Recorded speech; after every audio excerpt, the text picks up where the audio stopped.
The game invades reality. The only players who enjoy the complete game features are those who spend money. They remain perpetually at level 1, intent on perpetuating their stagnation. At level 1, the cooldown for death is short, and defeating monsters yields no experience. They can remain stuck until death. Chapter 1. The Game Invasion. I am the sole ordinary player. Sucheng, Jiacheng District. Under the jurisdiction of the Su Corporation, in the security department, there exists an inquiry room fortified with iron bars. The atmosphere is stark, gray and white, cold and eerie. A thick concrete wall, reinforced with bulletproof glass, serves as an impenetrable barrier, separating the interrogator from the interrogated, but on one side sits the interrogator, while on the other is the young man being questioned.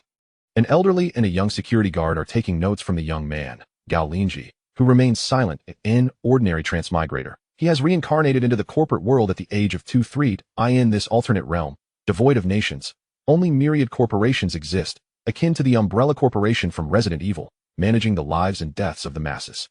The governance is stringent, with a web of control and a rigid class structure. Ordinary individuals, lacking connections, can only aspire to minor wealth. The safety limit for wealth is capped at 10 million. Exceeding this threshold invites predation. Every year, brilliant individuals, endowed with exceptional physical or intellectual gifts, attempt to amass fortunes and leap between social strata, often leading to their own demise. Instances of individuals succumbing to gunfire or unicorn companies mysteriously collapsing and being absorbed are not uncommon. The only viable path is to grovel before the affluent. Being a son-in-law, an adopted son, or a disciple are the ultimate fates for most talented commoners. Yet, Gao Linzhi, upon entering this world, possesses complete memories of his past life and carries with him an innate ambition. His physical limitations prevent him from kneeling. Although the two worlds differ in numerous aspects, their cultures are strikingly similar. Gao Linzhi has spent 2 decades engrossed in web literature, as long as he acts as a mere conduit for words and refines them. Amassing a fortune exceeding 1 billion is hardly an insurmountable challenge. Grateful for his past life, where he was fervently passionate about rationalist and survivalist narratives, combined with the advanced state of this world's internet, he has uncovered the truth of this realm. Thus, at the age of 23, having earned only 8 million, he sensed a growing scrutiny upon him and feigned indifference, promptly withdrawing. He purchased a house and car outright and maintained savings of 4 million while continuing his employment. His remaining task is to await the arrival of external assistance. With assistance, rebellion is possible. Without it, a comfortable life awaits. At this moment, Gao Linzhi is not a suspect. He is merely the second discoverer of a suicide case, equipped with complete video surveillance and eyewitness testimony to establish his innocence. However, the demeanor of the security department suggests they regard him as a criminal. The young security guard opposite him is speaking to the older guard, saying, "We should have cuffed him from the start to instill some fear. Hell, spill everything." Gao Linzhi, upon hearing this, feels a surge of indignation but can only endure for now. This reflects the true attitude of the company's upper echelon towards someone without connections. Even though he is diligent, has no debts, comes from a good family, and pays taxes punctually, he is treated with disdain. Fortunately, he is aware of the benefits he gained from the suicide scene. The day of not consuming beef is not far off. At this moment, a game panel materializes in his mind. Player, Gao Linzhi. Physique, 5 mentality, 7 HP, 50 physique x 10 MP, 70 mentality x 10 level 1. Experience, 0-100 talent. Soul, ordinary player dark. Gold quality unique. You possess a mysterious temporal power, having integrated with the incomplete Tian Yun game system, making you the only ordinary player capable of enjoying the complete game features. Other players possess only partial game functions. No resurrection, no health or mana bars, but defeating monsters yields experience and materials for leveling up and skill enhancement. Do you wish to enter the game now? He certainly would not enter the game with 2 hostile NPCs in front of him. An ordinary player, even when engaging in trivial tasks, would be pursued by the entire city.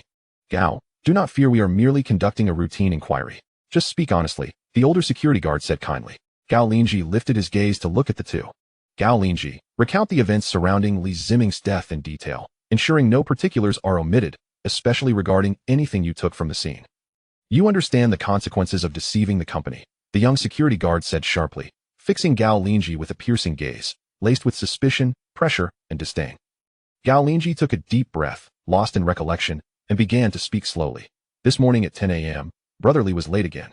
Just then, a client called with an urgent request to address a system bug, a module that Brotherly was personally responsible for. At this point, his voice faltered as a horrifying image resurfaced in his mind. Brotherly, suspended from the ceiling, devoid of his usual genial smile. Only his bare, pale legs, a ghastly face, vacant gray eyes, and an elongated tongue remained below those bare legs lay two items, a glowing blue orb and a black and white game poster, the Tianyun game, a groundbreaking era-defining, authentic alternate world game. Blue Star people, do not deceive Blue Star people. The poster bore a line hastily scrawled in blood red. Must one die if they refuse to be your dog? That was unmistakably Brother Li's handwriting. Beneath it was a line in black. Yes, having played numerous games, Gao Linzhi instinctively nudged the orb with his foot, while the customer service manager, Lin Qing, seemingly failed to notice the blue orb. After a shriek, she hurried to pick up the game poster, her face lighting up with delight. Had he not urged her to report to the police, it appeared she would have turned to leave. Upon reflection, Gao Linzhi suspected she knew more than she let on. Had he not been a transmigrator, it would have been Lin Qing who obtained the qualification for the Tianyun game. Such is reality. Good fortune always befalls others. When it comes to oneself, misfortune prevails, and luck seldom graces the door. Yet, he remains a transmigrator, endowed with mysterious temporal powers. The Tianyun game system absorbed his temporal power, granting him complete game qualifications. Everything falls into place. At this moment, Gao Linzhi contemplates and articulates. Chapter 2. The Honest Man Who Speaks the Truth. Thus, the customer service manager Lin Qing and I drove to his residence, arriving at 10:30 a.m. I found the door ajar, and upon entering, I discovered Brother Li suspended from the ceiling. That I rushed forward to assist, but he had already lost his life. The room was cold and eerie. Did you take anything from the scene? The young security guard interjected impatiently, cutting Gao Linzhi off. Anything? Gao Linzhi instinctively shook his head. That I did not take anything. However, Manager Lin did pick up a black and white game poster and seemed eager to leave, but I stopped her, and we called for help together. He spoke nothing but the truth, having taken nothing at all. The most suitable strategy for him now was to utter only truths, albeit incomplete ones. At this very moment, he found himself in a quintessential prisoner's dilemma. Lin Qing took the game poster. Are you certain? The young security guard's eyes glimmered with a hint of delight as he promptly sought confirmation. Gao Linzhi, after a moment of reflection, affirmed, I am certain. The older security guard, evidently pleased, inquired, excellent, Gao Gong. Can you recall any unusual behavior exhibited by Manager Li before his demise? Gao Linzhi pondered briefly. If there were any anomalies, it would be that Brother Li was once the most diligent and amiable employee in the company, yet in the past 3 months, he has frequently arrived late and slacked off. The general manager has publicly reprimanded him 3 or 4 times, stating that if one is willing to work, they may stay. If not, they ought to leave, as the company does not support idleness. The two security guards exchanged glances, visibly agitated. The young guard hastily dialed a number, eager to report in front of Gao Linzhi. It was only when the older guard nudged him that he exited the interrogation room to relay information, soon returning with fervor. Upon his return, the young guard, now wearing a congenial expression, addressed Gao Linzhi. Mr. Gao, based on our preliminary findings, you and Manager Li Ziming shared a close relationship during his lifetime. Throughout your years in the company, he has been your mentor. Did he leave you anything? The shift from arrogance to humility evoked a smile. If we speak of what Brother Li left me, there is indeed a considerable amount. Gao Linzhi reflected and confirmed. What items? Please share them promptly. They are crucial for our investigation into the true cause of his death, the young guard urged impatiently. 21 days to see introduction, 42 days to master Python, 89 days to delve into algorithms. Cervical spondylosis treatment guide. Comprehensive prevention of myocardial infarction and cerebral infarction. Gao Linzhi quickly retrieved his phone. I can send them to you. Right now all are in high-definition PDF format. Are you deliberately trying to provoke us? The young guard's face turned ashen as he stood abruptly, glaring fiercely at Gao Linzhi. Do you still wish to leave? You urged me to speak the truth. Gao Linzhi inhaled deeply, suppressing his anger. It seemed they had no intention of letting him go. Indeed, in such a strictly governed world, those without connections often found it difficult to retain their fortunes, even if they encountered fortuitous events. Unless, of course, that fortune was extraordinarily powerful. Fortunately, his own advantage belonged to this category. All right, Shao Qi, calm down, the older guard interjected, pushing the young guard back into his seat with a meaningful glance. The young guard then resumed his seat, his expression icy as he glared at Gao Linzhi. Gao Gong, we appreciate your cooperation. We will conclude our questioning for today. You may return home, and we will reach out to you if further matters arise. The older guard smiled at Gao Linzhi. Nodding, Gao Linzhi rose to depart. Leaving the dim interrogation room and exiting the security office building, he was greeted by the afternoon sun, his mind fixated on a singular thought.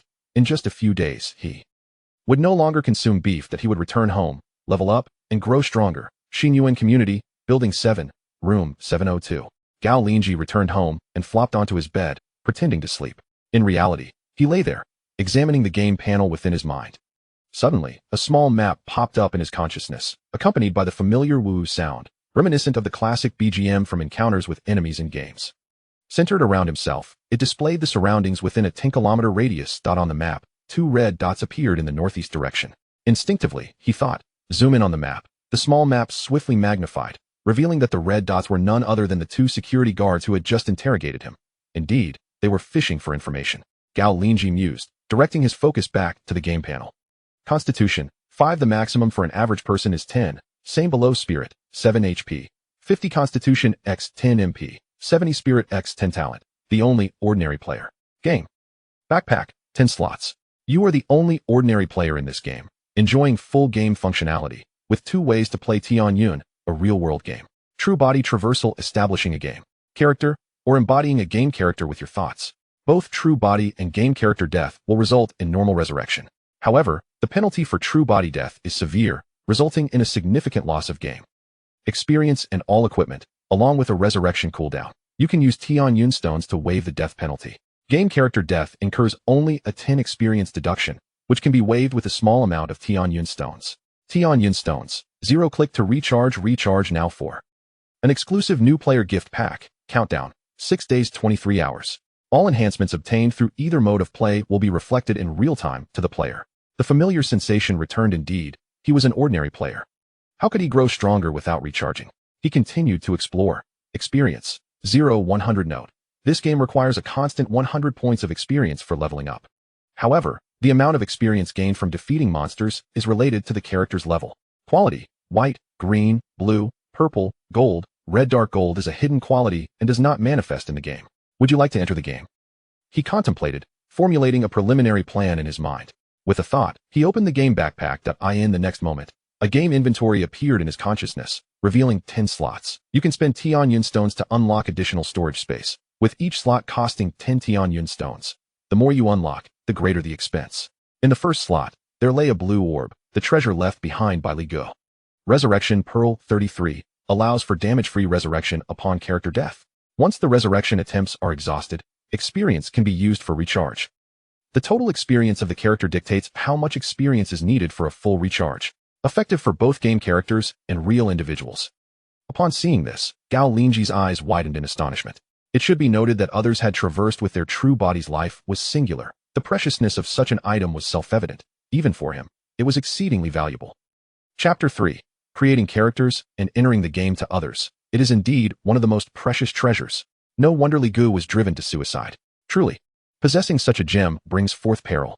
It is curious why Lin Qing could not perceive it at that time. It seems to be related to the power of time and space, suggesting that I am indeed a destined individual. With the arrival of cheats, fairness is restored. He glanced at the minimap. The 2 red dots were still monitoring him. He chuckled inwardly. Certain they aimed to ascertain whether he would truly enter the Tianyun game in person. Unfortunately, his gaming functionality was complete, and he had no need to enter in reality. Establishing a game character sufficed. On the opposite floor, 2 security guards stood before a high-powered telescope. Lao Lu, that kid has not vanished. He does not seem to be the heir of the game's qualifications. It must be Lin Qing, remarked the younger guard, Chi Chung, with a hint of disappointment. I will make a call to inquire with the second team. The older guard, Lu Jian, dialed a number. After the call, he appeared astonished. The second team reported that they were just interrogating Lin Qing when he suddenly vanished from the interrogation room. They are organizing a team to capture him in the game. All right, let us withdraw and swiftly enter the game to apprehend Lin Qing. Chi Chung exclaimed with excitement. You go ahead. I will keep watch for a couple more days. I have an inexplicable feeling about this Gao Linzhi. What does a mere underdog in a backgroundless company have to be so confident about? Lu Jian frowned. At that very moment, Gao Linzhi lay in bed, burrowing beneath the covers, using a pillow to prop up his phone and activate the recording. With a mere thought, he entered the game. Real body mode or game character mode? Game character mode. He soon felt no change in his physical body, yet his consciousness drifted into a void. In this void, there stood a white jade altar. 3 flames, red, green, and blue, flickered from left to right upon the altar. The flames pulsated simultaneously, then coalesced into a figure forming within the fire. Suddenly, a game prompt sounded. Esteemed player, please create your game character name, select a gender, and customize your appearance.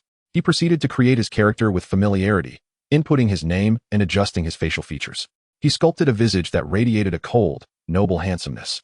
contrasting sharply with his real self to avoid recognition and prevent the same fate as Li Guo. From Li Guo's last words, it was clear he had been identified in reality and forced to take his own life. In no time, a game character was completed. Tall, strong, and handsome. Character name: Sanxue Lang Quan Tuesday. ID: 518-8888. Gao Linzhi was momentarily taken aback. There are already 888 players? No wonder those two security guards in Linqing were aware of this game's existence. Gender: male. Creation completed. Would you like to enter the Tianyan world? Yes. Upon first entry, pain sensation automatically reduced to 1. In the next moment, Gao Linzhi felt a wave of dizziness as clouds swirled before his eyes. Below him lay a cerulean sea, dotted with islands, resembling pearls scattered upon a jade plate. The wild winds howled in his ears, and the incoming airflow felt strikingly real. Just as the promotional materials had promised, it was an unerringly authentic alternate world. Before long, Gao Linzhi landed on one of the islands. You have entered Langshi Island. Currently within the territory of Dongling Village. As a series of game prompts appeared, Gao Linzhi surveyed his surroundings. Rather than exploring the island, he mentally commanded, "Exit game." A prompt appeared. You are surrounded by no enemies and may exit. In the next instant, his consciousness returned, and he opened his eyes.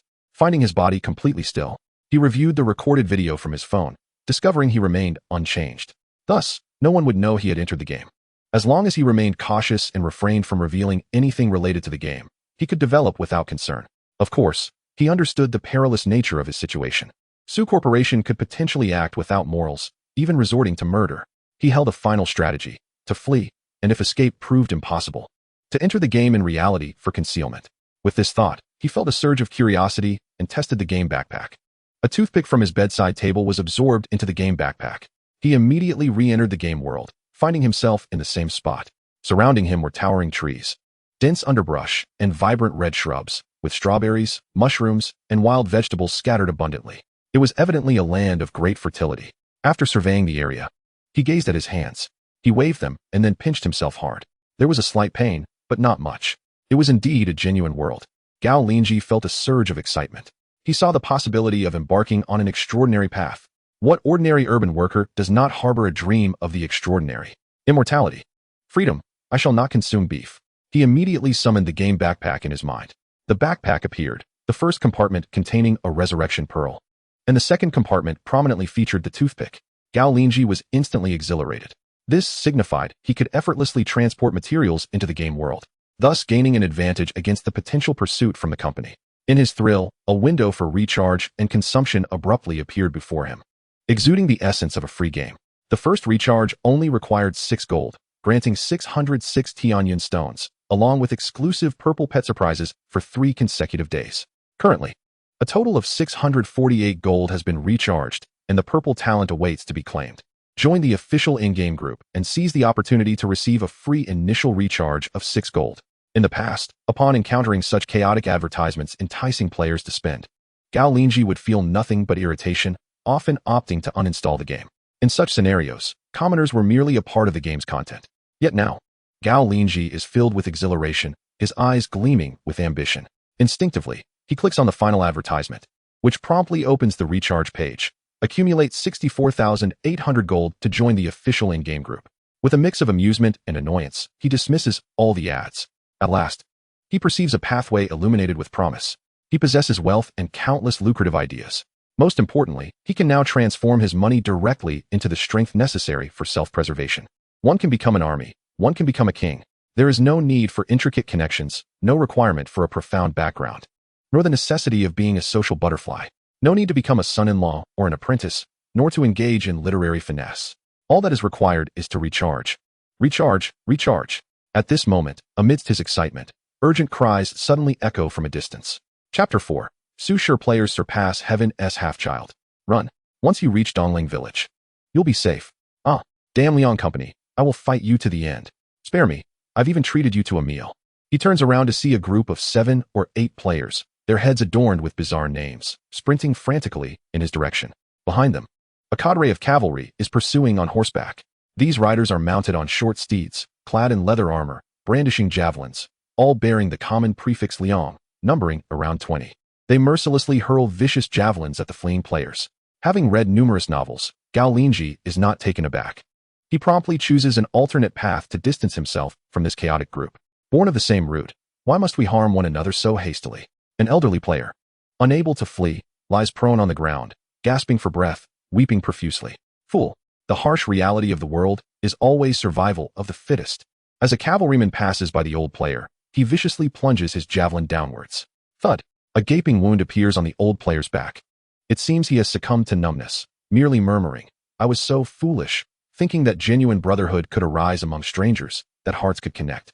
If only I could be reborn, I would never reveal my true identity. Ding. Player Doi Wu Wang has perished, game eligibility lost. As Gao Linzhi hears the notification while fleeing, a chill runs down his spine. They have perished, lifelessly, without a trace. For them, this is not merely a game. It is a realm more brutal than reality. Fortunately, he can respawn after death, yet even so, he must keep his identity concealed, at least until he is powerful enough to disregard others. Gao Linzhi runs swiftly, but how can mere feet outrun galloping steeds? After 5 or 6 minutes, he is panting heavily, lacking the strength to continue at such speed. A glance back reveals that the mounted players have finished slaughtering the fleeing individuals. It seems they are about to turn around and pursue him. Indeed, shortly thereafter, the Liang players on their diminutive horses gallop towards him. The cavalrymen make gestures of slitting throats, laughing heartily.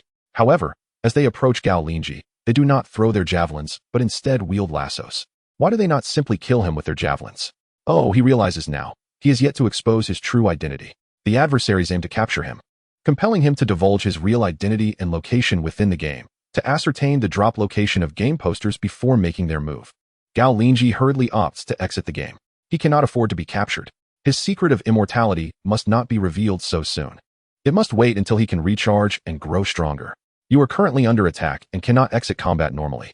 To avoid inflicting mental distress on players, would you like to forcibly exit the game? Forcibly exiting will deduct 50 experience points. Gao Linzhi promptly selects the option to exit forcefully. Indeed, the rights of ordinary players are dictated by the overarching game system, which treats you as a person. As a lasso flies through the air, aim to ensnare Gao Linzhi. His character suddenly vanishes from the spot. The cavalrymen are momentarily stunned, hastily riding over. They murmur among themselves, faces filled with disbelief. How did he disappear? It appears he has exited the game. Impossible. We were just in combat with him. How could he leave? Yes, if it were possible to exit. Others would have done so long ago. Why would we wait for him to be slain? As they converse, a hint of fear creeps onto their faces. They are not mere extras. They are real individuals, well aware that deviation from the norm heralds calamity. We cannot allow him to escape. Someone suddenly shouts. He must possess some talent that allows him to forcibly log out during combat. Such a talent is most advantageous in battle. We absolutely cannot allow him to grow stronger. Lao Shersan immediately informed the clan leader. We must wait here until he logs back in. The leader of the cavalry's expression changes, and he promptly commands, one rider, quickly draw a green bamboo talisman and chant a few incantations. The talisman instantly radiates a bright light. They will not act foolishly. They know the protagonist is formidable and cannot allow him to grow unchecked. We shall split into 3 groups and take turns lying in ambush nearby. The moment he logs back in, we will strike with all our might. Understood, Captain. The crowd responds in unison. The cavalry leader promptly divided the group into teams of 6, concealing them within the nearby thickets to take turns ambushing. Meanwhile, Gao Linzhi awakened from his slumber. His fists clenched in frustration. Damn it. The suffocating feeling of being unable to hang on was still present even with the hang. Wasn't that hang pointless? I need to recharge now. In other games, spending money is merely an investment in emotional value, of little significance. However, in this game, Tianyun, spending money equates to purchasing life and future. Just as this thought crossed his mind, a game notification appeared. Ding. Player detected to have been forced to flee during combat. You may choose the following methods to strengthen yourself: level up, learn skills, purchase and enhance equipment, or acquire pets. Having lived 2 lives, Gao Linzhi was no stranger to gaming.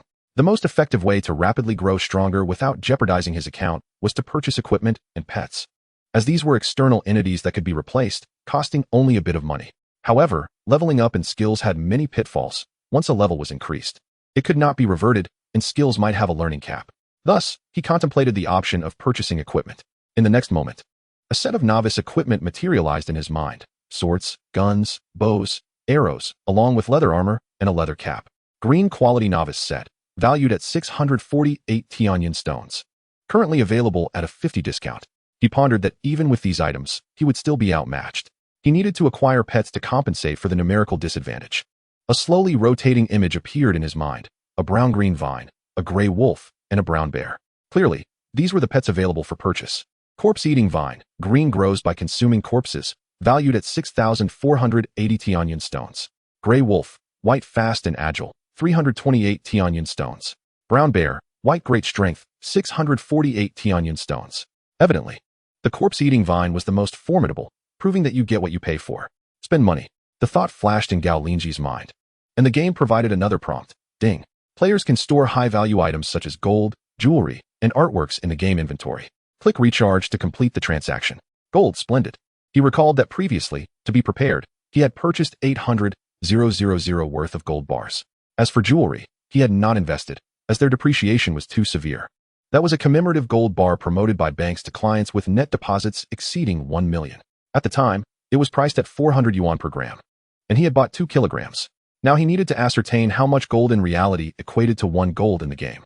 He swiftly rose from bed, feigning a search for food, and stealthily made his way to the kitchen.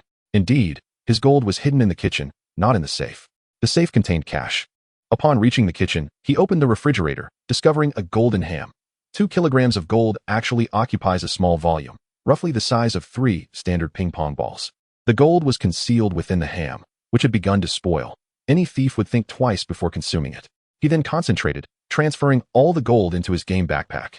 Following that, the system prompted, "Would you like to recharge?" Recharge. Ding. Congratulations, player, for successfully recharging 2,000 gold, receiving the first recharge gift pack, recharge rewards, purple talent, and noble privileges. You have acquired 20,000 Tianyan stones. You have received 606 Tianyan stones from the first recharge. You can claim the first recharge gift pack for 3 consecutive days. Logging in on the 3rd day will grant you a limited edition purple pet. You have obtained the purple growth talent absolute evasion, beginner, with a 5 chance to evade all damage, including physical and mental harm. Accumulated recharge of 6,480 gold can upgrade it to intermediate, increasing the evasion chance to 75. You have ascended to noble level 5. Enjoying privileges. Forced logout deducts only 10 experience points. Experience gained from monster slaying increases by 50. Pet breakthrough chances rise by 50. Minimap issues danger warnings 5 minutes in advance, and 1 death penalty exemption per day. It turned out that 1 gold in the game equaled 1 gram of real gold. I must recharge immediately. Gao Linzhi felt a rush of excitement. Yet, reason reminded him that he could not recharge further, as there was no gold left at home. Moreover, buying gold externally posed too great a risk. The Su Corporation's personnel were still monitoring him, with 4 million in savings. Any significant withdrawal would undoubtedly trigger account monitoring by the company. If he were fearless, he could purchase as much as 10,000 grams. He initially thought he could recharge 10,000 gold, but now safety factors had to be considered. Even with money, he could not afford to spend. He must strengthen himself immediately. Only then could he safely utilize his real-world funds. He decided to purchase all 3 pets at once. Then, he would acquire a set of green-quality equipment. Subsequently, Gao Linzhi feigned a trip to the restroom and made his way to the master bedroom's bathroom. Purchase pets, corpse-eating vine, gray wolf, brown bear, and place them in the game backpack. Ding. Player is currently level 1 and can only purchase 1 pet. Please select which pet to buy. Corpse-eating vine. Ding. Congratulations, player, for successfully spending 6,480 Tianyan stones to purchase the corpse-eating vine. The pet has been added to your game backpack and can be summoned into the game or the real world at any time. Gao Linzhi let out a sigh of relief. He examined the corpse-eating vine's profile. Physique, 25. Mental, 2. Level 1, green quality, maximum level 10. Indeed, it was far superior to a human's physique, befitting a plant of green quality. He then proceeded to purchase the green quality equipment set for 328 Tianyan stones. You have spent 328 Tianyan stones and received a green helmet, green armor, green gauntlets, and green boots. You have received a green quality weapon selection chest. After this series of expenditures, he possesses a total of 13,258 pieces of T New York SH. Without hesitation, he equips himself and summons the SH-Ting. At that moment, he is enveloped in a verdant hue, granting him an overwhelming sense of security, albeit with an air of excessive flamboyance. Should the armor's effect be concealed? Yes. Soon, the game interface displays the disappearance of his armor, yet the protective effect remains palpably intact. Gao Linzhi senses it clearly. A green vine, adorned with a menacing maw, lurks within the bathroom. However, Gao Linzhi feels no fear, as it seems to him like an extension of his own body. He then opens his equipment chest, selecting a bow and a quiver of arrows. A quiver contains 30 arrows, replenishable with 1 day's worth of T New York SH. It is dark, truly dark. Yet, with ample funds, it equates to infinite ammunition, which is indeed formidable. He stows away his pet and returns to his bed. Logging back into the game. Upon his return, he is greeted by the familiar scenery, towering trees, dense bushes, and lush grass. Before he can fully acclimate, a barrage of thrown spears rains down upon him. Although Gao Linzhi had anticipated such an attack, his body struggles to react in time. He is swiftly pierced. Resembling a hedgehog, the air fills with raucous laughter. Ha ha ha, what a fool with no patience. We thought he would at least wait several weeks before making a cautious appearance. Little did they know, it had been less than an hour since he last logged off. What a pity that the game qualification he dropped is nowhere to be found. We wonder who has benefited from it now. Gao Linzhi looks up, only to see the very cavalrymen from before, each wielding spears and ropes, advancing toward him. To them, he is evidently a dead man. Yet in the next instant, Gao Linzhi discovers that he has not lost any health. 50, Constitution 10. He immediately comprehends the effect of the green equipment. Spending money indeed yields tangible benefits. The spears hurled at him are mere basic weapons, perhaps even unrecognized by the game itself. Under such circumstances, not losing health is only to be expected. With this realization, Gao Linzhi swiftly nocks an arrow and aims at the most boisterous of the cavalrymen. The arrow flies several dozen paces before falling feebly to the ground. Not only falling short, but also veering off course. How embarrassing. Indeed, it is not so simple to show off and land a hit. However, the cavalrymen stand in stunned silence. Impossible, he has been struck by at least a dozen spears and can still retaliate? Could his talent be to retain a sliver of health? One speculates. Let us unleash another volley. We can't let him escape. The cavalry leader shouts.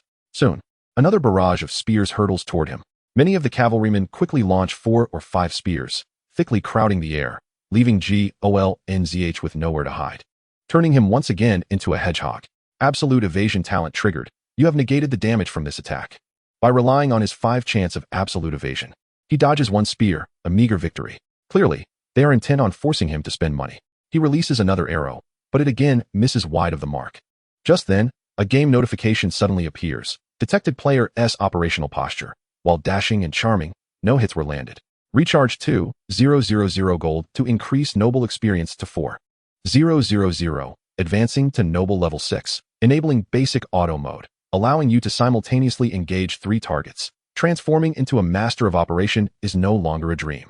Cumulative recharge of 10,000 gold increases noble experience by 10,000, elevating you to noble level 7. Activating intermediate auto mode, capable of confronting 10 targets, instantly becoming the king of operations. Chapter 6. Brick moving in the game. Cumulative recharge of 30,000 gold to elevate to noble level 8, enabling advanced auto mode, capable of engaging 100 targets. What a scheme, enticing players to spend. Indeed, this is the treatment reserved for ordinary players. Alas, Gao Linzhi currently lacks the means to invest. He then stows away his bow and arrow, unleashing the SHSHTing. As the green vine emerges, it burrows underground, hidden beneath the cover of bushes and tall grass, undetected. It silently consumes, ensuring not to reveal its presence. He commands the SHSHTing within his mind, while he himself turns to flee. Don't let him escape. Divide into 2 groups and mount up, encircling him from both sides. They surmise he must have completed a certain quest, acquiring equipment of green quality or higher, which is why they could not penetrate his defenses. Use ropes and nets to trap him and slowly kill him. The equipment will be ours. The cavalry leader, astute and knowledgeable, quickly grasps the truth. What you say is correct. Acquiring that equipment surely comes with grand rewards. The cavalrymen become even more animated. They split into 2 groups, remounting. One to the left and one to the right, brandishing ropes and fishing nets as they pursue Gao Linzhi. However, in the next moment, a horse suddenly rears in fright, coming to an abrupt stop. The cavalryman atop it sways, and the next instant, he sees a gaping maw emerge from the grass. Not good, a monster. He instinctively shouts, leaping from his horse in an attempt to evade. Unfortunately, he unwittingly leaps directly into the gaping mouth. With a gulp, he vanishes without a trace. Your pet partner SHSHTing has devoured a player, recovering health.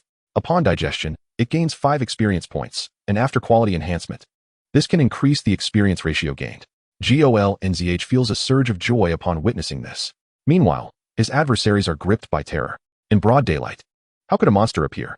The cavalrymen are instantly filled with dread. The astute among them swiftly turn their horses around and flee.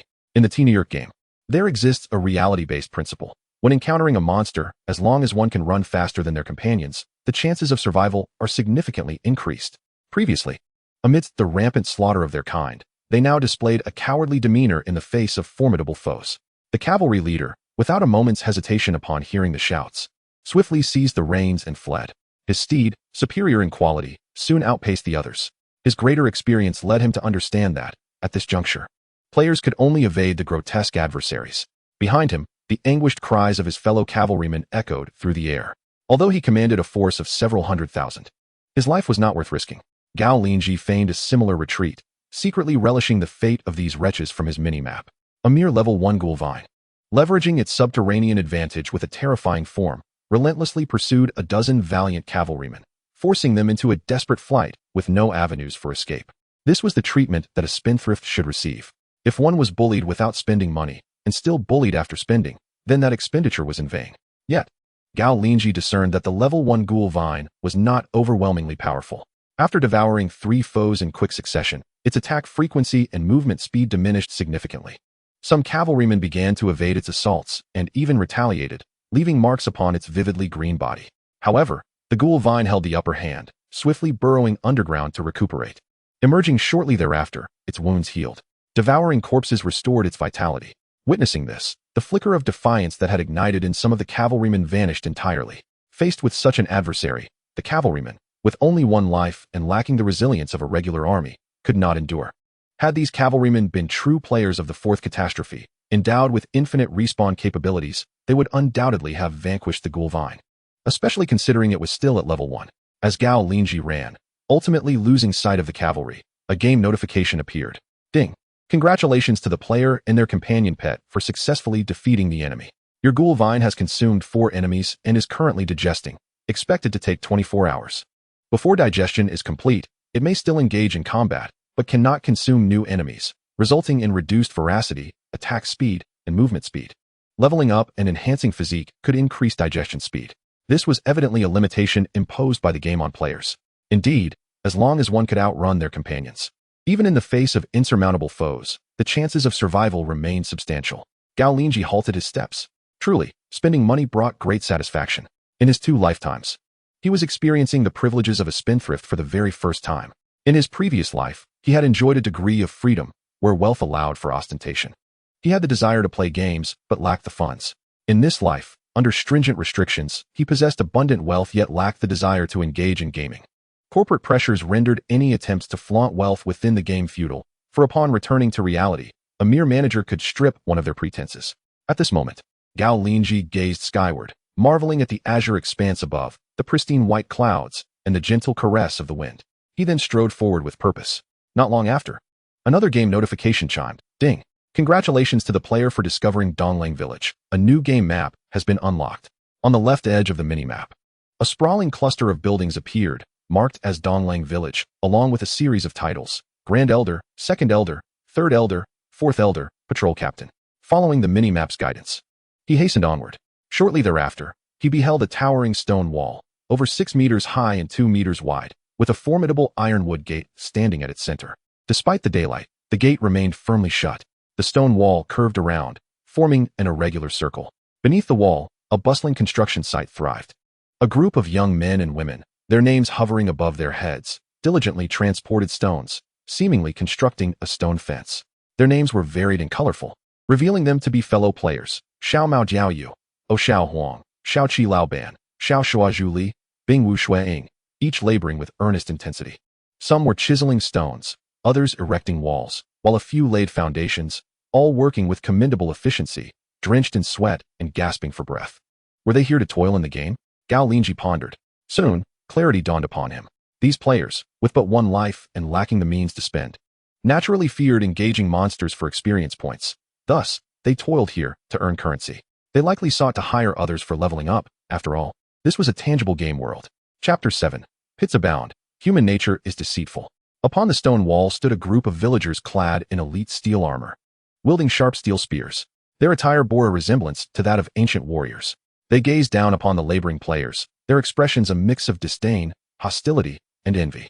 Scanning the stone wall, every 100 meters or so, a tower jutted from the wall, with individuals standing atop, surveying the surroundings. Before the iron gate stood a stone tablet inscribed with the words Dongling Village. Just as Gao Linzhi intended to approach, the village gates swung open. A squad of 5 emerged, each fully armed.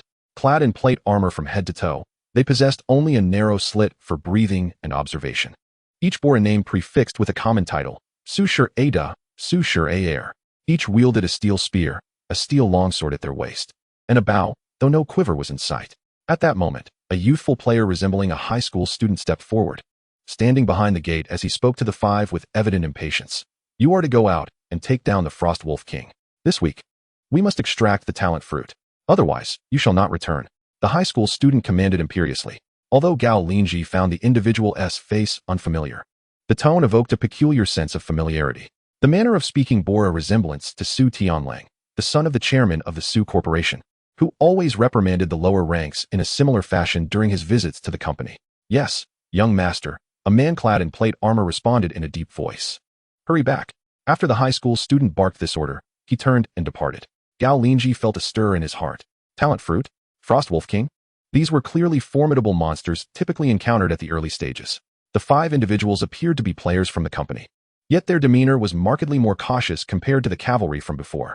Meanwhile, the players transporting stones cast only a pitiful glance at the receding 5 armored warriors, remaining silent, working even harder. Observing this, Gao Linzhi comprehended the situation. It seemed that Dongling Village indeed provided sanctuary for independent players. The 5 armored warriors had their true identities controlled by the company, their fates not their own.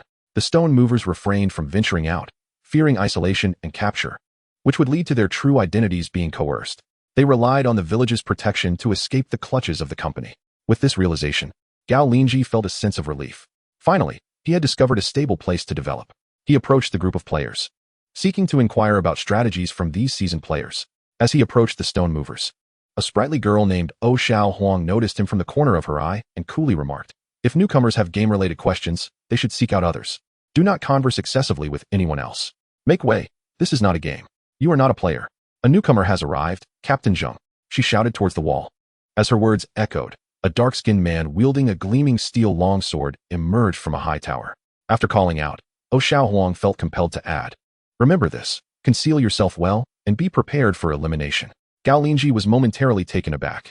This was naturally a reference he had left behind from his work, having adapted the 3-body problem into a web fiction format, which had gained immense popularity due to its close ties to this corporate world.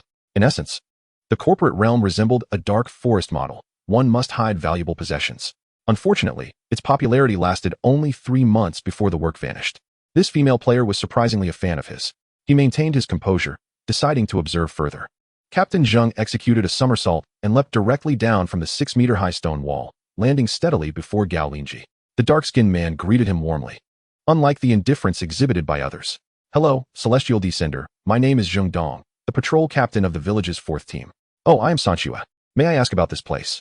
Gao Linzhi began, but was promptly interrupted. "I understand that novice players tend to be anxious, but do not rush," Zheng Dong replied. "This world is known as Tianyun Continent, and the island beneath our feet is called Langshi Island. It is exceedingly perilous. There are monsters by day and beasts by night. You players are formally referred to as celestial descenders here. You descend from the heavens, and slaying monsters grants you rewards from the universe. Not only can you grow stronger, but you may also obtain items. However, like us, you possess only one life. Death here is final." Upon hearing this, Gao Linzhi nodded. Indeed, in reality, one has only one life. Here, at least, there is hope for breaking free from confinement. Zheng Dong's eyes lit up at his words.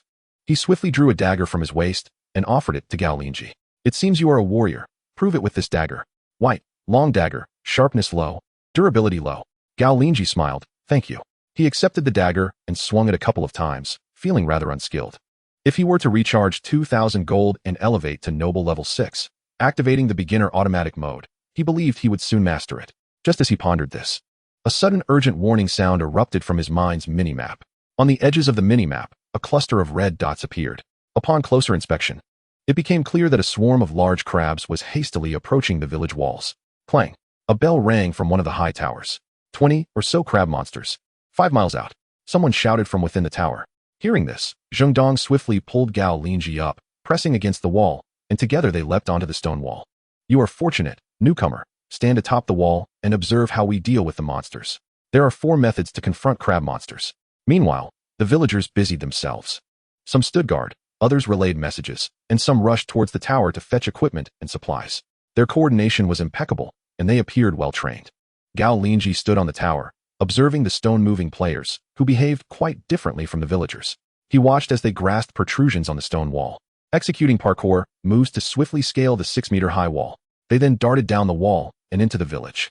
Approximately 15 minutes later, a group of enormous crabs appeared in the distance, numbering over 20. Each was as large as a basin, brandishing their glistening pincers. Their eyes glowed a menacing red, as if thirsting for human flesh. They moved swiftly, akin to a bolt of lightning, and soon reached the base of the stone wall. Lingering there, as if contemplating their attack strategy. Before long, they began to exploit the crevices between the stones, climbing upward. It now appeared that this 6-meter-high stone wall was not as secure as it seemed. Gao Linzhi observed the crabs, and then the villagers. Noticing that the villagers appeared to remain calm. Deploy the slowing agent. Set up the wire mesh. Zheng Dong commanded. A group of villagers first produced small porcelain vials from their pockets and hurled them at the crabs.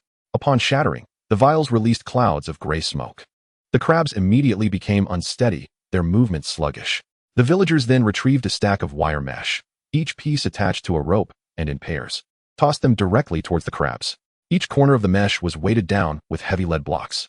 Once a crab was ensnared, it instinctively struggled, causing its claws to become trapped within the mesh. The more it fought, the tighter the net became, ultimately rendering it immobile, resulting in them plummeting from the wall one by one. Soon, over 20 crabs had been successfully captured. The villagers, witnessing this, could not contain their joy. Haha. We can auction off the rights to slaughter them and make some extra cash. Indeed, tonight we shall go to the tavern, drink, and listen to stories. Are you going to listen to stories? Clearly, you are going to watch the dancers, the villagers joked, tugging on the ropes to haul the ensnared crabs to the top of the wall, piling them together. Suddenly, Gao Linzhi noticed a warning exclamation mark appear on the mini-map, likely indicating a danger alert from the game. He scanned the area carefully and discovered one particularly clever crab hiding among the pile, quietly clutching the wire with its pincers and on the verge of severing it. Its small eyes were fixated on the chatting villagers, clearly plotting a fierce attack should it escape. Without hesitation, Gao Linzhi struck at the joint of one of the crab's pincers with his blade. Sparks flew as a white mark appeared on the crab's claw. He had missed his mark. Hey, what are you trying to do? A villager exclaimed in surprise. You can't just act recklessly. If you want to kill the creature we caught, you must first pay for the slaughter rights. Another villager shouted. At that moment, Zheng Dong also noticed the crab's unusual behavior. Be silent. He is saving your lives. With that, Zheng Dong seized a steel spear and thrust it fiercely towards the crab attempting to escape. Gao Linzhi distinctly spotted a glimmer of red light emanating from the spear's tip as it pierced the crab's sturdy shell, stirring within it forcefully. The crab immediately lost its strength but continued to wriggle, evidently still alive. Zheng Dong then lifted the wire mesh, revealing that one strand had already been severed by the crab's pincers. In a little while, it would be free to harm the villagers. I apologize, I misjudged you, brother. Several villagers nearby said, suddenly alarmed, and quickly offering their apologies to Gao Linzhi. Meanwhile, a dark-skinned villager remarked sarcastically, Humph. He just wants to take the opportunity to steal the kill and level up. Otherwise, why wouldn't he call out to us? The others turned to Gao Linzhi with skeptical glances, seemingly in agreement with the dark villager's words. Gao Linzhi cast a glance at the dark villager, mentally noting this individual. Be quiet, Zheng Laolu. If he merely called out, the crab would have a chance to escape and harm people. Zheng Dong chastised the dark villager firmly. Zheng Laolu fell silent, yet his gaze lingered on Gao Linzhi, still harboring ill intentions.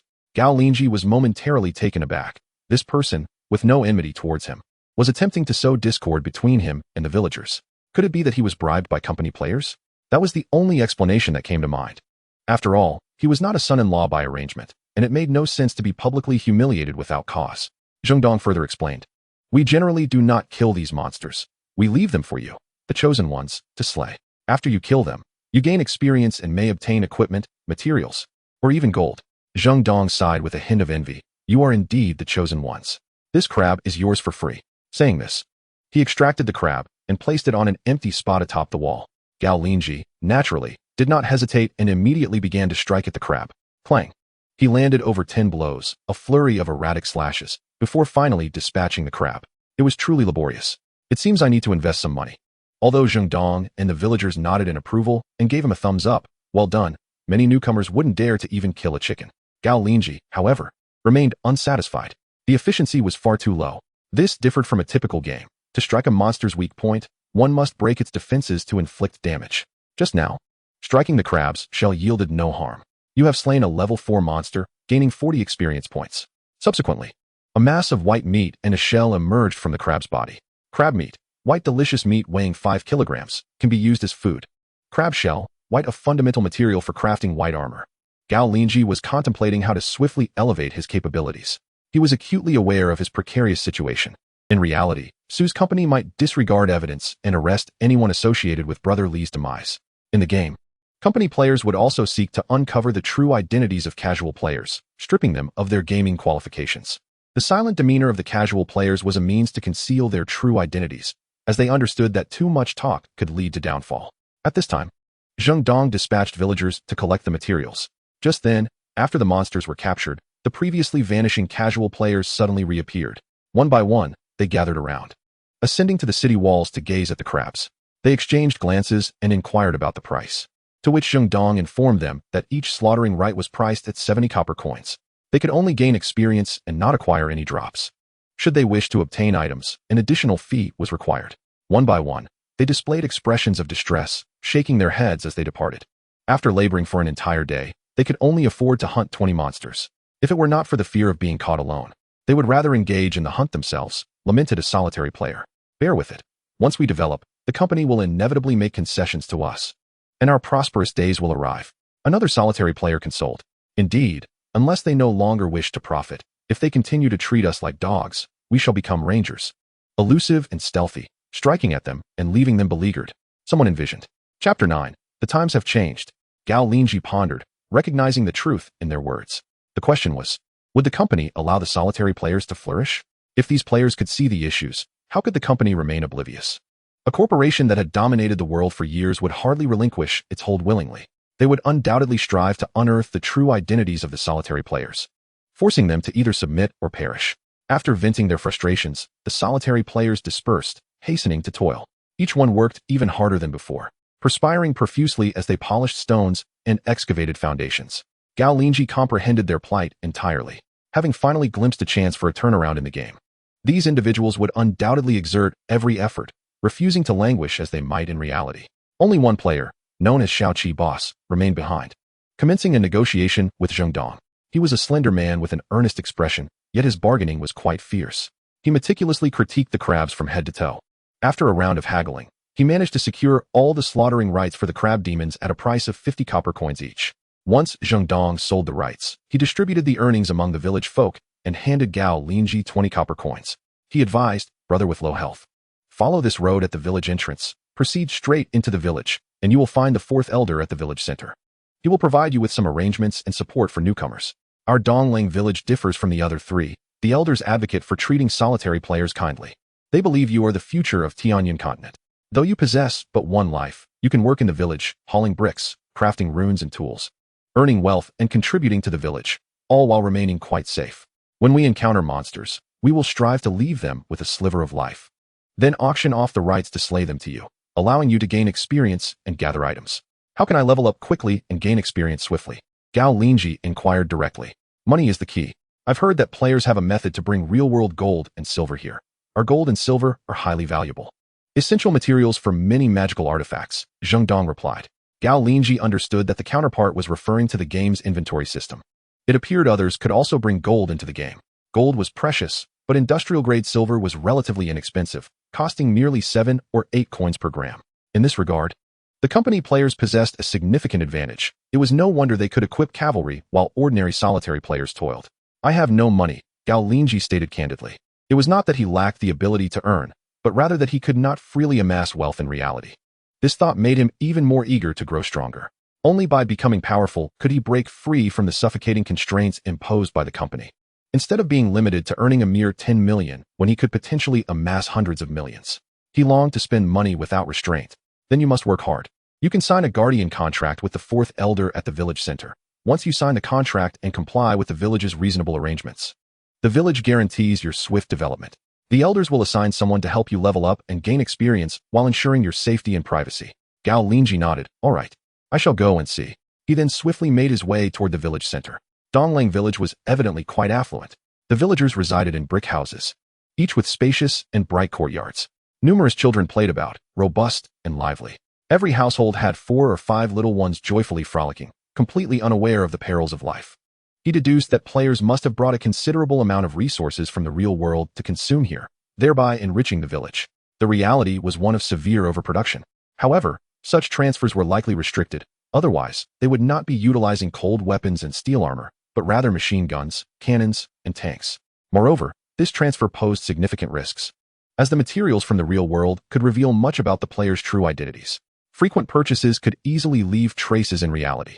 The real world was an information society, and the power of big data analysis was beyond the imagination of most.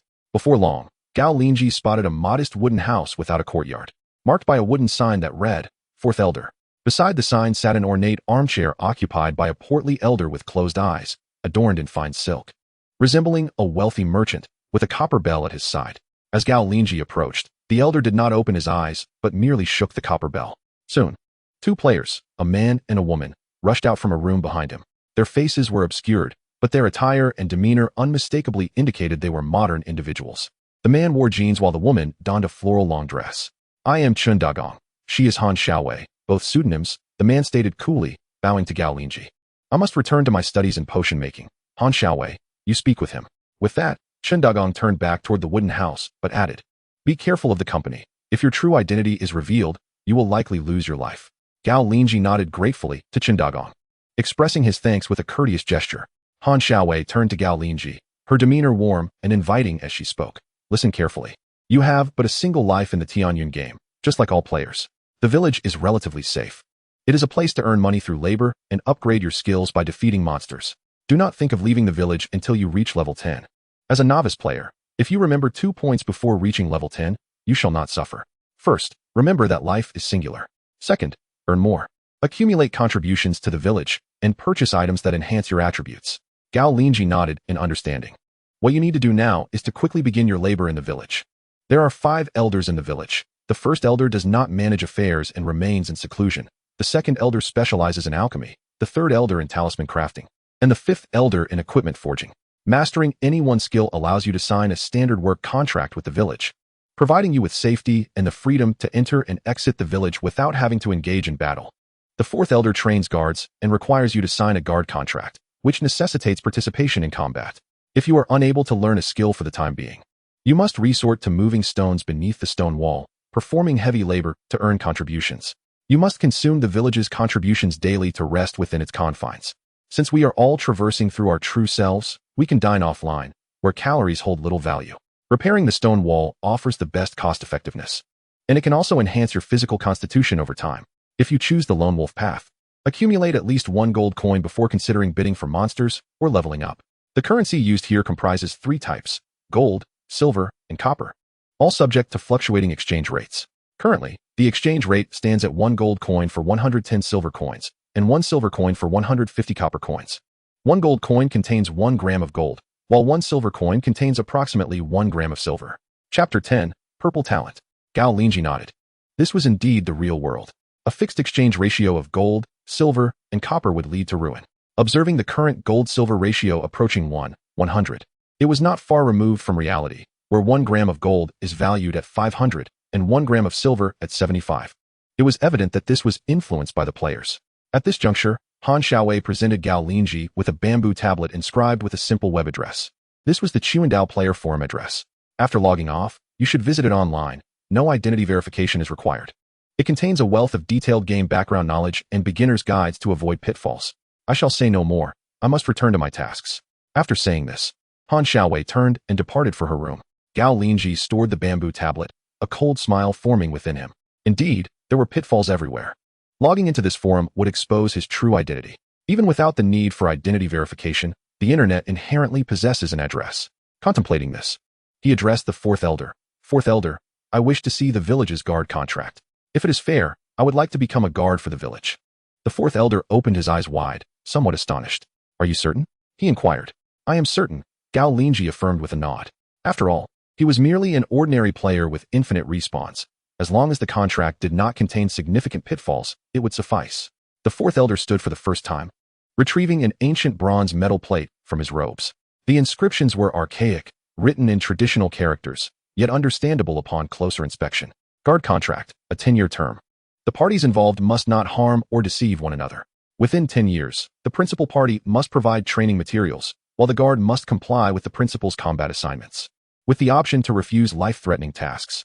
Those who breach the agreement shall face divine retribution. Are these the only stipulations? Gao Linzhi inquired upon reading the terms.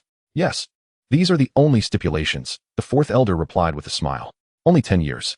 Gao Linzhi pressed. Indeed, just 10 years. However, the village frequently faces threats from monstrous entities, so the danger is not insignificant, the fourth elder candidly stated. Gao Linzhi understood immediately. Players had an escape route. They could simply log off before a monster attack. Generally, they would avoid signing such contracts, regardless of how favorable the terms might seem. Signing the contract would force them to confront monsters and anomalies, which was far too risky. After pondering for a moment, he took the bronze plate. At that moment, a game prompt appeared. Employment contract. A fair and standard employment contract. It can be terminated early for a cost of 1,000 Tianyan stones. Thus, he no longer worried and nodded in agreement. Very well, I shall sign. He still possessed over 10,000 Tianyan stones.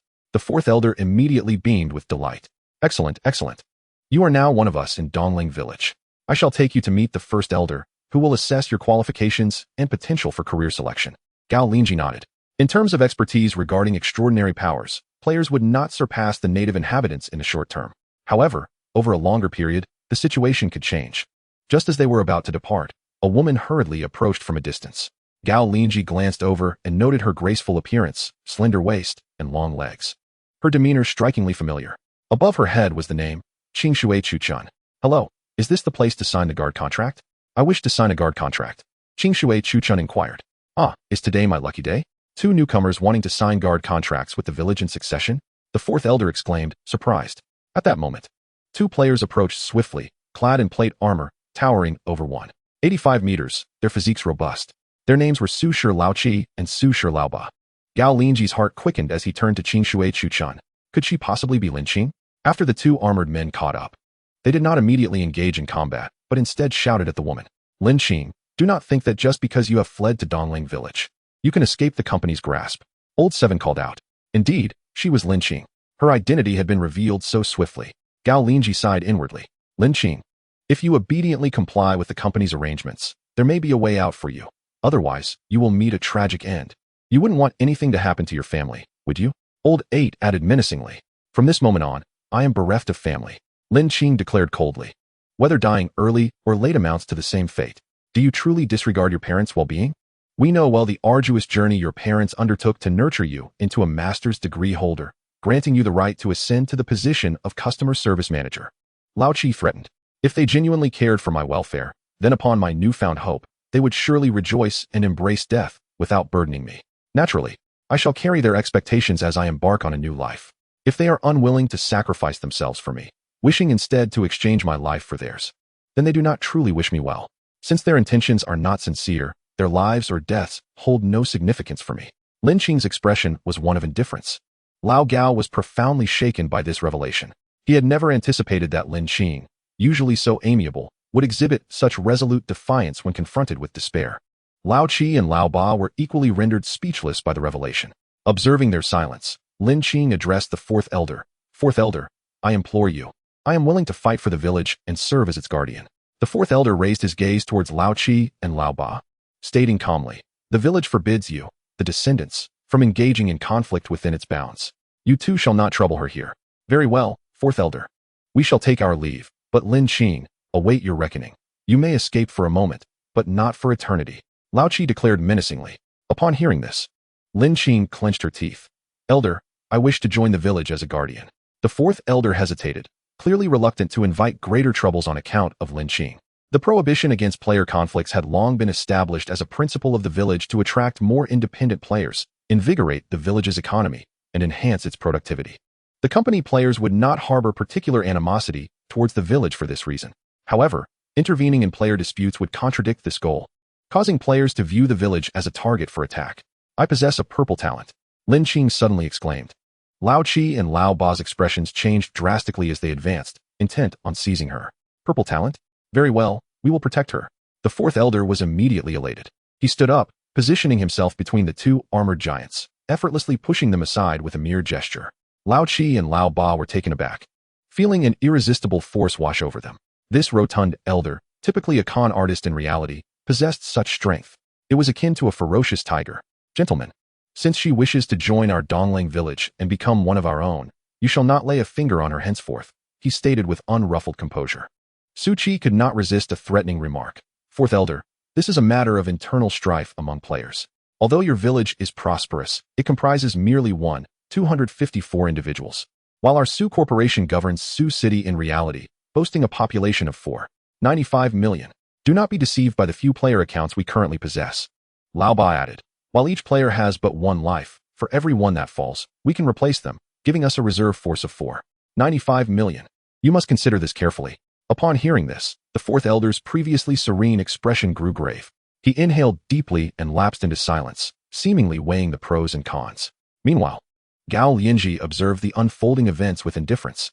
Lin Qing, however, maintained a calm demeanor, exuding a hint of confidence. Fourth Elder, as for my purple talent, specifically.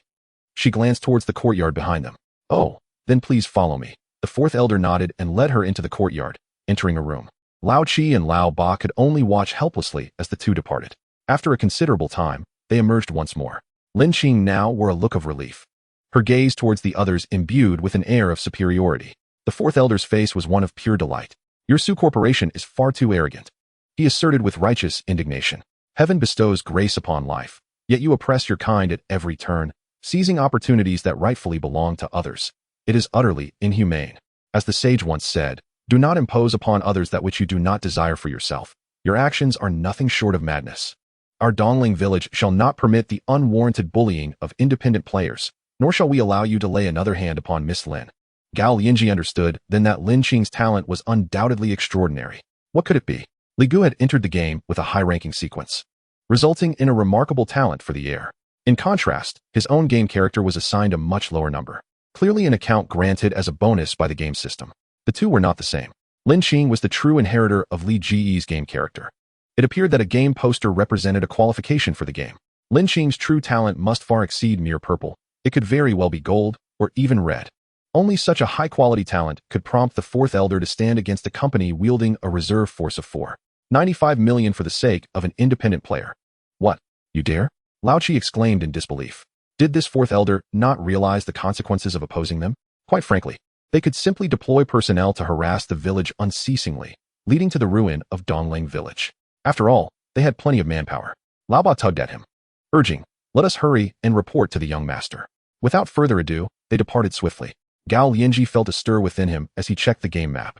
He was astonished to discover that the two were making their way to a relatively opulent estate within the village, a 5-courtyard residence. It appeared to be Su Tianlong's abode. In the meantime, the Fourth Elder, warmly escorting Lin Qing, completely disregarded Gao Linzhi's presence. It was Lin Qing who first noticed Gao Linzhi, pointing towards him. Oh right, there's you as well. As one ages, one tends to forget things. You should keep up. The Fourth Elder slapped his own forehead. He then led the two towards the eastern part of the village. The two walked in silence, while the Fourth Elder shared numerous insights about the village's internal affairs. He spoke of the village's promising future, now thriving with players. The economy was flourishing, the population proliferating, and the land expanding, soon to transform from a village into a town. In short, Donglang village had a bright future ahead, and the road ahead was smooth. His ability to paint such a vivid picture was comparable to that of corporate executives. Before long, the trio arrived near a grand estate. There were few houses nearby, but a vast expanse of lush bamboo groves surrounded the area. Some players clad in coarse garments and indigenous villagers were busy chopping down green bamboo. The players exerted themselves vigorously, while the local villagers worked intermittently. After felling the bamboo, they used saws and hatchets to slice it into strips. Once they accumulated a sufficient quantity, they handed it over to an elderly steward at the estate's entrance. The steward, donned in finely woven garments and sporting a goatee, was counting the bamboo strips and directing the players with authority. Dinosaur Express, 1,000 strips, 1 grade merit. Horseback Sightseeing, 3,000 strips, 3 grade merits. Just Love Gaming, 2,000 strips. The Fourth Elder introduced to the two. This is the domain of the Third Elder. He is in charge of talisman crafting. We shall seek this old fellow first to acquire some talismans for your protection. He continued, typically, newcomers wishing to learn skills must first carve 10,000 bamboo strips to temper their character and hone their physical and visual abilities. Then, they enter the courtyard to learn the crafting of bamboo talismans, passing through the bamboo talisman stage, then crafting paper talismans, passing through the paper talisman stage, culminating in jade talismans. Since you are willing to sign a guardian contract, you need not concern yourselves with these trivial matters. The village will directly provide you with various necessary talismans. The fourth elder called out to the steward, "Urgu, summon the third elder." The steward promptly nodded and bowed in response. At this moment, some of the busy players paused their tasks, curiously observing the two newcomers. How novel. Another pair of players joining the guardianship. Do they truly think this is an ordinary online game? It seems there are still those with iron heads, eager to soar to great heights. They want to shed tears until they see the coffin. There have been others seeking shortcuts who met dire fates. Indeed, while the village offers rapid development, one only has one life in this game, and there are insurmountable oddities to contend with. Precisely, the monsters are easy to evade, but difficult to defend against. When we encounter oddities, we can log off to escape, but once they sign the contract, they must endure alongside the village. Upon hearing this, a flicker of disdain flashed in Linzhi's eyes before quickly fading. Before long, the third elder appeared. He was a short, slender old man with a stubborn countenance. He looked at the fourth elder with a somewhat displeased expression, as if the latter owed him a considerable sum of money. Reluctantly, he produced a stack of jade talismans from his robes and handed them to the fourth elder. 50 blue-grade defensive talismans, 50 blue-grade offensive talismans, and 4 purple-grade escape talismans. Use them sparingly. They were painstakingly crafted by me and my 2 apprentices. The players gazed in awe, their mouths watering at the sight. How outrageous. This treatment is far too generous. Indeed, we toil for a month and can only afford 2 green-grade paper talismans, while they, mere newcomers, start off with blue-grade jade talismans. Blue-grade offensive talismans can tackle level 20 monsters, and blue-grade defensive talismans can withstand numerous hits from level 20 foes. And the purple-grade escape talisman is perfectly suited for us players.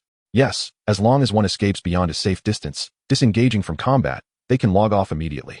Each additional talisman equates to an additional life. While the players were envious, they would never agree to sign a guardianship contract.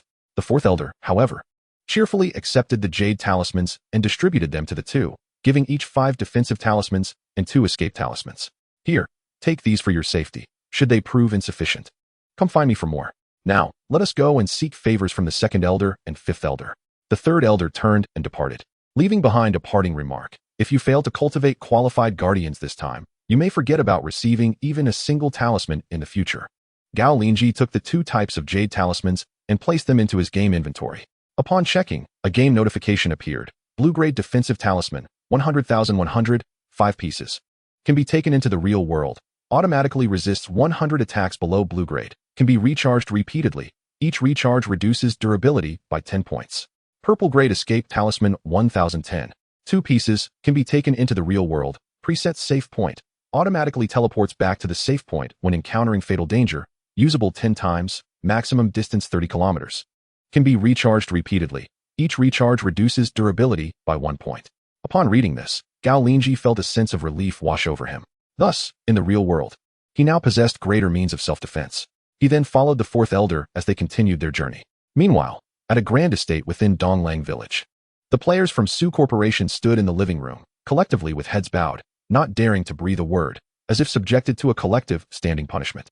So, it appears that woman possesses exceptional talent, so much so that the fourth elder of the village is willing to offend our corporate players to protect her?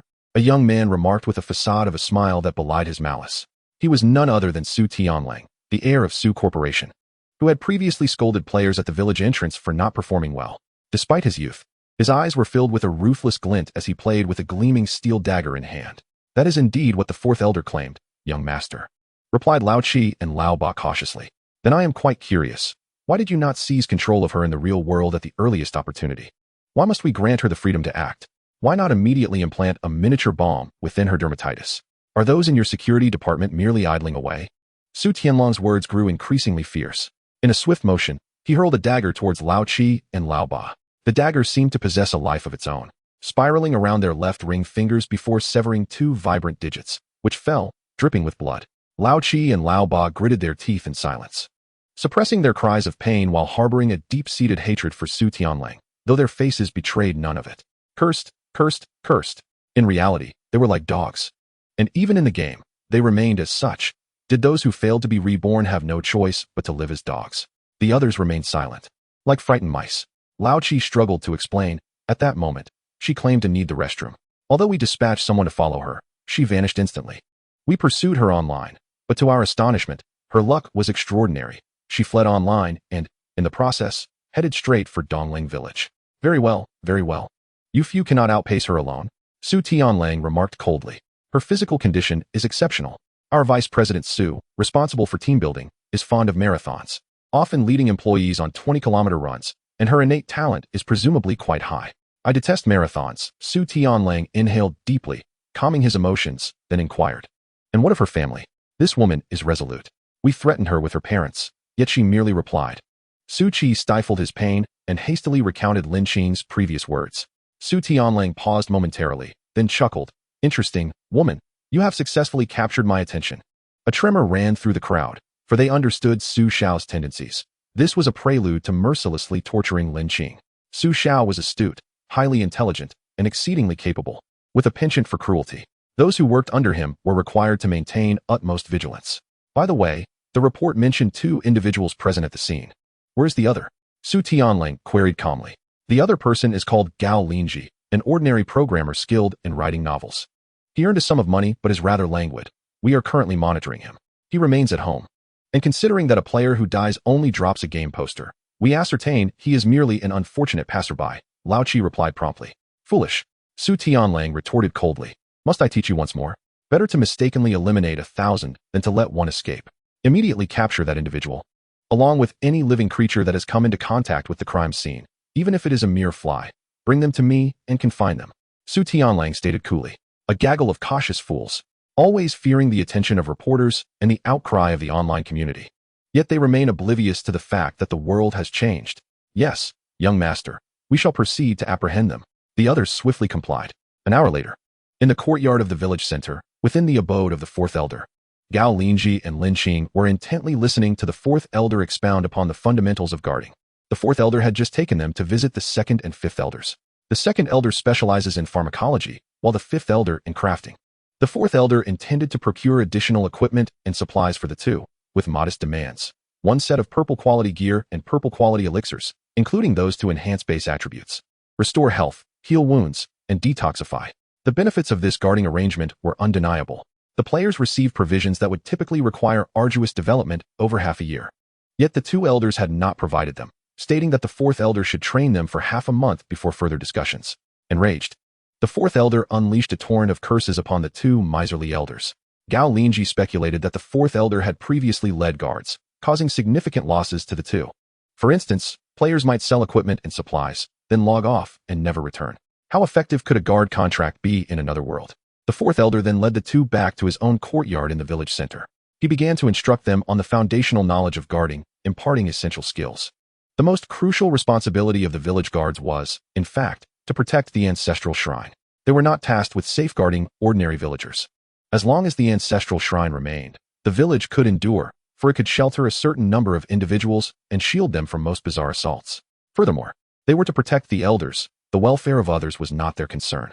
The potential of the players was immense. They should not underestimate themselves. If they diligently practiced and enhanced their attributes, the village offered vocational inheritances that would undoubtedly aid them in becoming noble professionals in the future. At that time, longevity and immortality might even be within reach. Some fools, fixated solely on immediate benefits, forsake their long-term futures, and when they age, they will surely regret it. Though it was a mere illusion, Gao Linzhi wholeheartedly agreed with the 4th elder's words. This also validated his previous suspicions that players had pretended to be guards, deceiving others for equipment, elixirs, and jade talismans before logging off. In this era, there were far too many scammers. Even the fools were insufficient. While lost in thought, Gao Linzhi suddenly felt a stirring within, though his expression remained unchanged. The minimap in his mind emitted urgent warnings once again. Warning: the player faces a life-threatening crisis in reality. Players must log off immediately to address the situation and avert potential financial and personal safety losses due to gaming obsession. Warning: the game company will not be responsible for any real-world losses incurred due to player negligence. Upon seeing the warning, Gao Linzhi feigned a frown, as if recalling something. He turned to the 4th elder and said, "4th elder, I just remembered that there is an urgent matter at the company today. I must log off to handle it." Just as he was deeply engrossed in the conversation, Gao Linzhi suddenly had an urgent matter to attend to. The 4th elder appeared somewhat displeased, yet he casually acquiesced, stating, "You may attend to your affairs." However, he felt compelled to remind, in comparison to the opportunities this world offers, many matters in your realm are rather mundane. Gao Linzhi wholeheartedly concurred, Indeed, I understand. This is my first venture into the game, and I shall endeavor to avoid such occurrences henceforth. Then be swift. The fourth elder observed the sincerity in Gao Linzhi's words, and his expression softened as he waved him off. Gao Linzhi logged out and vanished. The fourth elder shook his head slightly. After all, he merely needed to cultivate Lin Qing alone. He turned to Lin Qing and spoke earnestly. In your world, despite the so-called advancements in technology, they do not extend life significantly. The essence of existence lies in one's own life. It is only in this Tianyan realm that you may have the chance at immortality. In your world, even at the pinnacle of achievement, once a century passes, one meets their end. Do you know how many years I have lived? Lin Qing was momentarily startled and instinctively asked, How old are you, elder? 38. The fourth elder replied proudly, stroking his graying beard.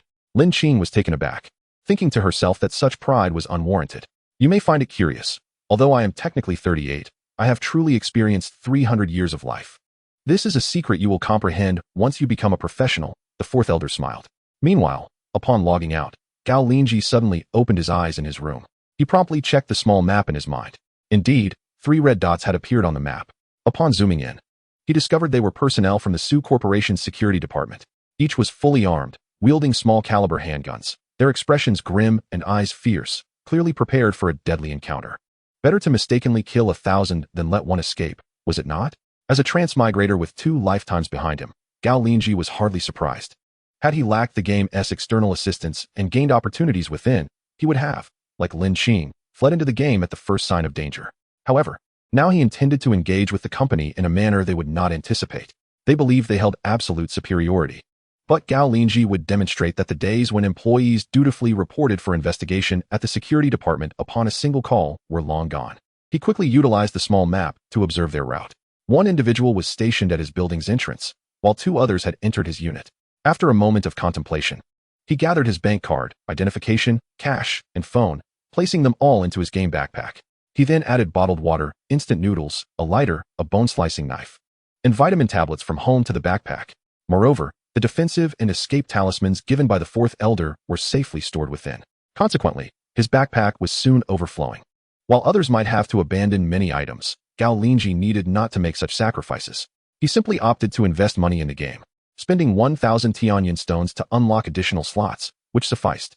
Wealthy individuals play games, while the impoverished are played by them. Lastly, he donned a large mask and a sun hat. His phone could be tracked, but as long as it remained in the game backpack, he was safe. His bank card and identification would not be tracked unless used. He was well aware of these common practices. Next, he exited through the stairwell, making his way to the rooftop. His objective was to reach the adjacent unit. His floor, units 1 and 2, shared a rooftop, allowing for movement between the stairwells of both units. This proved advantageous for him. He had no intention of unleashing chaos in the city, as it could lead to uncontrollable repercussions.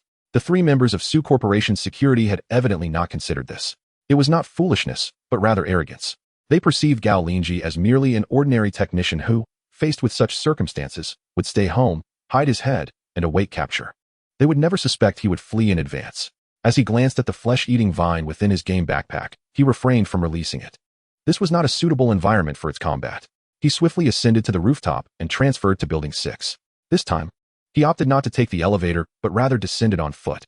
In the past, confronting such a colossal entity as the company alone would have left even a transmigrator feeling somewhat daunted, especially without a golden finger. The technology in this world was slightly more advanced than that of Earth, making direct confrontation with the company exceedingly difficult. However, the situation had changed. He had acquired a complete game system, enabling rapid enhancement through investments. Experienced gamers understand that there is a stark difference in gameplay between casual players and those who invest heavily. Having exited Building 6, he brushed past the 3 members of Su Corporation's security. They were indeed fortunate. Gao Linzhi had no desire to wreak havoc in the city. Chapter 14, Wilderness Survival. If he could not amass wealth in reality, he could not invest in the game. He lowered his hat and walked to the bike shed. He mounted his unregistered electric bicycle. He refrained from using his car, as its prominence would make it easily detectable. He had decided to first retreat into the wilderness, seeking survival in the wild for a time. No matter how formidable the Su Corporation was, they could not muster many for a mountain search. Such an operation would inevitably draw the attention of other companies and the media. Moreover, he could access resources from the game Tianyan world through the shared functionality of his game backpack, significantly aiding his wilderness survival. Gao Linzhi rode his electric bicycle toward the outskirts of the city. His electric bicycle has been modified, boasting a range of up to 50 kilometers. This distance is sufficient for an escape to the southern mountainous region. The southern area is characterized by a vast expanse of hilly terrain, belonging to the Sucheng Resort District. Many companies that engage in team-building activities opt for this location. The Su family oversees Sucheng, yet they face competition from rival firms. The Su family enterprise is classified as a medium-sized company within the corporate hierarchy, which encompasses categories ranging from super large, medium, small, to micro-enterprises. Competing for control of Sucheng are two other companies, Huiyao and Zheng. Huiyao is a quintessential open company, valuing shares and technology over lineage. In contrast, both Su and Zheng companies are family-centric. Meanwhile, the security team's third unit has yet to locate Gao Linzhi. They hurriedly made their way to the property management surveillance room to review the footage. Checking the surveillance is a laborious task. Team leader Zhao Xianqing, while examining the footage, was simultaneously berating team members Qi Cheng and Lu Jindan. Haven't you been keeping watch? How could he vanish so suddenly? Qi Cheng, feeling somewhat indignant, explained. Our attention was focused on Lin Qing. Who would have anticipated that this Gao, despite gaining nothing, would contemplate fleeing? It seems this individual harbors a delusion of persecution. Take your excuse to Su Xiao. Zhao Xianqing scoffed. As he painstakingly scrutinized the footage, he finally detected something amiss. Advance the video a bit. Yes. It's this person on the electric bicycle. The mask and hat. This is clearly suspicious. He promptly requested assistance from the tech team, asking them to retrieve traffic surveillance footage for comparison. Originally, there was a high-speed facial recognition technology, but due to excessive suppression from the company, the developers abandoned the project and left. Hence, many times, they had to rely on visual identification. The company's systemic issues have stifled technological advancement in numerous respects. Soon, the traffic surveillance footage connected to their phones, swiftly retrieving videos related to Gao Linzhi. The three opened their phones. They discovered that after leaving the urban main road, the electric bicycle entered a suburban path devoid of surveillance. The decisiveness of the escape indicated that he had certainly acquired some advantage. Su Xiao's words held merit. Better to mistakenly eliminate 1,000 than to let one slip away. He must have obtained a portion of Li Ziming's gaming legacy. Perhaps some gaming item, Zhao Xianqing asserted with conviction. Qi Cheng felt a chill at these words.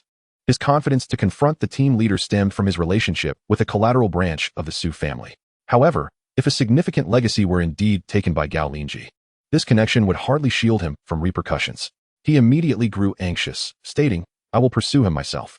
We shall pursue him together, Zhao Xianqing replied, rising. If Gao Linzhi has indeed taken something of importance, everyone involved would face severe penalties.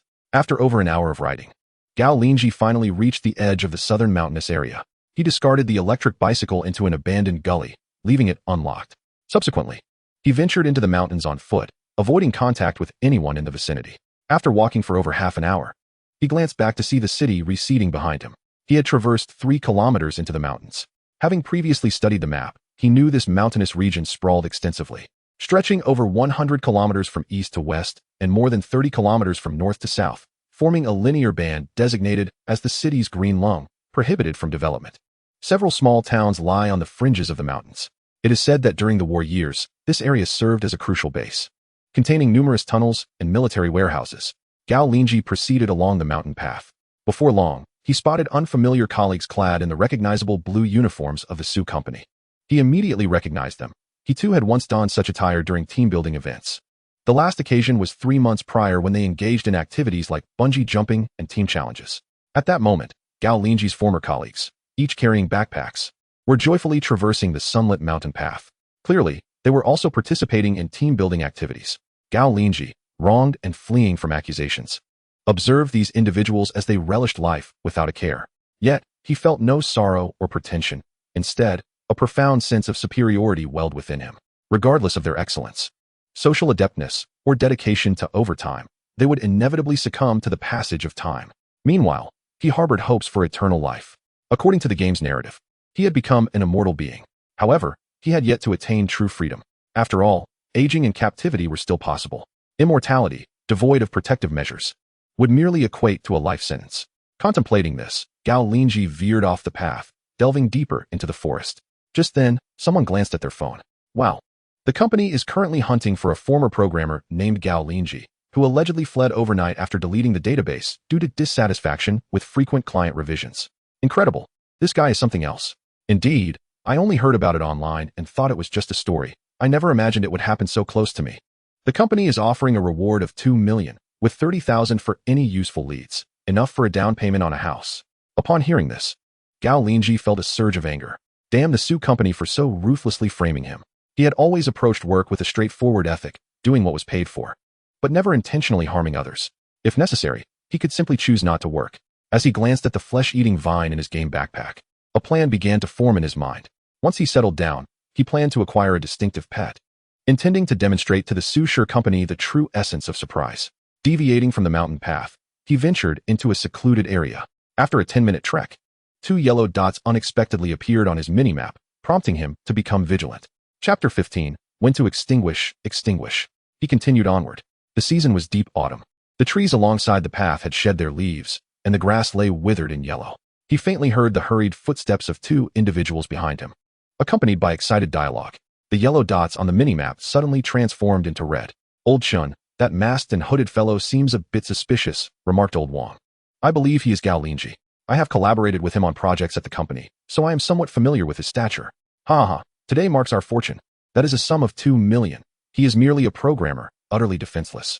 A little intimidation will surely make him compliant. Indeed. Just like when we extorted those clueless students back in school at midnight. Those fools were so scared they wouldn't dare to flee, even though they easily could have escaped from us." Hearing their conversation, Gao Linzhi merely smirked in his heart. As he proceeded, he enlarged the map. He observed that the 2 salesmen, despite being in the mountains, were attired in suits, their hair slicked back, advancing towards his direction. Though heaven offers a path, you choose to stray into hell. He examined his surroundings via the mini-map. Not far ahead lay a densely forested steep slope, over 20 meters high. Steep and cluttered with shrubs and weeds, yet still climbable.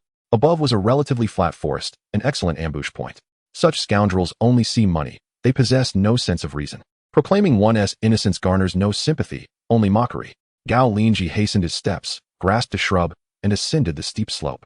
He then concealed himself behind a tree, summoning the shsht-ing, burying it beneath the earth and stones. The 2 salesmen, Chun Xing and Wang Tsong, hurriedly approached. That was 2 million in motion. If they could catch up, it would be theirs. They had not even considered the possibility of resistance. Chun Xing, taking quicker strides, saw Gao Linzhi swiftly ascend the slope and disappear into the forest above. Anxiety gripped him. If they lost sight of him, finding him again would be impossible. Chun Xing scrambled up the slope, calling out, "Gao Linzhi, come out. I see you. Hurry and return to confess to the company. They surely won't punish you too severely. You wouldn't want your family to live in fear, would you?" He was merely deceiving Gao Linzhi. His only concern was the money. Whether Gao Linzhi lived or died was of no consequence to him. As for Gao Linzhi being wronged by the company, he believed it to be true, having heard from several female employees that Gao Linzhi had great potential as a husband. At a young age, he owned a fully paid apartment.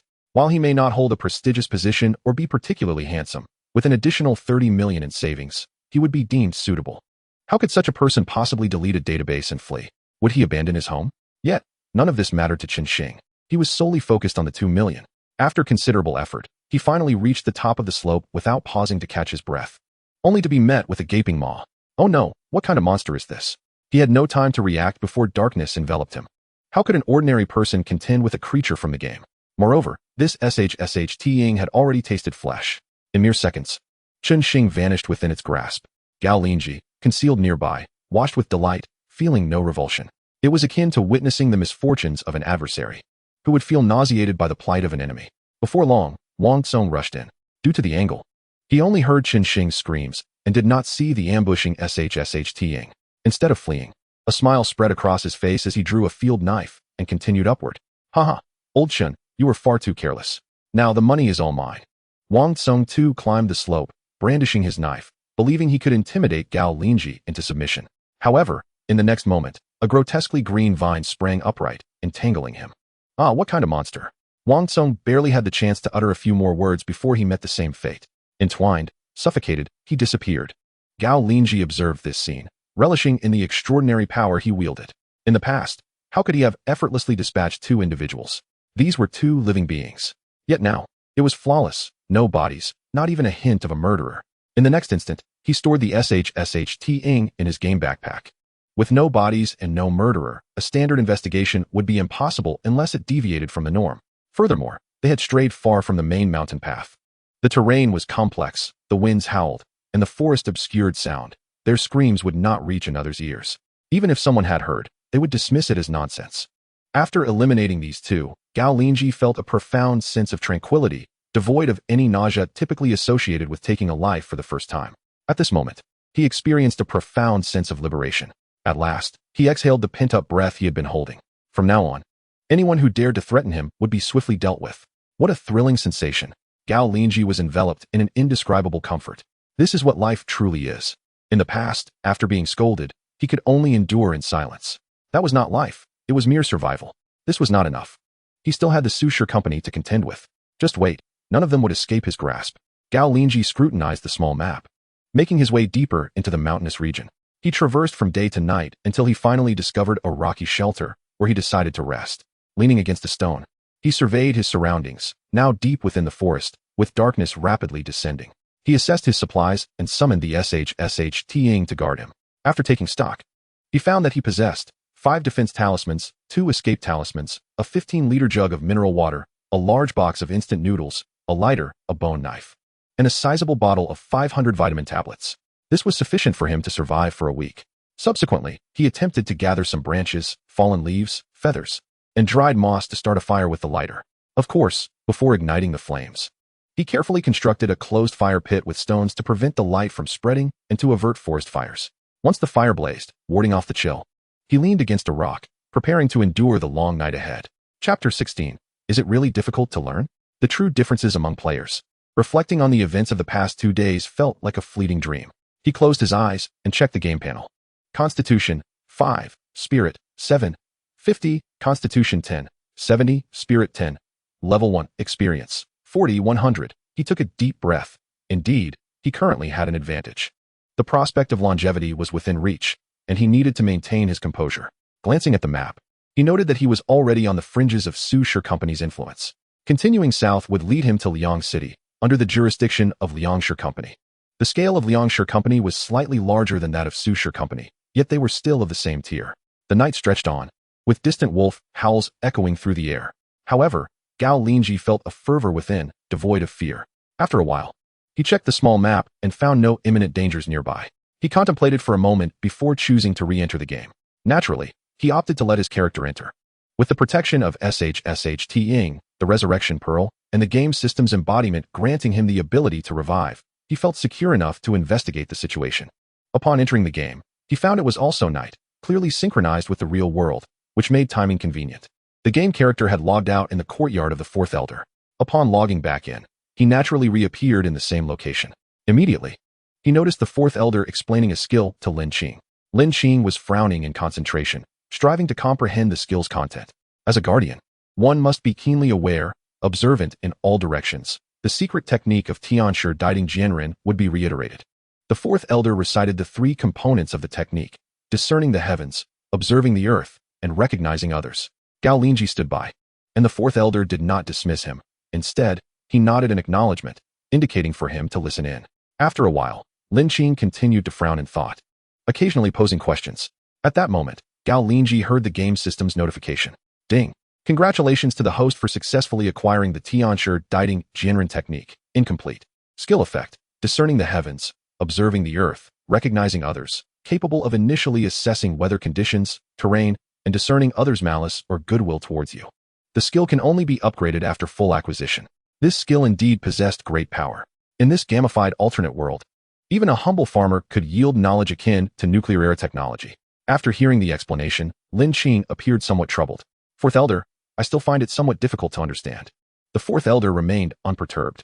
Do not be anxious. Learning skills is inherently challenging. It requires gradual study. At least a month is needed to grasp the basics. However, you, as the Fallen Ones, possess a unique advantage. Defeating monsters grants experience. Once you comprehend the fundamentals, you can expend experience to enhance your skills. This is a benefit that we locals cannot match. At that point, learning will accelerate. For now, acquire several skills, and later, you can improve them using experience. Thank you, Elder, Lin Qing replied, his face radiating joy. Difficult to grasp? I have already accomplished this through my own efforts and talent, Gao Linzhi thought to himself. He had not utilized any cheats. He simply had not disengaged from the game. Now, I shall teach you a foundational lightness skill. You, the Fallen Ones, have but one life. In times of danger, prioritize escape. Once you have grown stronger, then you may fulfill your duties as guardians. The Fourth Elder instructed the 2. He certainly did not believe that Gao Linzhi had learned it. Linqing had not mastered it. So naturally, Gao Linzhi would not either. Yet, he would not reiterate the lesson to Gao Linzhi. Soon, the fourth elder demonstrated the foundational lightness skill once more, explaining the nuances of movement and force application. As before, Linqing diligently noted the instructions, intending to practice gradually later. Meanwhile, Gao Linzhi learned it once again. Ding! Congratulations to the host for successfully learning the basic lightness skill, level 1, 100, which can be upgraded through experience investment or self-practice. Gao Linzhi suddenly realized that this game harbored a hidden pitfall. As levels increased, acquiring experience became increasingly arduous. Gaining experience was easier at lower levels, suggesting that one should cultivate various skills during their early stages. Playing this game also required leveling strategies. However, the crux of the matter lies in the fact that skill acquisition here is strikingly akin to reality. To embark on this journey, one must dedicate over a month to diligent practice. Yet, players possess but a single life. How can they afford to invest so much time mastering a plethora of rudimentary skills? It is crucial to recognize that they are constantly at risk of exposure, facing the peril of being captured by corporate players. Once their identities are revealed, encountering monsters allows for a retreat offline. But how can one escape from corporate players? They must hasten to level up, enhance their fundamental attributes, and bolster their survival capabilities both in reality and within the game, before turning back to skill practice. This is the only viable path, for as their prowess escalates in the game, so too does their strength in reality. Even as a wildling, one can subsist on the basis of superior physical attributes. However, this approach inevitably hampers ordinary free players, preventing them from following a meticulously planned trajectory. Their accounts are significantly compromised from the outset, leaving them to gradually make amends later on. In contrast, Gao Linzhi possesses the ability to rely on financial investment to augment his survival capabilities, enabling him to cap his levels. He can initially master all fundamental skills and maximize his base attributes. Consequently, his advantages multiply beyond those of others. Of course, Gao Linzhi's advantages are not unique. Leaders among corporate players, such as Su Tianlang, enjoy similar benefits. Being a leader affords them the protection of subordinates, thus allowing them to maintain a relatively weak personal strength in the early stages while still capping their levels. Nevertheless, this creates a vulnerability. Should any subordinate grow too powerful, envy may arise. Hence, corporate player leaders cannot indefinitely maintain their level caps. Only Gao Linzhi can achieve this. As long as he remains unharmed and untrapped, he can act freely. After imparting the fundamentals of light body techniques, the fourth elder proceeded to teach a set of basic punches and kicks, instructing Linqing to take notes and absorb the knowledge at his own pace. The game provides a log function, facilitating timely documentation of information. Although they possess but a single life, essential game functions remain intact. Features such as an inventory and log are available, but the most crucial resurrection function is absent, representing a significant shortfall. Meanwhile, Gao Linzhi simultaneously acquired 2 additional skills. Ding! Congratulations to the host for successfully learning basic punches and kicks level 1, 100. Ding!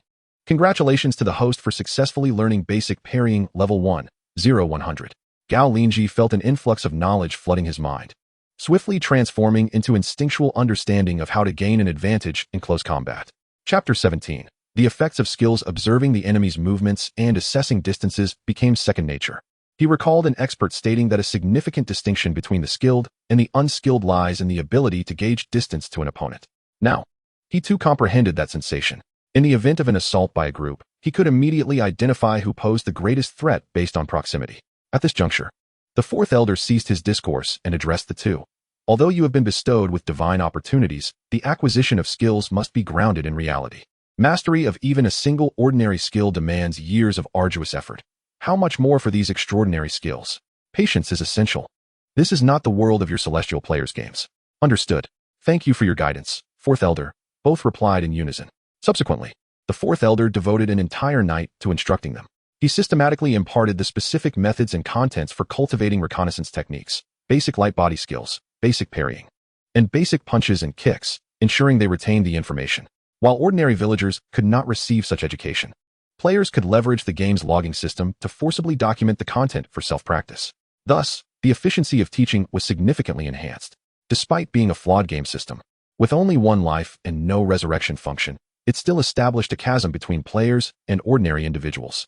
At that moment, Linqing utilized the logging function to record everything, intending to digest the material gradually, akin to a cow ruminating.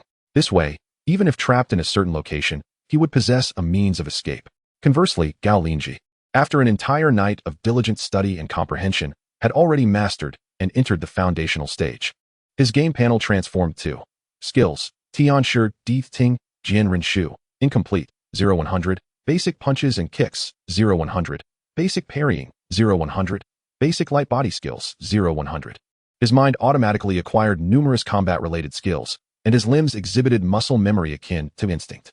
These foundational skills could also be found in the village's library, yet they required copper coins and contribution points for exchange. Speaking of contribution points, this was a novel concept introduced by celestial players, as the fourth elder elaborated.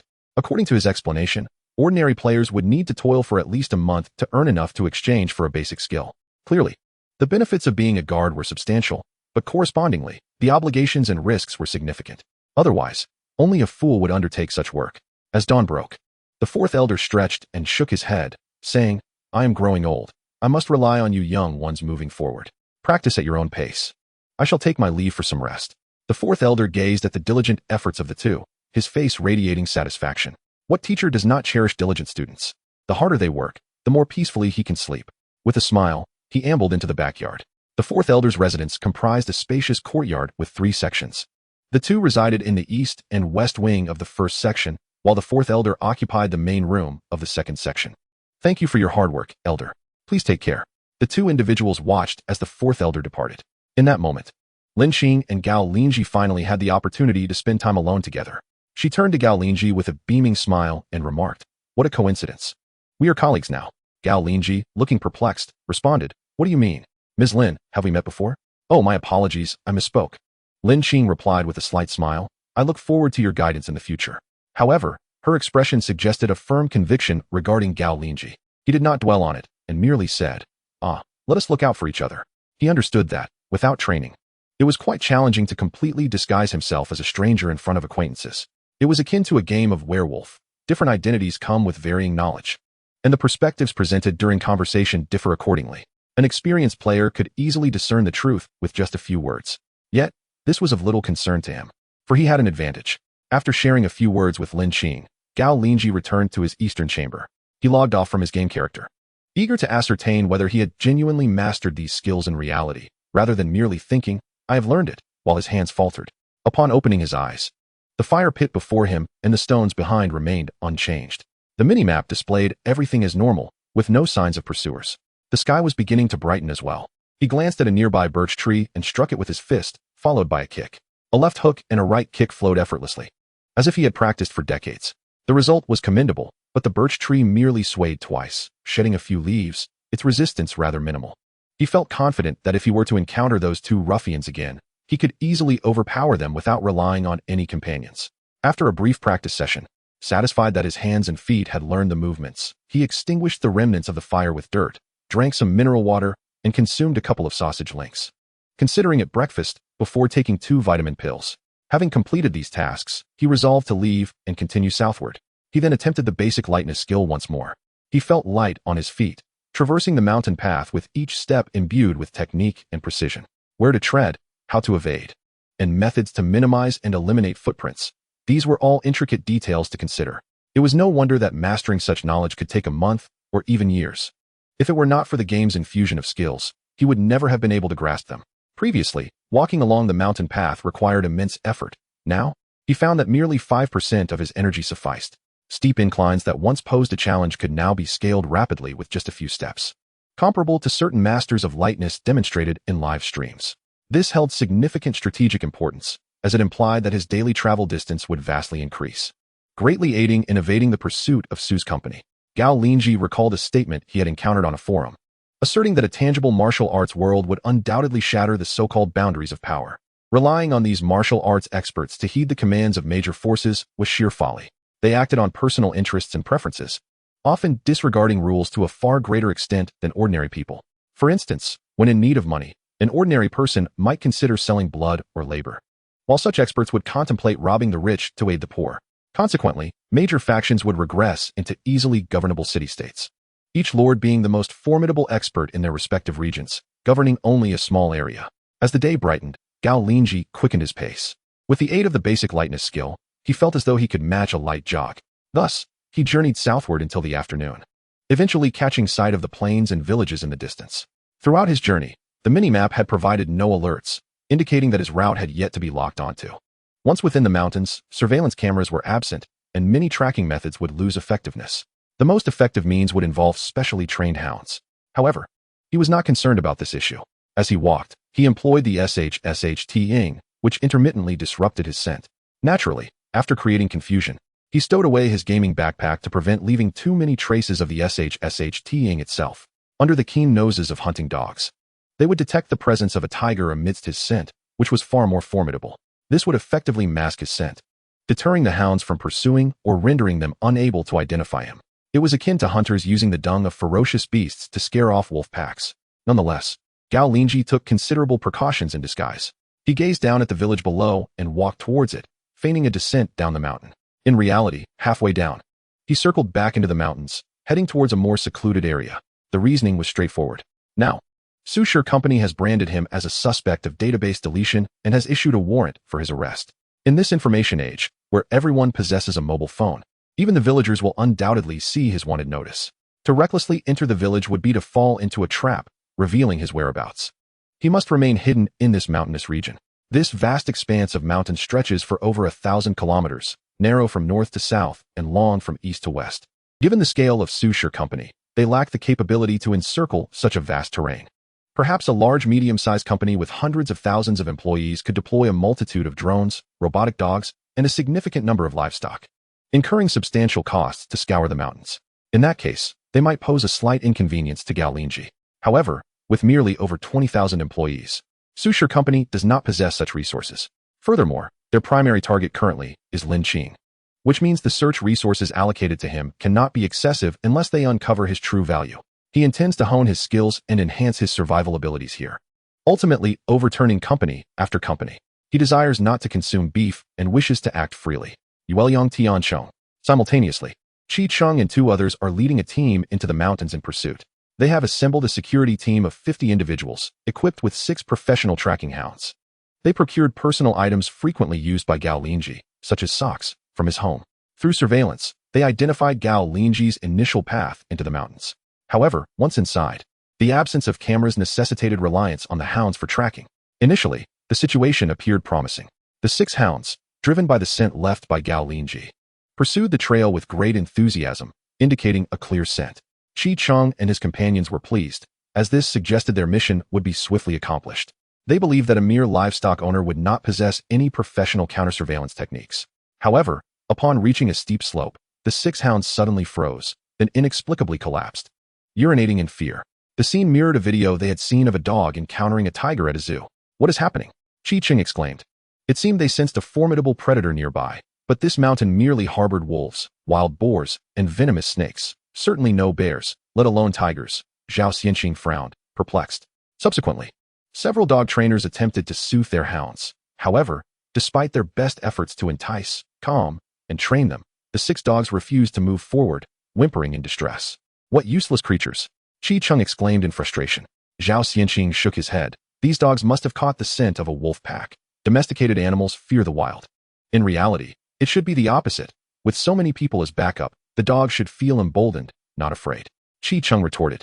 Without the hounds to track, their 50-plus members, although numerous, would not make any significant impact in the vast mountain. Each time they sought to capture a criminal, they needed tens of thousands of people to comb through the area hand in hand. That scoundrel, instead of waiting for us to capture him at home, dares to flee, thinking he can escape death? Qi Cheng said vehemently. Let's ask a few passers-by if they have seen anything, Zhao Xianqing suggested impatiently. The group gazed up at the boundless forest, a gentle breeze rustling the leaves. Without the dogs, how could they proceed?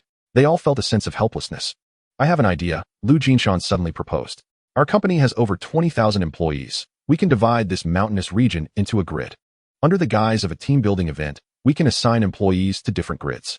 By increasing the reward for information, anyone who spots Gao Linzhi will receive a handsome sum. This way, we can enhance the likelihood of encountering him. Zhao Xianqing nodded. That plan is feasible. Let us proceed immediately. The longer we delay, the greater the chance he will escape. Modern companies operate with remarkable efficiency. Just half an hour after submitting the report, they received approval. Most non-key departments of Sushur Company were notified of the collective team-building event. Exercise your body for 50 years of healthy work for the company. Work hard today, or strive to find a job tomorrow. Loyalty, loyalty, and more loyalty. Meanwhile, Gao Linzhi, unaware of Su Company's actions, could surmise their strategies, primarily employing a manpower search of the mountains, complemented by drone surveillance. In response to their tactics, he resolved to fortify his own defenses. He first needed to undertake basic camouflage and then seek a cave to evade aerial pursuit. He quickly identified his next objective, to learn the art of disguise. As a bodyguard, one often needs to conceal oneself while discreetly protecting a target. Thus, acquiring skills in disguise was entirely reasonable and perhaps even something the Fourth Elder might willingly teach him. With this thought in mind, Gao Linzhi roamed the mountains until he discovered a secluded ravine. It was remarkably hidden, with dense foliage and vines obscuring the sky. From above and around, one could only glimpse a vast expanse of trees and vines, shrouded in mist, rendering the bottom invisible. To enter, one would need to climb down the cliff. Clearly, this was an excellent hiding spot, though it appeared to be a dead end, even if he were cornered. Gao Linzhi could quickly escape into the game as a last resort.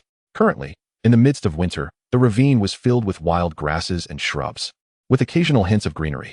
Recalling the wilderness survival videos he had watched, he prepared to engage in survival tactics right here. He now possesses numerous advantages in wilderness survival. He can effortlessly access survival supplies from the game world. With the aid of a game data panel, he can revive indefinitely, having transformed his existence into a data-driven experience. Free from the perils of illness, poisoning, disability, and other fatal wilderness survival issues. Soon, he discovered a relatively flat slope within a mountain ravine, strewn with rocks and resilient grass and shrubs growing defiantly through the crevices. He intended to cut timber, using stones and wood to construct a simple wooden shelter as a temporary abode. To this end, he re-entered the game to procure various building tools from the Fourth Elder's residence, including axes, saws, and ropes. The Fourth Elder did not inquire about the purpose of these items, merely casting him an understanding glance, clearly a man of insight who grasped the situation at a glance. As long as Gao Linzhi fulfilled his duty as a guardian, that was sufficient. After a full day's exertion, he finally erected a rudimentary shelter. The axe, a true game asset, made chopping wood a straightforward and effortless task. Aside from the axe, he borrowed nothing else to avoid arousing suspicion. Food was similarly acquired from the Fourth Elder's home. Thus, Gao Linzhi comfortably survived in this mountain ravine. The following morning, after tidying up his makeshift dwelling, Gao Linzhi re-entered the game. He sought the Fourth Elder to learn the art of disguise. Before he could speak, the Fourth Elder said, "You should first master the skills from before. In a couple of days, I will teach you the art of disguise, which you may use to alter your identity and conceal yourself within the village, preventing further covert targeting." Gao Linzhi was naturally pleased, as this spared him the need to voice his request. His current goal was singular: to slay monsters, accumulate experience, and use that experience to upgrade his recently acquired foundational skills. At that moment, his attribute panel read as follows: Physique, 5, Spirit, 7, Level, 1, Experience, 40. 100, Skills, Tian Shi Di Ting Jian Ren Shu, Damaged, 0-100, Basic Fist and Foot Techniques, 0-100, Basic Parry, 0-100, Basic Lightness Skill, 0-100. With a mere thought, he allocated all his experience points to the Basic Lightness Skill. Basic Lightness Skill proficiency increased to 40100. He moved his body and realized he had become somewhat more agile. Subsequently, he sought out the Fourth Elder, who was reclining in a chair at the village center, appearing to doze. "Fourth Elder, I wish to slay monsters to gain experience," Gao Linzhi stated directly, without hesitation. "You are a guardian of the village. There is no need to rush to level up like other newcomers. It would be best for you to first learn several skills before hunting monsters, investing your experience into various skills to enhance your attributes, rather than hastily seeking to increase your level. You need not worry about personal safety. The village will ensure it." The Fourth Elder opened his eyes and regarded him, evidently misunderstanding Gao Linzhi's urgency as a sign of trouble needing swift leveling to acquire attribute points for self-defense. Gao Linzhi understood the Fourth Elder's advice stemmed from genuine concern for his well-being. After all, a well-developed guardian with robust attributes holds significant value for the village. However, unbeknownst to him, Gao Linzhi had already grasped the fundamentals of 4 skills. "I have mastered one skill," Gao Linzhi stated plainly. "Very well. Take this token to the city wall and find the patrol team," the Fourth Elder replied, a glimmer of delight in his eyes. "Tell them it was I who instructed you. If they capture any monsters, they are yours to slay, and afterward, have them report to the village for reimbursement." He straightened up and produced a bamboo token from his robe, handing it to Gao Linzhi. Upon receiving it, Gao Linzhi observed that one side bore the character for kill, while the other displayed the character for monster, clear and comprehensible. He nodded in appreciation. "Thank you, Fourth Elder. It is nothing. You have earned this. Do your best." The Fourth Elder encouraged further. "Yes," Gao Linzhi replied, taking the token and making his way to the village stone wall, where he located the patrol team. He approached Zheng Dong, the team leader, who was busy attending to various tasks, and presented the token. The village had 4 patrol teams that took turns patrolling day and night. During the day, 1 team would patrol, while 3 teams would work in shifts at night, indicating the dangers that lurked after dark. Zheng Dong was the captain of the 4th team. All right, since it is a token from the 4th elder, any monsters we capture will be yours to slay. However, bear in mind that you only have the right to slay. Any loot remains ours, Zheng Dong clarified. I understand. Gao Linzhi readily accepted this arrangement, as he would exert no effort, yet still gain experience. While it might seem unfair that only players could claim loot, the reality was that players were not scarce in the village. With dozens of players currently in various stages of development, they relied on the village for survival, whereas the village did not depend on them. In this context, corporate players held greater value for the village since they were controlled by the company and could handle monsters at the cost of their own lives. Thus, Gao Linzhi accompanied the patrol team as they dealt with the monsters. By midday, the patrol team had eliminated the surrounding beasts, allowing Gao Linzhi to successfully earn 300 experience points, which he immediately invested entirely into the basic lightness skill. This advancement elevated the basic lightness skill to level 3, 40,100. Clearly a promising outcome for him. Chapter 20. The emergence of the Tian Xia Hui at noon, players logged off to have their meals. Unwilling to spend game currency on food, while Gao Linzhi joined Zheng Dong and the others to dine at the west cafeteria of the village. After all, he is the village's guardian contracted to provide free food and lodging. It is easily understandable that he would not dine offline, as being online and offline would waste time. However, as Gao Linzhi was heading towards the village, a player by the name of Xiao Miao Jiaoyu approached him. Bro, may I have a word? Xiao Miao Jiaoyu inquired. Is there something you need? Gao Linzhi glanced at Zheng Dong. Zheng Dong waved him off, saying, You handle your business. I'll go order some good dishes for you. When you arrive, you can enjoy a ready meal. I appreciate the trouble, Captain Zheng. Subsequently, Gao Linzhi followed Xiao Miao Jiaoyu to a secluded spot. Brother, you aren't part of the company's upper management, are you? Xiao Miao Jiaoyu asked directly. Oh, what makes you say that? Gao Linzhi retorted. It's simple. Only company executives would not sign a life-risking contract, Xiao Miao Jiaoyu scoffed. What they excel at is uncovering the true identities of ordinary players, killing them for loot, and then capturing homeless individuals from the real world to turn them into expendable avatars in the game, profiting from their labor. By the end of his statement, Xiao Miao Jiaoyu's tone was filled with indignation. I see. It appears that in this game, one must not reveal their true identity. Gao Linzhi nodded slightly.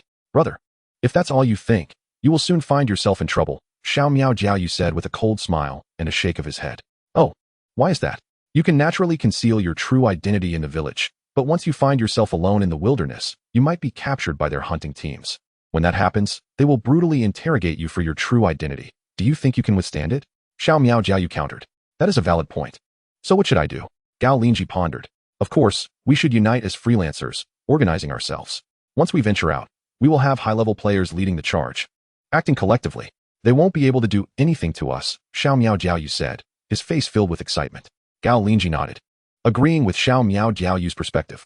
So what is the name of your organization? Xiao Miao Jiaoyu replied enthusiastically. Our organization is called Tianxia Hui, advocating for equality among all in a united world. Our mission is to collectively resist the exploitation of the company and protect every member. Oh, that is a commendable mission. Please continue your efforts. I express my admiration for your cause. Gao Linzhi smiled, turning to leave. When you succeed, do let me know. I still need to eat. Such an obvious bait. If I couldn't see through it, then I might as well not have crossed over. He thought. My 20,000 hours of web literature reading time would have been in vain. Wait, do you not trust me? Are you planning to go solo? In this game, going solo is absolutely no match for company players. They have 99 ways to deceive you. Xiao Miao Jiaoyu hurriedly caught up, continuing to persuade him. Gao Linzhi shook his head and laughed. Ha ha ha. Isn't the game more interesting with higher difficulty? The script of life is far too simple. For me, it has become exceedingly dull. Only challenging obstacles can make me feel the essence of life. Xiao Miao Jiaoyu was initially stunned, but soon felt disdainful. You really know how to show off. When you are captured and tortured by company players, you will no regret. He watched Gao Linzhi's retreating figure before turning to leave. He understood that the other party did not believe him now, but soon they would come to realize that only their Tianxia Hui could contend with those large corporations. He then spotted another player engaged in mining and quickly approached him. Brother, allow me to introduce you to the son of freelance players, Tianxia Hui. Gao Linzhi shook his head internally, thinking, what Tianxia Hui? I am part of the Zun Meng. The village canteen is located at the west end of the village, right next to a monster prison. As the name suggests, it is a place specifically designated for the confinement of monsters, selling the rights to slay them to players. The ingredients procured are directly delivered to the canteen for processing. It can be said that the canteen is built around the monster prison. Gao Linzhi arrived at the canteen, meeting Zheng Dong at a corner table. At this moment, the canteen was already filled with numerous individuals, most of whom were patrollers, with few players present. Today, we have rabbit meat. These ingredients from monsters can enhance your physique if consumed regularly. Zheng Dong pointed to the dishes he had ordered. Gao Linzhi smiled. That's splendid. I must eat a bit more. The two then sat down to begin their meal. Before long, another player approached their table directly. The individual bore the name Su Shi Lao Chi above his head. Upon seeing this, Zheng Dong discreetly took his tray to another table. Is there something you need? Gao Linzhi asked, taking a bite of the dish and finding it quite delicious. Unfortunately, this was not his own body. To feel full, he would have to eat in his original form. Brother, here is 1 kilogram of gold. If you can lure Linqing outside the village, all this gold will be yours, and there will be an additional 4 kilograms afterward. Su Shi Lao Chi stated quietly as he pulled out 2 hefty gold bars and placed them on the table. The shimmering gold bars caused everyone in the canteen to gasp slightly. Evidently, the local villagers also recognized the value of gold. Gao Linzhi looked at the gold bars and reached for one. Would you like to recharge 1,000 gold? No. 1 kilogram is equivalent to 1,000 grams, and clearly, in this game, 1 gram equals 1 gold. Linqing is also a guardian in the village and a student of the 4th elder. She is my junior sister. Gao Linzhi scoffed. You have only just met. There can't be that deep a bond, can there? Su Shi Lao Chi replied coldly. What I mean is, you need to offer more. 100 kilograms of gold would be more appropriate. Do you know what talents she possesses? Gao Linzhi shook his head. 100 kilograms equals 100,000 grams, which is 100,000 gold. If I could acquire 100,000 gold in one go, I would no longer fear Su's company. In reality, at 1,000 yuan per gram, that would amount to 100 million yuan. Unexpectedly, Su Qi was not outraged by Gao Linzhi's audacious demand. Instead, he appeared contemplative. He slightly nodded and replied, I shall first seek the young master's counsel. Upon hearing this, Gao Linzhi could not help but smirk internally. Indeed, these corporations, thriving on economic monopolies, effortlessly amassed considerable wealth. 100 kilograms of gold posed no burden to them. Such an immense quantity of gold could only have been transported from the real world into the game. He found it hard to believe that a mere village could casually produce such a substantial amount of hard currency. Chapter 21. Deceptive Contract. Su Qi soon departed from the dining hall, only to return shortly thereafter. The young master has agreed to offer you 100 kilograms of gold, but you must first sign a contract. Gao Linzhi was not surprised by this. The value of Linqing undoubtedly far surpassed that of 100 kilograms of gold, for he was a talent fiercely protected by the village. This was advantageous, as it would help him draw hostility. Thus, Gao Linzhi smiled and said, signing the contract is acceptable, but I require a deposit of half. At most, 1/10. Su Qi began to negotiate. 1/10 will suffice. After their meal, Gao Linzhi followed Su Qi to an open space within the village. There, a group awaited them, led by Su Tianling. Su Tianling cast a glance at Gao Linzhi and chuckled. I knew there was no one who could be bought, only those who cannot afford the price. Here is your gold. Remember, you have only 2 days. With that, he gestured, and someone brought forth a heavy sack containing 10 kilograms of gold, a significant sum, along with a sheepskin contract.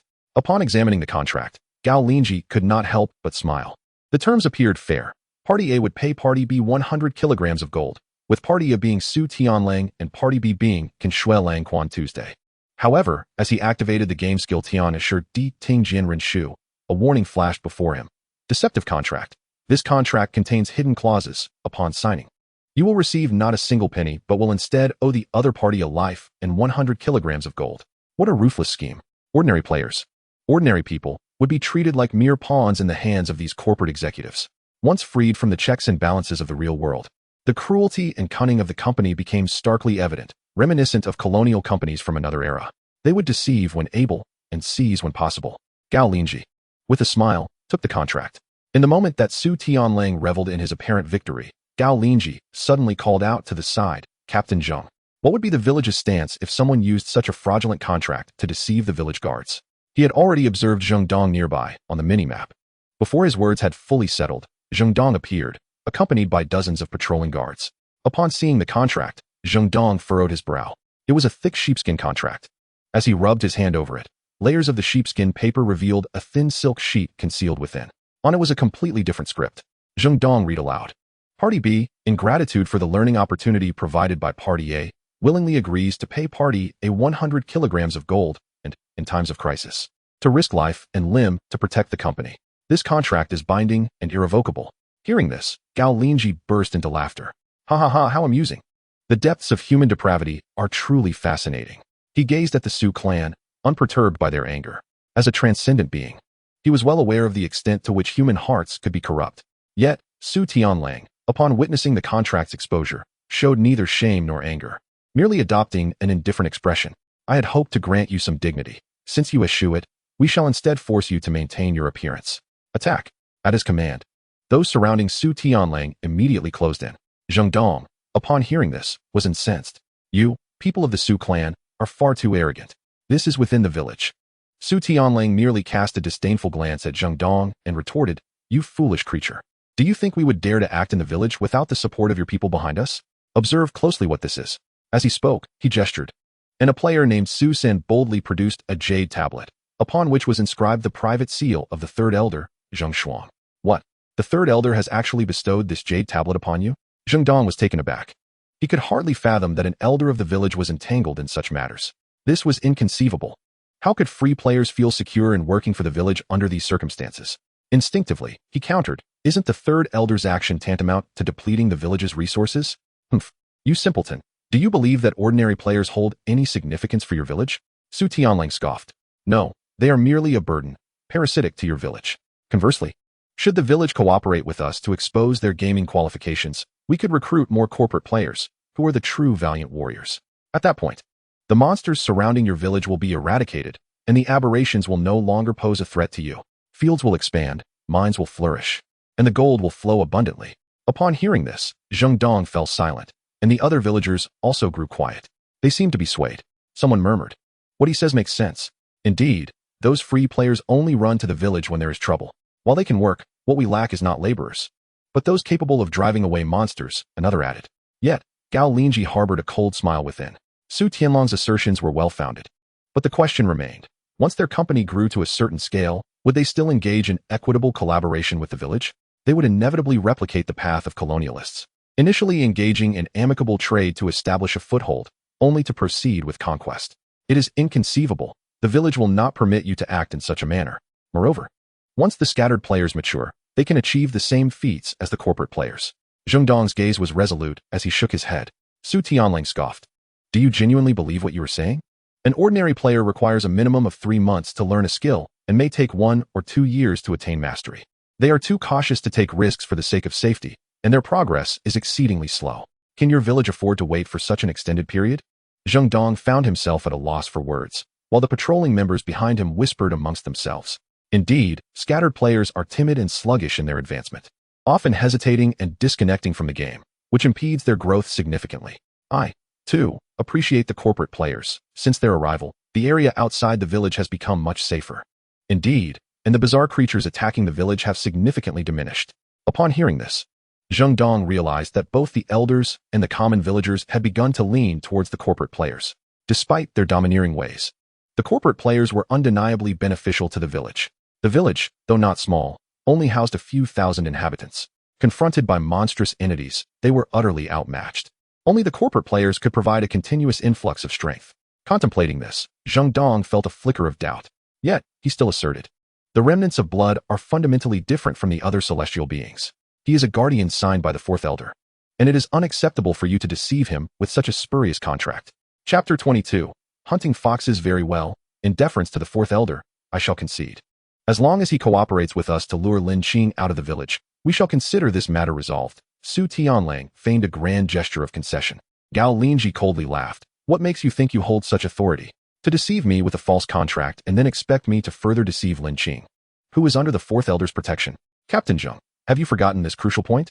Indeed, I nearly overlooked this significant matter. Regardless, I must report this to the fourth elder, Zheng Dong declared, drawing his blade to protect Gao Linzhi and producing a communication talisman. Go ahead and notify him. I am curious to see how the fourth elder will deal with me. Su Tianlang retorted nonchalantly. Zheng Dong gritted his teeth as he activated the talisman. Shortly thereafter, the image of an elderly gentleman materialized. It was the fourth elder. Zheng Dong succinctly relayed the situation. I understand. Su Gongzi, the remnant blood, is a village guardian. And Lin Qing is also a guardian. You must not lay a hand on either of them, the fourth elder stated unequivocally. Zheng Dong's expression shifted upon hearing this. Was the fourth elder implying that the recent actions of the Su Corporation would not be pursued? Indeed, Su Tianlang erupted in laughter. Very well. Today I shall grant this favor to the fourth elder. However, the new apprentice you have taken under your wing is a traitor to our Su Corporation. She has stolen from us, and I request that you hand her over. That is unacceptable. She is also a village guardian, possessing great talent and potential to become a pillar of the village. The fourth elder flatly rejected. No matter how exceptional her talents, she is but one individual. One life. No matter how gifted she is, how many years must she devote to her growth? Yet your village faces frequent incursions from monsters and anomalies. Without the desperate combat of our corporate players, would you enjoy such peace now? Do not forget, your village once teetered on the brink of annihilation. Gao Linzhi was momentarily taken aback. He discerned the implication in Su Tianlang's words. It seemed that Donglang village had survived only through the relentless efforts of the corporate players in the past. It was no wonder they exhibited such arrogance, daring to capture ordinary players within the village. That is our concern.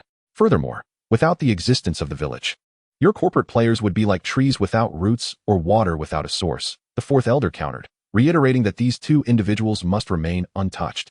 We shall see. Su Tianlang replied, and with that, the image of the fourth elder faded. He cast a lingering glance at Gao Linzhi before departing with his companions. Su Tianlang faced no repercussions, but Gao Linzhi remained unperturbed. To him, Su Tianlang had become inconsequential.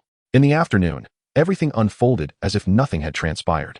Gao Linzhi accompanied Zheng Dong and the fourth team to hunt the surrounding monsters. Brother Remnant Blood, we shall sweep the Fox Hill this afternoon. It has been 6 days since our last purge, and the foxes must have multiplied, Zheng Dong remarked. Gao Linzhi nodded in agreement. As they walked and conversed, he learned from Zheng Dong that many monsters often possess a nest, which, once destroyed, will inevitably regenerate over time. Thus, they were compelled to periodically clear these nests. This exemplified the game's mechanics. Monsters had respawn points. The lair of the foxes was referred to as Fox Hill, located 30 miles south of the village, replete with numerous caves and shrouded in layers of gray-white mist for protection. According to Zheng Dong, the refresh cycle for these foxes was approximately 7 days. After extermination, they would reappear after the passage of 7 days, initially in small numbers, only to gradually increase. If left unchecked for an extended period, the strength of each fox would also rise. Upon exceeding a certain threshold, they would proactively assault the village. Furthermore, if the villagers killed these foxes, their flesh would be tainted by anomalies and thus inedible. However, if players dispatched them, they could yield various materials, including fox pelts and meat, which, once prepared, were consumable. From this perspective, the regular respawning of these creatures was beneficial, directly addressing the village's meat supply concerns. Consequently, these monster nests became coveted resource points, leading to frequent conflicts between Donglang village and neighboring settlements. In the eyes of Gao Linzhi, such occurrences were all too familiar. Was this not a classic case of a guild monopolizing a monster spawn point? The Yahoo could yield fur and meat, though the meat was not particularly delectable. It was still meat and could be smoked for better flavor. Meanwhile, the fur and skin were essential materials for crafting talismans. Zheng Dong spoke as they walked. Within less than an hour, they arrived at Yahoo Pa. Indeed, due to the arrival of players, the village had adopted a timing method more precise and convenient for players. It was a slope rising over 200 meters, shrouded in mist. Beneath the fog, one could faintly discern a series of dark openings, accompanied by the distant howls of foxes. Ding! You have discovered Yahoo Pa, levels 3 to 9. A game notification appeared in Gao Linzhi's mind. He then observed a team clad in blue uniforms diligently hunting the Yahoo. Each member bore a common prefix in their names. Su's second team, Tian Lung and Di Han. Altogether, there were 9 individuals, fully armed in steel armor, wielding sharp steel blades as they queued to slay the emerging Yahoo. Gao Linzhi glanced up and saw them first toss a bundle of fragrant hay emitting yellow smoke into one of the openings, followed by sending several members to guard the larger entrances. Before long, a yellow-skinned fox, its eyes glowing a fierce red, sprang forth. They struck it down with a single blow to its head. The fox, cunning as it was, twisted its body and darted beneath one player's legs, attempting to bite at the basket.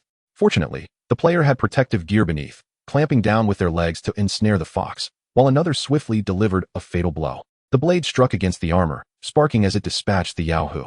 However, this was merely the beginning. Soon, 3 to 4 foxes surged forth simultaneously.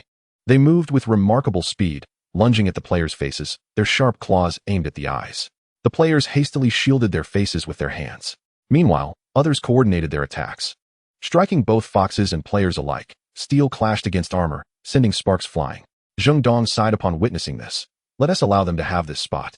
We shall move to the other side to hunt. We'll use nets to capture the wounded ones for our bloodied brethren. Chapter 23. Players used until death subsequently. Zheng Dong and his group ventured to the opposite side, employing similar tactics, tossing smoke-producing substances as they set out to hunt the foxes. The players from Su's company cast a glance their way, but said nothing more. Unlike Su's team, Zheng Dong and his companions utilized wire nets, first weakening the foxes before ensnaring them. This method rendered Gao Linzhi's hunting considerably safer. Thus, Zheng Dong refrained from having him wear armor, allowing him to maintain agility and swiftly escape should danger arise. From these details, Gao Linzhi discerned the village's pressing need for reliable players. Having reached level 3 in basic lightness of foot, Gao Linzhi found it beneficial. Any stray fox that attempted to attack him was easily evaded, followed by a decisive strike. He swiftly gained experience and material drops. Before long, the monster hunting reached a steady rhythm. The two teams operated independently, methodically dispatching the foxes. Yet, before long, an unexpected incident occurred. A scream pierced the air.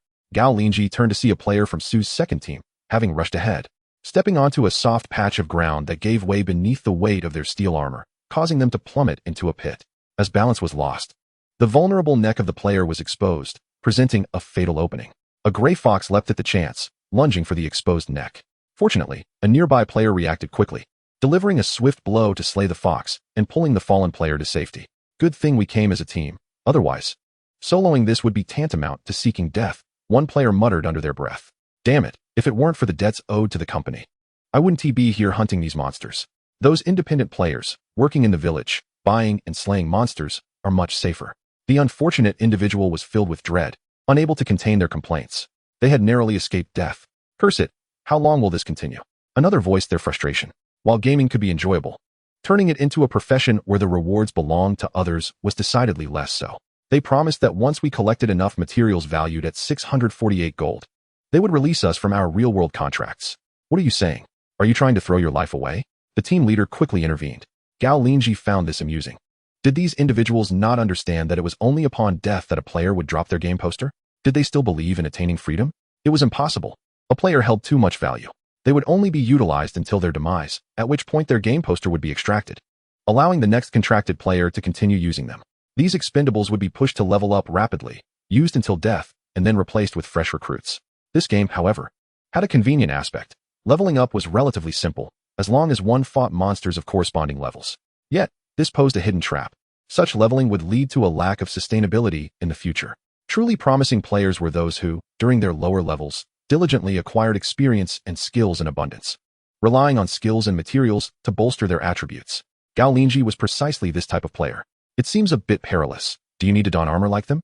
Zheng Dong inquired, concerned after witnessing the incident involving Su's company players. Gao Linzhi shook his head. No need. I prefer not to wear armor. It allows me to practice my agility and combat reflexes simultaneously. If it were high-grade armor that did not impede mobility while providing protection, I would gladly wear it. My priority is to enhance my agility and evasion as a true player. Indeed, you should exercise caution. After mastering the fundamentals of light agility, the advantages of your group, the TNJINGZH, will truly emerge, Zheng Dong remarked with envy. Thus, Gao Linzhi accompanied the patrol team, diligently honing his skills throughout the afternoon. As dusk approached and the sun dipped low in the west, he accumulated a total of 1,250 experience points. He promptly invested all of his experience into basic light agility, elevating it to level 13, 90,100. A notification chimed. Congratulations to the host for successfully breaking through level 10 in basic light agility, granting an additional point in physique. His attribute panel transformed significantly. Physique, 51. Each 10 levels in basic light agility increases physique by 1. Spirit, 7. Strength, 60. Physique, 10. Agility, 70. Spirit, 10.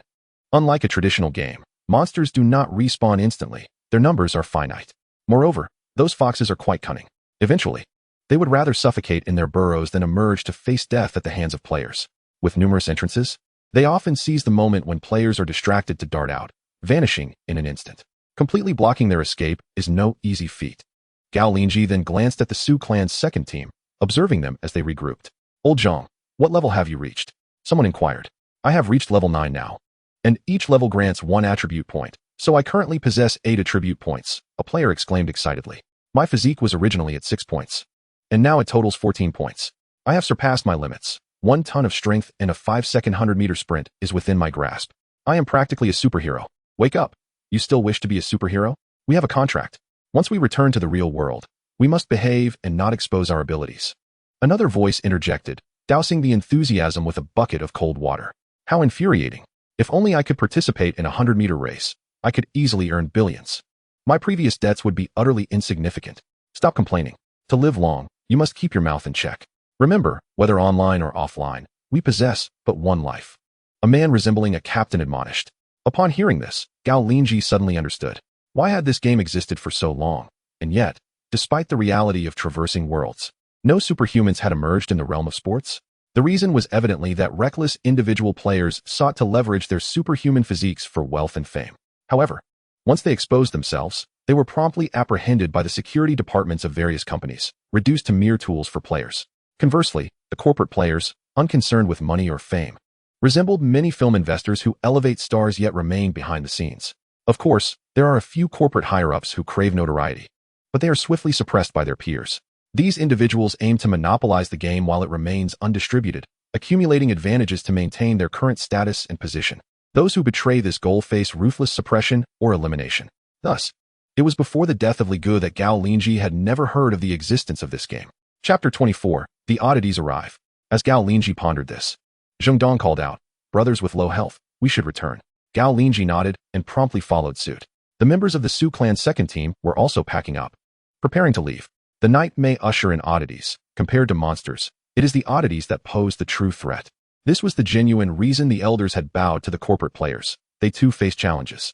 As Zheng Dong walked along the path, gazing at the sun setting in the west, he couldn't help but shake his head and sigh. What exactly are oddities? Gao Linzhi inquired with curiosity.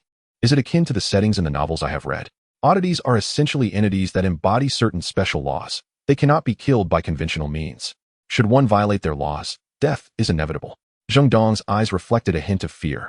Their movements often adhere to specific patterns. One must understand their habits to evade their threats.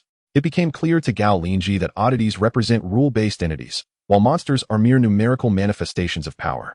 When confronting monsters, sufficient strength and high stats suffice to vanquish them. However, in the face of oddities, without understanding their rules and possessing the appropriate countermeasures, even a level 100 powerhouse would fall victim to their fatality. The common method to comprehend the rules of oddities involves sacrificing numerous lives for experimentation.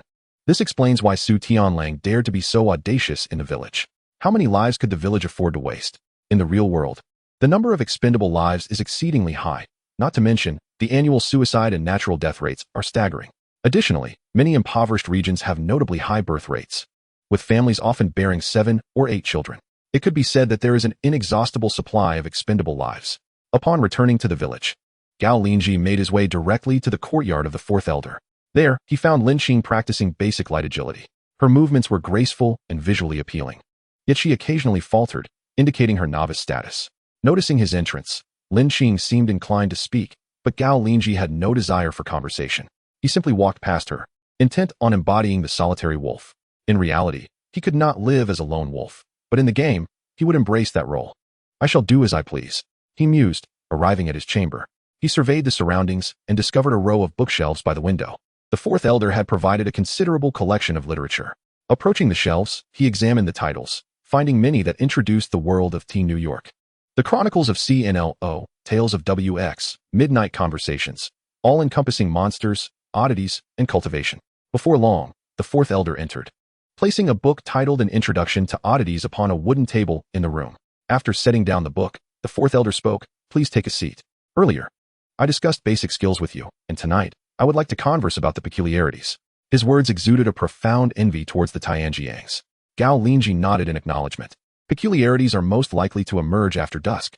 Our villagers generally take refuge within their homes, as the village is protected by extensive talismanic arrays, preventing most peculiarities from entering the houses.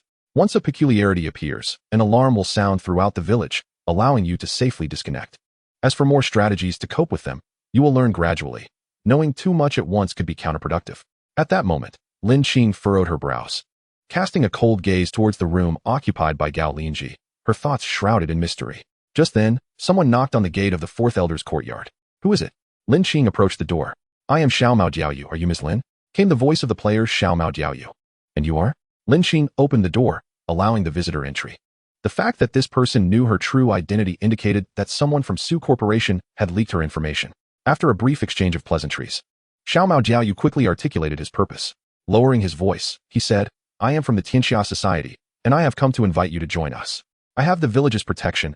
I do not need to join any Tianxia Society, Linzhi replied with a shake of her head. Ms. Lin.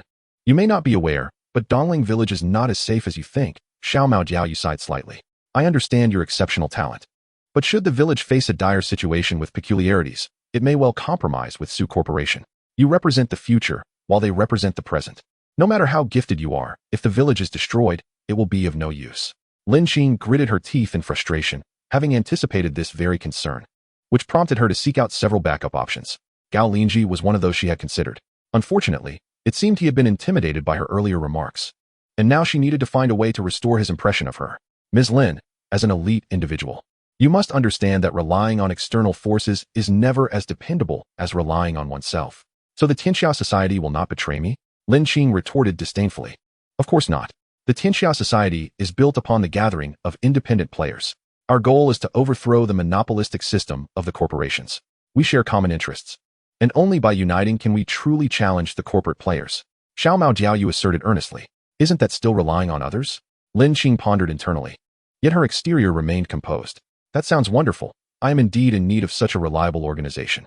However, could you elaborate on what the Tianxia Society is truly like? Certainly. The Tianxia Society currently boasts over 1,000 independent players. We have a president and a vice president, along with 5 teams, each consisting of 5 groups. And each group contains 5 squads, with approximately 8 individuals in each squad. Xiao Mao Jiaoyu spoke proudly. Excellent. I am willing to join. Linzhi declared with a look of aspiration. At this moment, the 4th elder had returned to his quarters to rest. Gao Linzhi remained in his own room. Engrossed in reading, he had been discreetly listening to the conversation between the two outside. After some time, a sudden, urgent chime echoed through the air. Not good. Peculiarities are approaching. Disconnect, disconnect, disconnect. A group of players still outside screamed in terror. Many vanished from sight instantly, while the villagers remained utterly silent. Having returned to their homes at dusk, they had tightly shut their doors and windows, extinguished their lights, and made no sound. Only players with an escape route would dare to work at night, for an entire night could stretch on indefinitely. In that moment, Linzhi hurriedly dashed into another room from the courtyard. She extinguished the oil lamp, secured the doors and windows, and curled up in bed, tightly wrapping herself in the blanket. At this time, her previous bold demeanor had vanished, replaced by a palpable sense of fear. Chapter 25. The Terrifying Peculiarities. Unlike others, she could not disconnect. To do so would mean facing the relentless pursuit of modern corporations. The intensity of such a chase would far exceed that which Gao Linzhi faced, potentially leading to a combined attack from multiple corporations. Meanwhile, Xiao Mao Jiaoyu sighed, and too swiftly disconnected. Within the village, the location of disconnection mattered little. However, Gao Linzhi did not leave immediately. He could resurrect upon death, and thus it was prudent for him to familiarize himself with the peculiarities. In the span of approximately half an hour, a thick mist finally enveloped the 4th elder's courtyard. A faint voice echoed in his ear. It was the 4th elder's voice. Do not be alarmed. This is the silence of the peculiarities. As long as you do not make any loud noises, you will be safe. The village lay in utter stillness, with the usual sounds of barking dogs and chirping insects now silenced, creating an eerie quietude. Gao Linzhi peered through the cracks of the window towards the courtyard, where layers of white mist gathered. A cricket emerged from a crevice in the wall, its wings vibrating as it prepared to chirp, only to produce a faint sound before it fell lifelessly onto its back. In that moment, Gao Linzhi unconsciously slowed his own breathing. Time passed, and then suddenly, the window of Linzhi's room was flung open, followed by something being thrown inside. Bang! It was a firecracker. Damn it! The 4th elder's voice murmured lowly. Gao Linzhi then noticed the white mist in the courtyard rapidly increasing. As nearly half of the village's mist converged here, a bright red dot appeared on the small map in his mind.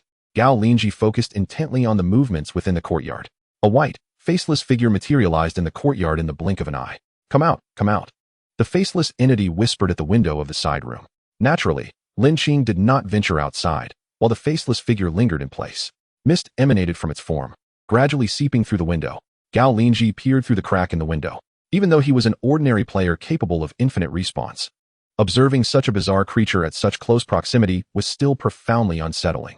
It was difficult to imagine how terrified Linzhi, who remained inside the room, must be at this moment. Begone, foul spirit. The fourth elder finally took action. A burst of blue light erupted, striking directly at the white mist of the faceless figure. Upon impact, the faceless entity merely swayed slightly before altering its course toward the main hall of the second courtyard. Gao Linzhi could not help but feel a shiver run down his spine. The blue light was likely a third-tier talisman. The game's quality tiers were universal: white, green, blue, purple, gold, and red. This faceless figure was presumably a rather common anomaly, and the third-tier talisman could only produce such a taunting effect, confirming it to be a mechanism anomaly. It remained uncertain whether the fourth elder possessed any additional methods. Gao Linzhi promptly made his way to the back window, gazing toward the second courtyard. Soon, he witnessed a figure soaring out from the hall where the fourth elder resided. It was unmistakably the fourth elder himself. Contrary to expectations of a portly figure, he moved with remarkable speed, vaulting over the courtyard. The faceless entity immediately floated after him. The pursuit continued for an indeterminate amount of time. Gao Linzhi glanced at the minimap, observing 2 points, one red and one green, chasing each other, extending far beyond the village. As he watched, a wave of fatigue washed over him, yet he persevered. Eventually, he beheld the fourth elder returning to the courtyard, panting heavily. He stood there bare-chested, patting his ample belly and exclaiming, "Fortunately, I ran swiftly, otherwise, I would have been done for this time. You two can come out now." Lin Qing remained motionless, and Gao Linzhi did not immediately exit the room either. He glanced at the minimap, noting a red that coincided precisely with the fourth elder's position. Splendid. The minimap could recognize the anomaly's disguise. Marvelous. He stood at the door, addressing the courtyard. "Fourth elder, is that anomaly truly so formidable that even you could only flee?" The fourth elder smiled faintly at him. "You will soon grasp its prowess. Be cautious, it is a false one." A voice resembling that of the fourth elder echoed from a distance. "Without sunlight, the anomaly cannot roam." In the next moment, the fourth elder vanished, and the faceless figure appeared in his stead. It lunged towards Gao Linzhi's door, only to be repelled by a flicker of ghostly light upon impact, causing it to retreat. To Gao Linzhi's eyes, it was not a retreat born of fear, but rather one of aversion. An anomaly with aversions? Gao Linzhi suddenly felt as though he had stumbled upon a revelation. Subsequently, the faceless figure wandered outside the room. Taking a deep breath, Gao Linzhi found himself unperturbed. At worst, he would respawn after death. He observed the faceless entity. After an indeterminate amount of time, as dawn began to break, the white mist receded, and the faceless figure finally vanished. Gao Linzhi heard a collective sigh of relief. At that moment, he logged off. His consciousness returned to the real world, opening his eyes. He surveyed his surroundings. In a mountain gorge, a simple wooden shelter surrounded by birdsong and the rustling of insects, there were no monsters or anomalies in sight. Although Gao Linzhi had not experienced any real danger, he felt a profound sense of relaxation. As the sun rose, he casually ate a few bites before logging back in. Upon returning to the game, Donglang village welcomed him with the same radiant sunrise, and the white mist had entirely vanished. Gao Linzhi shook his head, for the first time truly comprehending the terror of anomalies. Even a village elder, albeit a minor character in the game, could do nothing but evade and flee. The disparity was insurmountable. At that moment, the fourth elder's voice echoed once more from the courtyard. "You two, are you unharmed? The anomaly has departed. You may come out now." "Fourth elder, do you recall what you told me yesterday?" Lin Qing's voice chimed in. "Indeed, you are quite the cautious one," the fourth elder replied, recounting his words in detail. Only then did Lin Qing feel reassured, though she still did not open the door. It was Gao Linzhi who first stepped outside, for the red dot on the minimap had vanished. As expected, the fourth elder had not reversed his position. He remained as he was, standing in the courtyard, scrutinizing Gao Linzhi from head to toe, and inquired, "I see your foundational lightness skill has not only been initiated, but has also made significant progress, has it not?" "Yes," Gao Linzhi replied without reservation. He did not doubt how the fourth elder knew this, as the latter could easily inquire through Zhengdong. Moreover, the differences in their movements were evident. Possessing martial skills and lacking them created distinctly different states, akin to the real world, where someone who practiced ordinary martial arts would walk with a certain grace.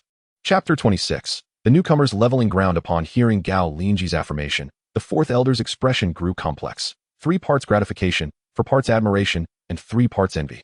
"It seems your talent has indeed enhanced your comprehension. Otherwise, it would be impossible for an ordinary person to master a skill so swiftly." Gao Linzhi chose not to comment. Observing his reaction, the fourth elder sighed. "Do you know how long it took this elder to practice foundational lightness skills from learning to mastery? I began training at the age of 5, and it took a full year to truly enter the preliminary stage with just the foundational skills. Yet you accomplished it in merely a day. It seems the descendants truly possess extraordinary advantages. Fortunately, you possess but a single life. Were it akin to the myriad lives spoken of in the games you mention, it would indeed constitute a calamity far more bizarre than any natural disaster. At this moment, in another chamber, Linzhi was struck with astonishment. The other party had swiftly acquired fundamental skills, and should their talent be harnessed effectively, their development in the later stages could rival her own. This individual undoubtedly represented an exceptional backup, yet it was evident that he embodied the archetype of a traditional man, one unlikely to indulge in servility. Not only would he show no leniency towards women, but in his eyes, they were merely instruments to be exploited. His persona was reminiscent of the formidable leaders often seen in traditional martial arts dramas. After only a few encounters, Linzhi discerned this trait within him. With this realization, she stepped out cautiously, her face reflecting trepidation as she inquired, "Elder C, what transpired last night? Why did someone hurl firecrackers into my room, nearly instilling fear into my very soul?" Elder C exhaled deeply, a hint of resignation upon his countenance. "Someone seeks to harm you. It appears they care not even for my standing as an elder. Who might they be?" Linzhi asked, feigning ignorance. Who else could it be but them? Elder C's eyes betrayed a mixture of disdain, helplessness, and fury. "What shall we do?" Linzhi probed tentatively. "This is utterly detestable, yet we lack evidence. Last night, I was preoccupied with diverting the anomaly and failed to apprehend the one who threw the firecrackers," Elder C lamented, his gaze heavy with the implication that she needed to consider the greater picture.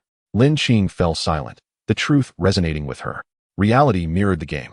Unless one grew formidable, true reliance upon others was an illusion. "Elder, what should I do next?" "Take your time. First, master several fundamental skills before leveling up. Once your strength increases, they shall think twice before acting against you," Elder C advised, his brow furrowed. Upon hearing this, Linzhi turned her gaze expectantly towards Gao Linzhi. "Brother with low health, I've heard you have learned the basics of lightness skill. Could you impart that knowledge to me?" "Certainly, but I shall not allow you to waste my time," Gao Linzhi casually remarked before turning to leave. He was no sycophant. How could he teach? Would he provide her with an advantage? Teaching was a most arduous endeavor, often leading to ingratitude. Few students ever remember their teacher's kindness, but rather recall their strictness. After departing Elder C's courtyard, Gao Linzhi resumed his leveling. Elder C's envy of his perceptiveness and his encouragement for Linzhi to master fundamental skills underscored the correctness of his developmental path. He casually inquired around the village and soon found Zheng Dong's residence. It was a spacious two-courtyard structure with ample brick and tile rooms, where two small children were playfully tussling. "Dongzi, a descendant has come looking for you," an elderly woman called into the courtyard. "Coming, coming," Zheng Dong replied as he emerged wielding a hatchet. Upon seeing Gao Linzhi, he immediately understood his purpose and spoke directly, "Brother with low health. You wish to level up again, do you not?" "Indeed, I apologize for the trouble, Captain Zheng," Gao Linzhi replied with a respectful gesture. "However, I am on break today. Our village has 4 patrol teams. One operates during the day and 3 at night, with members rotating their rest. Today, it is Vice Captain Zheng Shan leading the team. I will take you to find him. But remember, do not engage too many at once, or you might attract unwanted attention. Yet, due to the presence of corporate players, the monsters near the village are routinely cleared, so we never get a chance to fight them. That is why I did not mention it yesterday." "Understood," Gao Linzhi nodded, recognizing that resources were among the most vital elements in the game. As Zheng Dong spoke, he led Gao Linzhi towards the village entrance. "You are aware that an anomaly visited the village last night?" "Yes, I am aware. It even approached Elder C's residence. I witnessed the entire ordeal," Gao Linzhi briefly recounted. Zheng Dong sighed. "Indeed, even a dignified elder feels powerless against anomalies. Defeating them head-on is exceedingly difficult, and I have yet to hear of anyone succeeding. According to your manner of speaking, these entities adhere to a set of rules," Zheng Dong continued as they walked. "Only by probing and understanding the rules governing the anomalies can we avoid their harm. Take the faceless white mist creature from yesterday. It cannot enter the homes of villagers nor teleport. Otherwise, even Elder C would likely face peril." Upon hearing this, Gao Linzhi hesitated. "If that is the case, how has your village managed to endure thus far? If each encounter necessitates trial and error to discern the anomaly's rules, with only a few thousand villagers, they should have perished long ago." Zheng Dong shook his head in resignation. "Naturally, the village possesses hidden cards, but I cannot divulge that to you descendants. However, I can share a widely acknowledged fact. Nearly all anomalies follow a universal rule. When the number of deaths in a village reaches a certain threshold, say 1/10, the anomalies will refrain from approaching that village for an extended period." Gao Linzhi pondered this revelation. "I see. So, this resembles a breeding model? Is there a hidden hand manipulating the anomalies behind the scenes?" Soon, the two arrived at the village entrance, where they met Vice Captain Zheng Shan, a slender man. "Well, since this is a guardian assigned by Elder C, I will naturally take him to level up. Dongzi, You may return home to rest, Zheng Shan said with a smile. I appreciate it, Shanzi. Please ensure his safety, Zheng Dong cautioned once more before departing. Understood. Zheng Shan turned to Gao Linzhi, saying, the most suitable locations for you newcomers to level up are around the village, specifically at Yahu Pe, Wanqidong, and Xingjiaotan. Chapter 27. The emergence of the crowned snake and the conspiracy behind it. You visited Yahu Pe yesterday, correct? Indeed. Then let us proceed to Wanqidong today. Please allow me a moment to make arrangements. Zheng Shan appeared to be quite amiable. He swiftly delegated the task of guarding the village to one of his subordinates, who complied without further comment. Subsequently, he led 5 individuals, including Gao Linzhi, to Wanqidong for leveling. Meanwhile, in a secluded courtyard of Donglang village, a large locust tree overshadowed the area. The player, Xiao Mao Jiaoyu, stood in the courtyard. A voice emanated from within the house. How goes the task? It has been completed, Xiao Mao Jiaoyu replied respectfully. She will undoubtedly believe it was the Su family behind this. The person inside expressed satisfaction. Excellent. This will only deepen the conflict between company players and ordinary players, allowing us to further grow our influence. Xiao Mao Jiaoyu, somewhat anxious, remarked, Captain, isn't this approach a bit underhanded? You are being foolish. The individual inside scoffed. The president has stated that for our organization to grow strong and to overthrow the company's oppressive rule, we must be more ruthless and cunning than the company itself. As long as our intentions are noble, even the most unscrupulous methods can be forgiven in time. We, the Tianxia society, are like the roots beneath a towering tree, hidden in the darkest places, utilizing the most sinister tactics, yet we nourish the great tree. Surely, you do not wish for your descendants to remain mere tools for the company, do you? No, Captain. Xiao Mao Jiaoyu exclaimed fervently. Very well. Once we overthrow the company, we will seize control of this game and live freely as players, without being coerced into death. The person inside encouraged. 50 miles west of Donglang village, amidst a landscape of towering rocks, numerous caves of various sizes dotted the area. Gao Linzhi was training here alongside Zheng Shan and others. Gazing around, he noticed that within the caves, thousands of venomous snakes writhed together, resembling a mass of serpents. These are far easier to slay than those cunning foxes. Though one must overcome the psychological barrier. Casual players have but one life and cannot afford the risk. They dare not engage monsters directly, opting instead to purchase them for elimination. The group stood atop a high, smooth rock. One person dangled a dead frog on a fishing rod, enticing the venomous snakes. Before long, a horde of snakes slithered towards them, climbing the rock, some even spitting venom at the individuals above. The group armed themselves with long spears in one hand and shields in the other. They thrust their spears at the snake heads while using shields to block the venom. Zheng Shan briefly instructed Gao Linzhi on how to strike the snake heads with the spear. Unlike Zheng Dong, who patiently caught foxes for Gao Linzhi to slay, Zheng Shan exhibited no such patience, allowing the others to injure rather than kill, reserving the heads for Gao Linzhi. Gao Linzhi was quite satisfied with this arrangement. He was not one to be overly sentimental. He diligently observed and practiced, yet did not receive a prompt indicating he had mastered the basic spear technique. Initially, he struggled to hit the snakes, but as he continued to slay them, he began to find his rhythm. Primarily, he felt little fear, as he was merely controlling a game character rather than facing danger in person. Although venomous snakes are frightening, in the game, they represent experience points. Each kill granted him 10 experience points. Slaying 10 would yield 100 experience, sufficient to level up his basic skills. As he continued his efforts, another wave of venomous snakes surged forth, vibrant in color with triangular heads, appearing particularly menacing. However, the group had become accustomed to such sights and simply raised their spears to strike. Suddenly, a red alert sounded on the minimap, causing Gao Linzhi to become wary. In the next moment, a snake from the swarm coiled its body and launched itself towards them, soaring over 3 meters high. Its head opened wide, directing a spray of venom towards the eyes of a patrolling team member. The attack, despite being a leap, was akin to a ranged assault. Fortunately, Gao Linzhi was already alert. He thrust his spear and struck the airborne snake, causing its venom to miss its target. The team member narrowly escaped. Shaken by the close call. That was terrifying. I almost became blind. He trembled. If only we had the sunglasses mentioned by the Skyfallers, another patrolling team member lamented. Shall we set fire to them? Someone suggested. No. Igniting the snakes would provoke a frenzy among them, inciting hostility towards the village. Zheng Shan firmly rejected. Gao Linzhi nodded, understanding that eliminating dozens or hundreds of snakes was inconsequential, merely alleviating their burden. Thus, the group continued to slay the venomous serpents. Under Zheng Shan's guidance, they primarily injured rather than killed, leaving the heads for Gao Linzhi to claim. The grinding continued until afternoon, by which time Gao Linzhi had amassed 500 experience points, elevating his basic fist and foot skills to level 10,000. his basic parry to level 10, 0100, and his basic lightness skill to level 28, 9100. The results were promising, as every 10 levels in basic skills yielded an increase in constitution. His constitution had now reached 54. Suddenly, a commotion erupted within the snake cave.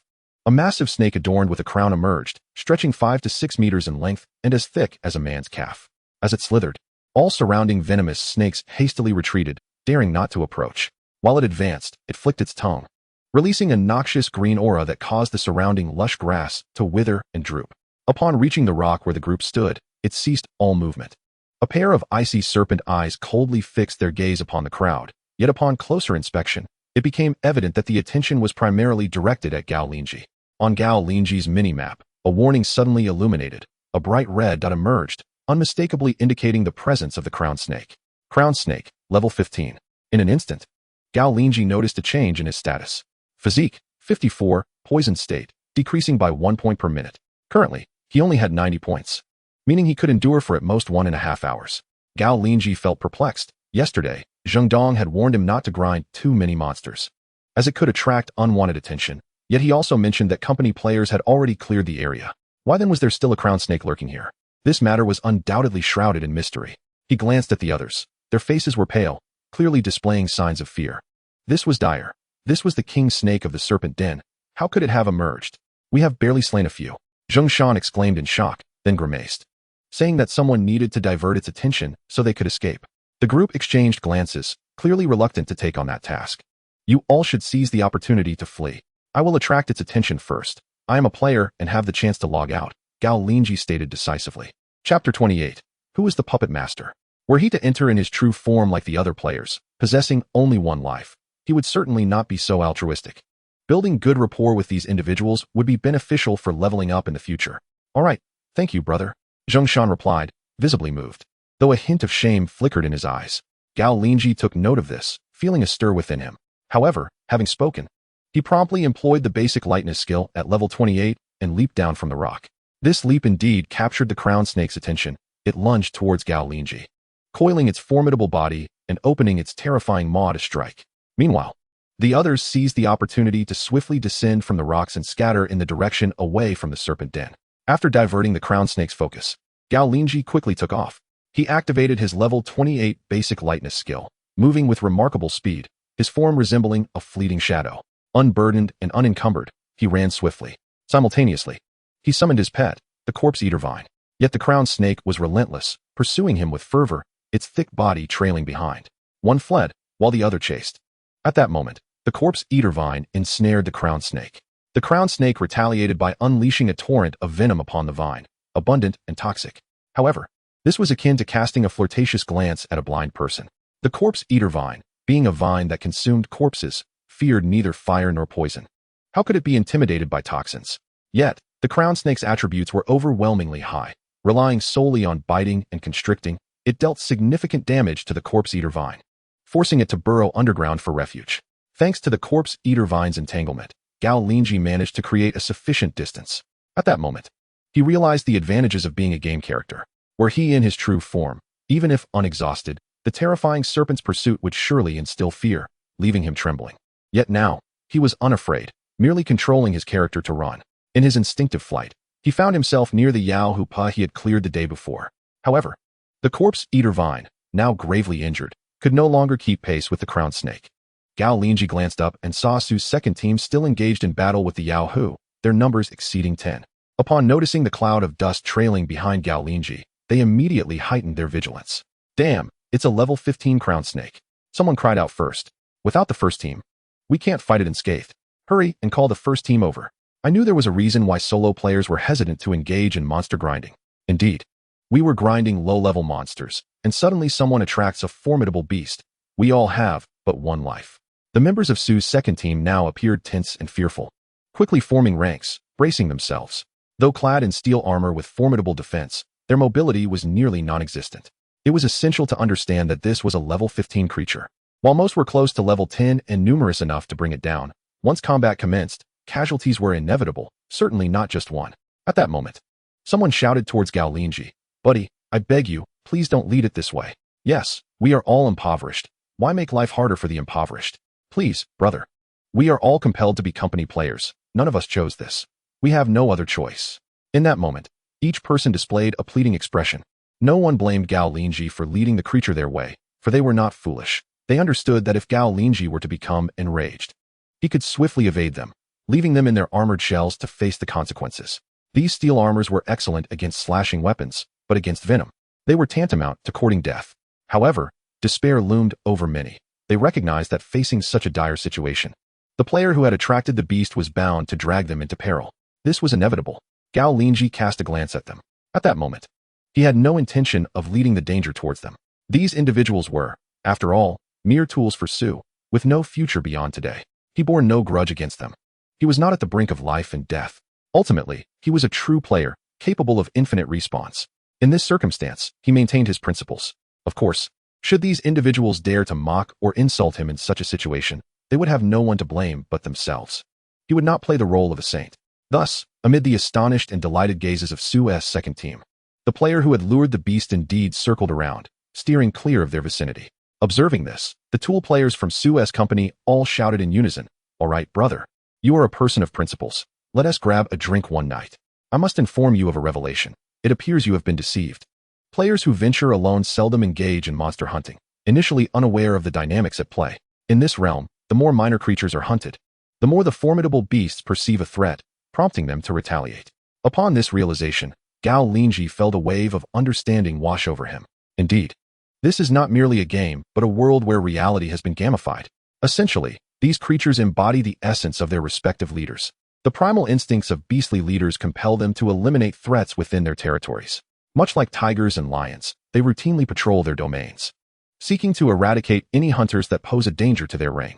Gao Linzhi hastily distanced himself, the crowned serpent still in pursuit, though its speed was diminishing, making it evident that it would not catch him.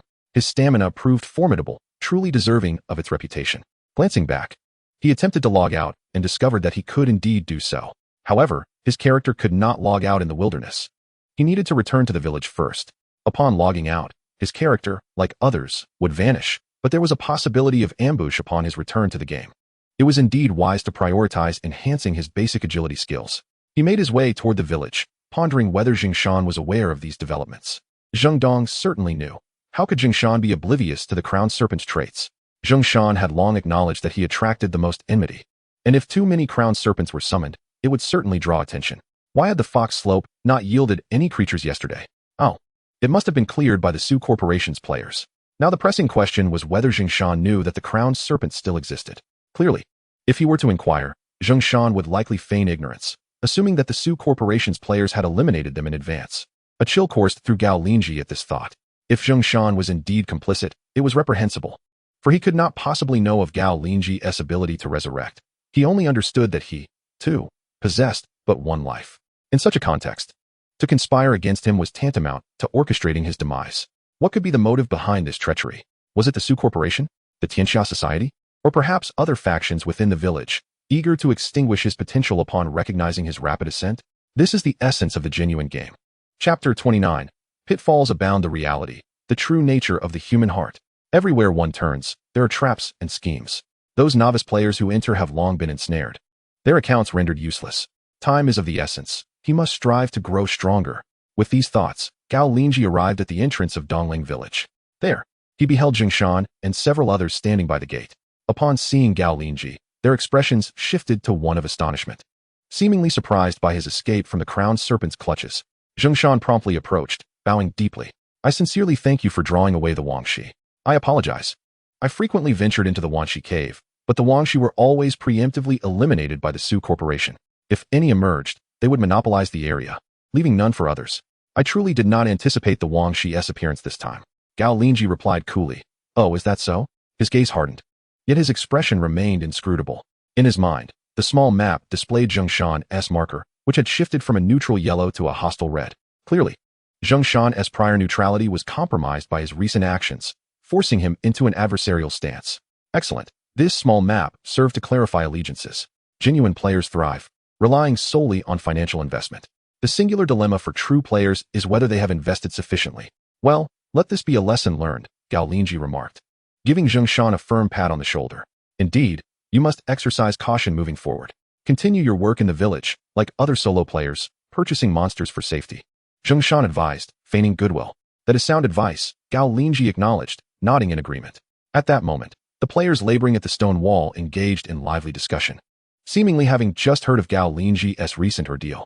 I told you, hunting outside is fraught with danger. Indeed, those indigenous players claimed they were hunted down mid-quest. This is the real world. It won't wait for players to level up, knowing that the early bird gets the worm. The scattered players shook their heads, continuing their work. They felt fortunate not to have chosen to hunt monsters.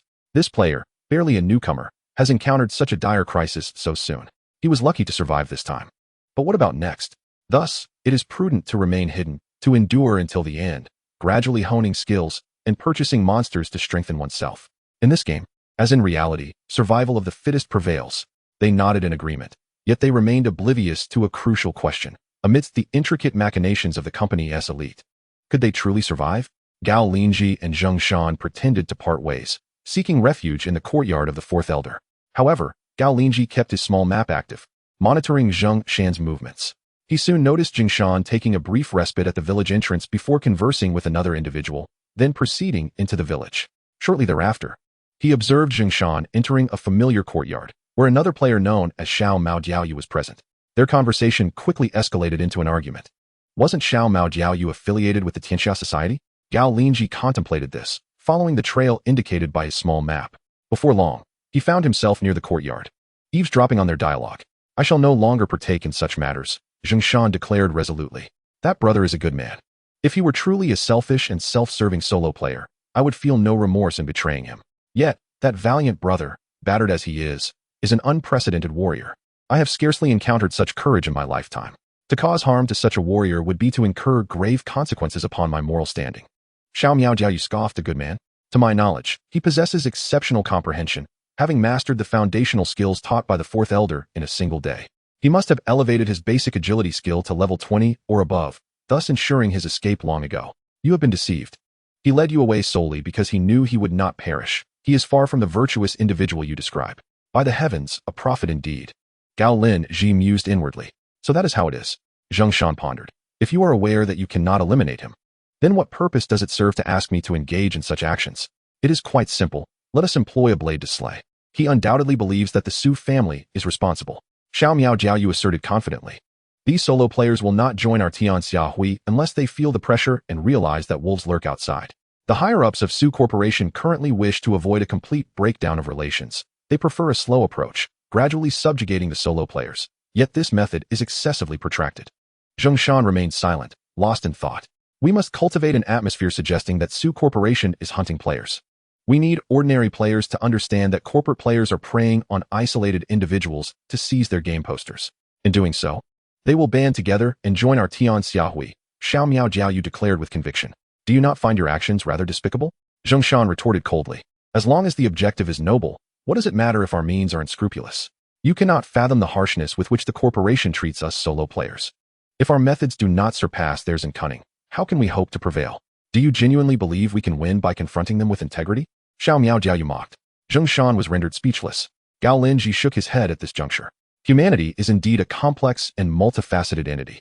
Zheng Shan, for all his flaws, possesses a modicum of integrity. Yet, to me, this man deserves his fate, for he has already taken action against me. Enough. I tire of this entanglement with you. Henceforth, do not seek me out for any matters, Zheng Shan said icily. He turned to leave. Suddenly, a long sword appeared at his chest. You, how dare you attempt to kill me? He exclaimed, turning to Xiao Miao Jiaoyu. Are you not afraid of being hunted by the village? Not at all. We can merely disguise you as a monster slain in battle. After all, a creature just appeared last night. Blame your desire to withdraw. To protect our secret, you must perish. Xiao Miao Jiaoyu did not withdraw the sword, but left it embedded in his foe. He then gestured, and Zheng Shan, along with the sword, vanished, evidently placed into the game's inventory. Ultimately, Xiao Miao Jiaoyu, as a player, possessed a natural advantage in handling corpses with remarkable ease. Chapter 30. The Fourth Elder's arrangements. When Zheng Shan allied with them, he ought to have understood that the other side's reservations about killing would be minimal. Who? Xiao Miao Jiaoyu suddenly called out. Gao Linzhi would not reveal himself. After a moment, Xiao Miao Jiaoyu chuckled. It appears there is no one here. He then entered the dwelling. Meanwhile, Gao Linzhi quietly returned to the fourth elder's courtyard. He inhaled deeply. Indeed, this is a brutally intricate game of reality. Just a few days after arriving, he had already witnessed such plots and bloodshed. Now, he sought to locate monster spawn points, aiming to maximize his foundational skills. He entered the second courtyard and found the fourth elder. At that moment, the elder was training Linzhi, who was still learning the three fundamental skills: basic punches and kicks, basic parrying, and basic agility. Compared to yesterday, Linzhi had made some progress, albeit slight. After observing for a while, the fourth elder halted the training, allowing Linzhi to practice independently. "Is there something you need?" he inquired. "Elder, what nearby locations are suitable for us to level up?" He refrained from mentioning Zheng Shan's predicament. The fourth elder should be unaware of the plot against him, as there was no need for such intricacy in wanting him dead. The fourth elder contemplated for a moment and replied, "Yao Hu Pa, Wan Shi Dong, and Qing Jiao Ten are all suitable areas for newcomers to level up. However, do not venture there alone. You must go with the patrol captain and the others. They are experienced and familiar with many taboos, such as the necessity of defeating the king beast before the smaller demons when players first engage. If one cannot defeat the king beast, they should not attempt to farm the smaller monsters." "Understood. Are there any other locations?" Gao Linzhi queried. "Surrounding Donglang village. There are not many suitable nests for newcomers." The fourth elder frowned slightly, whereas Shilang village has an abundance. However, their area is primarily populated by corporate players, unlike our village which still has solo players. Shilang village? Gao Linzhi's interest was piqued. Yes, they have mostly cleared out the solo players, the fourth elder sighed. Their coordinated efforts in resource allocation have accelerated their development far beyond ours. In terms of land and village size, they have surpassed us by more than double. Gao Linzhi furrowed his brow, contemplating. This was quite normal. Corporate players, unafraid of death, could expend lives to clear land, and each drop yields substantial resources. Furthermore, they can concentrate resources to rapidly elevate a group of players, rendering solo players incapable of competing with organized corporate players. This mirrors reality.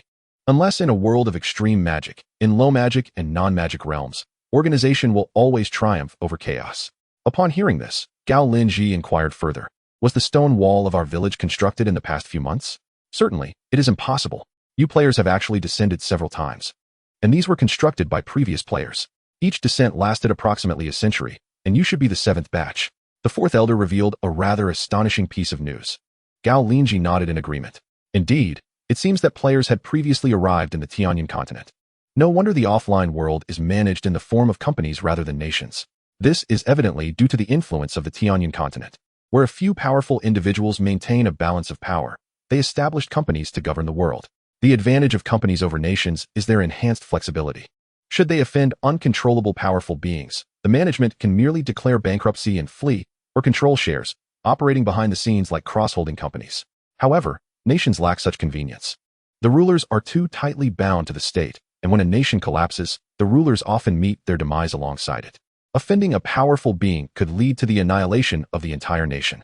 Gao Linzhi turned to leave, but the fourth elder called out to him, asking, "To what level have you cultivated your lightness skill?" "Level 28, Gao Linzhi replied without hesitation. Linzhi gasped beside him, her eyes revealing a mixture of envy, jealousy, and urgency. "Good, very good," the fourth elder said, stroking his beard. "In that case, I shall teach you the disguise technique." Gao Linzhi felt a surge of joy and nodded eagerly. The fourth elder instructed Linzhi to practice on her own and took Gao Linzhi to a secluded stone house in the back courtyard. Linzhi's eyes flashed with uncontrollable jealousy. Despite her formidable talent, she was too advanced in her training, feeling stifled during the early stages. Inside the stone house, the fourth elder produced several bottles and jars. "This is used to alter skin color. It is best to apply it all over your body.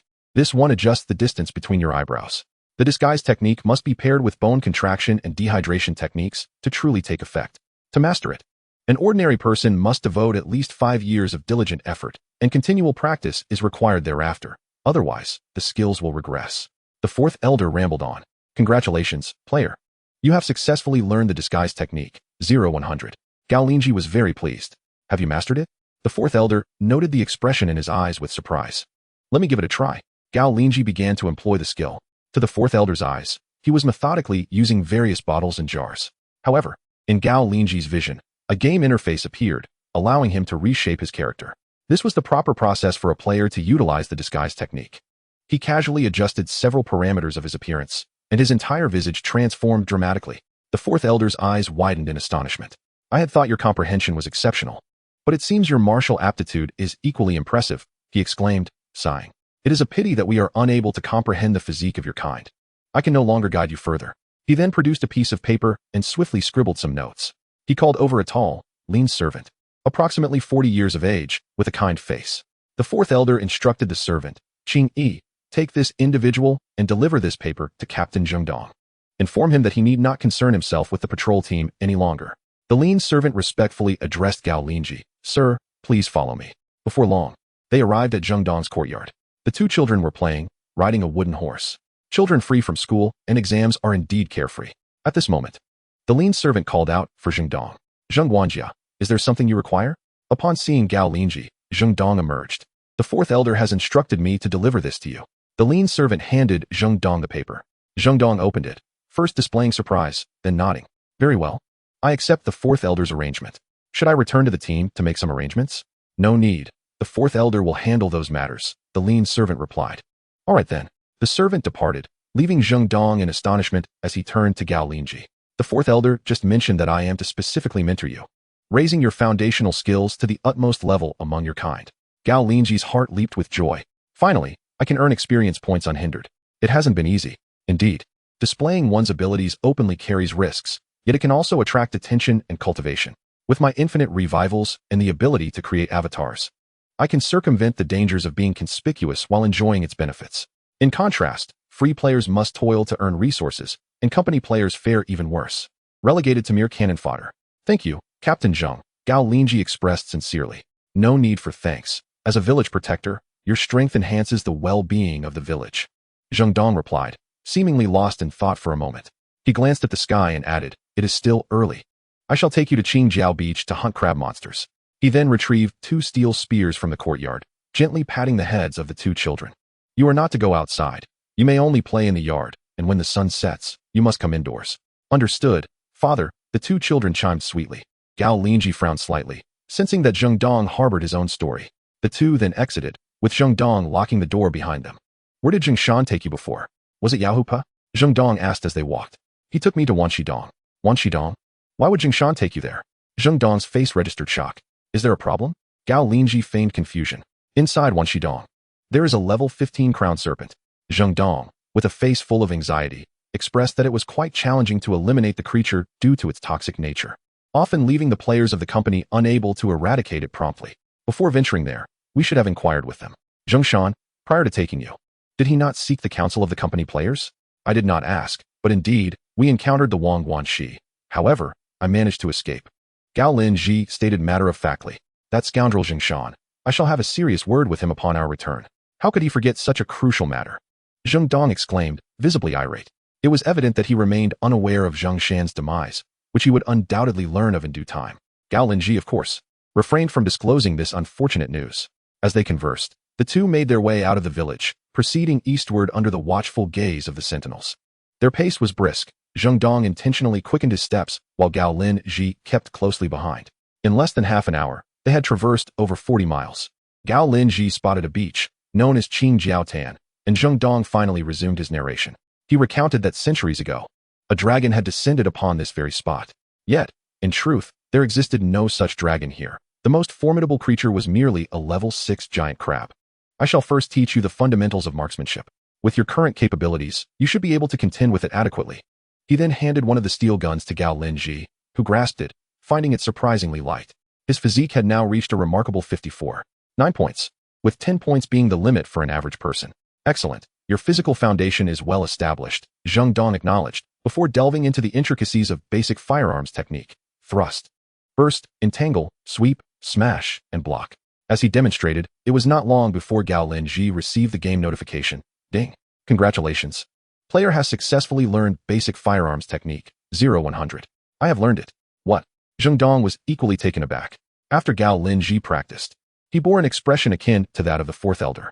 You Skyfallers are indeed blessed, truly the future of our village, Zheng Dong remarked, his demeanor once again turning somber.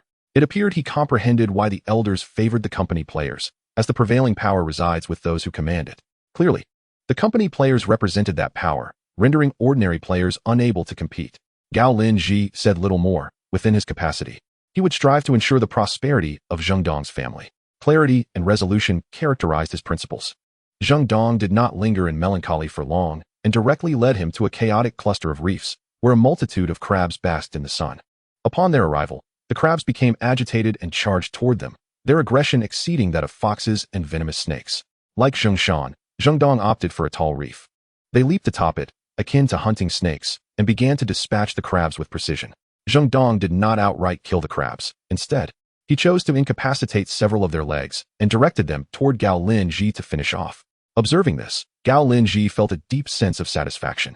Indeed, the treatment was markedly different. This was true cultivation. One must demonstrate value to receive nurturing.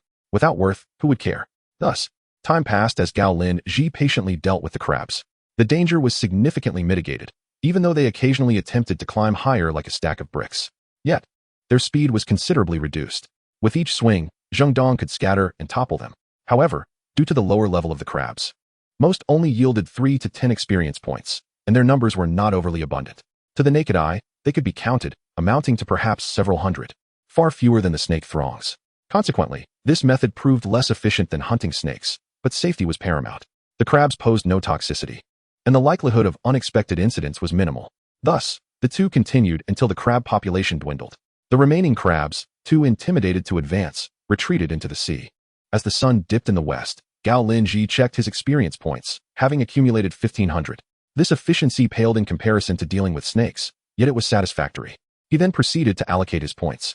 He first invested 200 points to elevate his basic lightness skill to level 30, followed by 1,000 points to raise his basic parry to level 20. Finally, he allocated 300 points to disguise technique. His attribute panel underwent immediate transformation. Physique, 56. The normal human limit is 10 points. Ordinary players experience game mechanics that disregard this limit, calculating enhancements based on 11 points.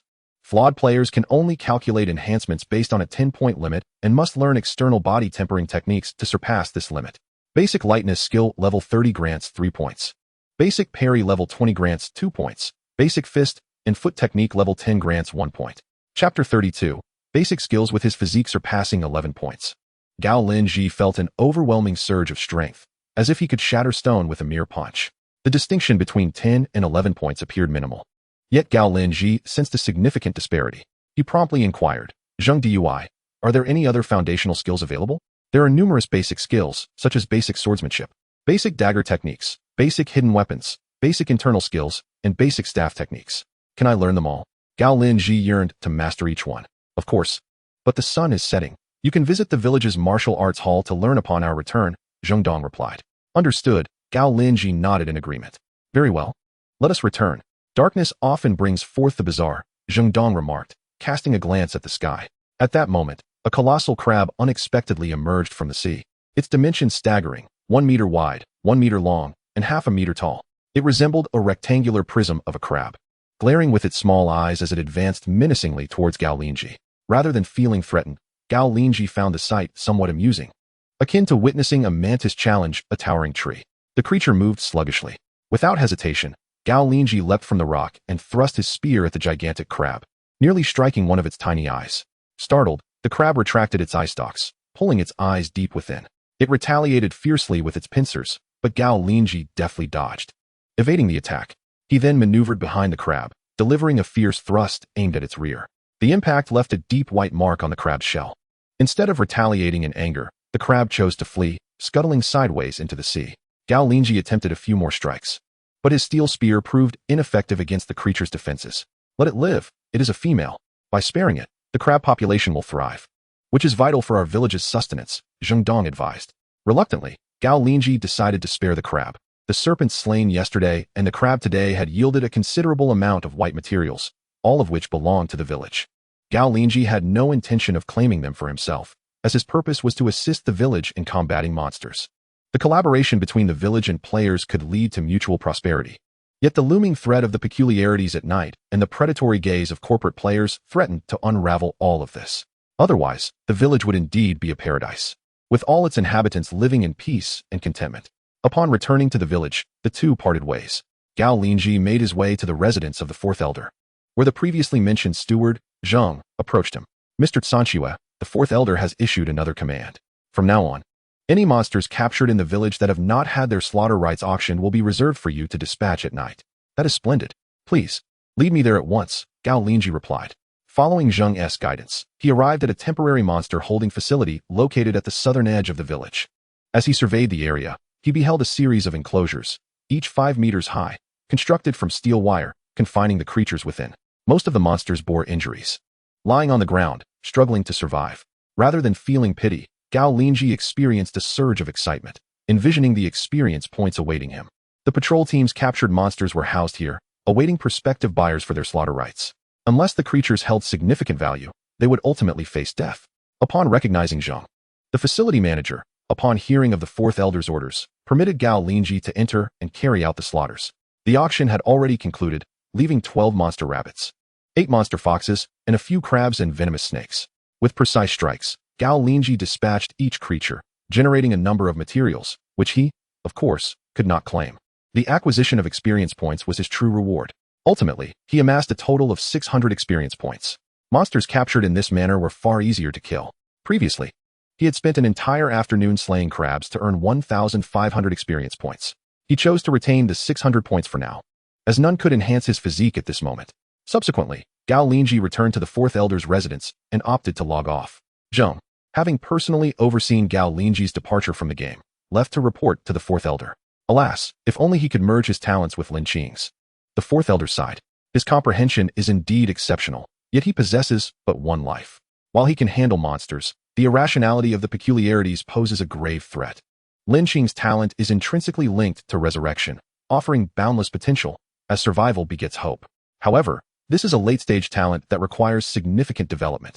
An expendable minion capable of infinite resurrection holds little value, as a simple sealing technique could neutralize it. True significance arises only when one attains a high status, whereby resurrection becomes meaningful. Zhang, standing silently, absorbed the words of the Fourth Elder. A discerning mind would discern the implications of Lin Qing's talent. He possessed more than just one life. It was no wonder the Fourth Elder regarded him with such esteem. He represented the village's future. As night fell in the real world, Gao Linzhi awoke in a wooden cabin nestled in the mountain gorge. In the depths of autumn, the chorus of insects and the chill of the wind permeated the air. Yet, Gao Linzhi felt a warm fervor within, oblivious to the cold. He had diligently established the developmental path for his character in the Tianyun game, focusing on foundational skills, leveling, and accumulating experience to master his basic abilities. Once his strength had increased, he intended to pursue wealth and ascend. Tomorrow morning, he would visit the village's martial arts school to learn new skills. This thought made him restless.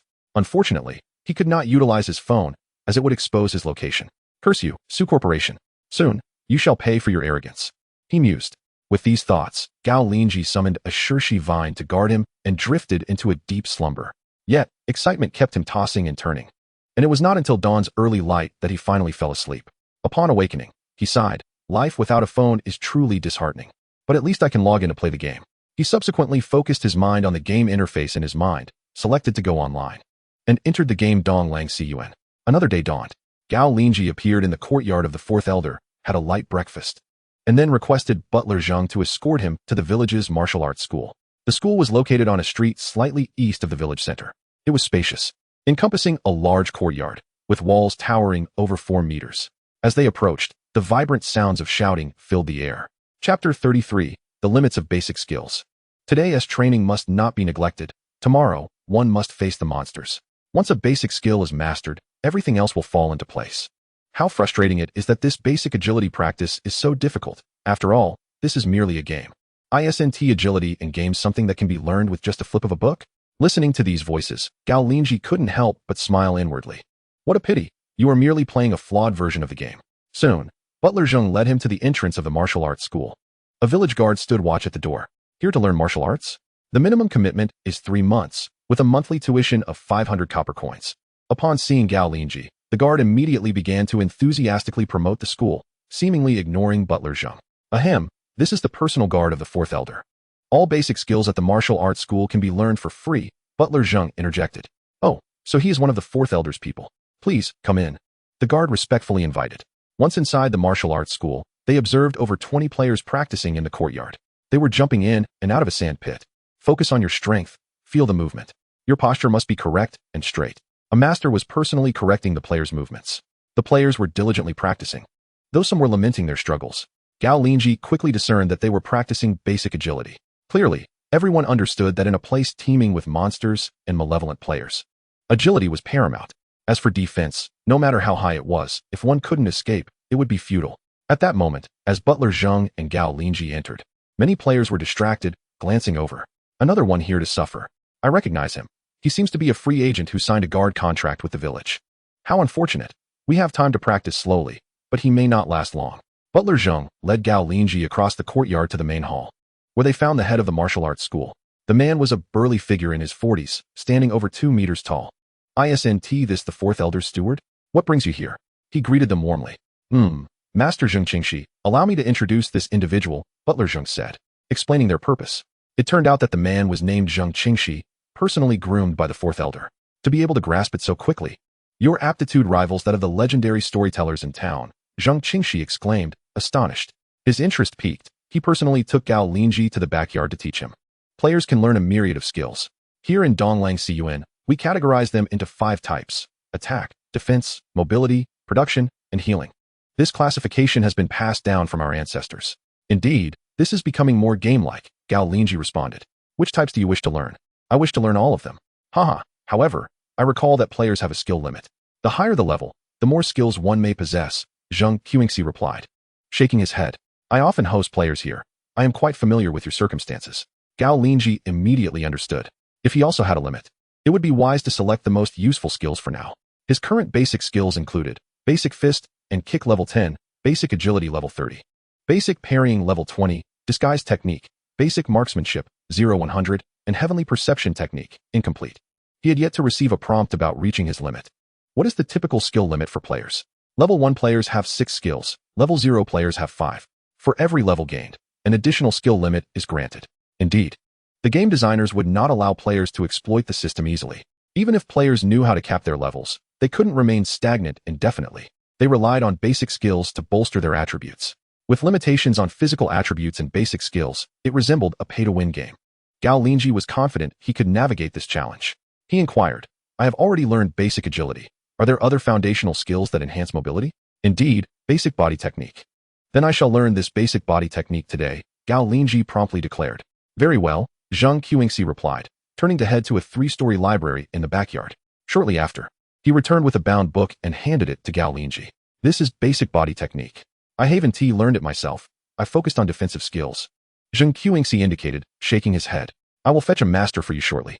Gao Linzhi flipped through the book and was surprised to find the text was in plain vernacular and illustrated. This must relate to the earlier influx of players. As he studied it closely, Zheng Qingxi went to find a teacher. When a martial arts instructor accompanied Zheng Qingxi back, Gao Linzhi shook his head. No need to trouble the master. I have already learned it. Just then, a prompt appeared. You have read basic body technique. Your skill count has reached the current level limit of 6 skills. To increase your level or spend Tian Yunsu to open a new skill slot, yes or no? Here it comes, just as anticipated. Gao Linzhi immediately chose to open a new slot. It costs 300 Tian Yunsu to open a new slot. The more slots you open, the greater the cost. Yes. In no time, he observed his Tian Yunsu decrease from 13,258 to 12,958. You have opened a new slot. Your current skill limit has increased, and you have learned basic body technique. Zheng Qingxi was quite taken aback, although he had just learned about it from Steward Zheng. Witnessing it firsthand left him utterly astonished. Have you truly mastered it? He queried, a hint of skepticism in his tone. Let this master assess your abilities. Gao Linzhi responded without hesitation. Very well, Lao Gui, please give him a test. Zheng Qingxi instructed the martial arts master. If you can evade a single strike from me, that will suffice. Watch closely, here it comes. Master Gui declared as he swept his leg towards Gao Linzhi. Remarkable. You speak of a palm strike, yet employ a kick instead. With a swift motion, Gao Linzhi deftly evaded the attack. Indeed, such agility indicates mastery, Master Gui nodded. A trace of astonishment flickering in his eyes. Are there other agility-based techniques available? Certainly, but our village lacks the foundational texts. In truth, any skill that enhances physical fitness can improve agility. With a stronger physique, one runs faster, Zheng Qingxi elucidated. Gao Linzhi nodded in understanding and then remarked. Please bring me all the foundational skills that can enhance physical fitness. You learn swiftly, but isn't there a skill limit for players? Zheng Qingxi inquired, puzzled. I have my own methods, Gao Linzhi replied directly. By showcasing variety, one can secure better resources. As I always say, as long as I do not perish, I can act freely. Chapter 34. Diligently acquiring foundational skills. Zheng Steward, Zheng Qingxi, and Master Gui exchanged glances, opting not to inquire further. They were aware that players harbored deep secrets, such as their talents. No one could ascertain the true nature of another's abilities. They understood that a certain talent stone existed, which could unlock multiple talents. Very well, Zheng Qingxi then led Gao Linzhi into the three-story library. Upon entry, they found themselves in a stone building constructed entirely of bluish stone, evidently for fire prevention. The first floor boasted a grand hall lined with stone bookshelves, each filled with a multitude of bound volumes. A cursory glance revealed dozens of rows, each containing numerous columns, all inscribed in simplified characters. Zheng Qingxi pointed to the shelves, stating, "The foundational skills are all on the first floor. You may choose whichever you wish to learn." Gao Linzhi felt elated, akin to a mouse in a grain store. His expression calm. He approached the first row of shelves. There, he discovered titles such as Basic Archery, Basic Swordsmanship, Basic Defense, Basic Fist Techniques, Basic Evasion, Basic Marksmanship, Basic Healing, Basic Perception, and Basic Stealth. The array of skills exceeded several hundred. For a typical player, determining their career path, whether melee or ranged, tank or damage dealer, healer or assassin, was essential before selecting skills to learn. In reality, those outside were primarily focused on learning basic light-footedness to enhance their mobility, without any urgency. Career paths could be contemplated slowly since mastering basic light-footedness would take at least 3 months, affording ample time for deliberation. However, Gao Linzhi could learn extensively at present. His only significant limitation was financial. He then picked up the book on basic evasion, perfectly aligning with his absolute evasion talent. Given his current circumstances, enhancing agility and evasion would yield the greatest benefits. Failing to dodge would lead to death and resurrection, which was preferable to being captured and tortured. A prompt appeared. Would you like to learn basic evasion? Yes. You now require 500 celestial meteors to unlock a new skill slot. Do you wish to proceed? Yes. You have mastered basic evasion. Thus, his celestial meteors dwindled to 12, for 158. Subsequently, he also set his sights on basic healing, basic perception, and basic stealth, expending 700, 900, and 100 meteors respectively to unlock 3 slots. It appeared that each increase in skill capacity required an additional 200 celestial meteors. Fortunately, this was not an exponential increase. He now had 758 celestial meteors remaining. Expenditures were swift. Unbeknownst to him, the 2,000 gold he had charged would soon be depleted. He realized that investing in skill limits was more economical than spending on pets or equipment, which would eventually become obsolete and serve merely as transitional tools. Navigating the intricacies of spending was indeed a profound art. After some contemplation, he opted to unlock basic defense, investing an additional 300 meteors. Ultimately, he aspired to become a versatile warrior. With so many advantages, being unable to master all skills would render his investments futile. Once he had completed his studies, Gao Linzhi exited the library, ready to focus on gaining experience. Serving as a village guard was indeed gratifying. Otherwise, acquiring these skills would have incurred substantial costs, particularly since the instructors might not always be willing to teach. He then sought out Zheng Dong, who appeared anxious, accompanied by several individuals searching the village for something. Has Zheng Shan gone missing? Brother Qin, have you seen him? Zheng Dong inquired upon spotting him. I have not seen him. After escaping the attack of the king-crowned snake yesterday, I parted ways with him, Gao Linzhi responded, shaking his head. He was aware of Zheng Shan's demise, but could not divulge this information. Damn it, we cannot find any trace of him. Shall we consult the Great Elder for divination? Zheng Shan frowned. Captain, the Great Elder is in seclusion and would not act on behalf of Zheng Shan, someone nearby interjected. Zheng Dong let out a long sigh. Then we must report Zheng Shan's disappearance to the Fourth Elder and allow him to investigate at his leisure. Following this, Zheng Dong, accompanied by Gao Linzhi and the others, proceeded to the Fourth Elder's residence to report Zheng Shan's mysterious absence. Oh, I understand. I will arrange for someone to investigate. You should focus on leveling up with Qin. Leave these trivial matters to me, the Fourth Elder reiterated. Understood. Zheng Dong, feeling somewhat reluctant, could not help but inquire about the family of that individual from the mountain. The villagers will take good care of them, with the presence of players now. There is no shortage of resources in the village, reassured the Fourth Elder. Very well, Zheng Dong sighed deeply. Turning to Gao Linzhi, let us depart. Gao Linzhi was aware that in the real world, without a body, no case could be filed. However, here, mere suspicion sufficed. Who would the Fourth Elder suspect? He was indifferent to that matter, focusing solely on his own development. After a moment of contemplation, Zheng Dong remarked, there are numerous monsters in the Wanshi cave, but the crowned snake poses a significant challenge. I will consult the individuals from Sushir Company. He led Gao Linzhi to a large courtyard in the village, where a sign read, Sushir Outpost. An elderly villager stood guard there, evidently employed by Sushir. Players could level up, while villagers often could not. Thus, such menial tasks were quite suitable for them. Ah, Dongzi, back again to inquire, are you? The elderly villager greeted warmly. Indeed, Uncle Lu. I will go inside to gather some information. Shortly thereafter, the elderly villager emerged, brimming with enthusiasm, saying, The folks from Sushur mentioned they will be hunting crown snakes today. The areas already cleared are Qingjiao Beach and Yaohu Slope. They also mentioned the need to increase some monster spawn points due to insufficient creatures. Then let us change locations. We shall head to Qingjiao Beach. Zheng Dong suggested after some thought. The two then proceeded to Qingjiao Beach, where they continued to hunt crabs. Under Zheng Dong's meticulous arrangement, no unexpected incidents occurred. At noon, they did not return to the village canteen for a meal, but simply consumed a few pieces of dry rations. Thus, the day passed uneventfully, with high efficiency. Gao Linzhi accumulated a total of 5,400 experience points. Adding the previous remainder, he reached 6,000 experience points. Naturally, this was still incomparable to Su Tianlong's efficiency, who could gather dozens of players to farm monsters, allowing him to reap the rewards alone. However, Gao Linzhi was not concerned about this, as there were difficulties in skill acquisition and skill caps. He also did not wish to exert effort to establish a faction, as that would consume too much of his energy. Chapter 35. The reapproach of Su Shi, Lin Qing's adoption of a foster father. Once his strength increased, he planned to introduce gold into the game and purchase monsters in bulk. As dusk descended, the two parted ways at the village entrance. Back in the fourth elder's courtyard, Gao Linzhi began to allocate his points to enhance his power in his room. This was indeed one of the most exhilarating moments of gaming. Currently, his skills included Disguise Technique 0100, Basic Unarmed Combat Level 10, Basic Marksmanship Level 0, Heavenly Eyes and Ears Perception Technique, Incomplete, Basic Defense Level 0, Basic Healing Level 0, Basic Lightness Skill Level 30, Basic Perception Level 0, Basic Parry Level 20, Basic Stealth Level 0, Basic Movement Level 0, Basic Evasion Level 0.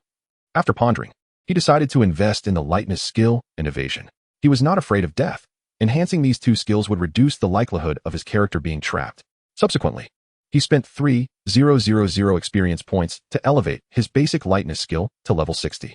He then invested another 3,000 experience points to raise Basic Evasion to level 30.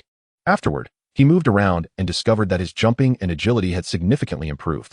Basic Evasion was a passive skill, only manifesting when attacked. There might be issues with the enhancement, but it mattered not. He intended to max out all his skills.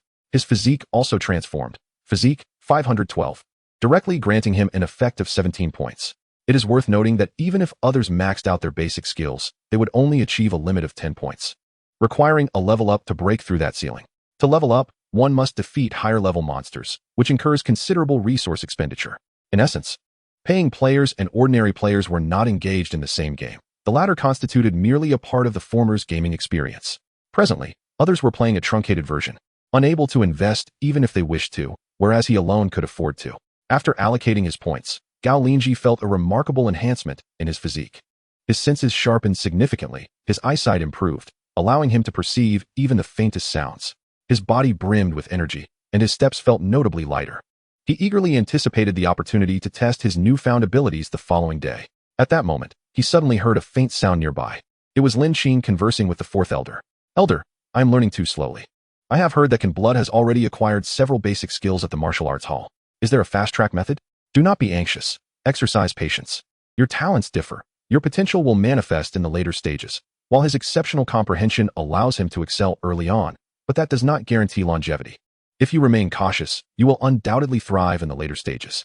But I require strength early on. The people from Sushur Company are constantly watching me. If their first scheme fails, they will undoubtedly devise another. The tree wishes for tranquility, but the wind does not cease. There is a saying that one can steal for 1,000 days, yet one cannot guard against thieves for 1,000 days. Very well, there are indeed rapid learning methods. Elder, please tell me quickly. When you engage in combat, a type of item known as a skill book will drop. The village happens to possess some, but they are too precious and require the consent of all 5 elders. Then please beseech the other 4 elders on my behalf. Once I master various skills, I will diligently serve the village and ensure it becomes the strongest and most prosperous in the vicinity. This was indeed a grandiose promise, Gao Linzhi mused internally. Alas, that is quite difficult. Without innate talent and contributions to the village, even I would struggle to persuade the other 4 elders to grant you that. But I currently lack strength, hence no contributions. Without contributions, I cannot obtain skill books. Without skill books, I cannot gain strength.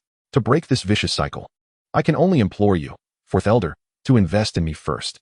I assure you 100-fold return, Lin Qing declared earnestly. Oh, so the solution to breaking the cycle lies in your learning. Gao Linzhi was keen to ascertain whether the fourth elder would concur. After a prolonged silence, the voice of the fourth elder finally emerged. Very well. I shall risk my reputation to request a comprehensive skill book system on your behalf. However, you must promptly seize the opportunity to level up, enhance your capabilities, and, during the forthcoming peculiar assaults, leverage your innate talents to contribute and demonstrate your worth. Thank you. Elder, I am unable to return to the real world and find myself utterly alone here.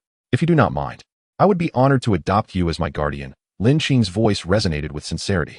Haha, splendid. I gladly accept you as my adopted daughter. The fourth elder exclaimed with delight. Goodness, I have even secured a guardian now. Gao Linzhi shook his head. In contemporary society, one could hardly expect loyalty, even from a biological father, as betrayal has become commonplace. He subsequently heard no further voices and thus approached the bookshelf in the study to continue his reading. The night deepened gradually. This evening was exceptionally tranquil, devoid of any strange attacks on the village. Gao Linzhi hoped that life would remain this peaceful, for a harmonious development was most advantageous for him. Yet, as Lin Qing had wisely noted, the trees may long for stillness, but the winds do not cease. At 10 o'clock that night, individuals from Su Corporation arrived. The visitor was none other than Su Qi, whom they had encountered previously. Only players from the corporation dared to roam the village at such an hour, for those who possessed the means to evade detection would not act so recklessly. Rather, they were compelled by circumstance. Meanwhile, casual players were busy honing their skills within the courtyard and the houses. Su Qi knocked on the courtyard door, and Steward Zheng cautiously opened it. Following this, Su Qi stated his purpose, and under Steward Zheng's guidance, he met Gao Linzhi.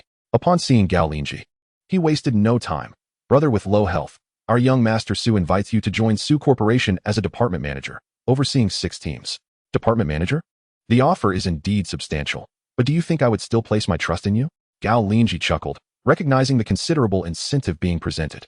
He had previously worked at Su Corporation, where the hierarchy consisted of manager, department manager, center manager, deputy general manager, vice president, president, board of directors, and chairman. The position of department manager denoted a significant middle management role, wielding considerable authority over thousands of employees. This world was markedly different from the one he had traversed from. It was worth noting that Su Corporation managed a vast region, comprising millions. Thus, the department manager role, in essence, equated to a position of considerable rank. If Gao Linzhi were to accept, he would ascend swiftly, shattering the rigid class distinctions. Lin Qing and Li Ziming had previously held the most junior managerial positions, overseeing only 7 or 8 individuals. At this juncture, Su Qi assured him, this time it is undoubtedly genuine. We can have the village elders sign the contract. Surely you can trust that? Gao Linzhi replied coolly, do you truly think me a fool? The village has been thoroughly infiltrated by you. How could I trust them? Then let the 4th elder vouch for you. Su Qi persisted, showing determination to achieve his objective. Chapter 36, The Flawed Game, Ascendance of Physicality. Impossible. Your credibility with me has long been bankrupt. I shall not enter into any contract with you. Su Qi's brow furrowed at this response. Are you truly intent on opposing Su Corporation? Do not forget who we are. Silence. Gao Linzhi interrupted sharply, deriding.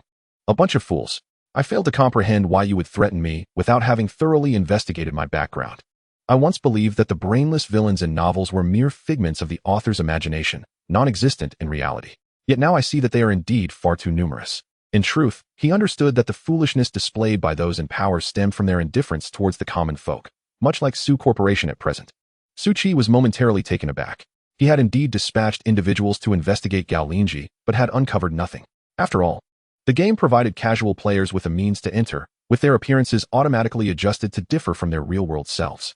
Otherwise, uncovering their true identities would be alarmingly easy. The capabilities of big data identification were not to be trifled with. His visit had primarily served as a test, and it became evident that Gao Linzhi possessed some form of backing. There was an unmistakable confidence about him, a quality that set him apart from typical casual players. Ordinary casual players, even those with a few rebellious spirits, often displayed bravado that masked their underlying trepidation, fearful of being exposed. Su Qi took a deep breath, ceased his words, and turned to leave. Gao Linzhi considered the background of his visitor and felt an overwhelming urge to kick him away. However, he managed to suppress this impulse, deciding to accumulate more experience. Within Donglang Village, in the courtyard where the players of Su Corporation resided, Su Tianlang lounged in a grand chair, idly twirling a knife in his hand. Su Qi recounted every detail of his encounter with Gao Linzhi. Excellent. It appears he indeed has some backing. You must immediately dispatch someone to investigate his background thoroughly, Su Tianlang commanded coldly. If he is not among the top 100 companies, eliminate him on the spot. If he cannot be of service to me, he must perish. At this moment, Su Qi could not help but offer counsel. Young master, I believe that Gao Linzhi may be someone we cannot afford to offend so easily. Perhaps we could have the third elder mediate, compensating him with some gold for a reconciliation. The master has stated that our primary focus should be on development, and it is unwise to make too many enemies. Oh, are you instructing me on how to conduct my affairs? Su Tianlang shot him a sidelong glance, the knife in his hand halting as it pointed menacingly at Su Qi. I do not dare. I merely wish for your well-being, young master, Su Qi stammered, kneeling in fear. Humph. To gain game access so late, what significant corporate background could he possibly have? It is utterly laughable. Those with real connections would have secured access long ago. Su Tianlang rarely elaborated, but upon understanding, Su Qi promptly stated that he would arrange for someone to take action immediately. A week passed in tranquility.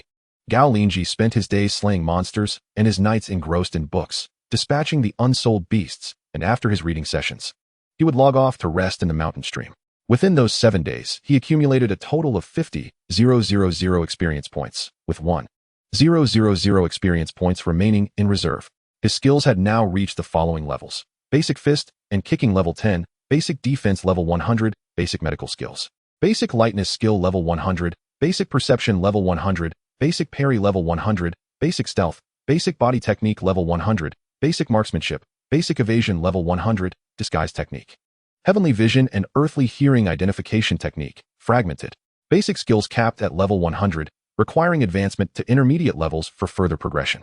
His physique had soared to 561, an impressive 66 points.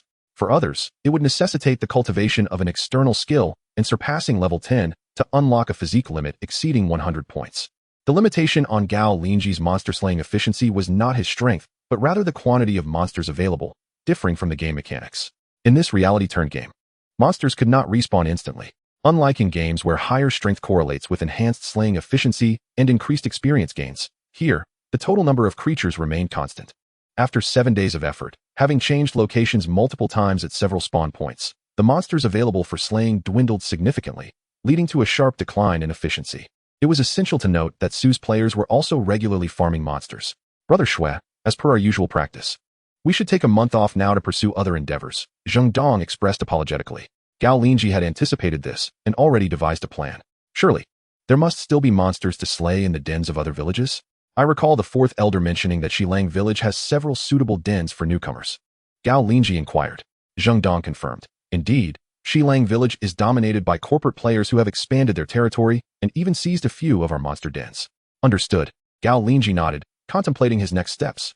He recognized 2 potential paths: to expand new territories or to seize Shilang village, both fraught with considerable peril. For ordinary players, such decisions would require extensive deliberation and cautious testing before acting. However, for him, the situation was less complex. With a physique of 66 points, a stark contrast to the mere 5 points of an average person, he possessed 13 times the physical capability. With a single punch, he could shatter boulders. And his healing from injuries was remarkably swift, nearly instantaneous. Moreover, as a true player, he could resurrect upon death. Nonetheless, he remained acutely aware of the numerous adversaries present, not limited to modern weaponry such as missiles or thermobaric bombs, but also other players with various unknown talents. Should he encounter a player with sealing abilities, complications could arise. Therefore, prior to devising any countermeasures, he resolved to pursue external expansion. The village would provide support against monsters being sealed. After making his decision, he remarked to Zheng Dong, "Does the Su company not consider external expansion? They must be planning to consolidate all casual players' qualifications before venturing out, lest the abundance of dens allows casual players to unjustly reap financial benefits." Zheng Dong pondered this notion before responding. Gao Linzhi nodded in agreement, reflecting that the wealthier entities tend to tighten their grip, and the more they hold on, the more affluent they become. The Su family would likely eradicate all casual players to seize their gaming qualifications. In any context, the instinct of commercial enterprises is to monopolize, eliminating competition to dominate the market entirely. This game, Tianyun, is flawed, lacking even a task system, which implies an absence of a complete official gaming structure to maintain balance proactively. Chapter 37. Expanding new dens. It cannot counter such monopolistic behavior, allowing it to flourish unchecked. After solidifying his decision, Gao Linzhi examined the game map. The 4 wolf villages surrounded a town known as Panlong Town. After chatting with Zheng Dong and others over the past few days, he realized that the town was quite small, even smaller than the villages. This aspect starkly contrasts with the offline world. The town resembles a medieval fortress, inhabited by soldiers and a few key figures, with a sparse population. Unlike the offline reality, it does not emphasize economic functions, but prioritizes military and administrative roles, closely linked to the rampant presence of local monsters. To the west of Dongling Village lies the town and Shilang Village, with Namling Village to the south and Beilang Village to the north. He had previously traversed south of Panlong Town when making his way from Shilang Village. Given the town's small size, he did not enter its confines, but rather skirted around it, arriving directly at Dongling Village. Since he intended to explore outdoor monster dens, he deemed it prudent to look eastward, toward the coastline. This area had minimal connections with other villages and towns, making it easier to establish control over the territory once conquered. Thus, Gao Linzhi addressed Zheng Dong. Old Zheng, there are too few monsters here. I have decided to explore the eastern region. Are there other monster dens along the coast? Zheng Dong considered this and replied, there are 3, the Stingray Den, the Sea Turtle Den, and the Octopus Denver. These dens are all situated by the seaside, with the Stingray Den being the deepest, followed by the Sea Turtle Den, and the Octopus Den being the shallowest. We will need a boat to farm there. Gao Linzhi inquired further, is there a boat in the village? Zheng Dong affirmed, certainly. There are boats, but they are stored in warehouses, as no villagers venture out to fish.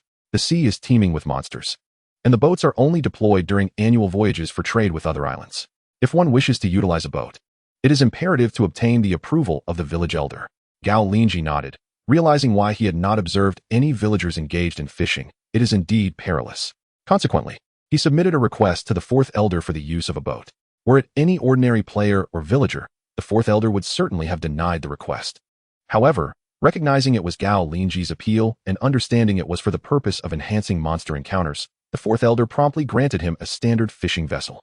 This boat was suited for nearshore fishing and could accommodate 5 individuals, which was more than adequate for Gao Linzhi's needs. He could manage it alone, venturing only a few miles from the coast, for beyond that, the rising winds and waves could spell disaster if he failed to reach the shore in time.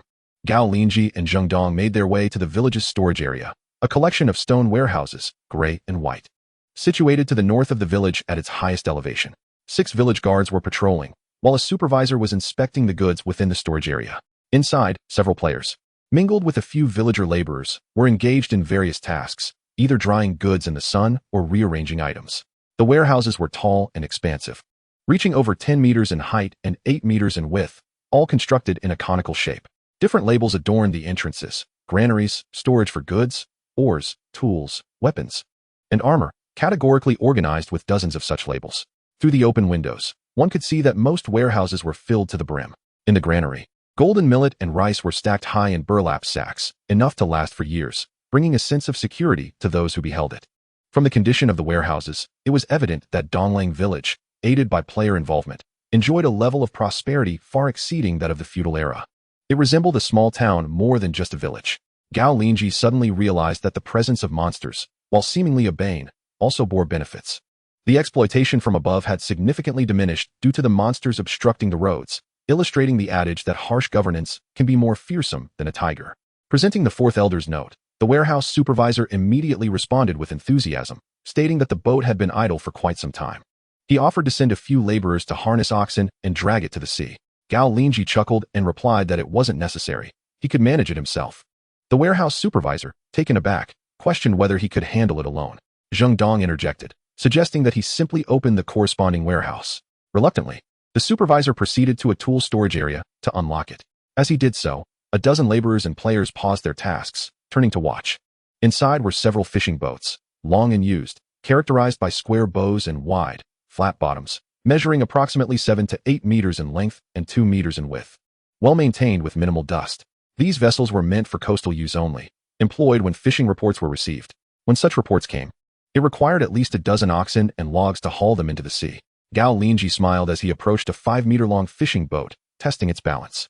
Once he found the center of gravity, he bent down and then stood upright. A vessel weighing at least 5 to 6 tons, capable of carrying dozens to hundreds more, was effortlessly lifted by him. Several players stood in astonishment. What extraordinary physical prowess must he possess? Could he have surpassed level 20? With just a slight increase in strength. A level 20 player would only have about 25 points in physique. How could one lift such a large boat? Unbeknownst to them, Gao Linzhi had a physique score of 66, equivalent to that of 13 ordinary individuals. The maximum weight an average person can lift exceeds 200 kilograms, 13 individuals would equal 26 tons.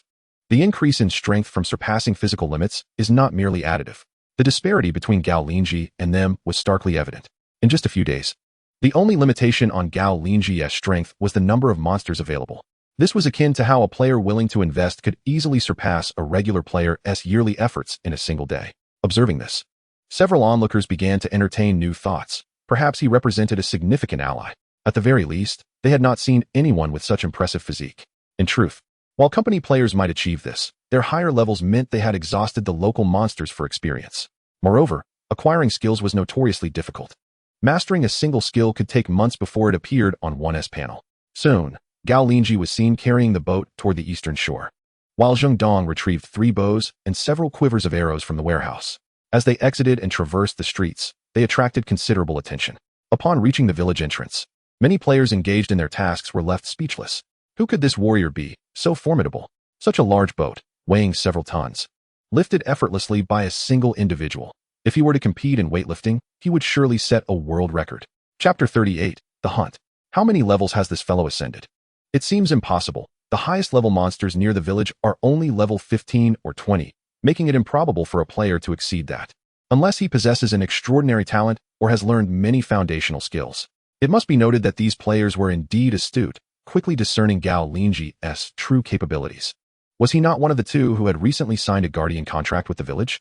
Could it be that the village bestowed upon him a special item? The thought of possessing several tons of strength was no jest. In the realm of melee combat, he was akin to a divine general. His physique must be at least 50 points or more. He surely possesses 5 foundational skills, all maxed out at level 100. A seasoned player expressed his envy. Zheng Dong, listening to this, felt a sense of pride swell within him. They have welcomed a formidable ally to their village, who is destined to assist Gao Linzhi in rapidly maturing into a pillar of the community, ensuring that corporate players do not usurp their territory. The 2 individuals arrived at the shore, setting down their boat and paddling towards the nearby sea. Meanwhile, news of this development swiftly reached the Su clan's stronghold in the village. What? Upon hearing a subordinate's report, Su Tianlang furrowed his brow in concern. He sensed that something had slipped from his grasp. Initially, everything had been meticulously calculated. Within 3 to 4 months, the entire Donglang village would be under his control. All veteran independent players would either be eliminated or subdued, transforming this place into Su's stronghold in the game. Yet now, an anomaly had suddenly emerged. Curse it, indeed. These incessant new talents posed a significant obstacle to our territorial control. The emergence of even a single anomaly could dismantle a major corporation. He tightened his brow, pondering how to respond. In his view, eliminating the weakened foes was not the challenge. The difficulty lay in the possibility of encountering another individual like them.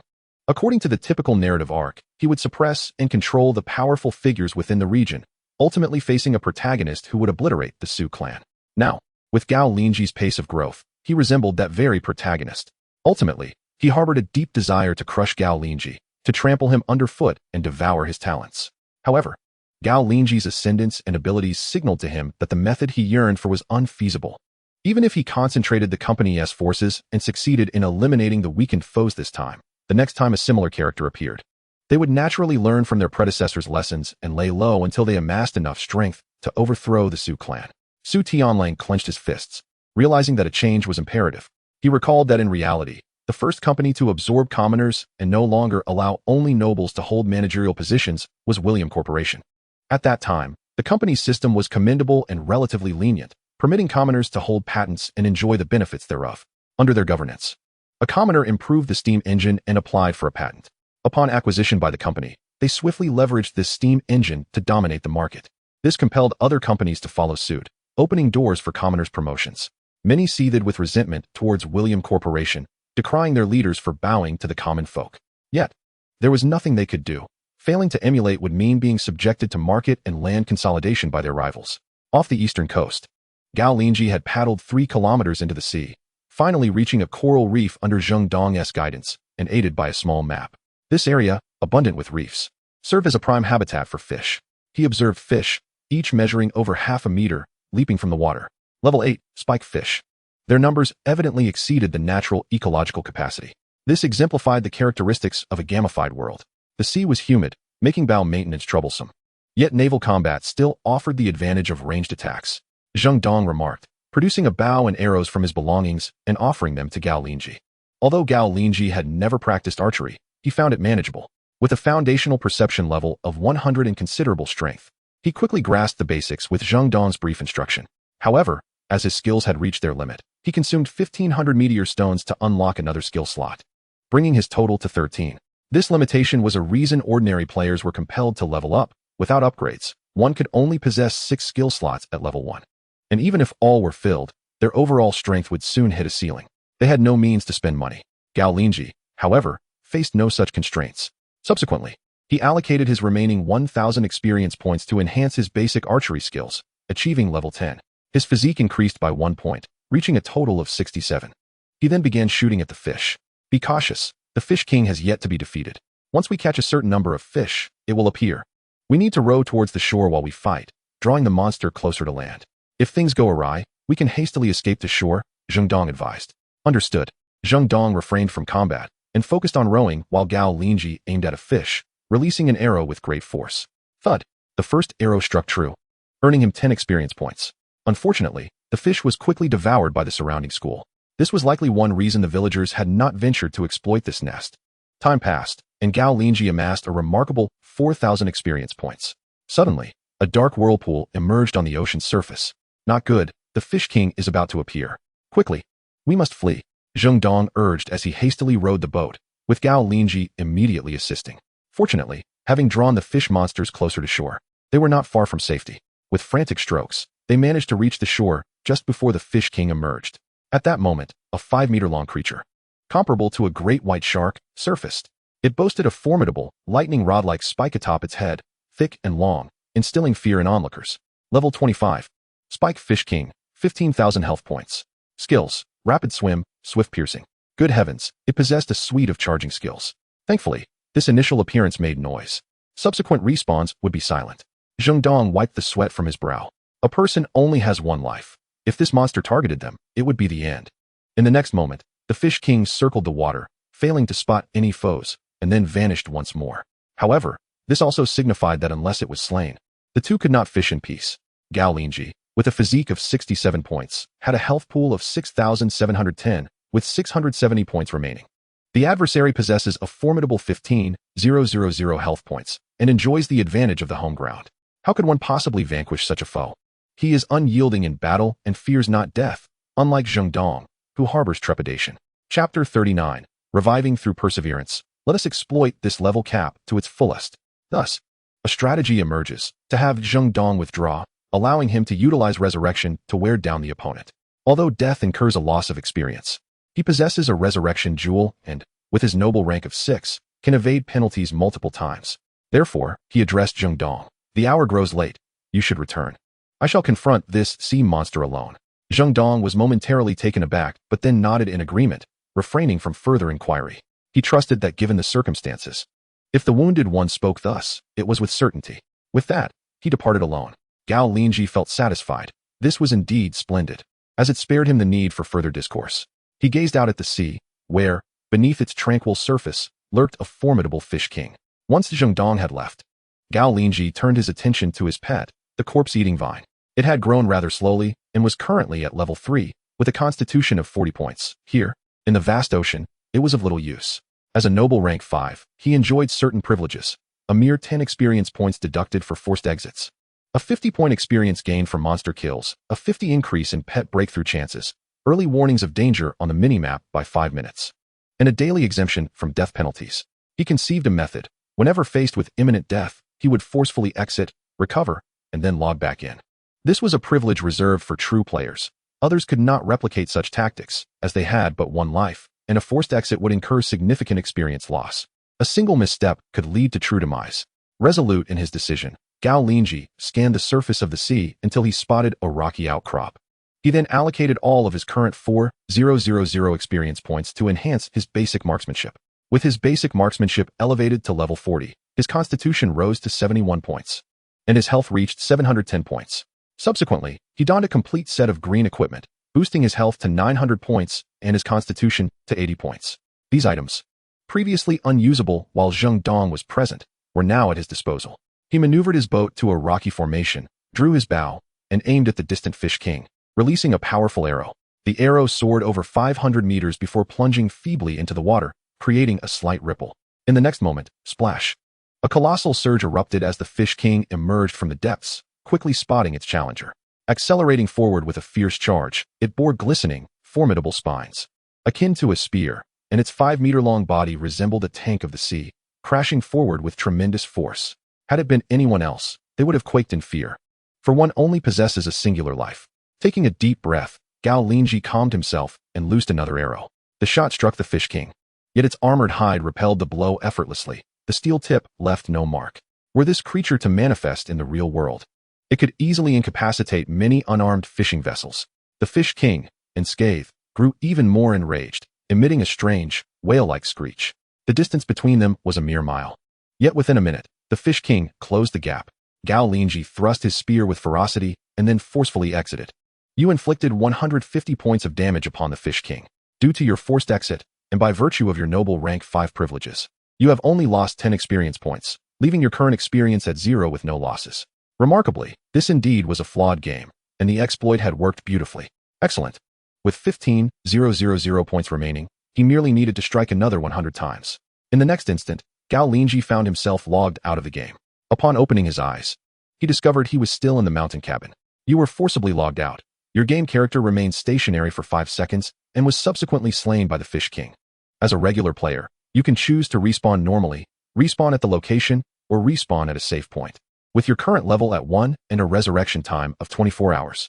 As a level 1 player, you may expend 1 day's worth of meteorite to eliminate the resurrection penalty or utilize your noble rank 5 privilege to exempt yourself from the penalty.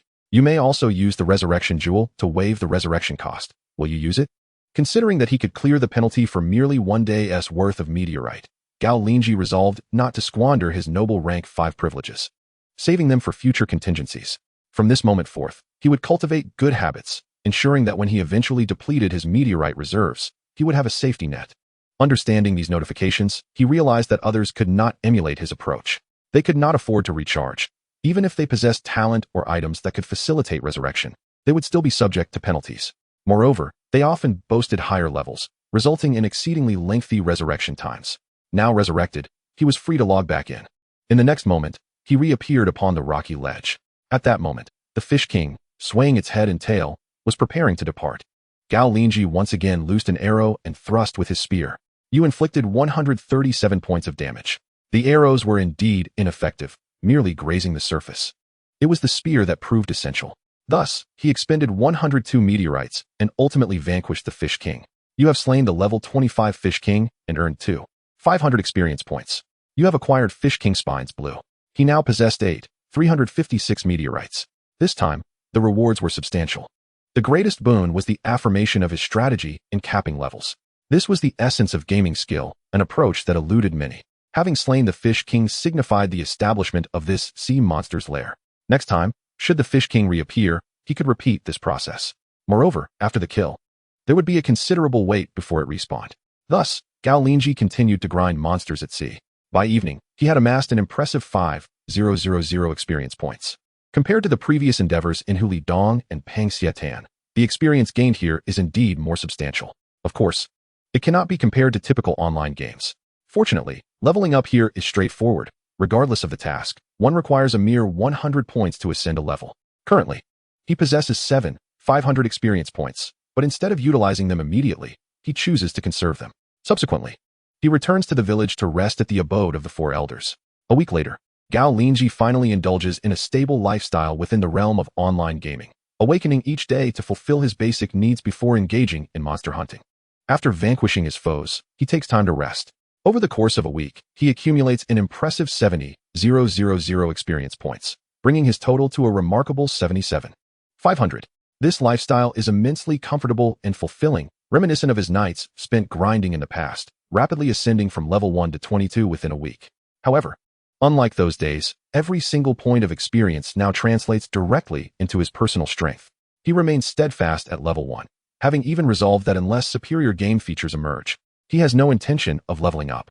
After all, other players must upgrade to acquire free attribute points for their physical attributes. While he can enhance his capabilities through an abundance of fundamental skills, the advantages of remaining at level 1 are manifold. Firstly, every monster defeated grants experience. allowing for a safe and efficient grind. More importantly, the death penalty can be nullified by spending a single piece of Tianyan stone. Chapter 40. Rapid Enhancement of Fundamental Skills. To convert one gold piece is tantamount to 10 pieces of Tianyan stone, with one gold piece equating to 1 gram of real gold. Presently, he possesses a substantial amount of 1,000 grams of gold. During his escape from home, he had carried 2 kilograms of gold, which has since been fully utilized.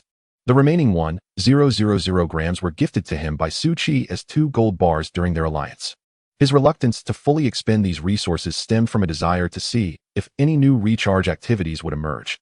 However, it now appears that the game is flawed and will not receive updates.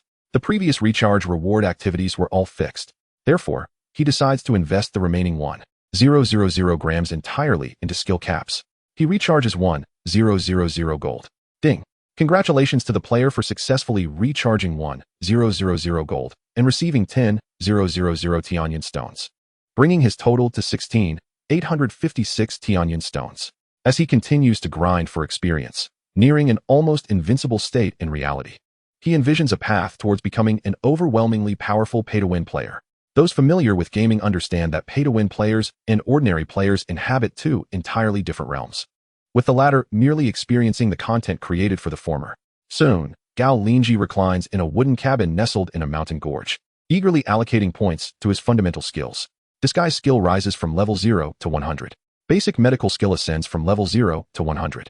Basic stealth skill increases from level 0 to 100. Basic marksmanship elevates from level 40 to 100. Basic archery progresses from level 10 to 100. Basic hand-to-hand combat advances from level 10 to 100. This consumes a total of 53,000 experience points, leaving him with 24,500 experience points. All the fundamental skills he has learned are now at level 100. To summarize, disguise skill at level 100, Tian Shi Di Ting, Jianren Shu, Remnant. Basic defense at level 100, basic medical skill at level 100, basic lightness skill at level 100, basic perception at level 100, basic parry at level 100. Basic stealth at level 100, basic body technique at level 100, basic marksmanship at level 100, basic evasion at level 100, basic hand-to-hand combat at level 100, basic archery at level 100. At level 1, he has 13 fundamental skills, and opening a new skill cap requires 1,700 Tianyan stones. Gao Linzhi realizes this follows an arithmetic sequence, with each increment surpassing the previous by 200 Tianyan stones. This is acceptable. Had it been an exponential growth, he would have been at a loss, relying solely on leveling up to acquire skill caps. Other players at level 1 possess only 6 fundamental skills. Even if they aim to remain at their current level, they encounter a ceiling. Once they max out those 6 skills, they only gain 60 points in physical attributes. Once they reach this limit, remaining at their current level becomes meaningless. In contrast, he has accumulated 110 points in physical attributes, plus the basic 5 points, totaling 115 points, which equates to 150 points of health. Notably, the disguise skill does not contribute to physical attributes. Gao Linzhi's current data panel is simply as follows. Physical, 5, 110. Mental, 7, 50. Physical, 10, 70. Mental, 10. Skills, 13. Cap, 13. He decides to test his capabilities. With 115 points in physical attributes, he possesses the strength of 22 ordinary individuals. Yet it is not merely that simple. This signifies a significant departure from the limitations of carbon-based life. He exerts himself, leaping effortlessly over 100 meters high to land upon the mountain cliff. With a swift grasp, his fingers sink into the rock face as if it were mere tofu. Releasing his grip, he lets himself fall. Bam! Landing from such a height, he shatters the rock beneath his feet, embedding himself within the stone as if he were steel sinking into sand. With a slight effort, he springs forth from the rock. His skin is so resilient that even bullets cannot penetrate it.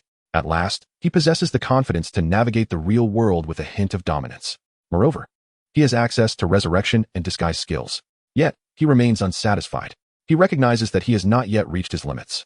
Furthermore, while his physical attributes are sufficiently robust, mental acuity remains a weakness, and he must consider how to allocate points. Having perused countless novels, he understands that mental prowess is undoubtedly related to resisting anomalies, useful against various forms of spiritual pollution. He glances at the fundamental skills, noting that while basic medical skills should correlate with mental faculties, they still enhance physical attributes instead. This medical practice is primarily surgical, encompassing procedures such as suturing and hemostasis, rather than the arcane healing arts.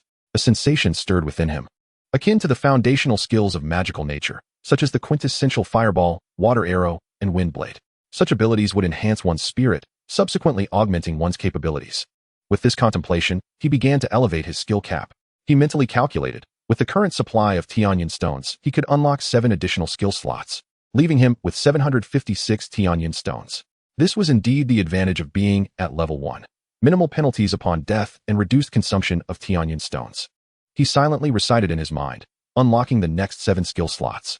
The 14th required 700 Tianyan stones, the 15th, 900, and the 16th, 100. You have expended 600 Tianyan stones, leaving you with 756 Tianyan stones, and your skill slot limit has been expanded to 20. Excellent. He then entered the game, seeking out the 4th elder once more. 4th elder, does our village possess foundational skills of magical nature? Are they taught in the martial arts school? He inquired directly. Magical skills? Only the Grand Elder possesses such knowledge. They are not available elsewhere.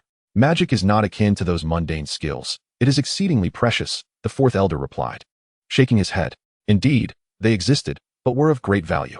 Elder, could you recommend me to the Grand Elder for instruction? Gao Linzhi asked. Such teachings are reserved for those who have made significant contributions to the village. You must understand, this is comparable to the pinnacle core technology in your world. It cannot be disseminated lightly, the 4th elder explained, clearly reluctant to create any discord with the weak. Understood. What level of contribution would suffice? Gao Linzhi continued. The village's most fundamental threat comes from aberrations. If you can discover 3 methods to counter these anomalies, you may learn a foundational magical skill. The 4th elder stated directly. 3 types of aberrations? Gao Linzhi pondered thoughtfully. Forget about it. Dealing with aberrations is best left to the corporate players. Your focus should be on gaining experience and being able to counter those corporate players. That will suffice, the 4th elder plainly articulated. If you cannot contend with aberrations, how can you face your own kind? Gao Linzhi chuckled. This is the art of balance. Indeed, the village was not naive. They would not allow corporate players to overrun their domain. They were also diversifying the player base.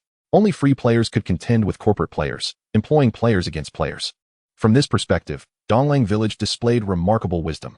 In contrast, those villages dominated by corporate players were at risk of extinction at any moment. Nevertheless, Gao Linzhi would not forsake the foundational magical skills. His spirit must be augmented. What to do when faced with challenges? An expert once wisely advised, when you feel the game presents obstacles, first consider whether you have invested sufficiently. Chapter 41. Invest another 50,000. You will become stronger. Invest another 50,000. You will become stronger. Purchase foundational magical skills, he mused internally. Indeed, a screen resembling that of equipment purchases appeared. Basic fire-type skill, 50,000 Tianyan stones. Basic earth-type skill, 50,000 Tianyan stones. Goodness, the mages are indeed formidable. A basic magical skill costs a staggering 50,000.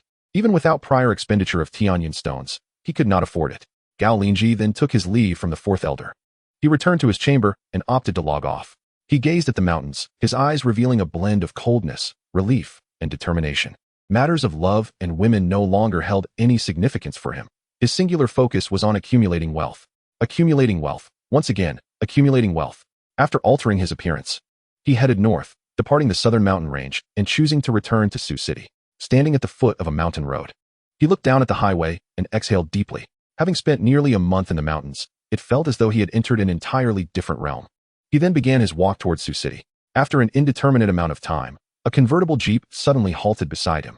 Hey, brother, did you lose your phone? A young man in the Jeep greeted him warmly. I can give you a ride.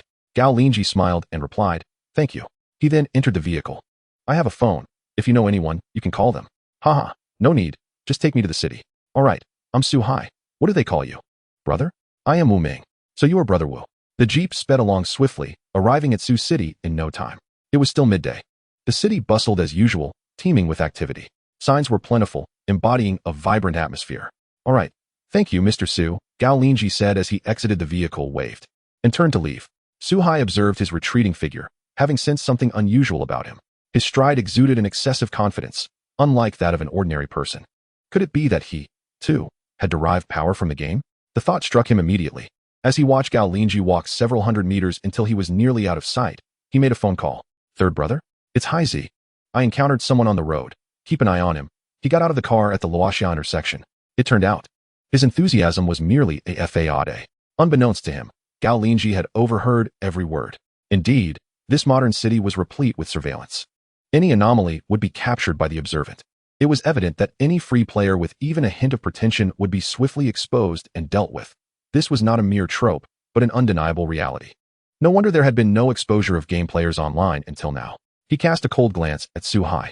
Su-hai drove his convertible jeep to a club, leaving behind the person he had encountered on the road. In a short while, that individual would meet their demise, their gaming qualifications exposed. Consequently, he would earn a modest reward within his family, adding to his share of the annual profits.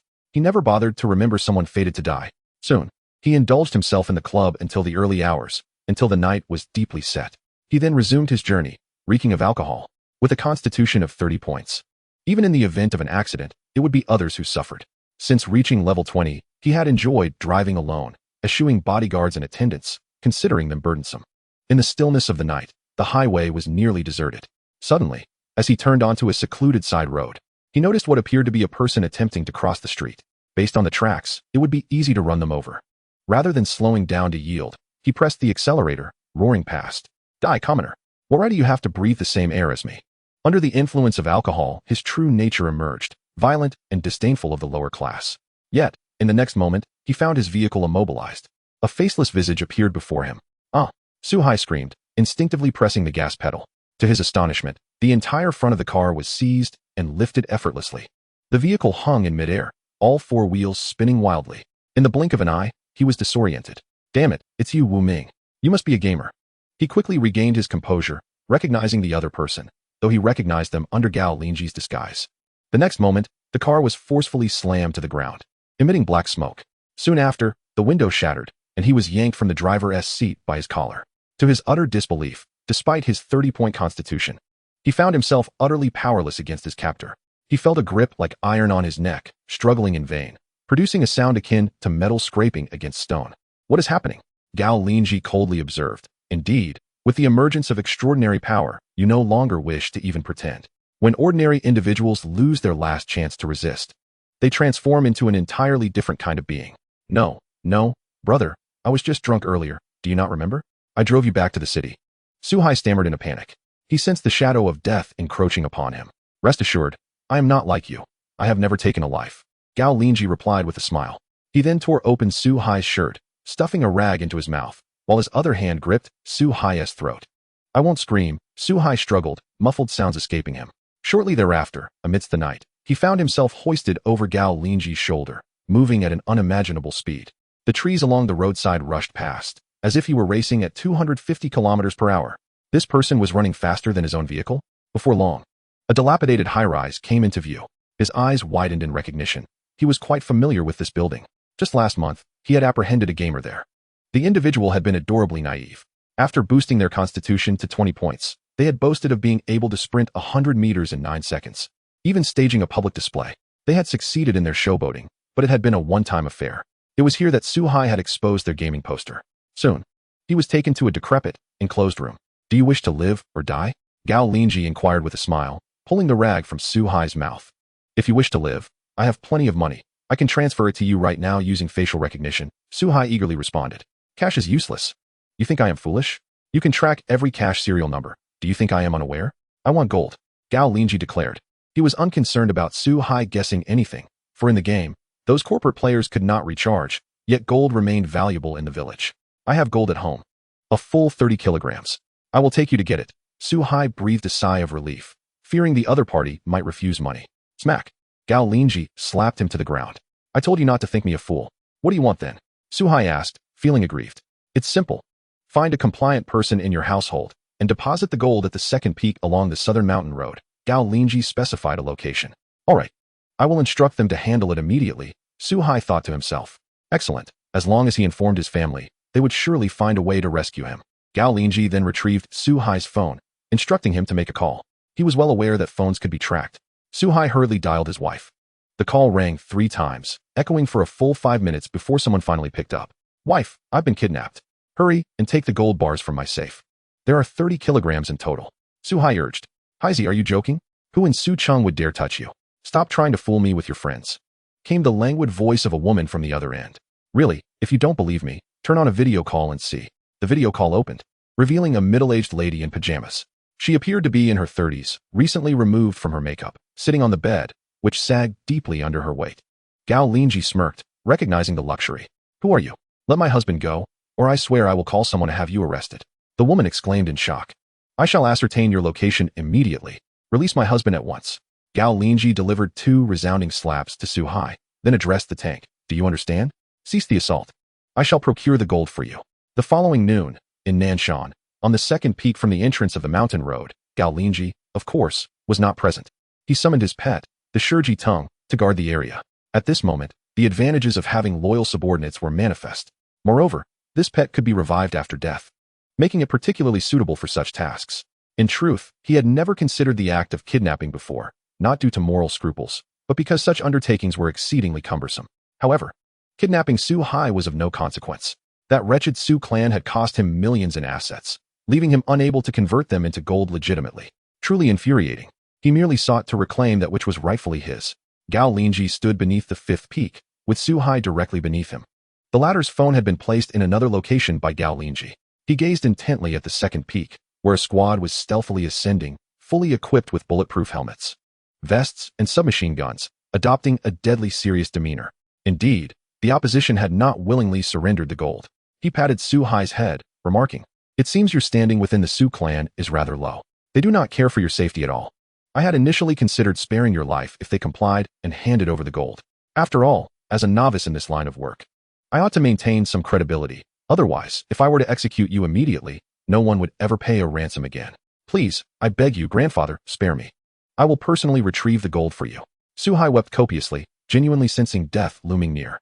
"Ha! Had I not heard your prior utterances, I might have believed you," Gao Linzhi said, twisting his hand. In Su Hai's mind, as he faced impending doom, a singular thought prevailed. Those damned commoners, they possess formidable strength. The clan leaders have erred. This game world, while granting the aristocracy and corporations monopolistic power, simultaneously offers commoners a chance to rise unexpectedly.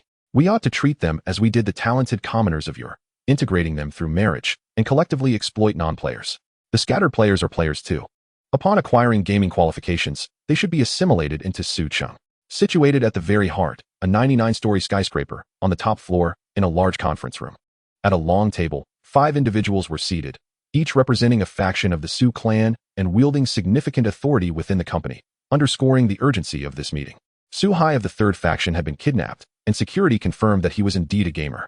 A beautiful female assistant stood nearby, reciting a report in a robotic manner. At the ransom location indicated by the kidnappers, no one was found, but Su Hai's body was discovered on the 5th peak. The kidnapper was no novice and possessed a degree of counter-surveillance experience. After delivering her report, the assistant placed the document on the long table. Su Zongxin, the chairman of Su Corporation from the 1st faction, spoke with indifference. "Very well, let us discuss how to deal with this audacious individual." Su Zongtong, the general manager from the 3rd faction, replied with fierce resolve. "Is that even a question? Seal off the entire city, issue a bounty in the game, and search every nook and cranny. We must capture this scoundrel. I shall flay him alive."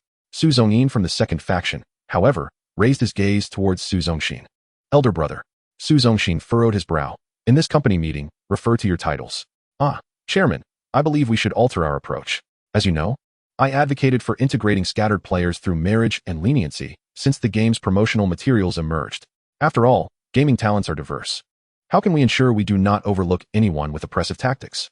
There are countless commoners. By offering just a morsel of our leftovers, we can win over those scattered players, even using them to contend with the unyielding ones. This is akin to our previous strategies against gifted commoners. The old methods proved effective. Nonsense.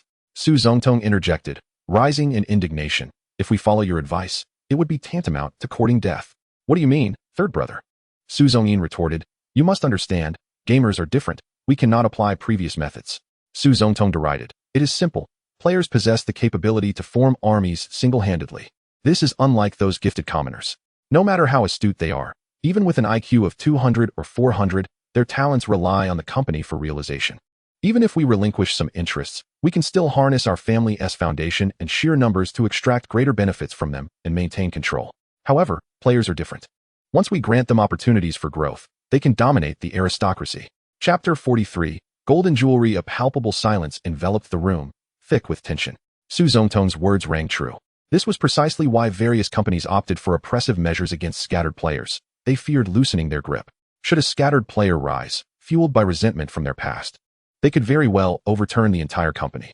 Conversely, there was little concern regarding company players, as family ties and blood relations served to restrain their might. At that moment, the chairman, Su Zongxin, surveyed the assembly, inwardly sighing. He then raised his voice. What is everyone so anxious about? Players possess the capacity to form armies single-handedly. Who grows faster, scattered players or company players? Certainly, company players, Su Zongtong quickly affirmed. Is that not sufficient? As long as we ensure the finest talents are in our possession, the corporate players will consistently lead the way. Even if formidable independent players emerge, we can easily counterbalance, win over, or even eliminate them, Su Zongxin remarked with a hint of disdain. The chairman speaks wisely. Indeed, there is no need for concern about them. We must focus on our rapid development. The crowd immediately erupted in praise. At that moment, however, Su Zongyin from the second faction interjected, but chairman, what about this individual before us? He has killed Su Hai from the third faction. Proceed according to Zongtong's directive. Su Zongxin's eyes flickered with contempt as he decisively proclaimed, he is merely a nobody who has gained a modicum of gaming power and now seeks to flaunt it. With the strength of our Su clan, we can effortlessly crush him. We do not fear flashy independent players. Rather, we dread those who are relentless in their survival. Yes, chairman. Thus, the meeting swiftly established a tone of strict measures, mandating his extermination. Gao Linzhi sat in a restaurant, savoring beef noodles while contemplating various matters. He had assumed a different persona. He aimed to acquire gold. However, he was acutely aware that conventional methods posed significant risks. In the gaming world, gold held immense value. Consequently, in reality, all avenues for purchasing gold had long been monitored by the company's upper management. Any sudden acquisition of substantial amounts of gold would lead to thorough investigations. This was the era of big data. Any legitimate purchase would leave traces. Gold transactions occurred predominantly at gold shops, banks, and mines, making regulation relatively straightforward. A strategy must be devised. Lost in thought, a security officer's voice interrupted with a warning. Temporary inspection, extinguish engines, and exit the vehicles. He turned to the nearby road, where barriers had been erected. Soon, vehicles were forced to halt, with some even colliding from behind. Before long, the street was lined with a long queue, punctuated by the impatient honking of drivers. Gao Linzhi furrowed his brow. He sensed this was no coincidence. Could it be that the Su Company possessed players with prophetic abilities? He glanced up to see a security vehicle from the Su Company parked at the roadside. A group of security personnel poured out, standing in the street to inspect passing vehicles. 2 additional teams were scouring the shops, residential buildings, and underground malls flanking the road. Their demeanor was excessively aggressive, frequently pulling out drivers, owners, and patrons from their vehicles and establishments. Everyone out. Hands on heads. Crouch down, all of you. Previously, they had at least exhibited some restraint in such operations, but now they showed no pretense whatsoever. In that instant, a luxury vehicle approached, only to be halted by the lengthy traffic.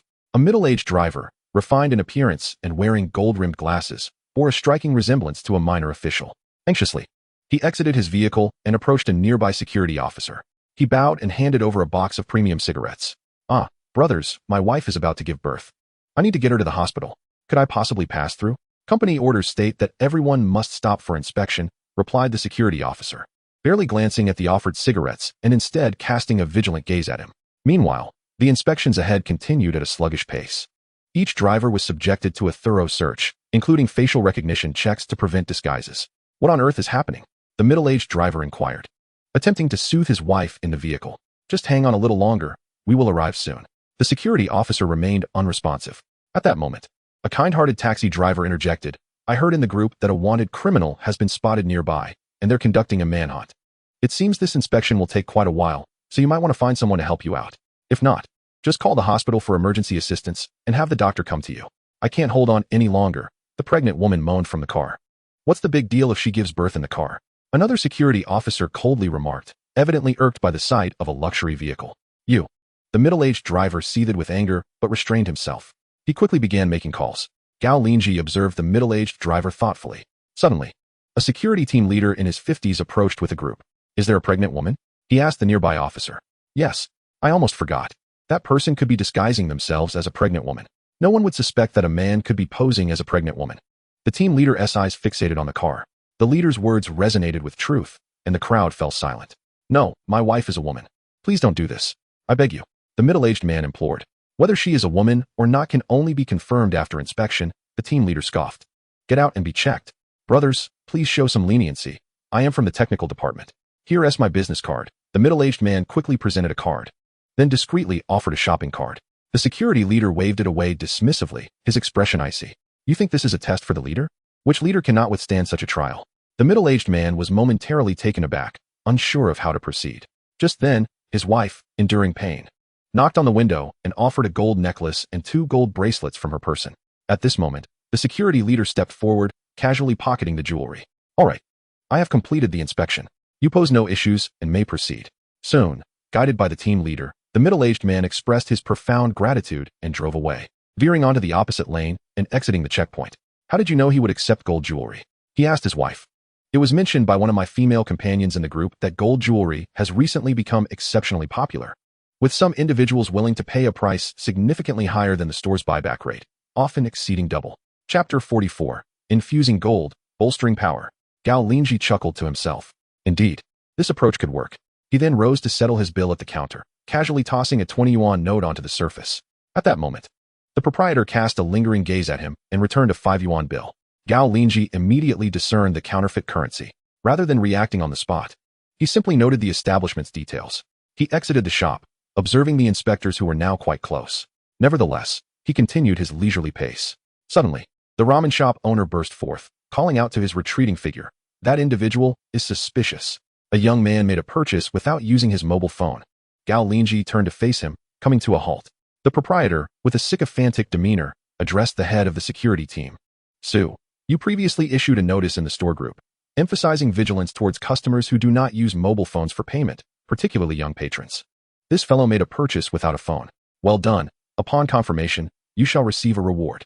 In an instant, the security chief waved his hand, and a contingent of fully armed security personnel, brandishing submachine guns, encircled Gao Linzhi. Unperturbed, he thought to himself that indeed, entering the city made one conspicuously vulnerable. Many otherwise trivial matters would be exaggerated in the eyes of others, as they held no regard for the possibility of wrongful accusation. He then suddenly accelerated, charging towards the group. With a physique rated at 110 points, his speed surged to 200 kilometers per hour in the blink of an eye. He collided forcefully with the still-waving shop owner and swiftly darted into an alley, disappearing without a trace. All that remained was a cloud of dust. The security chief had not yet had the opportunity to fire. Due to mission requirements, capturing him alive took precedence over lethal force. Only by apprehending him could they interrogate him about the potential whereabouts of the game poster after his demise. For ordinary players, upon death, the game poster would not simply drop at their feet. Rather, it would appear in a location they had previously visited. Gao Linzhi sped out of the city and plunged back into the forest. With an off-road speed of 200 kilometers per hour on flat terrain, he was virtually invincible. He then summoned the corpse-eating vine. In direct confrontation, this pet could not withstand the might of several players nor endure gunfire. However, in the context of a modern city, it was an extraordinary entity. By burrowing underground, it could quietly infiltrate numerous locations. It is worth noting that modern urban infrastructure features extensive sewer systems. Burrowing underground under the cover of night, it could stealthily enter deserted villas, consuming all that glimmered with gold and returning it to me. The corpse-eating vine nodded eagerly before diving into the earth. Meanwhile, Gao Linzhi relocated. He had no concerns about the vine's ability to find its way. Its intelligence was remarkably high. As night fell, in the western district of Sioux City, an affluent neighborhood emerged.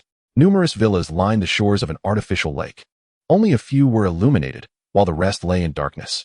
With the homeowners absent, the opportunity for nocturnal beings arose. Before long, a dark, grassy head emerged from a sewer opening. It scanned the surroundings before burrowing into one of the villas. Glimmering gold, glimmering gold. The only phrase echoing in the grassy head was that spoken by its master. Soon, it tunneled underground, infiltrating the villa and continuing towards the living room. As it surfaced in the living room, the newly renovated expensive flooring was marred by several gaping holes. It then surveyed the area, discovering a golden Buddha statue, which it promptly devoured. Moving to the bedroom, it spotted a golden ring atop the nightstand and swallowed it whole. Noticing a sparkling gold necklace draped across the bed, it continued to feast. Suddenly, a piercing female voice shrieked, "What is biting me?" Startled, the grassy head quickly retreated. It consumed corpses, not living beings. It shifted to another villa. The bedroom lights illuminated, revealing a woman reclining on the bed. She looked up and was immediately filled with dread. Before her lay a deep hole, slick with viscous substances, glaringly apparent on her marble luxury flooring. What was happening? Why was there such a large hole in her home? Terrified, she swiftly dialed the security office. Soon, security personnel arrived within 5 minutes, led by the department manager himself. This was undoubtedly the origin of the disturbance. With a single glance, The manager recognized that it was impossible for any earthly creature to have caused this. He was well aware of the existence of the game world known as T New York. It was evident that this was the work of a monster from the game. The pressing question now was whether the game had infiltrated reality. He felt a chill run down his spine. He understood just how terrifying the monsters within the game could be. While the demons were manageable, physical attacks could eliminate them. The aberrations were another story entirely. They could not be killed but rather evaded and contained. Fortunately, his instincts suggested that what had emerged was likely a demon. He diligently captured photographs, recorded video footage, and took the woman's statement, subsequently submitting it through the company management platform to the chairman. As dawn broke, Chi Hui stood within a cavern, having labored throughout the night, while the corpse-eating vine delivered a remarkable haul of 50 kilograms of gold jewelry. Certain security measures are stringent, with armed personnel patrolling incessantly. Yet it has chosen to avoid such locales. After all, being shot directly could lead to swift demise, especially given that its physique does not rival that of Gao Linzhi. Although appearing to weigh 50 kilograms, its actual volume is rather modest, akin to a palm-sized lump, due to the high density of gold.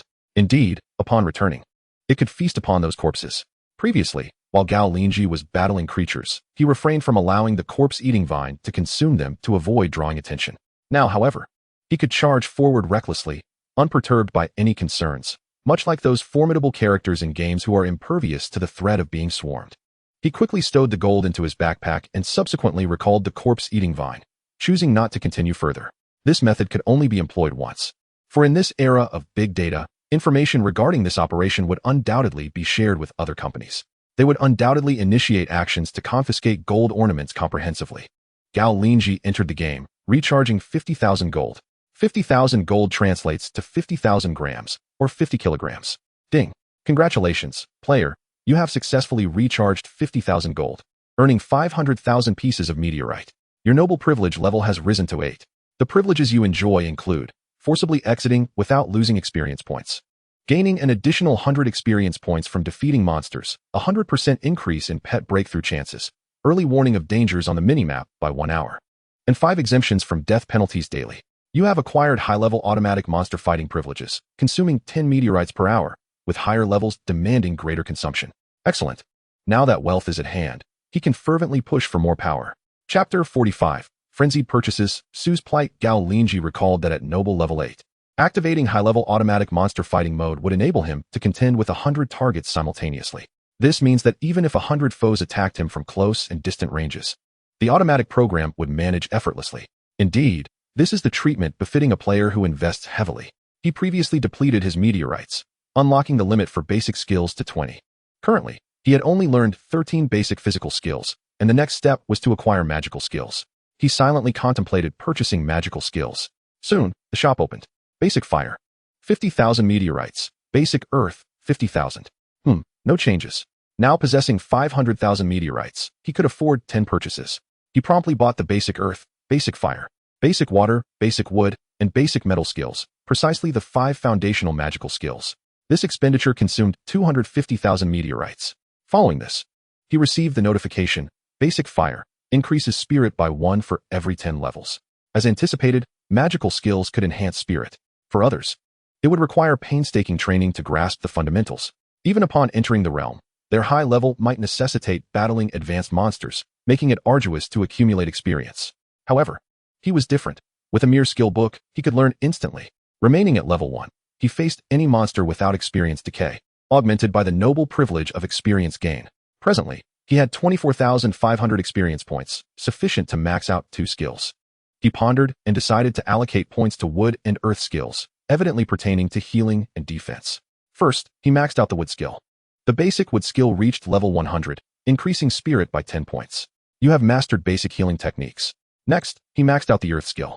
The basic earth skill also reached level 100, increasing spirit by 10 points.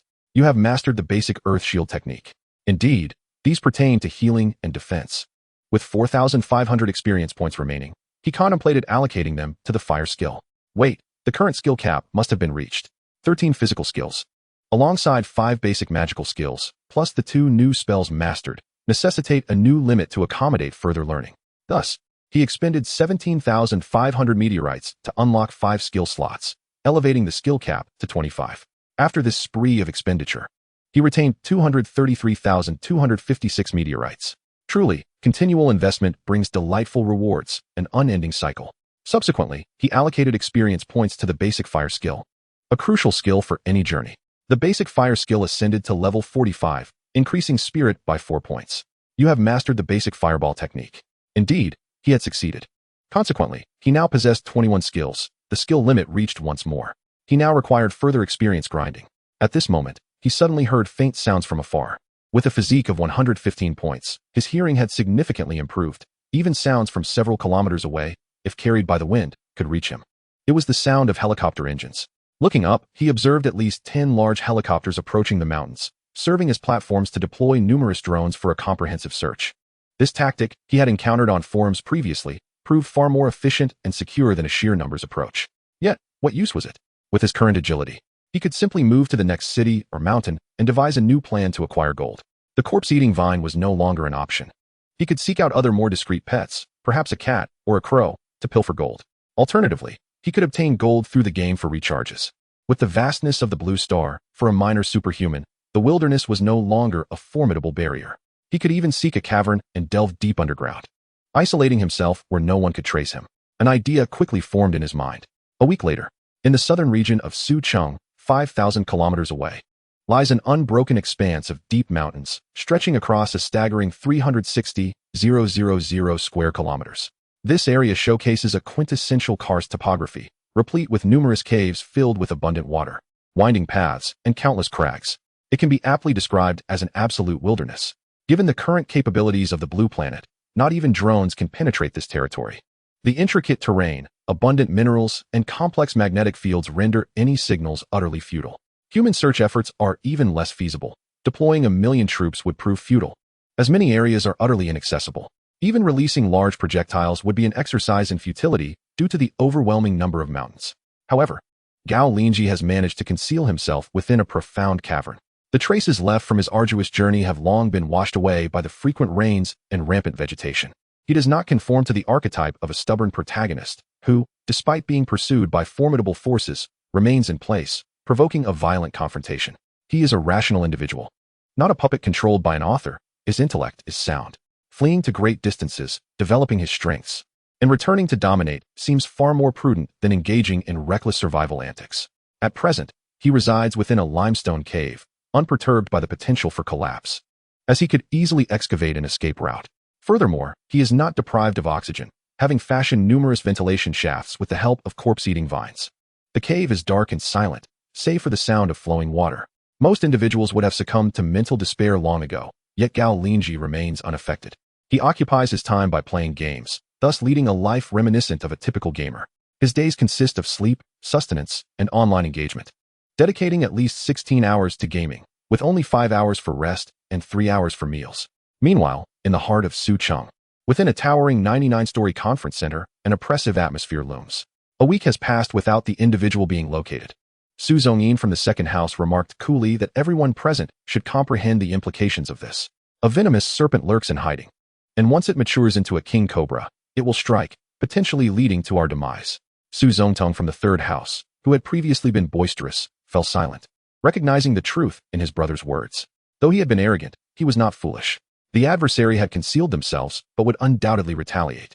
This was evident from the footage showing the ramen shop owner who reported him being reduced to nothing on the street. The opponent could have easily fled, yet they chose to eliminate the informant before departing, indicative of a deep-seated grudge. I have submitted the current information regarding this individual to the company's management committee, and I believe that they will soon be apprehended, Su Zongtong reluctantly stated. Chapter 46. The Village's Alliance. Su Clan's resolution. How soon is soon? Su Zongyin shook his head. I have long asserted that we must forge alliances where necessary. We must disguise our intentions, refrain from arrogance, and present ourselves as benevolent. If you insist on being ostentatious and domineering, the classic scenario from urban novels, where the Dragon King returns after 3 years, shall unfold upon our Su family. After hearing this, the assembly struggled to suppress their laughter, but the sudden appearance and disappearance of the enigmatic figure stifled their mirth. Clearly, given the opponent's rate of growth, they would likely annihilate the Su family within a year. It is now certain that this individual possesses exceptional physical capabilities, easily able to eliminate someone of Su Hai's caliber and capable of sprinting at 200 kilometers per hour through the city, evading our most extensive manhunt in a remarkably short span. Su Zongyin sighed. This adversary is likely hiding within an uninhabited region. It is evident that even if we pooled the resources of our medium-sized company, it would take at least a decade or more without a favorable opportunity to capture them. In light of this, we must activate our contingency plan, discreetly relocating funds and personnel to other cities and reviving previously established backup measures. At this moment, Su Zongtia from the fourth house spoke up. Indeed, we must prepare in advance. We cannot resemble those foolish villainous families from online novels who, despite being targeted in the shadows, continue to flaunt their arrogance and await their demise. Precisely, we must swiftly adapt our identities, leaving behind decoys.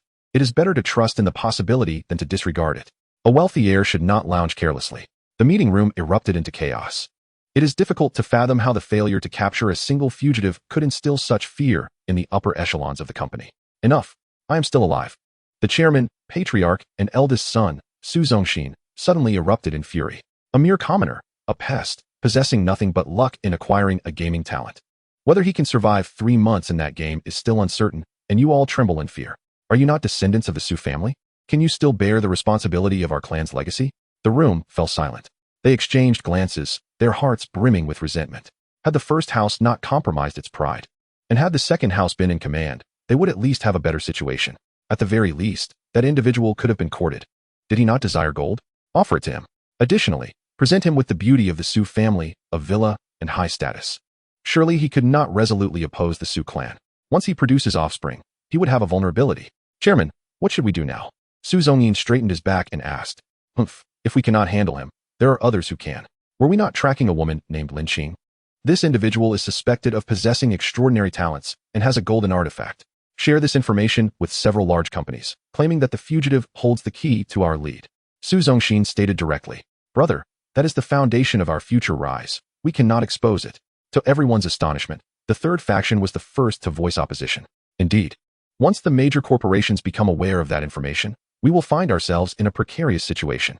We cannot allow ourselves to be paralyzed by fear.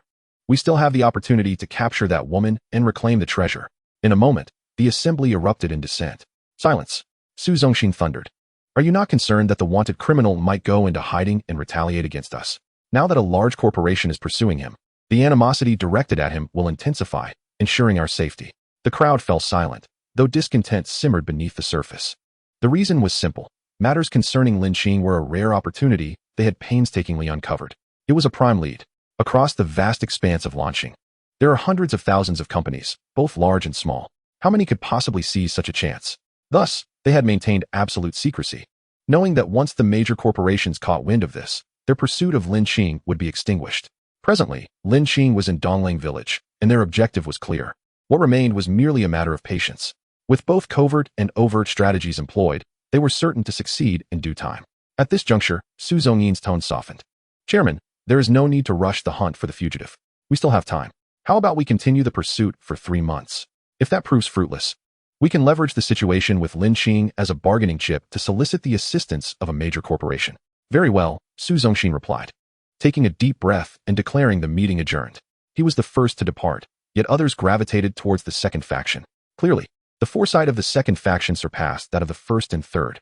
In family legacies, it is the one with superior foresight and capability that prevails. Succession cannot resemble that of an emperor solely favoring the eldest son. That would be a path to ruin. After all, competition among families is fiercely intense. Selecting a dim-witted eldest son as a successor could lead to the downfall of the entire lineage. Of course, the direct line retains significant advantages, while exceptional collateral branches often need to be adopted into the main line, thereby achieving a balance between appointing virtuous leaders and maintaining primogeniture. This is because the fundamental resources among all parties are not drastically different. Brother Ian, I believe the first faction should no longer occupy the chairman's position, boldly asserted Su Zongtong of the third faction, known for his contentiousness. Indeed, it is his autocratic decisions that have placed us in a passive position. Now with a venomous snake set upon us, it is unbearable. Exactly. How am I to display my authority tonight with this burden on my mind? Sighed the fourth faction. No means no. What is this nonsense about having matters to attend to? Get out. At this moment, Su Zongyin from the second faction side. While my elder brother's words hold some truth, the issue lies in the rapid evolution of the times. The balance of power is unstable, and the strength of players is escalating swiftly. With the advent of the Tianyan world, there are far too many uncontrollable factors. This poses the greatest challenge to our family and established companies. Only those emerging small companies and individuals thrive in such uncertainty. To ensure the Su family navigates this phase securely, we must diversify our influence across various cities and even change our surname from Su to Yu. The assembly nodded in silent agreement. Damn it. Why must those wretched individuals be so unruly? Why can't they simply align themselves with us? The third faction raged. Align with you? In your dreams. Gao Linzhi shook his head, gazing at the elderly man before him. He was from Shilong village.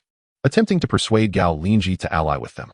Meanwhile, in Dongling village, visitors from Shilong village had arrived, bringing with them a long caravan of four-wheeled carts drawn by horned horses. Chapter 47. The temptation of Shilong village. The carts were laden with various goods. Half of them still empty. They were not there for trade but for acquisition, seeking to buy materials like furs, timber, jade, shells, and pearls in bulk, offering favorable prices. The elderly man was the leader of this caravan. He entrusted the purchasing matters to an aide and approached Gao Linzhi's doorstep, inviting him to a private room in a tavern. He even employed what was rumored to be a forbidden listening charm. Brother, the traditional ways of Dongling village are outdated. If you ally with us in Shilong village, riches, beauties, and a position among the elders will all be yours, the leader stated succinctly. Gao Linzhi's eyes flickered with interest. Indeed, only by switching allegiances could one expect better treatment. However, it was well known that he valued integrity. I have already signed a contract with Dongling village, and they have supported me. How could I betray them? Gao Linzhi replied, shaking his head. Huh. Their so-called support is merely sending someone to guide you and handing you a few worthless charms, allowing you to learn a few trivial skills. Is that what they call support? If I am not mistaken, the precious spells capable of countering anomalies have not been made available to you, the leader retorted. Gao Linzhi nodded and explained, that is because I have yet to make any contributions to the village. Ha ha ha, contributions? What nonsense.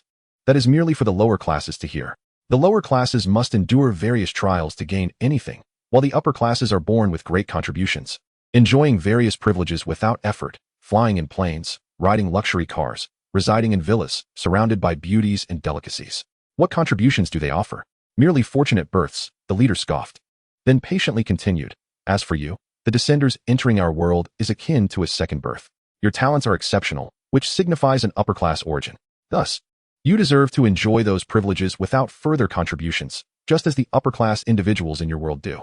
One must admit, this leader was indeed skilled in the art of persuasion. Upon hearing these words, Gao Linzhi found some merit in them. However, this notion fundamentally contradicted his principles. He had never been a bleeding heart, nor did he possess any misguided loyalty, yet he believed in the clarity of benevolence and righteousness. At the very least, one should not be ungrateful or harm the innocent. Regardless of the circumstances, Dongling village had sheltered him since his birth. This was a debt of gratitude. Even if he were to change his allegiance, he ought to repay this kindness first. He shook his head resolutely. The team leader sighed and remarked, you speak of gratitude, yet they do not speak of righteousness towards you. As he spoke, the team leader glanced around before producing a blue jade talisman. This is the Shuiying talisman. It can display events that have transpired. He then activated the talisman with a touch, and a holographic image resembling a street cube screen materialized. The scene revealed a towering stone house, entirely gray, standing at the village's center. The perspective shifted, entering the interior of the house. Inside, a long stone table was occupied by 5 elderly men, who were none other than the 5 elders of the village. Seated in the main position was an elderly man with a long beard, presumably the grand elder whom Gao Linzhi had never met. The other 4 were familiar to him. The plump 4th elder sat to the grand elder's right. The 2nd elder was responsible for alchemy, the 3rd for talisman crafting, the 4th for military affairs, and the 5th for artifact creation. Gao Linzhi observed closely. Before long, voices emerged from the scene. What is the situation with the descendants? The grand elder inquired. The situation is dire. Currently, among the 4 wolf villages, east, west, south, and north, only our Dongling village retains its autonomy. The other 3 have fallen under the control of the descendants, the 4th elder lamented. Have those old fools lost their senses? How could they allow these villages to fall into their hands? The grand elder pressed. Perhaps it is because the demon invasion is imminent. In at most 2 months. They intend to have the corporate players take the front lines while they clean up the aftermath, the 2nd elder replied, sitting to the grand elder's left. That makes sense. These old fellows are cunning, the grand elder nodded. Are there any notable talents in the village recently? There is one newly contracted descendant named Lin Qing, who possesses extraordinary talent. I cannot disclose details here, but I will report to you privately later, the 4th elder stated. Isn't there also a guard named Sanchue? I heard from Xiao Dongzi that he grows rapidly and has a high comprehension level, able to solo a lair, the 2nd elder reminded. Indeed, his comprehension is remarkably high. But like everyone else, He has but one life, destined to be cannon fodder. Lin Qing, on the other hand, has the potential for long-term development, the fourth elder countered. Upon witnessing this, Gao Linzhi felt no surprise. After all, this was merely a matter of information disparity. The term cannon fodder was indeed harsh, but it was common for people to speak unkindly about others behind their backs. He had learned this in middle school. Given his high comprehension, I discovered a peculiar entity during my retreat that can transfer one's talents. Since you say that Lin Qing can be nurtured long-term, let us transfer this individual's talent to her. After all, he has signed a guard contract and is thus bound to serve the village, the Grand Elder stated calmly. The fourth elder hesitated for a moment, but ultimately nodded. Very well, I shall make the arrangements. Gao Linzhi mused to himself that indeed, one should not judge a person solely by appearances. The fourth elder had been genuinely sincere towards him, a fact that could not be fabricated. Yet, under the command of the Grand Elder and driven by higher interests, that sincerity would swiftly change. Such is the nature of human hearts. Before his unjust execution, Yu Fei also shared a sincere past with Wan Yingong. At that moment, the imagery abruptly ceased. The team leader from Shilong village chuckled. So, how do you feel now? Do you still believe you owe them anything? I anticipated this outcome long ago, Gao Linzhi replied, his demeanor calm. One must rely on oneself. I understood this principle at the age of 6. Well said. One must rely on oneself. Relying on others only invites betrayal, the team leader nodded. Yet, he felt puzzled. This fellow displayed no trace of anger over betrayal. His depth of character was not to be underestimated. He continued, now, you might consider switching your allegiance to us. As for that guard contract, we at Shilong Village shall buy it out. Sure, but I require numerous monster respawn points to gain substantial experience, Gao Linzhi replied readily. Since Dongling Village had acted unkindly first, he would not feel guilty about his lack of loyalty. Had it been another protagonist, they might have sought to annihilate this village. However, Gao Linzhi would not slay innocent villagers to vent his emotions. He would only seek to eliminate the Grand Elder and the Fourth Elder, who had wronged him. The Fourth Elder had shown him some kindness. Thus, he would allow him a dignified end. This was a testament to his benevolence. That is certainly not an issue. The team leader exclaimed joyfully. The two then finalized several arrangements. Gao Linzhi watched the satisfied team leader depart with a smile. Dongling Village was unreliable. Could Shilong Village be any better? One must rely on oneself. To depend on a certain faction for reliability was akin to playing with one's own life. As a transmigrator, he had witnessed such lessons in both his past and present lives. With this in mind, he resolved to promptly allocate his points. Over the past week, due to his noble rank rising to level 8, his monster-slaying experience had increased by 100, and he had accumulated a total of 200,000 experience points. In an ordinary game, this would be insignificant, but in this reality-based game, it was substantial. He chose to log out, as offline point allocation was the safest option. Returning to the cave, he closed his eyes and began to allocate his points on the data panel. Last time, he added 5 foundational magical system skills. His current status is as follows: Foundational Gold System and Foundational Wood System at level 100, Foundational Water System and Foundational Fire System at level 45, and Foundational Earth System at level 100. Additionally, he possesses 3 spell skills: Foundational Healing, Foundational Earth Shield, and Foundational Fireball. He directly elevated all skills to level 100. This straightforward approach highlights the benefits of skill capping. However, there are drawbacks. One cannot gain skill limits without cost, cannot change classes, and cannot learn advanced techniques.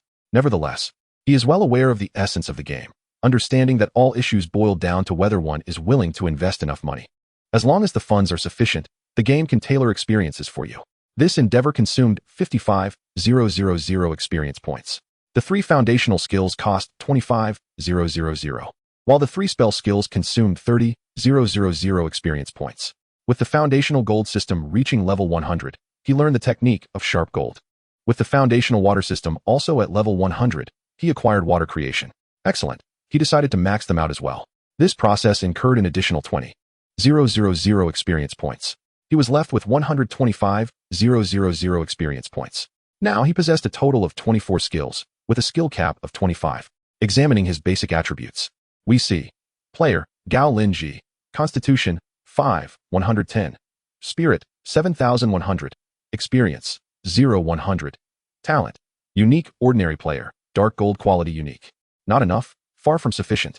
Each unit has 15,000 health, yet he only possesses 150. There is a significant disparity.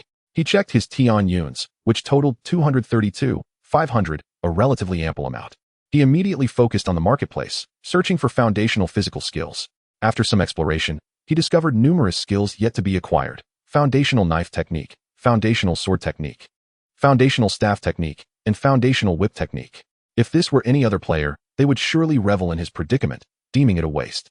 Based on Gao Linzhi's inquiries over the past few days, he learned that each level grants only one skill cap.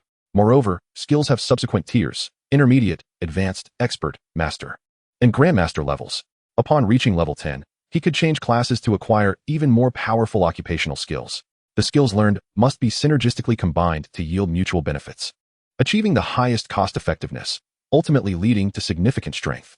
Haphazardly picking skills, focusing solely on boosting constitution, results in numerous shortcomings: a lack of damage output, inadequate defense, and insufficient health. This is a common pitfall for novices, eager to learn everything without a long-term vision, ultimately leading to weak characters that must abandon the game. However, Gao Linzhi was unconcerned with such matters. His core advantage lay in his ability to resurrect after death, making it easier to navigate difficult challenges. Naturally, he aimed to cap at level 1. As levels increase, the consumption of Tian Yuns rises exponentially. He speculated on this, and the potential for infinite growth is daunting. Soon, he would be unable to afford it. Even pouring all the gold from Earth into the game would eventually be insufficient. Thus, Gao Linzhi once more spent Tian Yuns to unlock new skill caps. He spent 50,000 Tian Yuns in one go, raising the skill cap to 35 skills. The 26 skill cost 100 Tian Yuns, with each subsequent skill incrementing by 200. Fortunately, the growth was linear. Had it been exponential, he would truly be unable to afford it. Now, with 24 skills, he could learn 11 more. The foundational physical skills in the marketplace were quite affordable at 100 Tian Yuns each, a stark contrast to the magical skills priced at 50,000 each. He promptly learned all the foundational physical skills available in the marketplace: foundational knife technique, foundational sword technique, foundational staff technique, foundational whip technique, foundational axe technique, foundational hammer technique, foundational hunting, foundational gathering, foundational horsemanship, foundational lockpicking, and foundational traps. The plethora of these skills appeared endless, numbering at least in the hundreds. For a moment, he felt his Tian Yuns were insufficient. He quickly maxed out all physical skills, bringing his total to 35 skills. He had 10 magical skills and 2 auxiliary skills: disguise and the incomplete technique of Tian Shi Di Ting Jian Ren Shu. Now he understood why the latter was incomplete. Revealing the full technique would expose oneself. The remaining skills were all physical, totaling 23. Maximizing them would yield an additional 230 points in constitution. With 125,000 experience points remaining, learning 11 additional skills would consume another 110,000 experience points, leaving him with 15,000 experience points. Others could hardly learn in the same manner as he did. Consequently, his constitution increased by 235 points. Even if someone found skill stones to unlock additional slots, it would be futile due to another game mechanic. Normal human constitution cap is 10 points. Ordinary players have a game-augmented constitution, ignoring caps and adding 11 points. Flawed players can only calculate benefits based on a 10-point cap and must learn external techniques to surpass their constitution limits. He had a data-driven body, able to showcase values exceeding the usual limits, while players with physical bodies could only calculate based on 10 points. After allocating his points, Gao Linzhi adjusted to his new constitution. Upon opening his eyes, he found himself in a pitch-black cavern, illuminated only by the faint glow of scattered ores that sustained the sparse moss. Yet now, everything was crystal clear to him. Chapter 49, Unscathed Kill. A profound transformation. With a physique score of 225 and a mental acuity of 107, complemented by a plethora of foundational skills, what formidable prowess does one possess? Gao Linzhi must meticulously evaluate this to determine his expenditure of resources, for the marketplace brims with enticing items to acquire. The opportunities are boundless. Yet his finances remain temporarily constrained. Thus, he cannot indulge in all he desires. He grasped a nearby stone pillar, his fingers curling like claws, activating his basic martial arts skill, and in an instant, the solid stone was reduced to dust. However, this was merely a repetition of previous feats. To accurately assess his strength, he must seek a suitable adversary. Who would be the most fitting opponent? He recalled the Stingray King he had battled before, a creature boasting 15,000 health points. At that time, he had relied on infinite respawns combined with the celestial meteor to wear it down. When he ultimately vanquished it, his physique had merely been 71, bolstered by equipment to a mere 80. Now, with a physique of 225, augmented by gear, it reached 234, threefold what it had been before. Such a substantial increase in physique corresponded to an exponential enhancement in power. With this thought, he prepared to log in. His form reappeared in the familiar Donglang village. where the laughter of children filled the air, a scene rare even in the most prosperous of feudal dynasties. He paid little heed, striding directly toward the village's outskirts. His pace quickened, akin to a wisp of smoke. Passing the familiar iron gate at the village entrance, he spotted familiar players laboring to quarry stone. Each bore the names he recognized: Xiao Mao Jiaoyu, O Xiao Huang, Xiao Qi Laoban, Xiao Shua Zhuli, Bing Wu Shuang. Amusingly, when he first arrived, they had been diligently gathering resources. Over a month had elapsed, and while he had grown increasingly formidable, they remained engaged in the same toil. This stark contrast epitomized the plight of casual players. The fruits of a wealthy player's single gaming session could sustain them for a lifetime. This is no exaggeration. Seasoned gamers understand this well. He held no disdain for them, recognizing that they were merely engaged in a different game. He quickened his pace, disappearing from the village entrance in the blink of an eye. Who is that? Running so swiftly, their physique must be at least 30. Are they bypassing level limitations? Are they leveling up with such ease? A sense of familiarity washed over him. The recent notoriety of a player known as Sanshua Lang had spread. It was said he possessed remarkable talent, having mastered numerous skills from the martial arts academy, likely owing to his foundational skills bolstering his physique. Damn it! While I have yet to master a single skill, he possesses such aptitude, he thought in frustration. Yet, it mattered little. Everyone had but one life. And rapid ascendance could lead to arrogance, ultimately resulting in misfortune. The casual players around him erupted into discussions, their expressions brightening at the prospect of witnessing Sanshua Lang's downfall. Upon exiting the village, Gao Linzhi's speed surged dramatically. He soon arrived at the coastal outcroppings where the stingray nests thrived. Schools of half-meter-long fish occasionally leapt from the water. He wasted no time seeking a vessel, opting instead to wade directly through the surf. With his current speed, traversing the water posed no challenge. Soon, he stood upon a rocky prominence, and at that moment, his presence disturbed a multitude of stingrays. They became agitated, charging toward him with fierce intent. Gao Linzhi neither dodged nor flinched. With a resounding smack, a stingray collided with him, only for its spines to shatter upon impact. You have slain a stingray and gained 15 experience points. In rapid succession, another fish met the same fate, awarding him 12 experience points. He remained stationary, allowing the fish to strike him. The faster they came, the greater their destructive force. And thus, the quicker they perished. Force is a reciprocal phenomenon, and these stingrays exemplified a classic case of high offense paired with low defense. Most players despised such creatures. A moment's inattention could plunge their health into peril. This was precisely why Su's company refrained from farming stingrays here, as the cost of resources would escalate too rapidly. For Gao Linzhi, however, with a physique of 235, these stingrays became mere harbingers of their own demise. He need not even activate his elite automatic monster hunting privileges. In no time, his feet were surrounded by a mound of stingray corpses.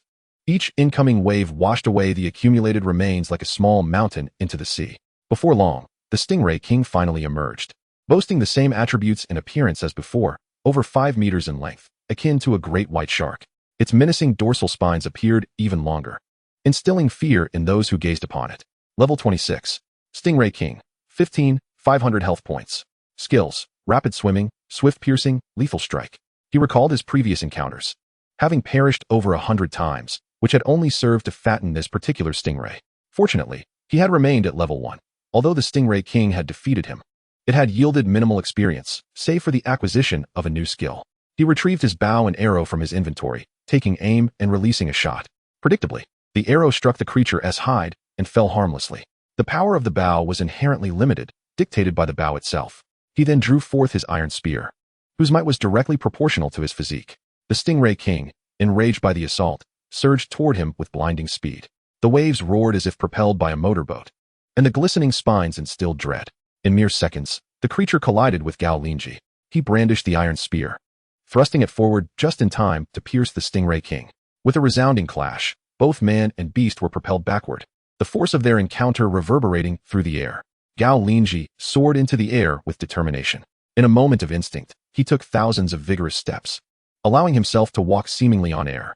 The CY, struck from below, was directly impaled by the iron spear, plunging into the sea along with it. The spear penetrated deep into its flesh. You have inflicted 2,000 points of damage on the CYWing. Excellent. Just 8 more strikes, and it will be defeated. Indeed, the enhanced strength brought about by a constitution of 234 points was remarkable. Previously, he dealt little over 100 points of damage, but now it surged to more than 10 times that amount. Gao Linzhi leaped down once more and found a rock to stand upon. The original rock, though only bearing a fraction of the impact from their collision, had already cracked. The now wounded became increasingly frantic and charged at Gao Linzhi once more from the depths of the sea. Gao Linzhi retrieved a new iron spear and repeated his successful tactic. How often do we say that fish lack brains? This cycle repeated 8 times, and without sustaining any injury, Gao Linzhi finally vanquished the Chapter 50, A New Era. The true meaning of the game: you have slain the level 26, earning 2,600 experience points. You have obtained a CYWing blue. Remarkably, just like the last time, nothing of value has dropped. However, this can be used to craft a new spear. It is clear that one must engage in extensive farming over time to reap rewards. After defeating the without injury, Gao Linzhi felt a rush of clarity as he walked towards the village. Clenching his fists, he relished the sensation of power in his grasp. Others rely on arduous training, with strength that is volatile and output that is inconsistent. A moment of carelessness could lead to a lethal counterattack. Yet he, through the game's system and stat allocation, possessed solid strength and stable output, able to strike as he pleased, with consistent defense that left him unafraid of ambushes. With these thoughts in mind, Gao Linzhi quickened his pace. Dust billowed around him as his footfalls accelerated, eventually propelling him forward as if he were treading on air. It is said that if one runs fast enough, they can tread upon the air and ascend to the heavens, and indeed, this was true. Recalling his earlier encounter with the Gao Linzhi felt a surge of inspiration. He sensed the air beneath his feet solidifying as he increased his pace. With sufficient speed to break the sound barrier, the air below him became as firm as iron. Instinctively altering his direction, he found himself ascending, as if stepping upon lotus blossoms. He was able to fly. This brought him immense joy as he gazed downwards, watching the ground shrink in size. The distant Donglang village appeared to diminish further, everything laid beneath his feet. Stepping on his left foot, and then the right, he realized that crushing the earth wouldn't elevate him. Yet, stepping on air was different. As long as he stepped quickly enough, applying pressure to the air was akin to walking on water. Like a stone tossed into a pond, it would skip across the surface until its speed diminished. The change in gas volume produced elasticity. The elasticity of air is determined by its density and the local speed of sound. Once one breaks the sound barrier, the seemingly soft air beneath becomes solid. When the elasticity reaches a sufficient magnitude, one can tread upon the air and ascend. Water has a much greater density than air. To run on water without sinking requires a speed of 110 kilometers per hour. However, to walk on air, one must approach the speed of sound to soar into the skies. Gao Linzhi was now soaring. Before long, he reached the vicinity of the village. Below him, a group of players from the Sioux Company, who were heading out to hunt monsters, gazed up at him in astonishment. Am I seeing things? No, it cannot be. Someone is flying. Is this some sort of spell? It appears less like magic and more like simply walking on air. Look at the thunderous sound beneath his feet. That is a sonic boom. How much constitution must one possess to achieve such speed? I would rather believe he has learned some form of flying skill. There is none in the village, but perhaps the Grand Elder has one. There is much to uncover in this village. The leader of Sioux Company, Su Chi, was taken aback and swiftly assigned the monster hunting task to another, turning to rush back to the village. Gao Linzhi reveled in his newfound ability for quite some time, nearly forgetting to return to the village. He still needed to explore the potential of Dongling Village. Since the Grand Elder wished for him to be cannon fodder to benefit others, he certainly could not leave so easily. He realized that flying in the air was not as fast as running on the ground. The only advantage was not worrying about colliding with people. However, this method of flying posed another issue. It was quite cumbersome. While not tiring, it required both feet to move frantically like wheels of fire. It was neither graceful nor efficient. He resolved to learn a flying spell in the future. Gao Linzhi instinctively opened the shop and searched for flying spells. Basic flight spell, 5 million, TINYNSH, requiring level 100 in basic wind system skills. Basic wind system skill, 1 million. Needing level 100 in intermediate wood system skills to unlock. Wind is associated with wood in the Bigu, so that aligns perfectly. Is not an issue. As long as there is a clear number, not an infinite index, he can gather enough. With strength, what is there to fear about gold? Assembling his own Shillong village, controlled by company players, would yield plenty of gold. The question remains, how to acquire intermediate wood system skills. He checked the game help. A level 10 job change to the mage profession allows one to learn intermediate and advanced spell system skills. He certainly wouldn't level up. Currently, at level 1. Dying incurs a 24-hour penalty, and one can clear it. If he were to reach level 10, he had no idea what the death penalty would be. This was not something he could inquire about with others. Most players had but one life, and the deceased cannot answer questions. Are there any other options? In the realm of gaming, there exists a minuscule probability of acquiring a skill stone that bypasses level restrictions. This coveted stone cannot be procured from the marketplace. After expressing his frustration, Gao Linzhi found an unexpected rationale in the matter. It was evident that the developers were fostering economic circulation, encouraging affluent players to engage the services of ordinary players in the quest to uncover these skill stones. This paradigm allows the common players to benefit from the wealth of their more affluent counterparts, thus perpetuating their struggle within the game. Such a dynamic encapsulates what is often referred to as game stickiness. A game that does not permit ordinary players to partake in the wealth of the elite is destined for oblivion. Many enduring games thrive on the sustenance provided by the affluent, who support both the gaming platform and the average players, while the latter contribute emotional and labor value to the former. Ultimately, games serve as a platform for transformation and self-aggrandizement. In a sense, a well-crafted game can effortlessly address the complex issue of wealth distribution that social mechanisms often fail to resolve. Those who scorn games as mere electronic refuse are, in truth, the true refuse. Their short-sightedness blinds them to the profound significance of wealth redistribution. The wealthy often hoard a disproportionate share of wealth, evidenced by the lack of avenues to expend their amassed fortunes. It is imperative to vigorously develop games that possess strong addictive qualities, enticing affluent individuals to engage in gameplay, thereby facilitating the limitless absorption and redistribution of real-world wealth. It is abundantly clear that Tianyun, the game in question, has achieved this. This is the authentic significance of gaming, and the notions of losing ambition or neglecting one's duties are merely the perspectives of the short-sighted. A true sage perceives it from a higher vantage point. No wonder that the marketplace is scantily populated with high-level items, primarily featuring basic consumables. Consequently, Gao Linzhi has set a new objective: to acquire skill stones in abundance. He then returned to the village and sought out the fourth elder. Upon finding him, the elder appeared as cheerful as ever, as if nothing had transpired. Fourth elder, does the village possess any skill stones? Gao Linzhi inquired directly. Skill stones. The fourth elder furrowed his brow momentarily before relaxing. Indeed, there are some with the grand elder. Allow me to take you to retrieve them. Gao Linzhi found this amusing. Did the elder consider him a fool? The last time he had inquired about magical skills, he was told that substantial contributions and the grand elder's permission were required. He had accepted that as normal. Now, when he asked about skill stones, clearly rarer than magical skills, the elder claimed there were some available. Even without the prior warning from the leader of Shillong village, he would have sensed something amiss. Of course, the fourth elder and the grand elder had no inkling that he was not someone they could manipulate. This signified that even the seemingly humble commoners of this new era possessed the potential for an uprising. No one can assert absolute control over another's life. As they continued their journey, the fourth elder advised, exercise caution during your external endeavors. Be wary of ambushes from corporate players and the sudden appearance of strange entities. His demeanor resembled that of a concerned parent. If Gao Linzhi were not a man of 2 lifetimes and had not previously encountered the water shadow talisman provided by the leader of Shillong village, he might have felt a surge of gratitude.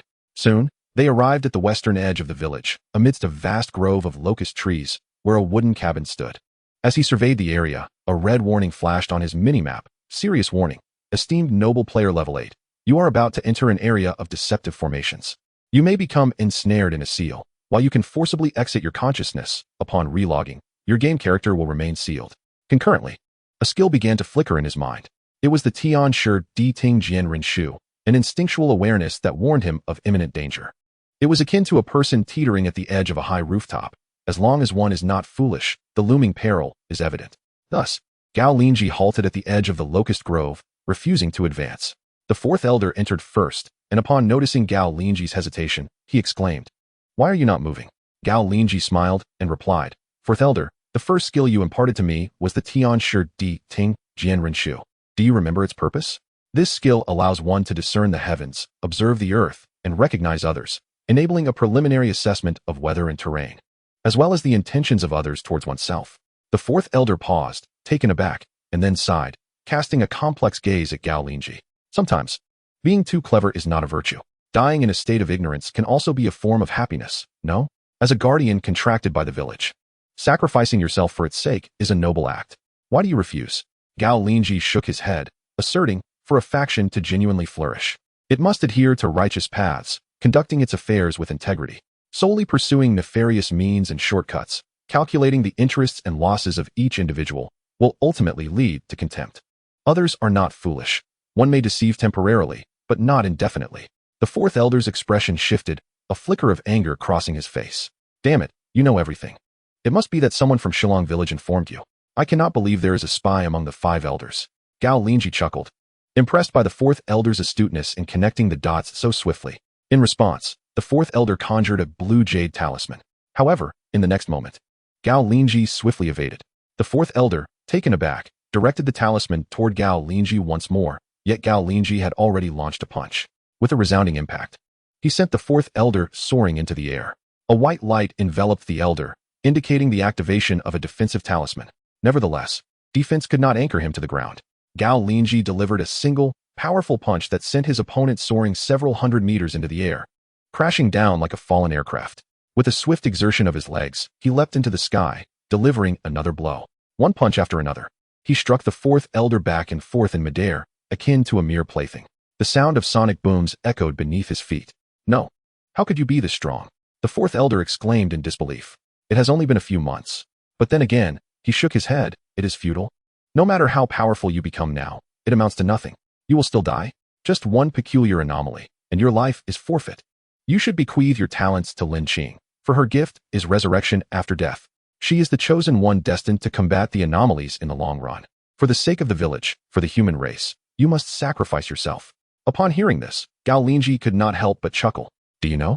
The people around me despise when others invoke noble ideals to coerce others into sacrifice. We have been deceived in such ways far too many times. The fourth elder glared at him with fury. I have sheltered you. The village has bestowed upon you countless favors. You must repay these debts. Otherwise, you would have been slain by the Su family long ago. Indeed, with a single punch from me, half of your village would be obliterated. Yet, by refraining from such an act, you now owe me the favor of half your village. Is that not sufficient? Gao Linzhi laughed. The covenant of protection they had signed promised an equitable exchange. They provided shelter, and in return, he would grow strong enough to protect them. Yet now, they sought to kill him and seize his talents. They wished for him to be grateful for his own demise. Was that just? Gao Linzhi grew weary of conversing with the fourth elder. Their worldviews were irreconcilable. Perhaps he had once been sincere and kind, but it was clear that he had grown corrupt in the name of the so-called village interests. It was time to send him to his doom. He unleashed a flurry of punches, sending the fourth elder reeling. The elder had already activated several defensive talismans. Yet he had no chance to escape or retaliate due to the overwhelming frequency of Gao Linzhi's attacks. With a physique of 235, Gao Linzhi's speed far surpassed that of an ordinary person. Ultimately, the fourth elder was obliterated. You are an ingrate, were the last words the fourth elder uttered before his demise. Gao Linzhi's expression remained impassive as he descended from the air. This was the stark reality. Those who once offered kindness could also betray you.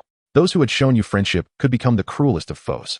Statistics in the police department indicated that over 60% of homicides were committed by acquaintances. Only in novels do protagonists have friends who remain unwaveringly loyal until death. In the real world, one fears not only for a brother's hardship, but also for his prosperity.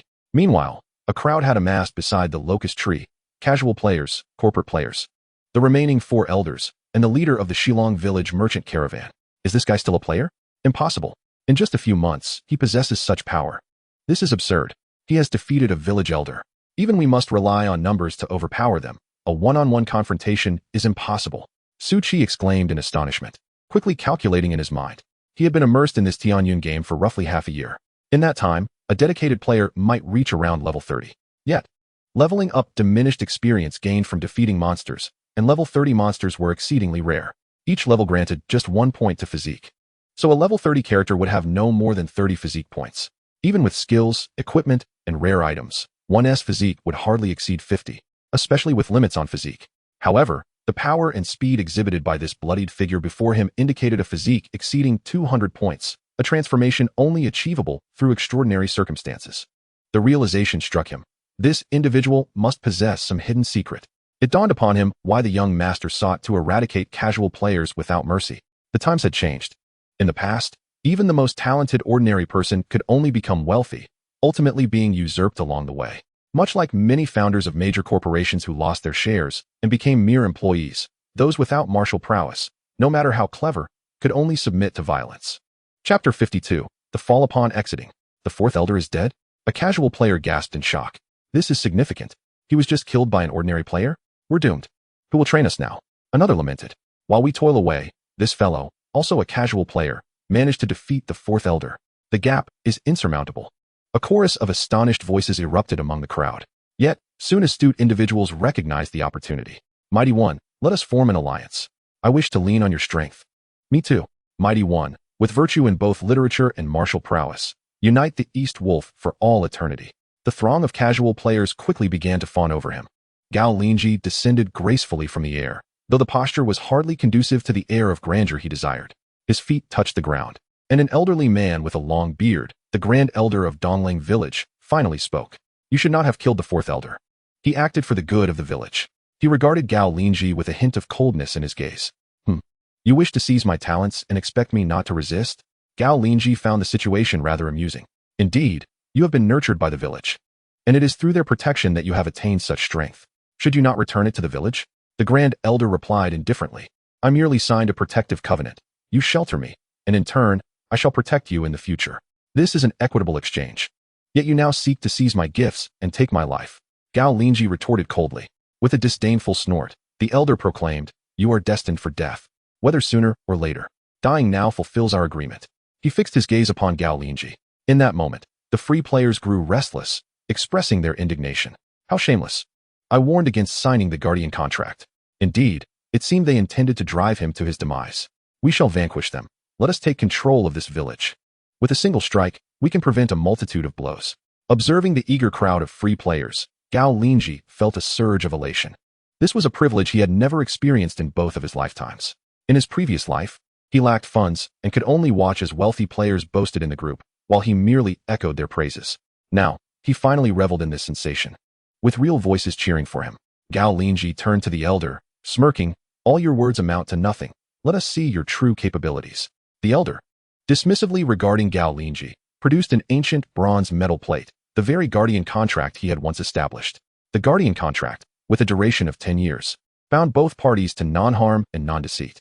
Within this decade, the principal party was required to provide resources for training, while the guardian was obliged to follow combat directives, with the option to refuse lethal tasks. Those who breached the agreement would face divine retribution. This is your guardian contract. Do you dare to lay a hand upon me? At this point, the second elder interjected, Elder, this situation raises questions. If there is a guardian contract, how could he have attacked the fourth elder? The first elder's brow furrowed, realizing the implications. Have you lost your wits? When you sought to conspire against me, the guardian contract became void. Gao Linzhi retorted with a cold smile. The second elder hastily replied, Brother Sanshua, we acknowledge our mistake and I apologize on behalf of the elder. Silence. I shall eliminate him. The elder fumed. With that, he retreated into the locust grove, murmuring incantations. Suddenly, countless locust trees entwined and began extending towards Gao Linzhi. He swiftly retreated, unwilling to confront them head-on. Meanwhile, the other free players scattered, murmuring among themselves, What is happening? The elders of Dongling Village seem utterly foolish. Indeed, they had previously offered protection to the free players. Why had they now turned hostile? Haven't you heard the leader of Sanshua? They possessed the ability to seize talents. They intended to upend the situation, but unexpectedly met with resistance. Thus, it wasn't their foolishness, but rather a lack of information. They were unaware of Sanshua's true strength. Thank goodness for our leader's protection, otherwise, we would be doomed. Many free players felt a wave of relief as they distanced themselves. Meanwhile, Su Qi and others hurried to consult Su Tianlang. At this moment, Gao Linzhi had successfully retreated into the air. The locust trees evidently had a limited range, stretching only halfway through the village before losing power. The villagers had long since trembled in fear, hiding within their homes. In his courtyard, Zheng Dong guarded his 2 children, gazing at Gao Linzhi, suspended in midair. How infuriating. Just days ago, everything was fine. How did it all change so suddenly? Why can't we coexist peacefully? We are all human. Why can't we refrain from bullying or deceiving one another? His heart simmered with indignation, not aimed at Gao Linzhi, but at the elders' decisions that led to the confiscation of players' talents. This may seem justifiable, but who could withstand such an injustice? Had the elder become so desensitized through prolonged contact with the bizarre that he had lost all sense of humanity? Did he care only for cold, calculated interests? Yet, a loss of trust would lead to the village's disintegration. Gao Linzhi scrutinized the vast expanse of locust trees, recognizing the elder's wood-based magic to be at least of intermediate level. Such spells excelled in ambush rather than direct confrontation, lacking mobility. Once he retreated, the elder could not pursue him. However, it was not easy for Gao Linzhi to advance either. Therefore, he decided to test his fireball spell. With 107 points of spirit, he had 1,070 to expend. Consequently, Gao Linzhi activated his skill, Basic Fireball. Soon, a fireball the size of a basketball plummeted from the sky, crashing into the locust grove. Impossible. How did you, with no access to magical channels, learn such spells? The elder was taken aback, utterly unprepared for a novice player wielding lethal magic. Flames erupted within the grove, a fire unlike any ordinary flame. He had no choice but to expend his mana to extinguish it. Moments later, dozens of fireballs rained down. Impossible. Absolutely impossible. The elder finally grasped that the situation had spiraled beyond his control. He sensed a life-threatening crisis looming. He had never anticipated his downfall upon emerging from seclusion. Just as he was about to dominate Donglang Village, aiming to elevate it to Donglang Town, Donglang City, and ultimately Donglang Nation, was he truly destined to perish here? No. He must flee. He realized he had committed a grave error, his arrogance. He should not have assumed that free players were merely talented yet powerless. He ought to have observed more carefully, yet the hubris of his elevated position had caused him to overlook this crucial detail. He believed that having the fourth elder deceive the opponent into the fold was already the utmost respect he could offer to them. In Chapter 53, The Rise of the Dragon Slayer, the Grand Elder met his demise, having been utterly exhausted by Gao Linzhi's rudimentary fireball spell. He perished due to his own arrogance. While it may have appeared that he had suffered a decline in intellect, this was not the case. The magical arts are skills that can only be acquired after a player has undergone 2 job transitions. A commoner must first transition to an apprentice trickster at level 10, and then to a trickster at level 35 to learn these skills.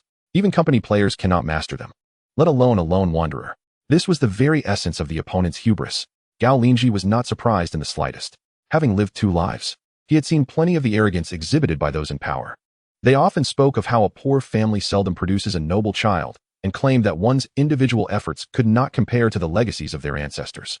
They frequently invoked the notion of familial heritage and responsibilities.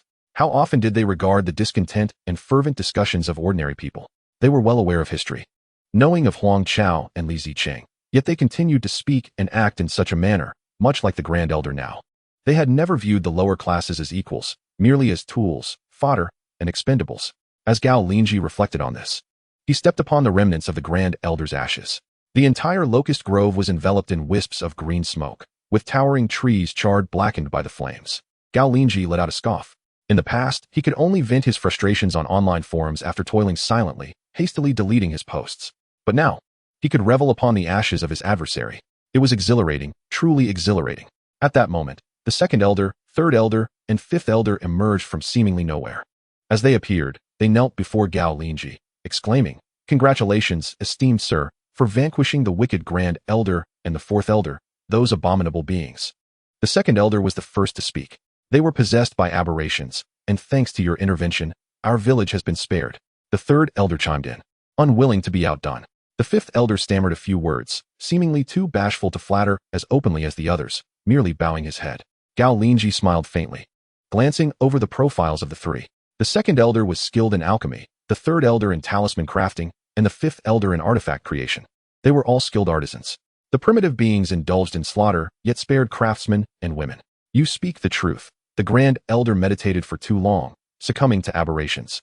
And the fourth elder conspired with him in their depravity. "As the guardian of our village, I had no choice but to act decisively and send them off with tears." Gao Linzhi lamented. "Indeed, the noble guardian's merit surpasses all, rescuing the village in peril, and thus he should become our Grand Elder." The second elder felt a sense of relief, realizing that a tacit understanding had been reached. He could only be grateful that this formidable individual was not a naive, newly empowered rogue, but a wise and enlightened force. "Grand Elder, this is your guardian contract. It is only fitting that you keep it."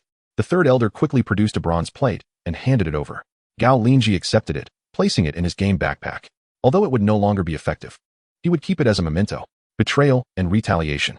He soon pondered the application of this village to engage in combat, harvest high-level skill stones, amass gold, and recharge. And he would be the one to grind incessantly. He intended to transform the village to serve solely his interests. Only by becoming sufficiently powerful could he prevent those scoundrels from oppressing him. Subsequently, the second elder eagerly guided Gao Linzhi to the village center.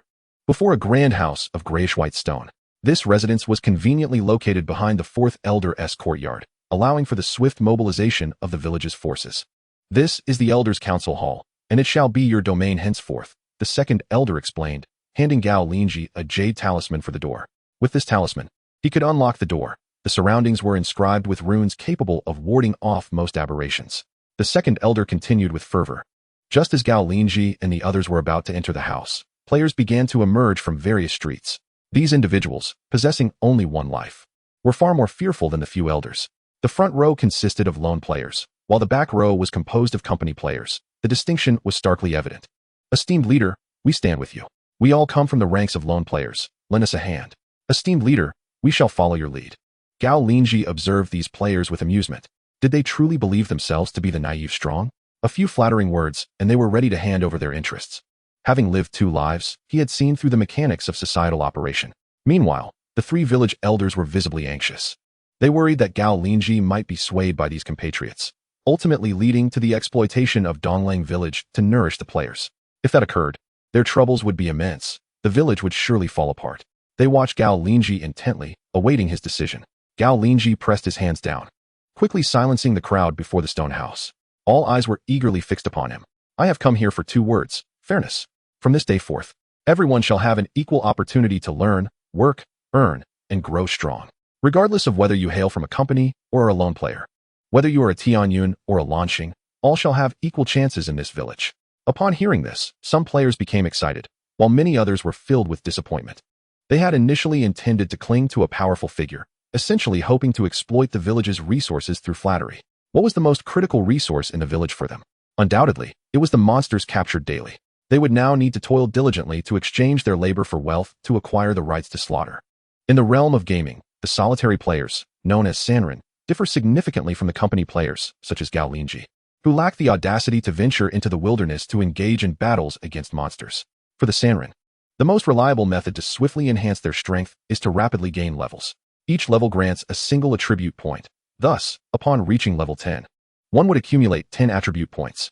Coupled with the basic 5 points in Constitution, this results in a total of 15 points in Constitution, equivalent to thrice that of an ordinary human. This is undeniably formidable. At the very least, it enables them to break free from the constraints of communal living, allowing them to thrive alone in desolate areas, forests, islands, or vast grasslands. A Constitution 3 times that of a regular individual is no trivial matter. It essentially shields them from the lethal effects of venomous snakes and insects, as well as the majority of ailments encountered in the wild. Common illnesses such as fever or chills, which are often the cause of demise for players in the wilderness, would become a non-issue. Even if bitten by a venomous snake, they would possess the resilience to endure, utilizing some medicinal aid for gradual recovery. Humans, unlike animals, have numerous self-rescue methods. As long as they can survive in remote areas, they need not fear exposure to the company's scrutiny. Nevertheless, ascending to level 10 is no easy feat. It requires 100 experience points for the first level, and as levels increase, the monsters to be defeated must also be of a higher caliber. Therefore, the most effective strategy is to eliminate numerous low-level monsters at level 1 to accumulate 1,000 experience points, thereby ascending swiftly. Accumulating tens of thousands of experience points is also an option, but upon reaching level 10, one must undergo a job change, which incurs an additional substantial cost in experience points. The game does not permit one to leap to several hundred levels in one go. Subsequently, Gao Linzhi proclaimed, "From today onward, the village will operate as it has previously, with new regulations to be introduced in half a month." No one opposed this decision. This is the advantage of possessing great authority. My word is law, and those I favor are favored indeed. In that moment, Gao Linzhi suddenly comprehended the elder's perspective. The elder had become complacent over time, ultimately stepping onto a nail.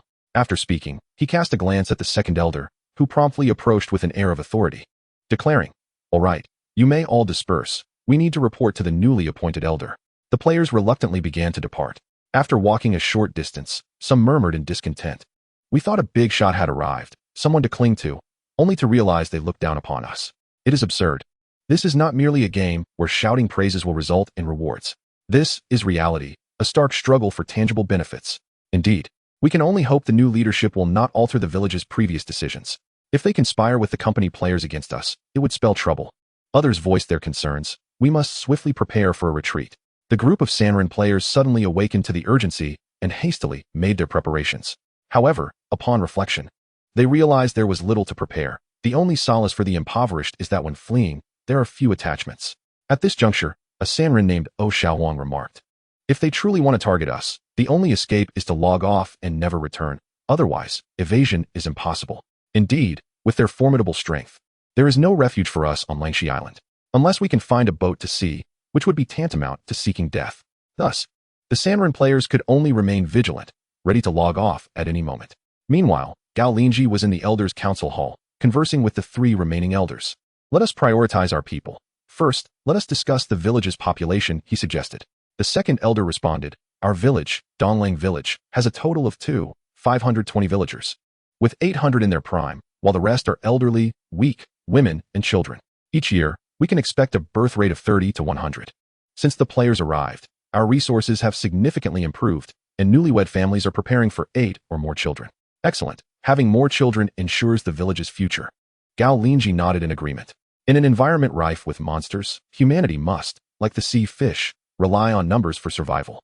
The indigenous people's greatest advantage lies in their fertility beliefs and capabilities.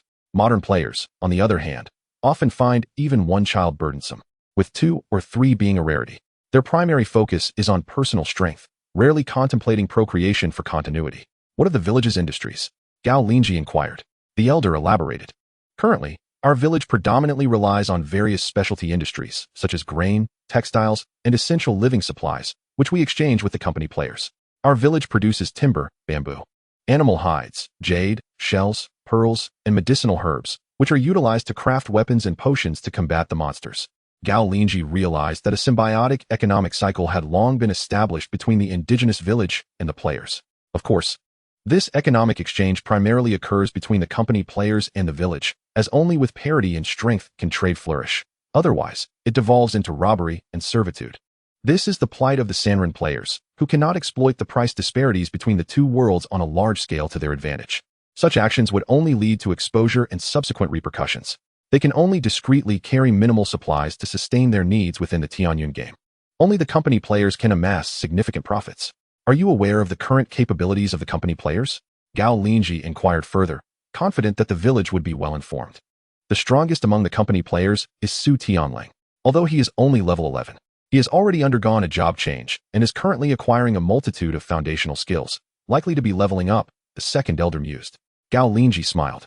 This was entirely expected. What one can conceive, others can as well. This is an online game, not a solitary experience. Among the solitary players, the one with the highest level is a dedicated individual named Jiang in 1912, who has attained level 26. He is remarkably skilled at uncovering various gaming techniques and possesses a considerable fortune, which he utilizes to purchase monsters from the village using a substantial amount of gold. The second elder continued, indeed, this represents the most promising category of players, affluent and diligent, patient and intelligent. They are the most likely to cultivate powerful characters. If one does not engage in cheating, one can only commend such players as the Lao 666. Has the Su company taken any action against him?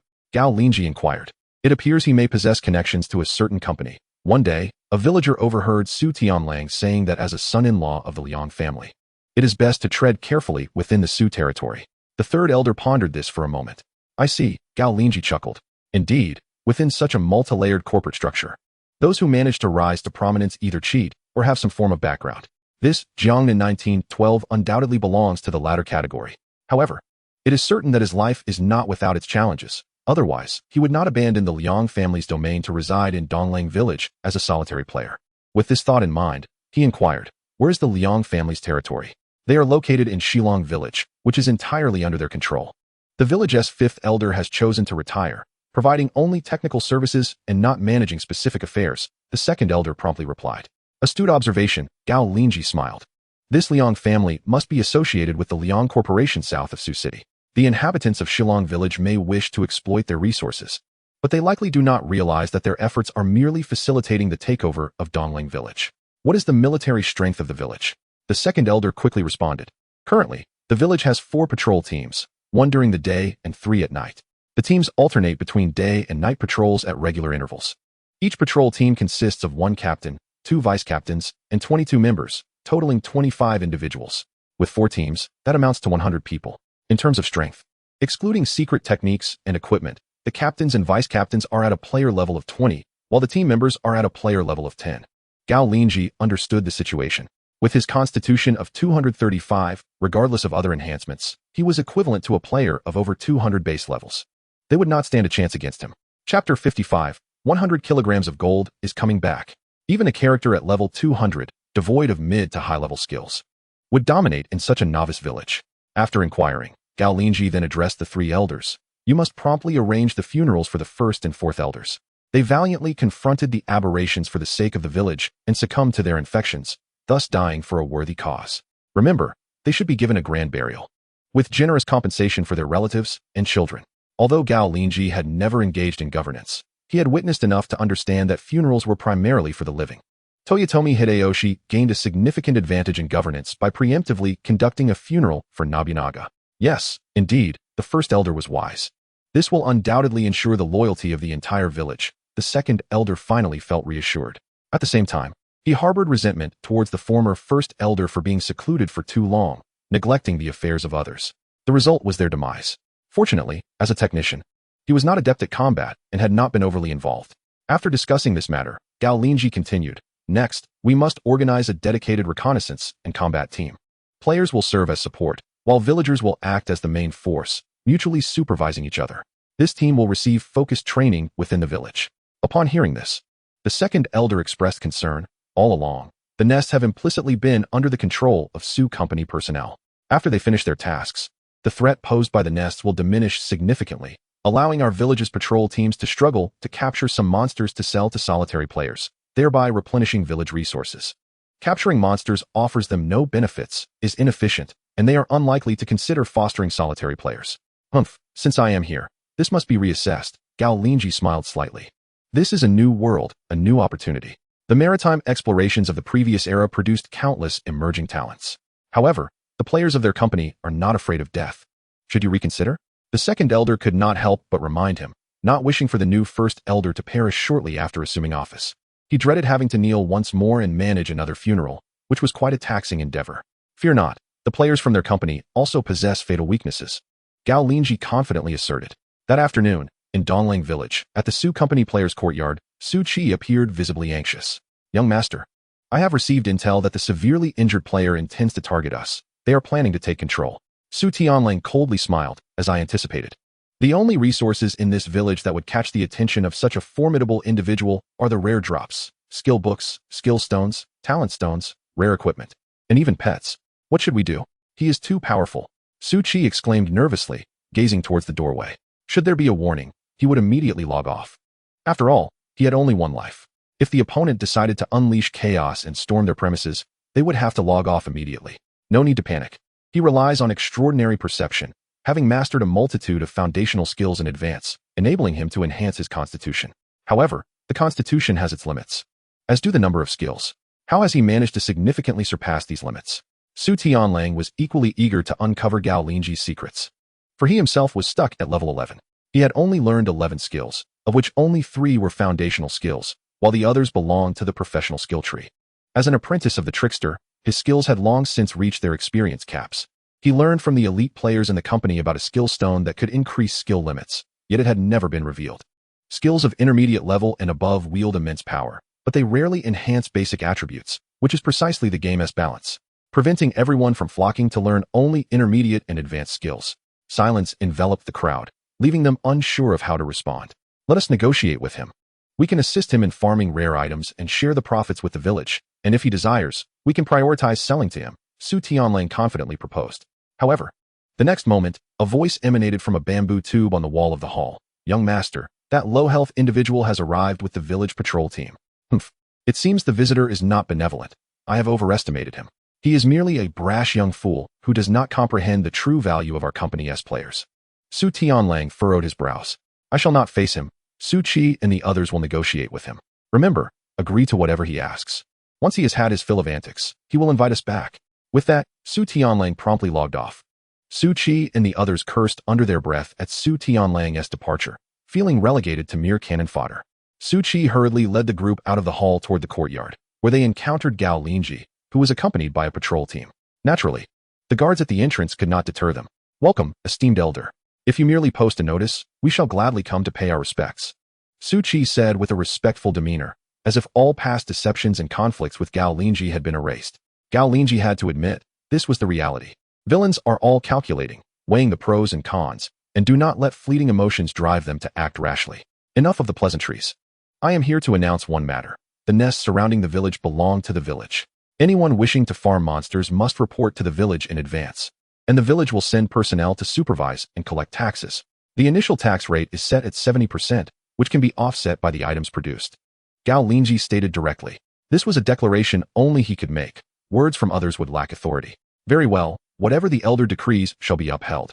The elder is the very essence of Dongling Village, Su Qi replied, his face beaming with flattery. The immediate submission from the other party left Gao Linzhi momentarily at a loss for an excuse to retaliate. Since that is the case, you must pay the previous taxes in gold. I shall not accept anything else, Gao Linzhi declared, unperturbed by their compliance. Of course, you just need to determine an amount. And I will send someone to fetch it, Su Qi responded hastily. Gao Linzhi turned to the captain of the patrol team beside him. This captain was named Zheng Sankai, the uncle of Zheng Dong, who was currently on sick leave at home. If calculated, it will require at least 100 kilograms of gold, Zheng Sankai stated outright. Upon hearing this, Gao Linzhi laughed, recalling a past incident. The Su family had tricked him into becoming an undercover agent, deceiving Lin Qing out of the village and making him sign a contract. This contract was a fraudulent one, ostensibly offering him money while actually binding him to servitude. The Party B, in gratitude for the learning opportunity provided by Party A, willingly paid to work, effectively giving Party A 100 kilograms of gold. Now, he intended to reclaim that gold. Chapter 56. With another 100,000, you will grow stronger. Su Qi, hearing this, appeared regretful, realizing that this was Gao Linzhi's deliberate move to reclaim what was owed. In truth, he should feel fortunate. Had it been someone else, he would have already been dealt a fatal blow. However, Gao Linzhi was different. He understood the intricacies of profit and loss. The Su family must be extinguished.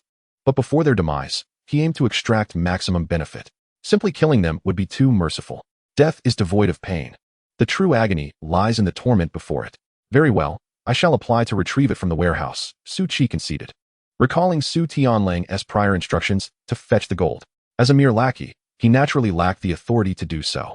100 kilograms of gold held immense value.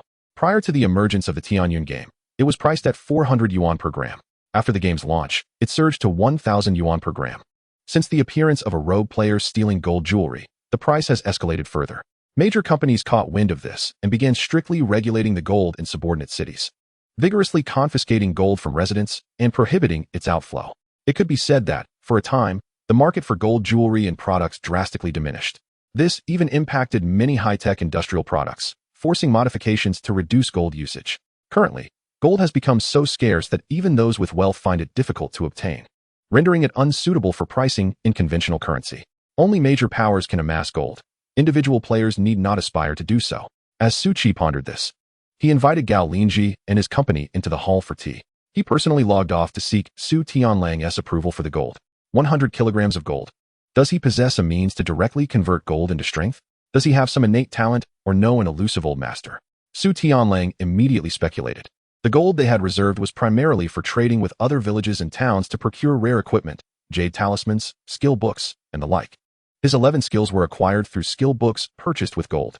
Otherwise, had he toiled like the rogue players, mastering even one skill would have been a remarkable feat. This situation required close observation. Yes, I approve of this gold. You must send someone to infiltrate his circle and uncover his secrets. Su Tianlang inhaled deeply, recognizing that the other party would rapidly gain strength upon acquiring this gold. Nevertheless, it was a necessary course of action. Once they thoroughly investigate the secrets of others, they can replicate them effortlessly. I personally visited my father, requesting him to order the company to stockpile gold in large quantities once more, along with increasing investments in several gold mines. Very well, young master. Soon, Su Qi filled his gaming backpack with gold and logged back into the game. Truthfully, if he still had a spouse and children, along with family ties, compounded by contractual restrictions, he would have considered fleeing with the gold. After all, this was 100 kilograms of gold. Relocating to another city, he could secure a new identity with just 5 kilograms. However, those who dared to covet such wealth often met a swift demise. In the village center, within the council hall, Gao Linzhi gazed at the 100 kilograms of gold he had just collected in his gaming backpack, reflecting on the matter with a sense of awe. No wonder everyone aspired to lead. Once in a position of authority, money ceased to be mere currency. It transformed into a mere figure. The true wealth lay in the resources and individuals one commanded. Previously, he had resorted to cunningly pilfering gold, but now, with a mere utterance, it was delivered to him. 100 kilograms equated to 100,000 grams of gold, all of which could be recharged. Upon recharging with 100,000 gold, he received 1 million Tianyun stones.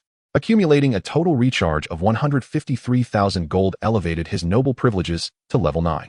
The privileges he enjoyed included forced exit without deducting experience points, increased experience gain of 150 from defeating monsters, a 150% increase in pet breakthrough chances, early danger warnings on the minimap by 2 hours, an exemption from death penalties 7 times daily, alongside a 1% increase in drop rates. He possessed advanced automatic monster hunting rights, consuming 10 Tianyan stones per hour, with higher levels necessitating greater consumption.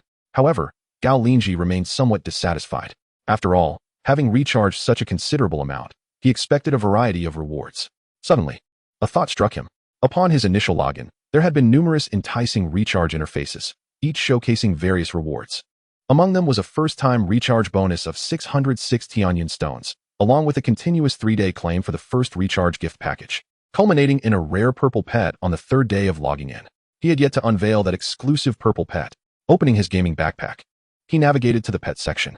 SHSHT-ing, green level 10, Constitution 40, Spirit 5. F-ing L-ing W-ing, purple level 1, Constitution 50, Spirit 40. Requires level 30 to use. The purple quality was indeed remarkable. However, there was a level requirement in place, which was why he had not utilized it before. Now, with an abundance of Tianyan stones, he should find a way to surpass this limitation. At that moment, a new game prompt appeared. Ding! Congratulations, player. For successfully recharging over 64,800 gold, you can join the official in-game group. Would you like to join? An in-game group? What information might it contain? Would there be planners and customer service personnel essential for the game? He was aware that this Tianyun game was a flawed version. Others played the incomplete version, while he alone, relying on the power of time and space, could access the complete version. After some contemplation, he decided against joining, as he was too unique. However, speaking of groups, he now had an idea. Although he could not use a phone or access the internet in reality, he could have others relay messages to him. This would also help independent players conceal their identities.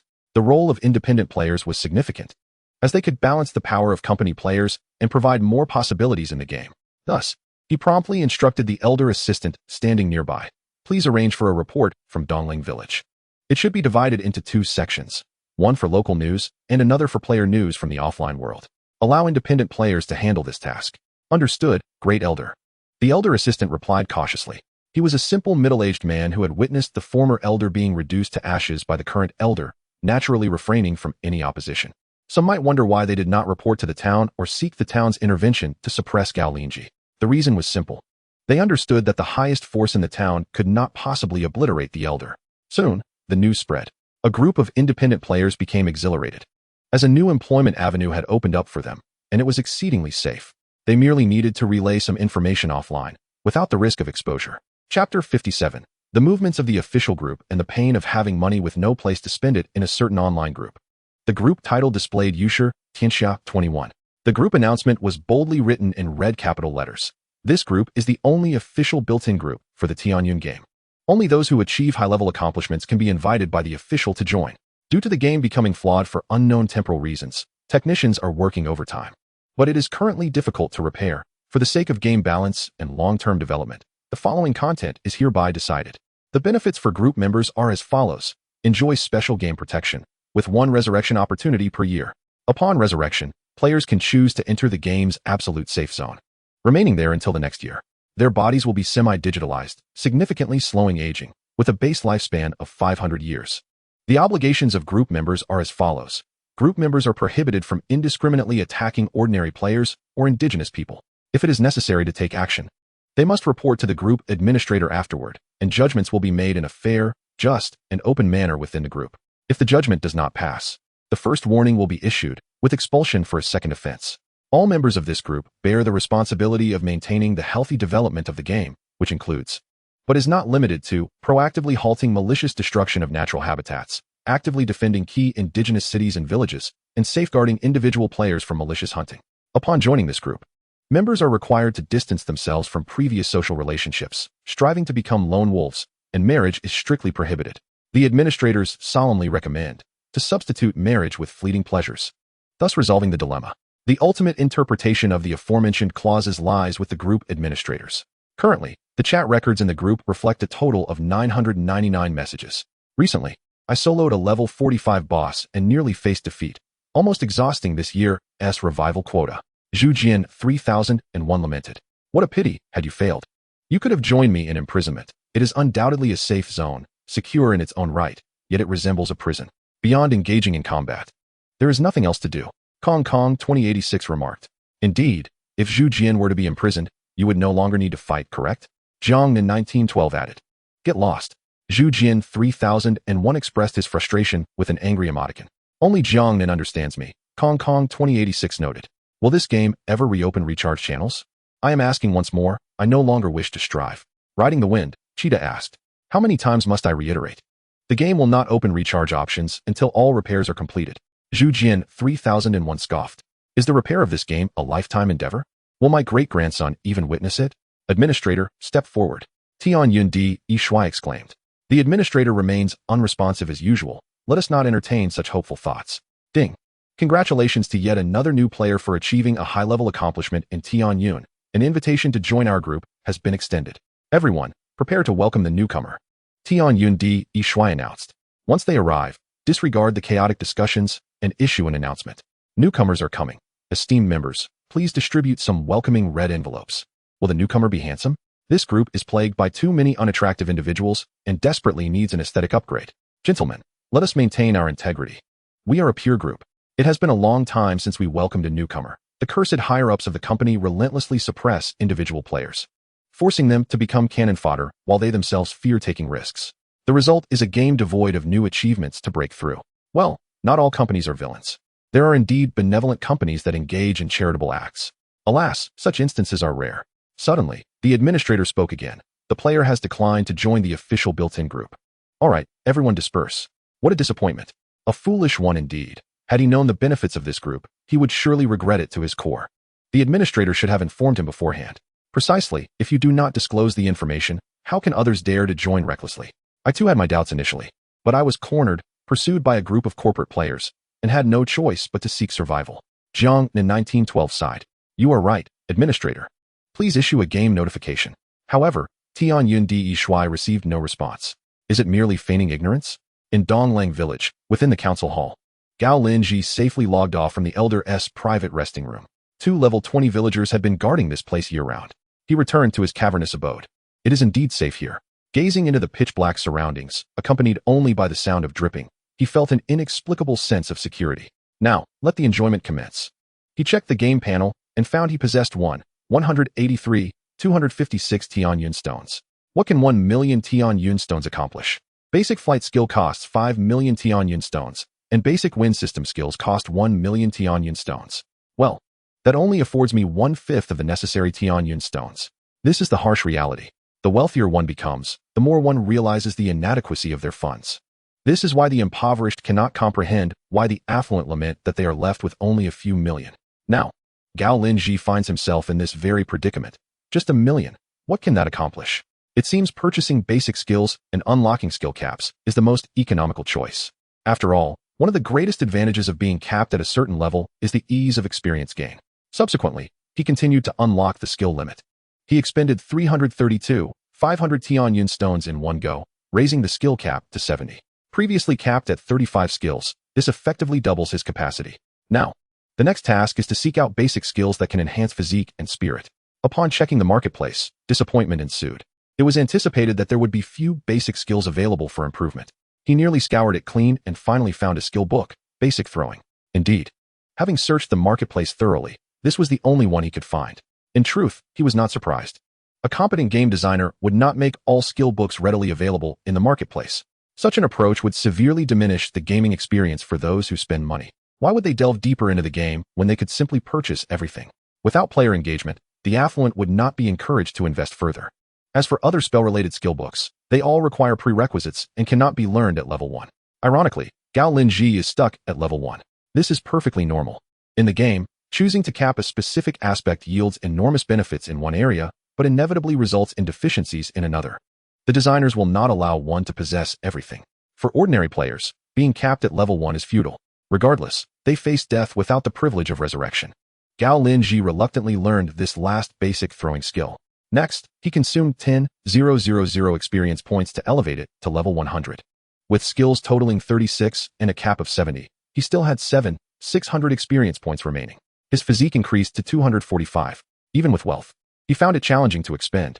This game is indeed flawed. Although one may claim to relish the complete functionalities of the game, it is, in essence, merely a static version of the initial game that lacks continual updates.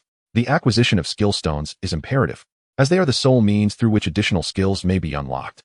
It is indeed possible for one to purchase a substantial number of skill books from the marketplace in exchange for skill stones.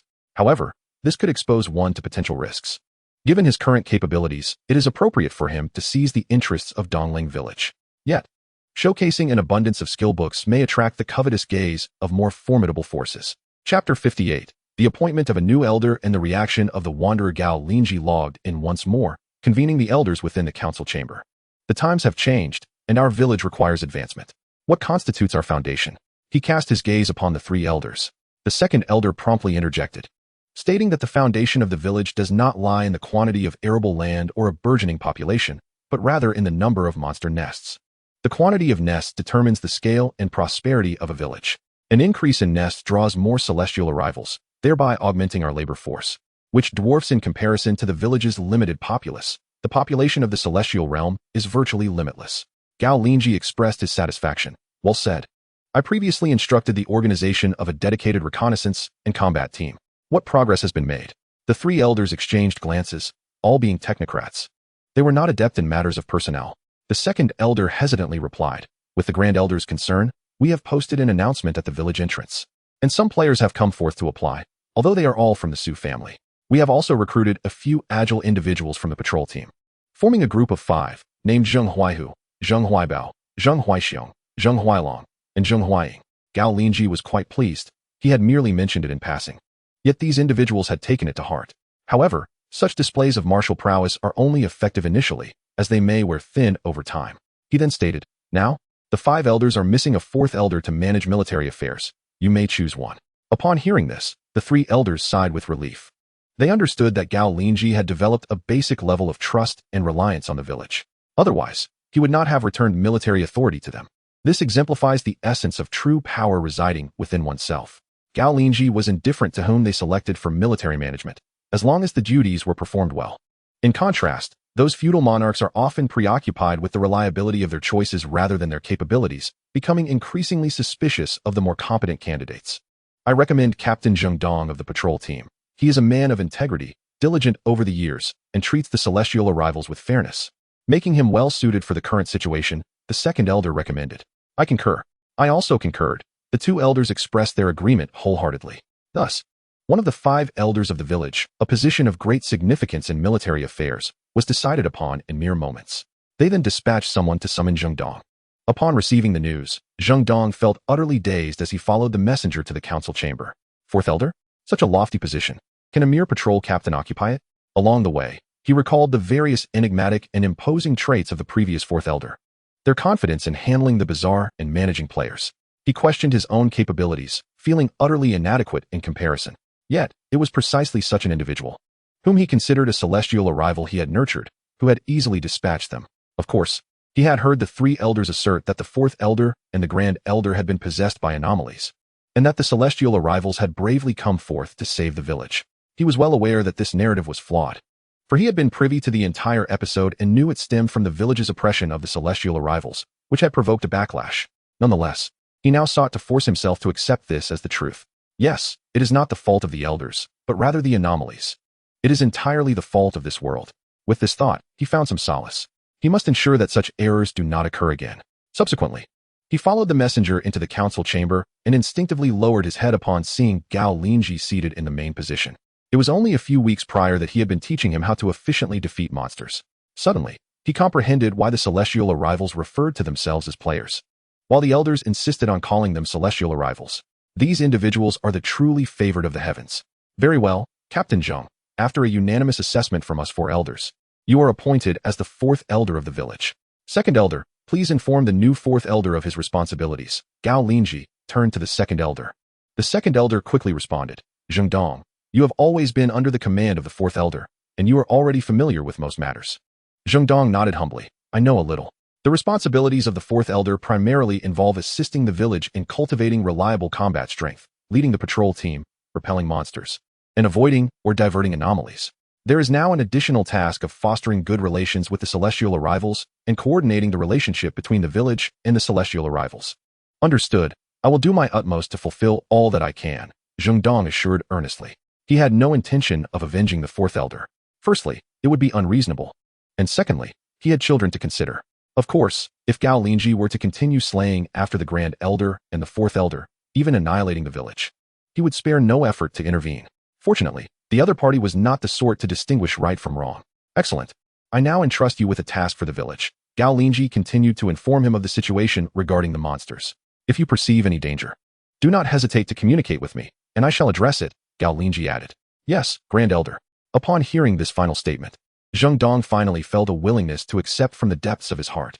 After all, a leader who dares to confront formidable monsters is a true leader. Subsequently, Zheng Dong swiftly made his way to the fourth elder's residence, beginning to take over all that was left behind. Gao Linzhi diligently organized the remnants left by the great elder. Meanwhile, in a bustling courtyard to the south of the village, several casual players were taking a respite. Sigh, I thought I could ride on the coattails of the powerful, yet after they ascended, they completely ignored us, lamented Oh Xiao Wang. This isn't merely a game. A few wines to amuse the big shots might yield a few thousand red envelopes, but this is the real world, scoffed a female player, Bing Wu Shuiying. That is true. Why should they assist us for nothing? We Haven Tea contributed it all. Another player interjected. What do you mean we Haven Tea helped? We cheered with 666. Go big shot, replied Jiangnan 1912, a composed man in his 30s, seated on a stone bench while slowly sipping his tea. Reflecting on the events in the official group combined with the current situation in Dongling Village, he was nearly certain that the individual in question was the player who had recently declined an invitation to join the official group. It couldn't be said that this player was cowardly. Rather, sometimes caution leads to missed opportunities. Failing to seize this moment would necessitate new gaming achievements in the future, and such achievements would inevitably become harder to obtain as the easier ones would have already been claimed by others. This player must have accomplished the feat of seizing a game village. The power he wielded was indeed formidable, effortlessly slaying two elders, which was nothing short of overwhelming. Fortunately, he had maintained a low profile, developing stealthily among the casual players. The ones truly suffering now must be the Su Corporation employees. One misstep could spell disaster for both their online and offline operations. Chapter 59. The true and false substitute. Just as the casual players were engaged in idle chatter, a loud knock echoed through the courtyard. They turned to see a burly man at the entrance. Su Qi. How intriguing. Isn't this Su's lackey, old Seven? Why is he knocking on our door today? Has the sun risen in the west? Another player remarked. Indeed. What scheme does he have in mind to trick us into revealing our true identities? The casual players observed with taunts. They had every reason to be irate, for they had been misled and deceived in various ways. Had it not been for some mysterious assistance, they likely wouldn't be seated there today. Su Qi took a deep breath and stated, Everyone, the past is merely orders from above. My hands were tied. I am not here to quarrel. I have come to ask for Mr. Jiangnan's assistance.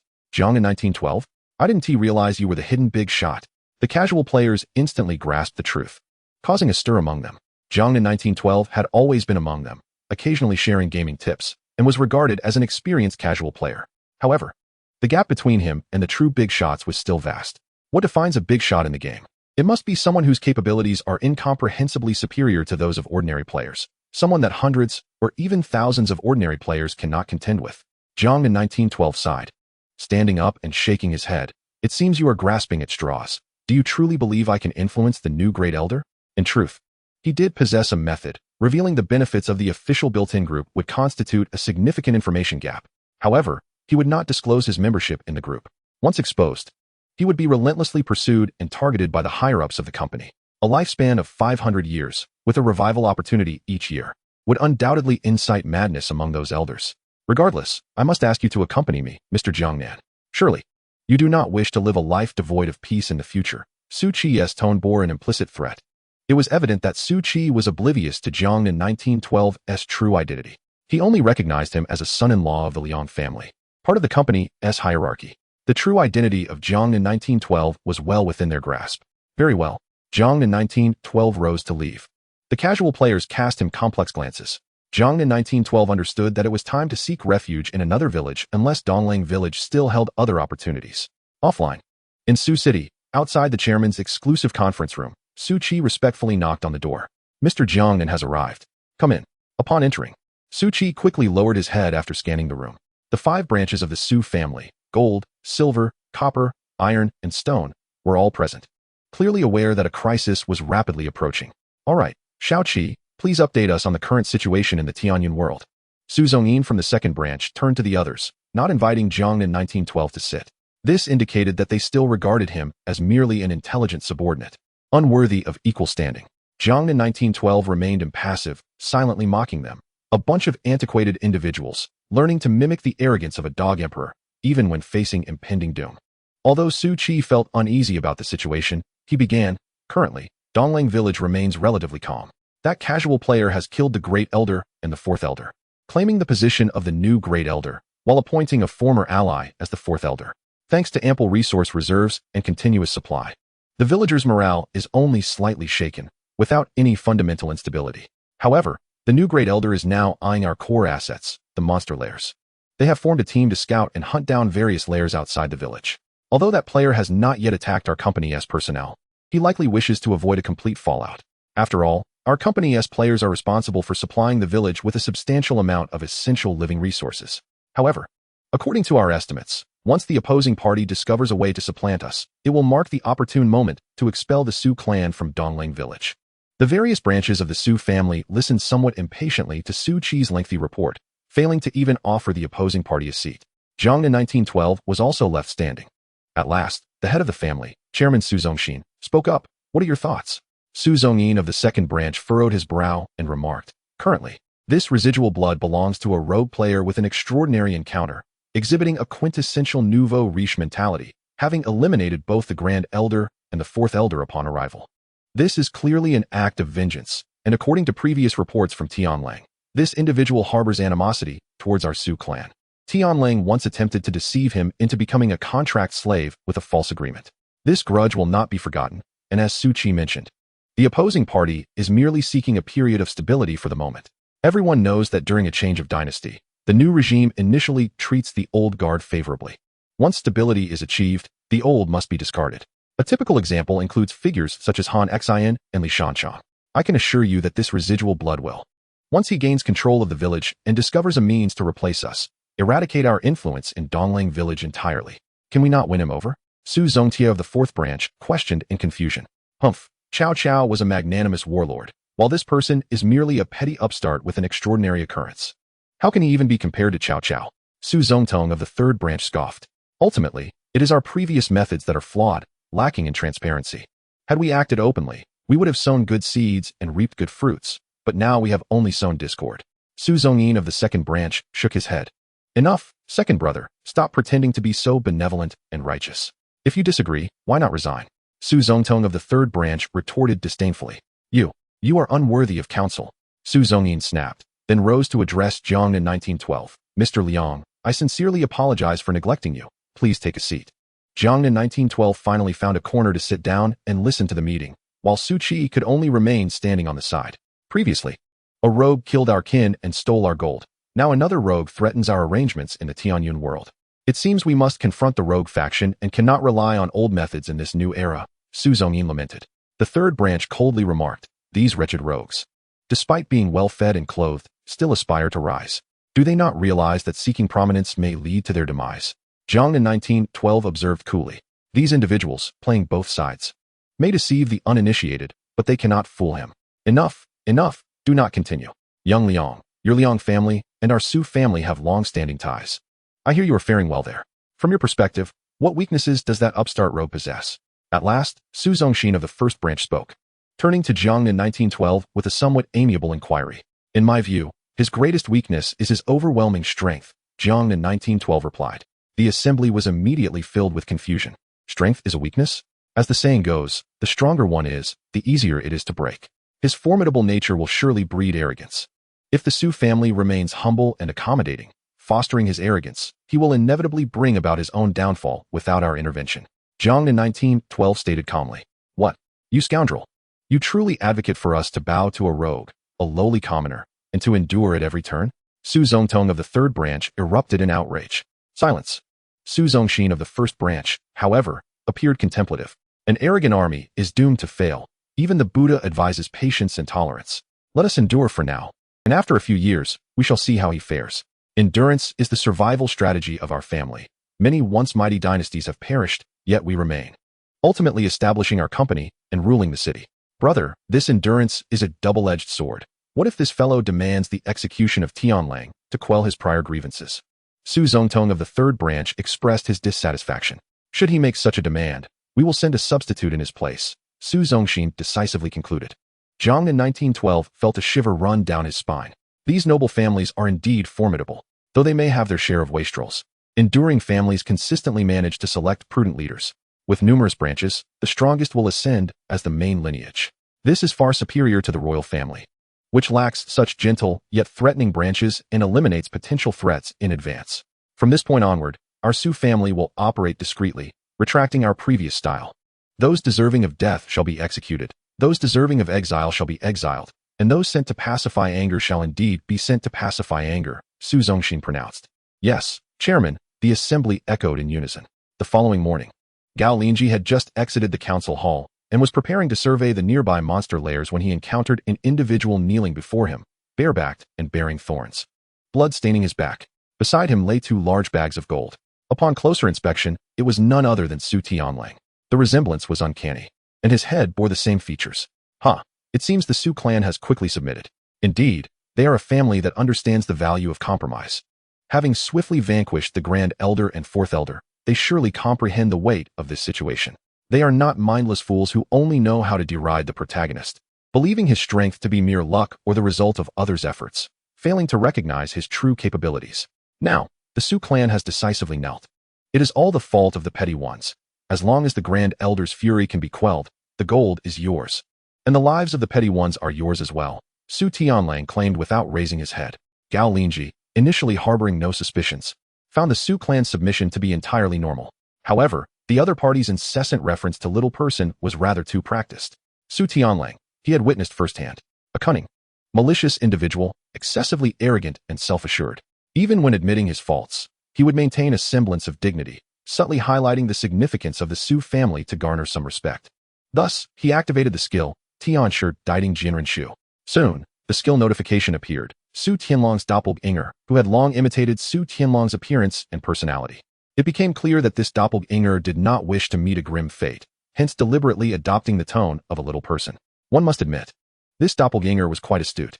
Gao Linzhi would never engage in indiscriminate slaughter. That was his moral compass. Some individuals, in the name of love, would lead an entire city to ruin, a truly perverse act. Have you ever committed evil? Gao Linzhi asked calmly. I have committed no great evil. Indeed. The doppelganger discerned Gao Linzhi's intent, feeling a sense of relief. Well then, I shall accept the gold, and you shall serve me as a servant for 3 years. Gao Linzhi stated casually. Yes, thank you, Great Elder. By the way, I dislike the name Su Tianlang. From now on, you shall be called Su Go. Gao Linzhi continued. Yes, I shall be the Great Elder's dog from now on. The doppelganger replied with gratitude. He was genuinely thankful. For being accepted as a dog meant his safety. Otherwise, upon returning, he would inevitably be coerced by the Su family into committing suicide to demonstrate his sincerity to the new Great Elder. Gao Linzhi casually accepted 2 bags of gold, another 200 kilograms. One must acknowledge that these companies, entrenched in the city, could continuously generate wealth as long as they did not act recklessly, relying on modern technology and management methods. Gold was not scarce in the Earth's crust. Rather, the extraction costs were prohibitively high. However, with the arrival of the Tianyan world, they could afford any expense. In this realm, extraordinary powers awaited. To exchange mundane gold for extraordinary abilities was indeed a lucrative venture. This was akin to trading silver for spiritual stones during the cultivation of immortality. Subsequently, Gao Linzhi led Su Go away from the village. Ordinarily, the Great Elder would be accompanied by a retinue of guards, but Gao Linzhi had no such need. In the extraordinary world, one's own capabilities often surpassed all else. Guards merely served as embellishments, primarily offering vigilance and ceremonial functions.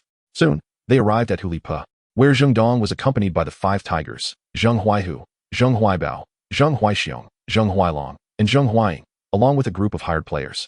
Engaged in battle against a 2-tailed white fox. Its eyes were crimson, exuding a fierce demeanor. Upon closer inspection, a game notification appeared. 2-tailed fox, level 10, health 2500. Skills, claw strike, quick evasion.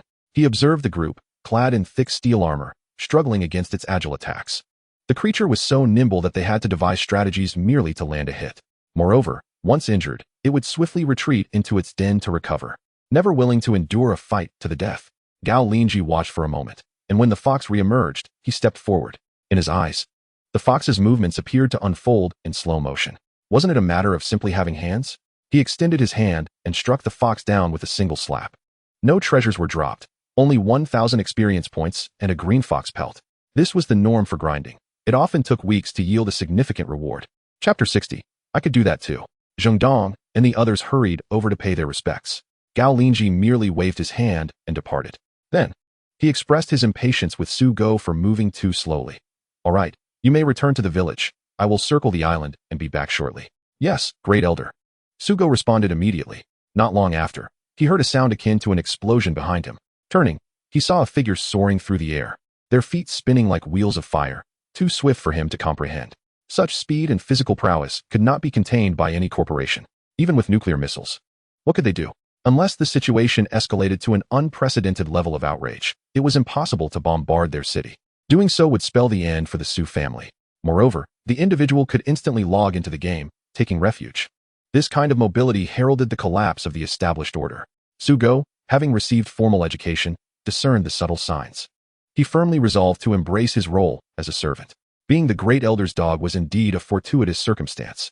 The Great Elder had saved him, liberating him from a fate akin to cannon fodder. The gratitude was immeasurable. Suddenly, he spotted a puddle and saw the face he despised so deeply. He was not truly so ugly, yet due to a four-part resemblance to Su Tianlang, he had been forced into such a visage. Contemplating this, he abruptly seized a stone and struck his own face with it. His nose collapsed, leaving him disfigured. Yet he laughed. Wait and see, Su family. What you have inflicted upon me, I shall return 100-fold. He once had a beautiful family, an ambitious mindset, and intelligent, lovely children. Yet, simply because of a four-part resemblance to Su Tianlang, he had suffered greatly. Those once cherished aspects of his life had become chains binding him. Gao Linzhi soared through the air, gazing down at Langshi Island. From his elevated vantage point, he beheld familiar landscapes once more. It reminded him of the first time he created his character, islands scattered like pearls adorning a jade plate. Langshi Island was one among them, the nearest pearl at a considerable distance. The mini-map displayed several large red dots, unmistakably indicating significant entities. Steady and composed, he proceeded. Gao Linzhi repeatedly admonished himself. Numerous exceptional individuals had painstakingly secured their positions, only to ultimately falter due to momentary recklessness. He tempered his ambitions and subsequently surveyed Langshi Island. From an aerial perspective, the island housed 4 villages and a town. The villages were strategically situated at the 4 cardinal points, while the town, a modest military outpost, lay at the center. Remarkably inconspicuous. Previously, he had pondered the rationale behind this arrangement. Now, he increasingly comprehended that inconspicuousness signified discretion and a lesser chance of attracting the attention of monsters. Paradoxically, larger villages were more susceptible to assaults. He sensed that this aligned with the principles of formation, suggesting that the villages and town were deliberately arranged rather than haphazardly developed. He quietly noted this observation. The entire island spanned approximately 300 square kilometers, a relatively diminutive expanse at his current pace, allowing him to complete a circuit in under 10 minutes. The moment had arrived to unify the island. That afternoon, the head of the merchant convoy residing in Shilong village, the elder who had sought to win over Gao Linzhi, was summoned to the elder's council chamber for a private audience. The elder, shrinking in demeanor, was overwhelmed by regret. Had he known of this individual's formidable prowess, he would never have shared the intelligence provided by his informant, thus allowing the other party to take precautions. He should have allowed the decayed elder to seize Gao Linzhi's talents. Under normal circumstances, such a seizure would yield at most 1/10 of the ability. In a true jungle society where the law of the jungle prevailed, strength never flourished. Rather, it remained weak due to its excessive wastefulness. The elder chuckled, acknowledging that the current reprieve was largely attributed to the intelligence provided by the old man. Gao Linzhi discerned the elder's emotions. His words aimed to pierce the heart. The elder quickly responded with a bow. Ah, the great elder is indeed favored by fate. I dare not claim any credit. Indeed, Gao Linzhi continued, I intend to unify Langshi Island. We shall confront the monsters together and resist any deceptions. What say you, esteemed elder? To unify Langshi Island? Are you not aware that the villages here fall under the jurisdiction of the Tianlang dynasty? The elder replied, astonished. The Tianlang dynasty? I have never heard of it. Gao Linzhi stated, shaking his head. He spoke the truth. Having spent a month in Donglang village, he had never encountered any mention of the Tianlang dynasty. He had assumed the villages operated autonomously, akin to a tribal era. He was only aware of the town at the center, with the 4 villages surrounding it, known as Panlong Town. The town served as a military stronghold and the primary force on the island. In fact, the true background of the Tianyun world had not been elucidated by the game developers, given its incomplete version. You must know of Panlong Town, then? The elder prompted. Yes. It is a rather small fortress, Gao Linzhi acknowledged. Indeed, it is said that Panlong Town was dispatched by the Tianlang dynasty to oversee the island. If you wish to unify Langshi Island, you shall be opposing the Tianlang dynasty. the elder warned, visibly anxious. Why have I not seen any officials sent to collect taxes from the villages? Gao Linzhi inquired, puzzled. Most importantly, the elders had not mentioned this. Oh, it is due to the proliferation of monsters and the challenging transportation. Thus, each village has self-governed. Panlong Town once considered sending officials to manage the villages. But 8 out of 10 were devoured by monsters, and over time, they ceased their efforts. It appears that the monsters have inadvertently performed a service. Gao Linzhi replied with a smile, well aware of the horrors of officials within a feudal context.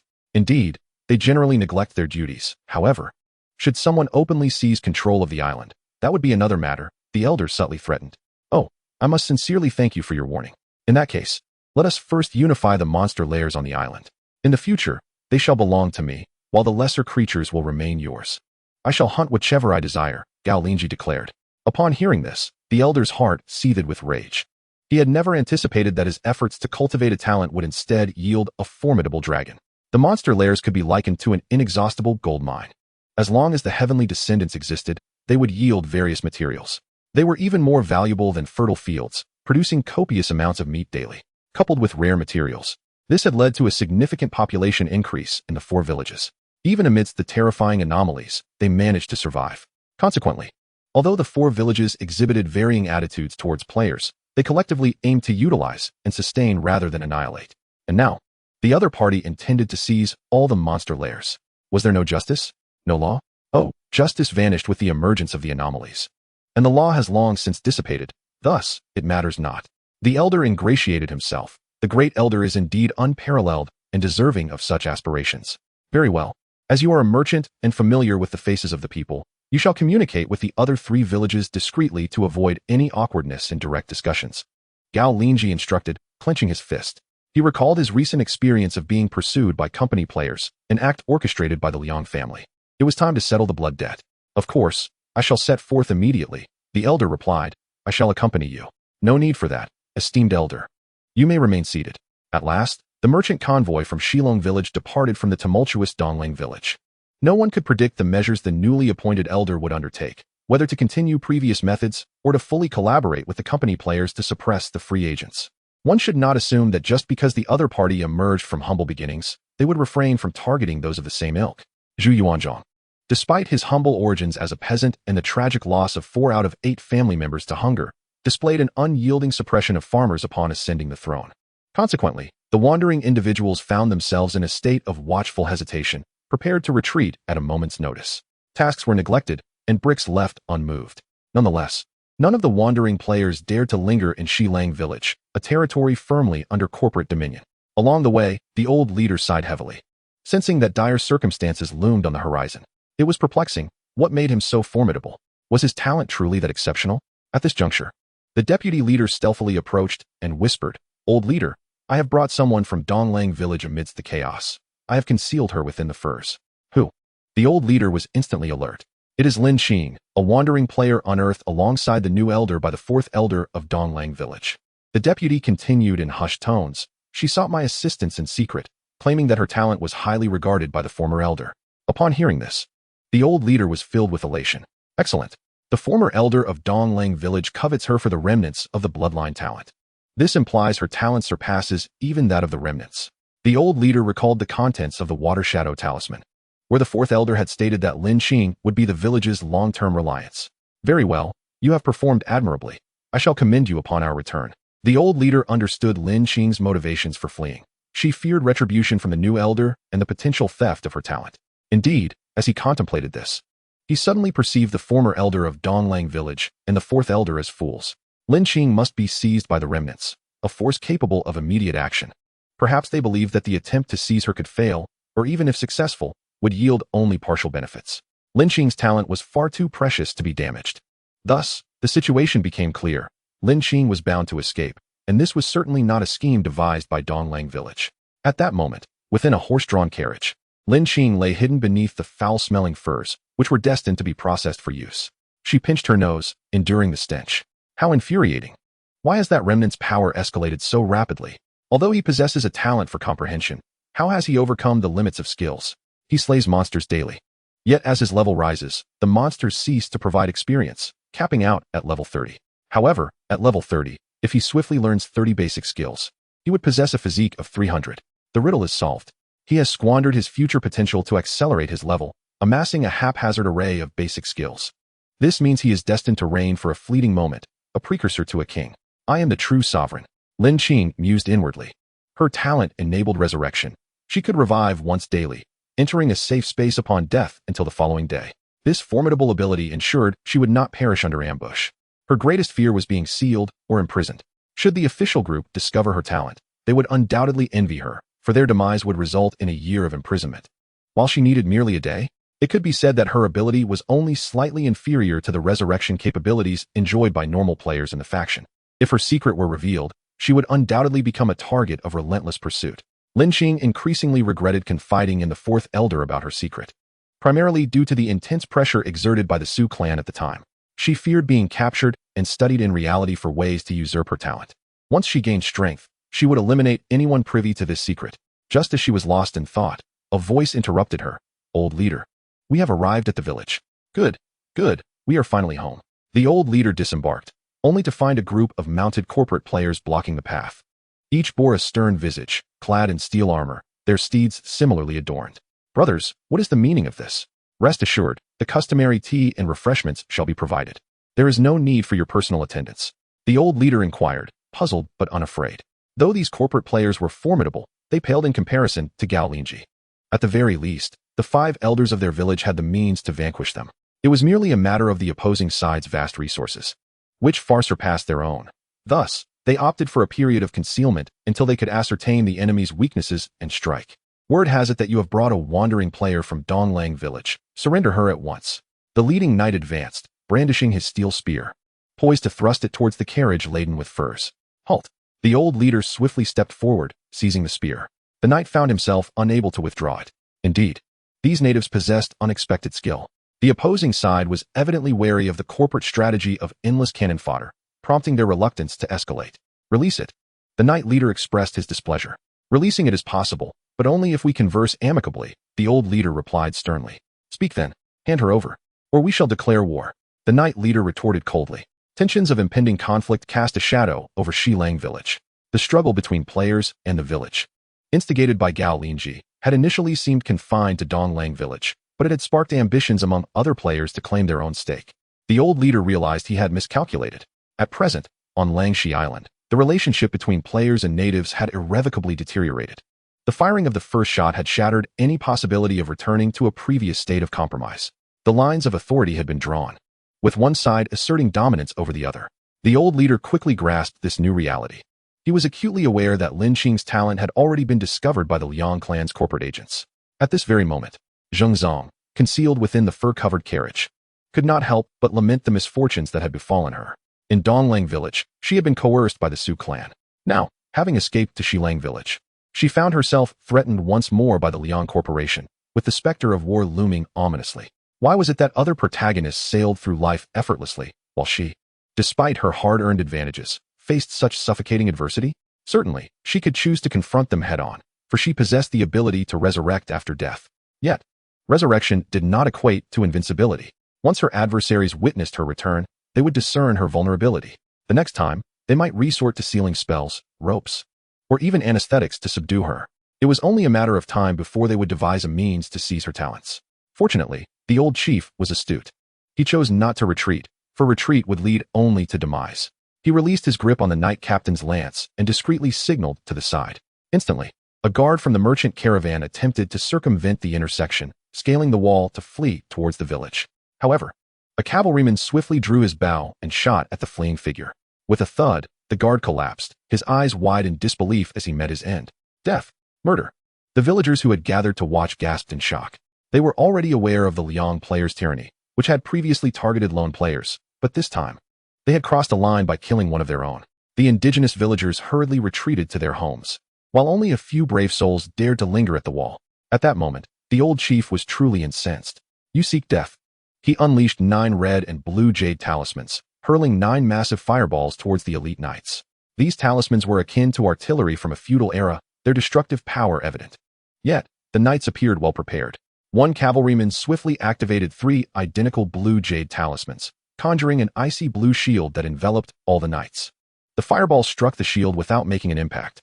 Soon, both sides engaged in a primitive game of offense and defense. One side launching fireballs while the other protected themselves with the shield. The villagers and other Liang players watched in astonishment, realizing that the fireballs represented not mere talismans, but immense wealth. Just how much would that cost? A knowledgeable player murmured. Thus, a brutal exchange of attacks unfolded, with the old chief simultaneously assaulting and signaling his caravan to hastily depart under another leader's guidance. They chose not to circumvent the village but instead retreated along the same path toward Donglang village, the only place where they could counterbalance the Liang corporation. However, the Liang forces had anticipated this maneuver. 3 more cavalry teams emerged from the wilderness, encircling them. The old chief had no choice but to continue unleashing fireball spells to buy time while awaiting the elders and patrol's rescue from the village. How could you possess such advanced jade talismans? You have already begun to decipher our talisman technology. The cavalry captain sneered. You primitives underestimate the wisdom and capability of modern individuals. Your talisman techniques are worthless. If it weren't for the scarcity of materials, we would have driven you out long ago. You are dismantling the very bridge that brought you safety. When you first arrived, we sheltered you, allowing you to escape the monster's hunt. The old chief retorted angrily. You are merely foolish. The foolish have no value in this world. If we can deceive you, it only proves we are more suited to thrive here. The knight captain scoffed. You underestimate us. Do you think we possess only such limited means? The old chief dramatically produced a whistle and blew into it, causing a faint mist to envelop the village. Leave this place at once. We can negotiate, but if you do not comply, we will both perish. Is that a whistle to summon monsters? You would abandon your village? The knight captain was taken aback. This situation had spiraled beyond his control. He had initially believed he could coerce Shilang village into submission through brute strength. Yet, he now realized that Linzhi was of such significance that these people would risk conflict for her sake. This shattered his previous perception of the village's leadership, which he had deemed merely a group of elders clinging to mystical methods to dominate the villagers. However, he quickly regained his composure, convinced that his adversaries were merely attempting to intimidate him. Both sides were negotiating, each testing the limits of their ruthlessness. The twin wolves walk the earth. The coward is the one who suffers. Thus, as the knight captain thwarted another wave of fireball bombardment, he grew more ferocious. So what if you summon monsters? We can merely log off, and your village will be utterly annihilated. The old chief hesitated, pausing his whistle. In summary, surrender that woman to us. We can return to our previous arrangement, coexisting peacefully, conducting trade as usual. If you refuse, prepare for your village to be razed to the ground. Although we cannot bring our formidable weapons here, we have managed to craft some surprises for you using the materials available in your realm. With that, the knight leader gestured toward a squad. Instantly, they produced several dark ceramic jars and hurled them into the open ground. A tremendous explosion ensued, shaking the nearby villagers' homes to the brink of collapse. What? You possess such items? The elder leader was taken aback. He couldn't help but regret having brought Linzhi, allowing greed to cloud his judgment. Yet, he quickly steeled himself. Linzhi's potential was undeniable. As long as he could maintain control over the situation, the village could establish a legacy lasting millennia. Moreover, he would enjoy eternal reverence at the ancestral shrine. One must understand that prolonged reverence could lead to supernatural occurrences, such as becoming the village's guardian spirit after death. Are you frightened? The knight leader was pleased with the elder's reaction. If you surrender your weapons, all past grievances will be forgiven, and today's events can be forgotten. For a moment, the elder leader felt weak but then resolutely regained his composure. After all, at over 70 years of age, he had only a few years left. He must lay a solid foundation for the village's future. Do you think that by resorting to such tactics, we would cower in fear? The elder leader retorted angrily, blowing his whistle with fervor. Toot! Instantly, the mist surrounding Shilang village expanded, stretching several hundred meters beyond the village. The fog thickened, transforming from sparse visibility to merely a few dozen meters. Is it not merely a woman? She is one of our players. Hand her over, and we will depart immediately, even returning the entire village to you, including the contracts of those scattered players. The knight leader further enticed. His authority was clearly substantial. What a daydream. We would rather face the creatures encircling our village than surrender her. The elder leader declared fiercely. Are you not concerned she may become the next usurper of your village? Surely you do not wish for the fate of Donglang village to be mirrored in Shilang village? The knight leader unveiled a final threat. We are unafraid. We shall honor her as our queen, and why would we fear her seizing the village? It rightfully belongs to her. The elder leader uttered a statement that astonished all. Linzhi, listening from the cart, felt her heart surge with emotion. She even resolved that once she became powerful, she would ensure the elder leader received a grand burial worthy of the ancestral temple. At this moment, neither party realized that Gao Linzhi had appeared in the distance. Observing the unfolding drama, It must be said that the company players were indeed formidable. Their organization set them apart. He had also heard the earlier explosion, likely a product of utilizing materials from the Tianyun world, such as sugar, to create explosives. Despite the numerous differences between the two worlds, the fundamental principles of physical and chemical reactions remain consistent.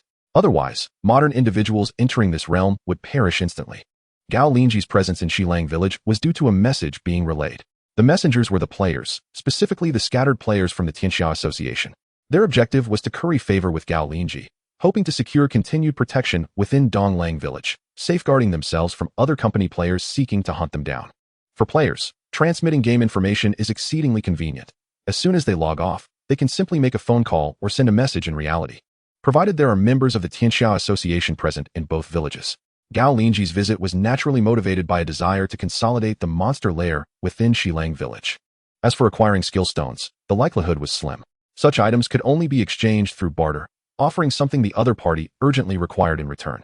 Yet, Gao Linzhi could not provide such items unless he was willing to expose his game store and purchase items in bulk from it. However, even that was limited.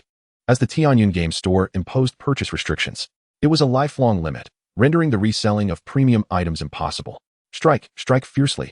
Gao Linzhi, ever the spectator, remained undeterred until the merchant's elder leader summoned the creatures with his whistle, prompting him to retreat. To be frank, his strength posed no threat from physical enemies throughout the entirety of the Snake Island. However, magical foes like these creatures still held significant risk, as they belonged to a category governed by rules.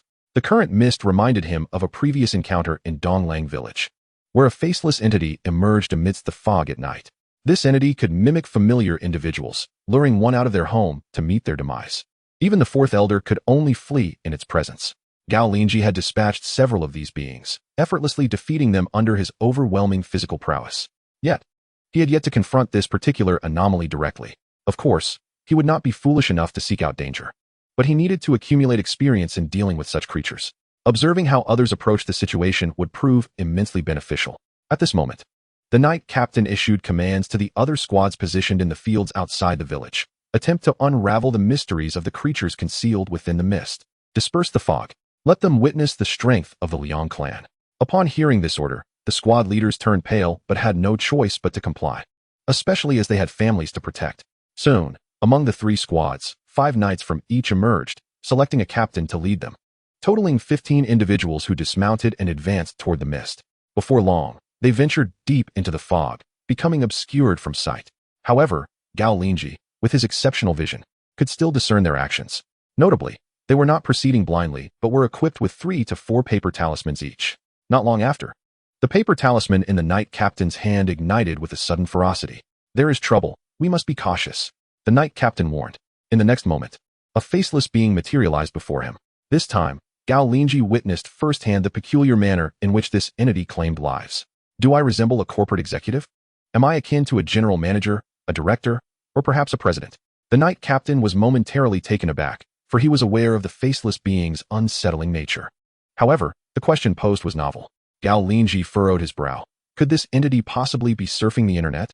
Could it engage in memes? It then dawned on him that the brains of deceased players had likely been consumed by the faceless being.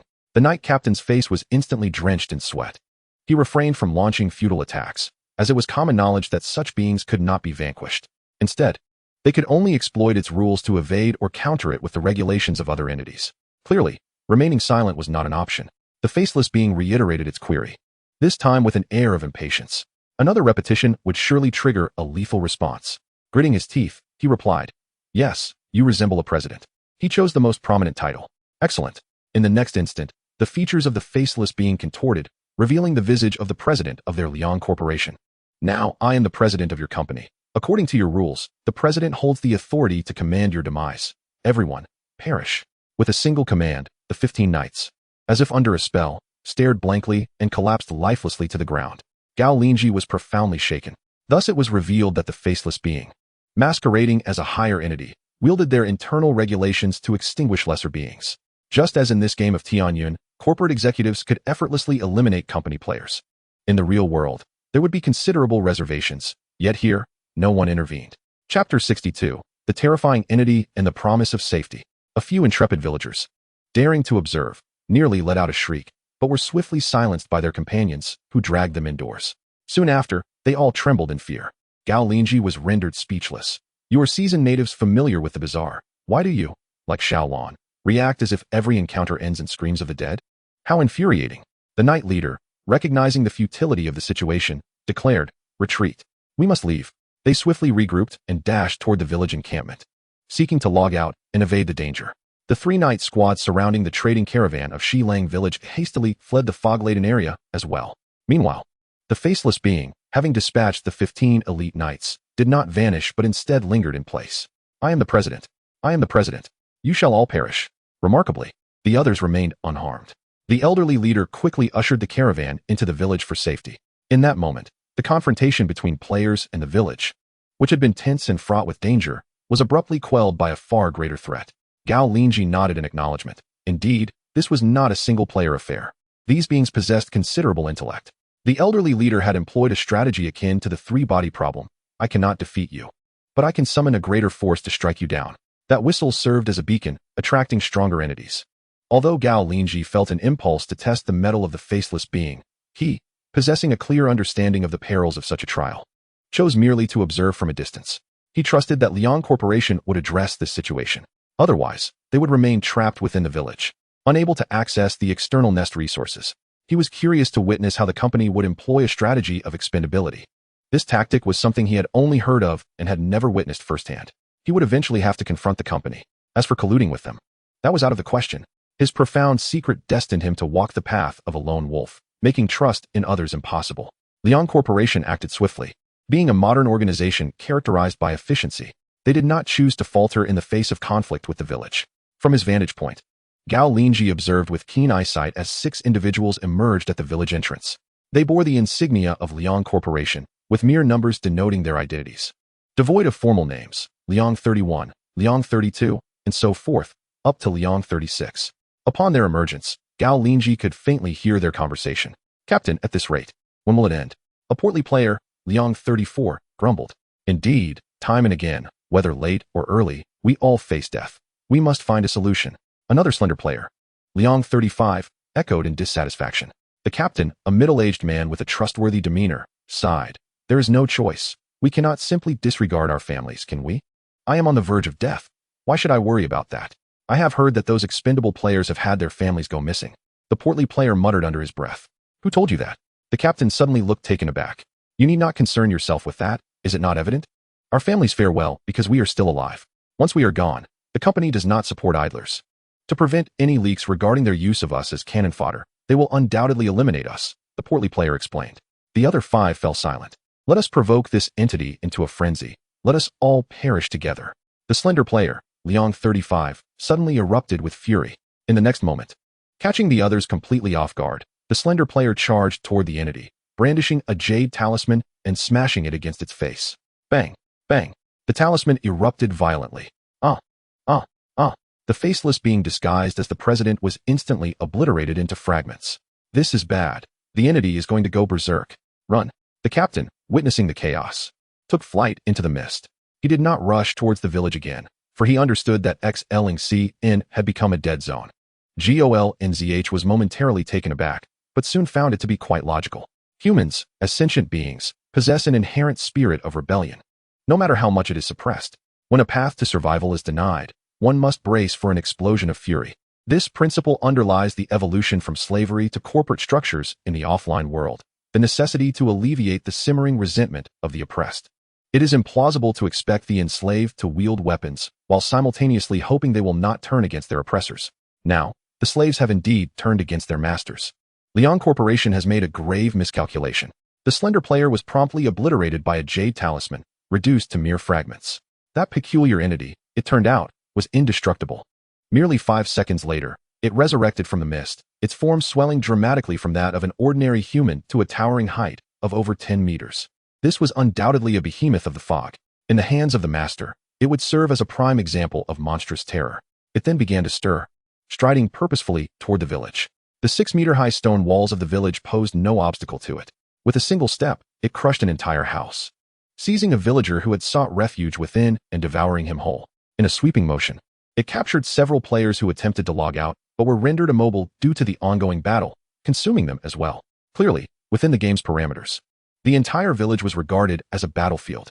Logging out was far from a simple task. Run for your lives. The monster has gone berserk. Damn Leon Corporation. You should be cursed. If you cannot handle it, don't send people here. The villagers seethed with fury. They understood that there were no rules in the face of a rampaging monster. Monsters abide by rules. If you disregard them, they will teach you the meaning of brute force. This was Gao Linzhi's most immediate realization. The corporation's strategy of breeding expendable players to wage war in the game has finally backfired catastrophically. They fancied themselves clever, unwilling to spare even the last shred of wealth for the families of these expendables, utilizing them to the fullest extent. In the offline world, they could act this way, for the expendables posed no threat to the upper echelons of the corporation. Thus, they developed a fixed mindset. As long as their actions remained concealed, they could exploit the expendables at will. However, they overlooked a crucial fact. In New York in-world, monsters exist. Monsters represent an insurmountable force, an entity the corporation cannot confront. And now, this slender figure has summoned an uncontestable threat. The slender player, who sacrificed his life in rebellion, was known to Gao Linzhi only by the name Liang 35. It is indeed tragic. The remnants he leaves behind bear a profound shame. Surely, some will condemn him for the indiscriminate slaughter.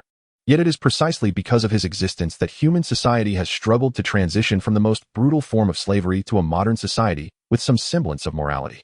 Gao Linzhi believes that from this day forth, all corporations will treat expendable players with greater kindness.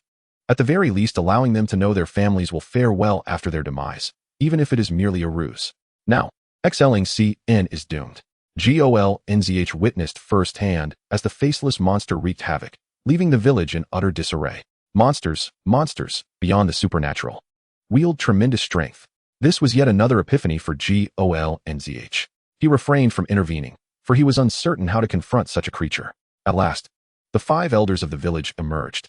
Unlike Linzhi, these were 2 old men and 3 elderly women.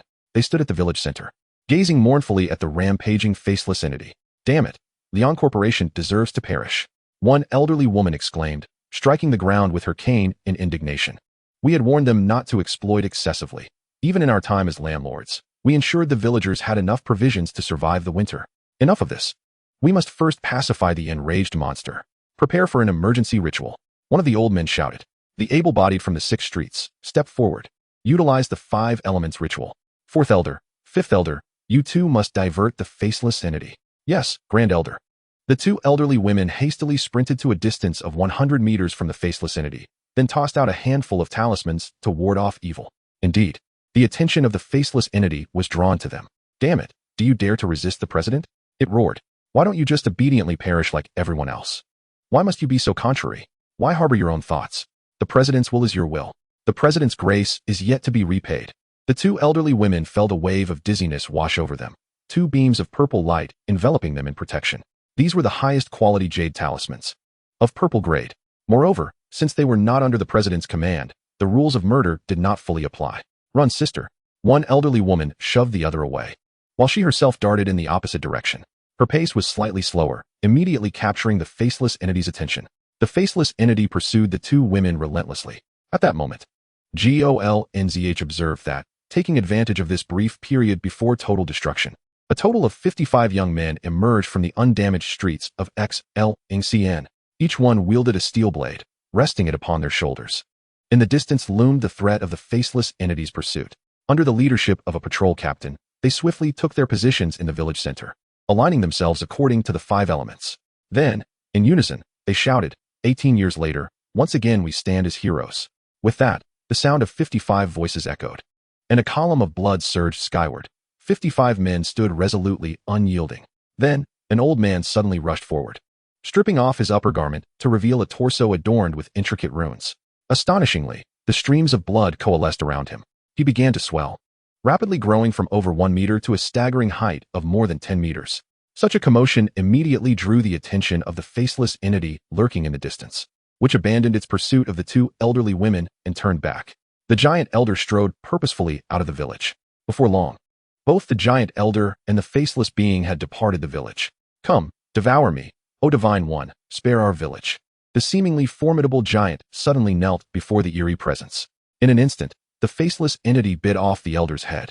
The esteemed elder of Shilang village, a figure of high regard among players, met his demise upon his entrance. dying like a mere pawn. This scene left many players, who were reluctant to log off, utterly stunned. So, the entity was truly this powerful?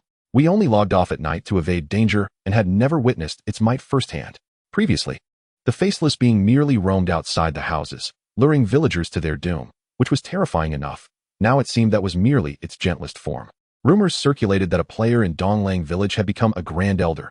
Could he contend with this entity? It seemed unlikely, for no matter how formidable he was, he could only employ ordinary attacks, while the entity wielded attacks governed by rules. Gao Linzhi, overhearing such talk, remained unfazed, for it was the truth. At that moment, after consuming the village elder and the combined strength of 55 young adults, the faceless entity gradually quieted. Its size diminished until it vanished entirely. However, the fog, summoned by the elder's whistle, did not dissipate. Clearly, dispelling this phenomenon required additional conditions. Gao Linzhi remarked, "What a remarkable situation. This visit had yielded immense rewards. Was the only way to deal with this entity to evade and appease it? It operated under rules. Could other rules be discovered to suppress it? For instance, if the faceless being assumed the role of a CEO, it could disregard the strength of the Liang clan's players. When it became agitated and enlarged, it seemed to unleash physical attacks, albeit with overwhelming force. At this juncture, could it be harmed? Nevertheless, Gao Linzhi was convinced that such damage would ultimately prove inconsequential. Otherwise, Shilang village would not have sacrificed an elder along with 55 valuable youths to placate it. With only a few thousand villagers, the loss of 55 young adults was significant. Shaking his head, Gao Linzhi chose to leave and head towards the other two villages, Nanlang and Beilang. Behind him, the sound of weeping echoed, prompting him to quicken his pace. He needed to consolidate the strength of the four villages and commence their endeavors promptly. As for Lin Qing, who had fled, he had already deduced her talent. He had no intention of hunting her down. Keeping her alive could serve as a shield. The Grand Elder of Donglang village and the fourth Elder had, with their lives, made it clear to everyone. Lin Qing was 100 times more valuable than a mere remnant of health. This was excellent. In ancient narratives, beautiful heroines often utilized hapless men as shields to draw fire from the second generation, thereby enduring punishment while basking in glory. However, Gao Linzhi had no interest in such antics. The tides of offense and defense had shifted. As someone wisely remarked, to marry in exchange is to escape a dilemma. A week later, the four villages, under Gao Linzhi's strong invitation, openly exchanged opinions in a friendly atmosphere, forming a team for their endeavors. Any rare materials produced would belong solely to Gao Linzhi, while other common resources would be shared among the group. In return, they were promised that Gao Linzhi would use force to ensure they would no longer be encroached upon by corporate players.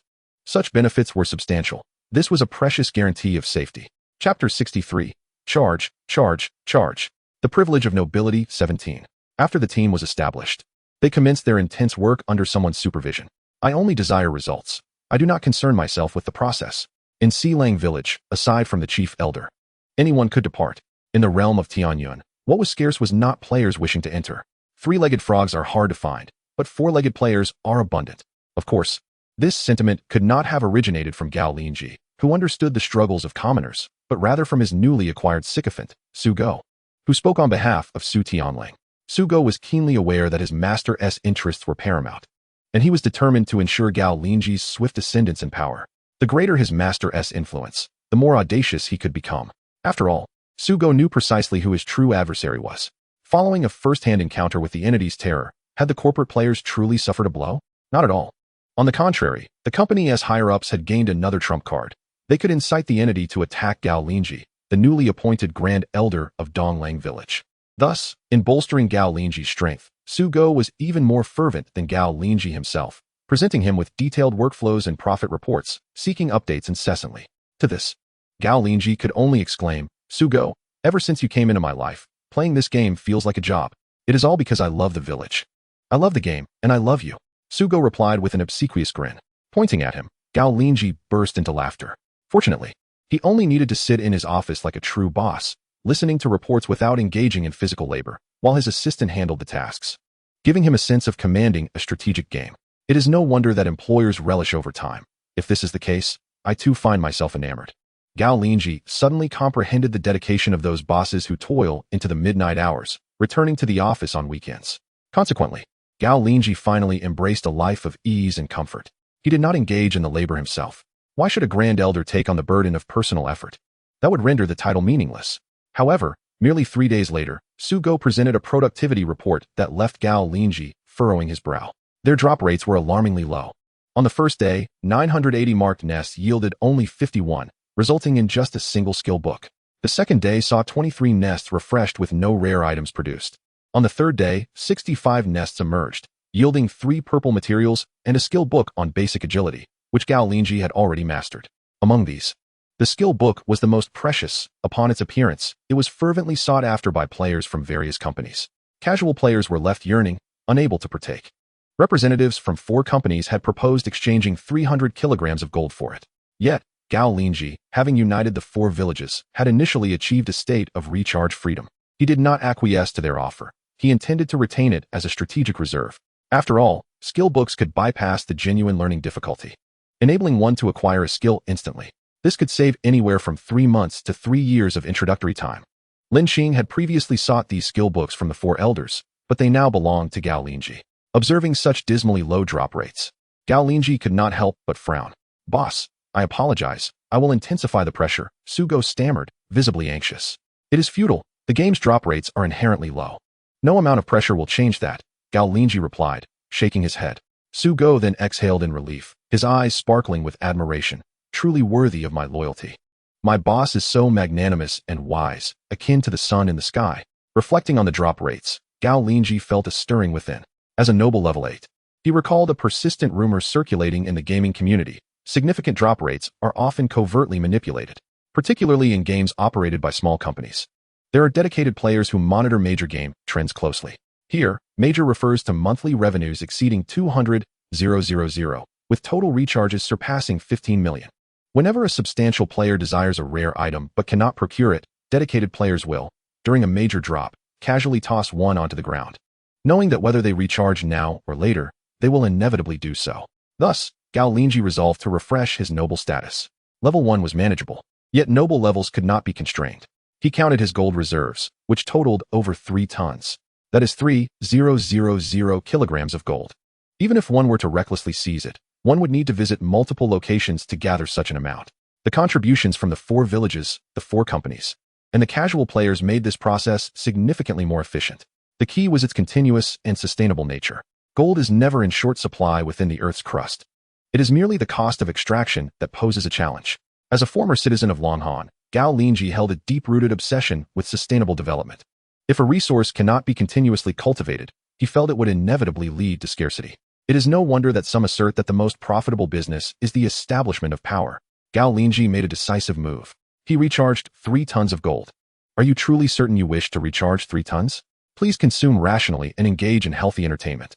Please confirm once more. Confirm.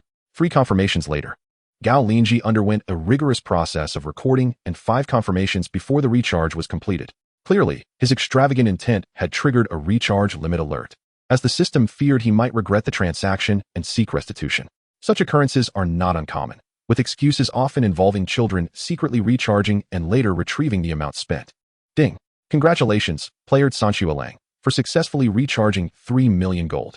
You have received 30 million Tianyan stones and an accumulated recharge reward of 100 million Tianyan stones. Your noble privilege level has been elevated to 17. The privileges you enjoy include the ability to ignore war status and exit the game instantly up to 5 times daily, an increase of 500 experience points for monster kills, a 500 increase in pet breakthrough chances, a 24-hour advance warning of danger on the minimap, a daily exemption from death penalties up to 15 times, and the supreme level automatic monster killing privilege, consuming 10 Tianyan stones per hour, with higher levels incurring greater consumption. You will enjoy a guaranteed drop rate, ensuring that every item with a potential drop will certainly appear after 200 repetitions. The higher your privilege level, the fewer repetitions required to trigger this guarantee. Additionally, you will benefit from a lucky bonus, increasing the chances of obtaining rare items with each unsuccessful attempt until a rare item is finally acquired, at which point your luck will reset. You are once again invited to join the official built-in group. Will you join? I decline. Gao Linzhi initially refused, then felt a surge of joy. Excellent. Those last 2 privileges are precisely what I desire. Indeed, this is the method by which the game retains its major players. Some individuals are simply destined for misfortune. There is little to be done. If one does not trigger the guarantee, they may find themselves unable to obtain equipment that others have from the moment the game launches until it concludes. Another batch of nests was refreshed, and Gao Linzhi was eager to test his newfound noble level 17 privileges, so he ventured forth himself. His speed was sufficient to circle the island in no time. Each nest's emergence was promptly communicated to him via dedicated messengers. For players, engaging in combat is often a delightful endeavor, especially under guaranteed conditions. Gao Linzhi swiftly cleared 60 nests. He continually heard that no rare items had been produced, thereby increasing the likelihood of a significant drop for the next attempt. When he reached the 49th encounter, a significant drop finally occurred. This time, he obtained 2 skill books and 1 skill stone. The skill books were, of course, foundational skills, basic traps, and basic medical skills.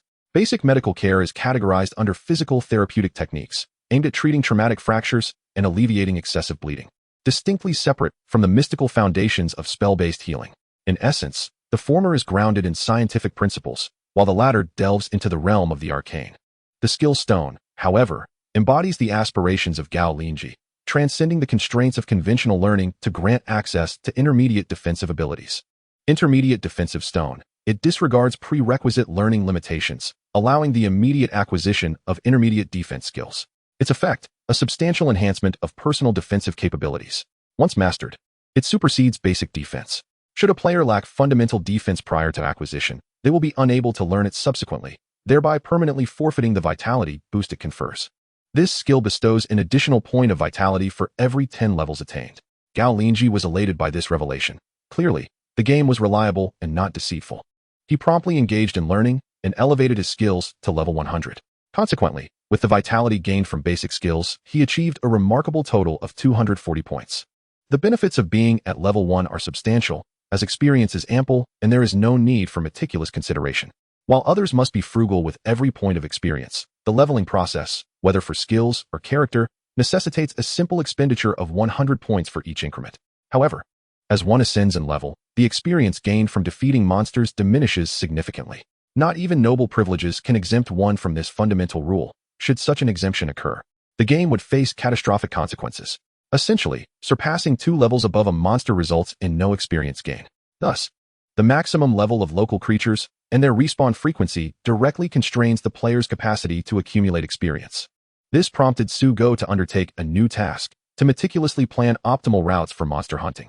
Meanwhile, Gao Linzhi embraced a routine of grinding through daily activities. Although seemingly monotonous, the continuous prospect of progress invigorated him, compelling him to rise early, even through the night. Simultaneously, the players from the company remained industrious. The Su and Liang clans formally united, convening an outdoor meeting atop a 99-story building in the heart of Su City. Ostensibly, this gathering was characterized by transparency and open-heartedness. Yet it was strategically designed for swift departures should the need arise. Helicopters hovered nearby, ready for immediate extraction. The intermediary was Jiang in 1912, who, despite his reluctance to play this role, felt compelled to do so to safeguard the unique status of the official internal group players. Otherwise, he would become a target for relentless pursuit, quickly revealing that he had not perished, as his gaming credentials remained intact. The Liang clan consisted of the 4 notable figures, Liang Xiong-ying, Liang Xiong-xiong, Liang Xiong-hao, and Liang Xiong-jia. Present at this joint meeting was the second son, Liang Xiong, who had whimsically renamed himself. Though such alterations were not permissible in the family lineage unless he ascended to the primary line. From the Su clan, the representatives were Su Zhongyin from the second branch and Su Zongtong from the third branch. Su Zongtong initiated the dialogue, Brother Liang. The purpose of this gathering is quite clear. It is to address the uncontrollable nature of individual players and the issue of our expendable subordinates. In summary, our goal is to continue pacifying those commoners, ensuring their servitude in this new era. The previous strategies are no longer effective. Once rebellious, a single commoner can summon dreadful anomalies, leading to collective ruin. Liang Xiong narrowed his eyes. What course of action do you propose? We have already acquiesced to one individual player, awaiting the monsters to storm the city as a distraction. Our strategy is to retreat into the shadows, refraining from operating under the company's name, instead utilizing the guise of a gaming guild, reverting to our erstwhile tactics. The evil is the temporary. Su Zongyin remarked. Evil is temporary? Although the approach may be antiquated, it remains effective for the majority, Liang Xiong concurred. Swiftly, the 2 companies established personnel arrangements on site. They pooled resources and manpower to form a new guild, aptly named Liangkuai's Weiheo. Their operations would closely resemble past endeavors. However, the new guild's mission was to uphold transparency, to proceed with caution, and to instill hope without rendering matters irreparable. Su Zongyin cautioned against repeating past mistakes that led to mutual destruction. That individual was misled by others. Despite his family's well-being, he believed he was doomed. Liang Xiong expressed indignantly, recalling the incident that left him feeling aggrieved. Despite their elevated status and disdain for the common folk, modern society grapples with significant excess. They would not withhold essential supplies, as they controlled the city's economy. Although the families of the fallen were subjected to strict confinement, they indeed fared well, as they lacked for nothing. Yet, the pressing question remains, why would that warrior so readily succumb to manipulation? When warned that his family would face obliteration, why did he accept this as truth? Was it not because he harbored a long-standing belief in their inherent cruelty, convinced they could commit such atrocities? Su Zongyin's tone hinted at reproach. That was merely his folly. Liang Xiong retorted. Had you displayed kindness and compassion, I believe you would have sought verification before acting rashly, rather than accepting mere words at face value. Su Zongyin countered. I suspect you have often used threats against his family to coerce him into perilous situations. Liang Xiong found himself momentarily speechless. The Su clan may not be virtuous, but they often adhered to the facade of honor. For instance, their acquisition of gaming qualifications frequently relied on deceitful tactics, whereas the Liang clan resorted to more direct and brutal methods of coercion. Enough of this, let us swiftly finalize our choices. We shall appoint Jiang in 1912 as the president, and you will nominate 2 vice presidents. Strength must be around level 20. Anything lower would be utterly insignificant. How could one of your ilk assume the role of president? This is simply inconceivable. Su Zongtong from the Sanfang immediately voiced his dissent. Humph, in this new era, personal prowess reigns supreme. The capabilities of Jiang Nan far surpass those of your people. Humph, were it not for our Tianlang being compelled to remain dormant, you would soon understand our formidable strength. Oh, has Su Tianlang, now transformed into the new elder dog, become the subject of ridicule? Ha ha ha. I've heard he has been mockingly renamed Su Dog. Liang Xiong finally seized the opportunity to taunt. Infuriating. That was merely a substitute. Ha ha ha. Yet in the eyes of all, it seems Su Tianlang has indeed become a dog. Chapter 64. The commencement of offline transactions and the Toolman Vine. Thus, under the joint arrangements of the Su and Liang families, the Coolest Guild was established. From its very name, it exudes an air of casualness and leisure, distinctly unlike a cold, rigorous sweatshop. After all the dust had settled, Jiang in 1912 was summoned. Liang Xiong directly conveyed the results of the meeting. Liang Xiong, as the son-in-law of the Liang family, we have valued you from the outset. This guild bears the significant responsibility of improving relations between players and locals, fostering camaraderie, and easing tensions between corporate players and casual gamers. Given your esteemed reputation among the casuals, this heavy responsibility shall fall upon you. On the surface, Jiang in 1912 wore a smile, yet his heart seethed with rage. Could he be unaware of the guild's true purpose? It was merely a scapegoat. All the nefarious deeds previously committed by the Liang and Su families would be neatly packaged into this guild. Should any casual players rise and cause trouble, this guild would naturally be called upon to quell their wrath. However, the guild's substantial profits and actual authority would undoubtedly remain firmly in the grasp of the 2 families. Predictably, they proceeded to appoint dozens of trusted subordinates to oversee personnel, finances, and military strength within the guild. It was clear he was merely a token figurehead. He had long since seen through this charade during the company's fierce competition. When profits were abundant, a company would be established to reap the rewards. Once difficulties arose, the company would be bankrupted, leaving the debts to be shouldered by its legal representative. In truth, vast profits were siphoned off through orders by the parent company, leaving only the unfortunate minority shareholders, clients, and employees to suffer. Nonetheless, he was not in a weakened state and thus chose to endure. As the meeting adjourned, he boarded a helicopter and flew back to his residence, a villa in the northwestern corner of the Liang family estate. Upon entering his home, he was met with the booming voice of a woman. Liang Xiong, where have you been all day? Come here and wash my feet. You good for nothing, incapable of anything. How did I ever choose you? The greatest mistake of my life was marrying you. A surge of anger welled up within him. He promptly strode into the living room and approached the spacious 200-square-meter master bedroom, where he found a corpulent figure sprawled across the large bed, with 2 foul-smelling, diabetic feet extended. I wash you. Jiang in 1912 instinctively kicked forcefully at the figure. Thud. A weight of 300 pounds was propelled from the bed to the ceiling. The next moment, the figure lay on the ground, gasping for air, pointing at him in fury. You dare strike me? You will pay for this. I'll call my parents. Just wait. Jiang in 1912 merely scoffed. The adversary, bleeding from internal injuries, continued to act imperiously. Foolish, ugly, filthy, sickly, utterly undisciplined, and grotesquely overweight, a veritable human carpet. How had he endured such a creature in the past? Yet now, he needed no longer to tolerate it.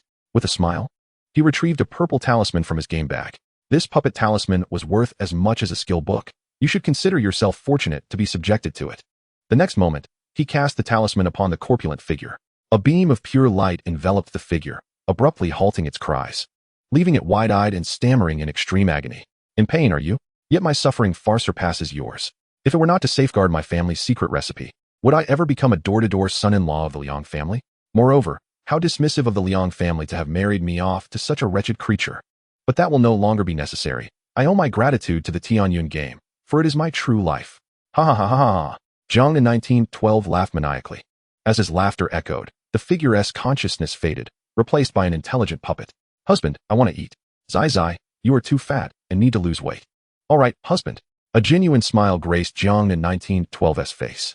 At that moment, a ray of afternoon sunlight streamed through the window, illuminating the bedroom. A month later, in Dongling village, within the elders' council chamber, in the lounge, Gao Linzhi reclined on the sofa, listening to Su Dog report on the achievements of the past month. Naturally, the most precious loot was stowed in his game bag, while the other relatively mundane materials found their way into the village warehouse. Time elapsed, 30 days. The total number of nests was 980, with a cumulative total of 582 spawns. The drops for blue tier and below were 182 blue tier items, 3,231 green tier items, and 32,222 white tier items. All items had been meticulously verified against the records with the warehouse steward, and there were no discrepancies. Gao Linzhi nodded in affirmation. This matched his game log records. Due to the limitations of his bag space, he had not collected those lower tier items and had instructed the spawn team to take them away. Therefore, a post-accounting was necessary. His game bag initially contained only 10 slots. He could unlock additional storage space by spending Tianyun stones. The first slot required 10 Tianyun stones, and the cost increased with each additional slot unlocked.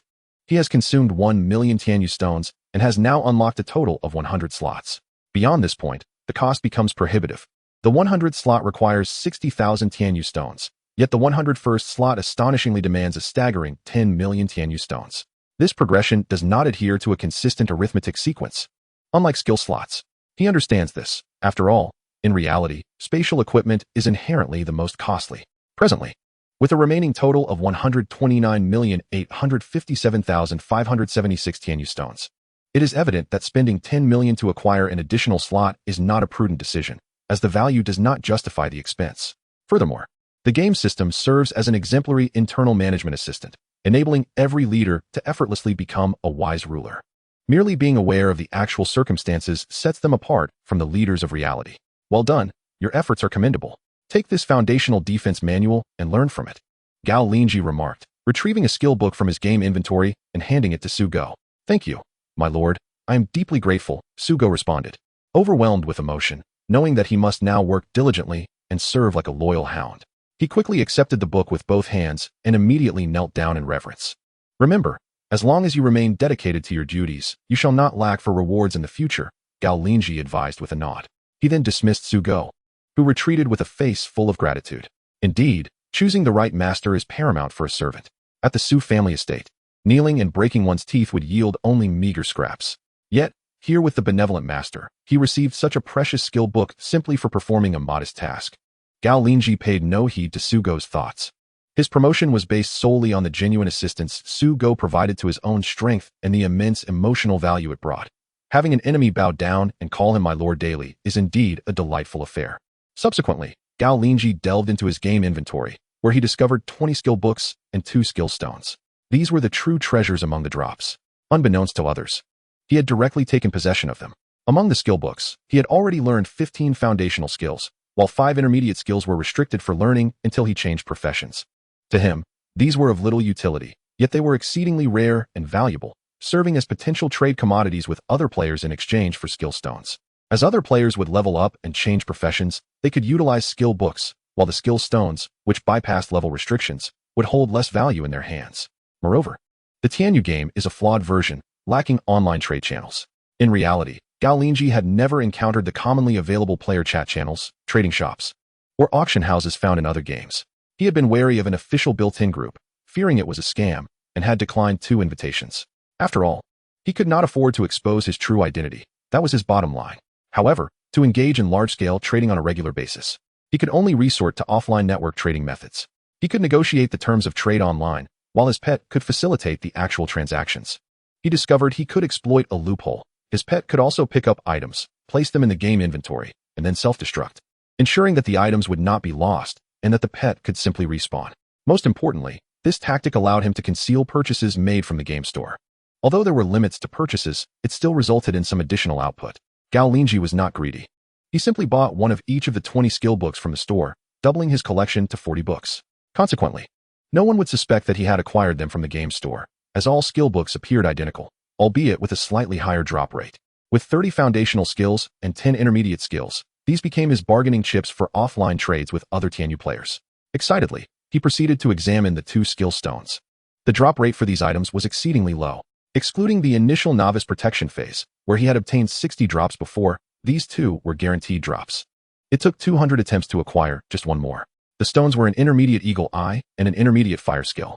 The latter could be learned directly, whereas the former posed a complication. It was not that it could not be learned. Rather, doing so would incur a loss, as it also granted 10 points to Constitution. Since Gao Linzhi did not possess the foundational eagle eye skill, learning it would result in a loss of those fundamental 10 points. Others would not concern themselves with such details. Their priority would be to enhance their constitution for survival. However, Gao Linzhi was different. As the only prominent player in the entire Tianyu server who had invested money, he desired everything. The foundational eagle eye skill book was not available for purchase in the store. This was clearly a benefit provided to common players to enable them to earn money through skill books and remain engaged in the game. Supporting the content for the elite players, Gao Linzhi decisively learned the intermediate fire skill, automatically replacing the foundational fire skill. As per his usual practice, he capped it at level 1, with an abundance of experience points waiting to be accumulated. He promptly leveled it to 100. Next, a new spell skill, the intermediate fireball technique, appeared, automatically replacing the foundational fireball skill. He similarly leveled it to 100. As a result, these 2 skills enhanced Gao Linzhi's mental attribute by an additional 20 points. His current base attributes stood at Constitution 245 and Spirit 127. He then took the 40 skill books and logged off to seek offline trading channels. The online trading range was limited to a single location, Langshi Island. Gao Linzhi did not need to instruct Su Go. The latter had already been vigilant, keeping an eye out for items that could rapidly enhance Gao Linzhi's strength. As soon as such items appeared, Su Go would proactively report them without requiring Gao Linzhi's concern. Afterward, Gao Linzhi logged off. South of Su City, 5,000 kilometers away, in a vast and boundless mountain range, within a certain deep cavern, Gao Linzhi opened his eyes once more. He opened his game inventory and summoned the corpse-eating vine. This individual is of little assistance in battling monsters, as it cannot surpass the high-level threshold of Gao Linzhi. Attributes are inconsequential in this context. This is a common trope in gaming. The highest level and profession of pets and companions follow the player's lead. Yet, it has now become an indispensable functional pet for Gao Linzhi. It possesses the ability to burrow and boasts formidable stamina, traits that are trivial within the game. However, in reality, they are extraordinary. Gao Linzhi tossed a severed arm to this creature. The corpse-eating vine eagerly shook its head and then opened its large maw, reminiscent of a blooming flower, to consume it whole. Although it cannot level up or break through, this corpse provides a rich foundation for it. It eats, consumes, and devours without restraint. Even a pet must harbor dreams. One day, when its master no longer faces level constraints, it will soar to greatness. Of course, were Gao Linzhi to grasp its aspirations, he would surely dismiss them as fanciful. Once satiated, it was time to work. As per usual, they would stealthily enter the city without making a sound. Gao Linzhi commanded. The corpse-eating vine nodded vigorously. Subsequently, Gao Linzhi utilized the game panel to issue his mental orders. First, it was to emerge from underground and locate the nearest town. Next, it was to find an uninhabited standalone house. From there, it needed to locate a computer. Open the computer and log into the QNDO player forum. The URL is here, Gao Linzhi stated, producing an old player's bamboo plaque, which bore a simplistic web address. Remember it? The corpse-eating vine nodded. Do you know how to access the internet? The corpse-eating vine nodded once more, transforming a slender vine from its body into 5 agile branches, akin to fingers. Gao Linzhi was quite pleased. This creature's potential as a tool was fully realized. It possessed intelligence when needed, a robust physique, and the ability to remain discreet. An essential assistant for any affluent player. Once online, it would check the forum for trade opportunities, informing them that they could exchange 40 skill books. As Gao Linzhi specified, 2 days later, the corpse-eating vine, utilizing the underground caverns and its burrowing talent, departed from the uninhabited mountain range. Nearby lay a village. After some contemplation, it chose not to enter but continued to burrow until it arrived in a bustling town. This place was known as our Ngshching. filled with grand banyan trees. Soon, it identified a suitable target, a modest dwelling in the town inhabited by a reclusive computer engineer who had no friends, no partner, and rarely stayed home. It discreetly observed him for 2 days. Meanwhile, the engineer was having a difficult time. While in the yard, he felt an inexplicable chill on his back, as if something were watching him intently. Could it be related to the rumors on the dark web that a strange realm had connected to ours, heralding impending calamities? The engineer recoiled, hastily finishing his business and retreating to bed. The sensation of being observed vanished instantly. Little did he know, this was Gao Linzhi's instruction to the corpse-eating vine, to remain low-key. If the person had already retreated to bed, there was no need for further scrutiny. The following morning, the engineer hurriedly took his laptop and left for a business trip, leaving his desktop computer behind. The corpse-eating vine immediately made its move. Its terrifying form, akin to a massive green python, emerged from the underground drainage. This was to avoid leaving a significant hole in the ground.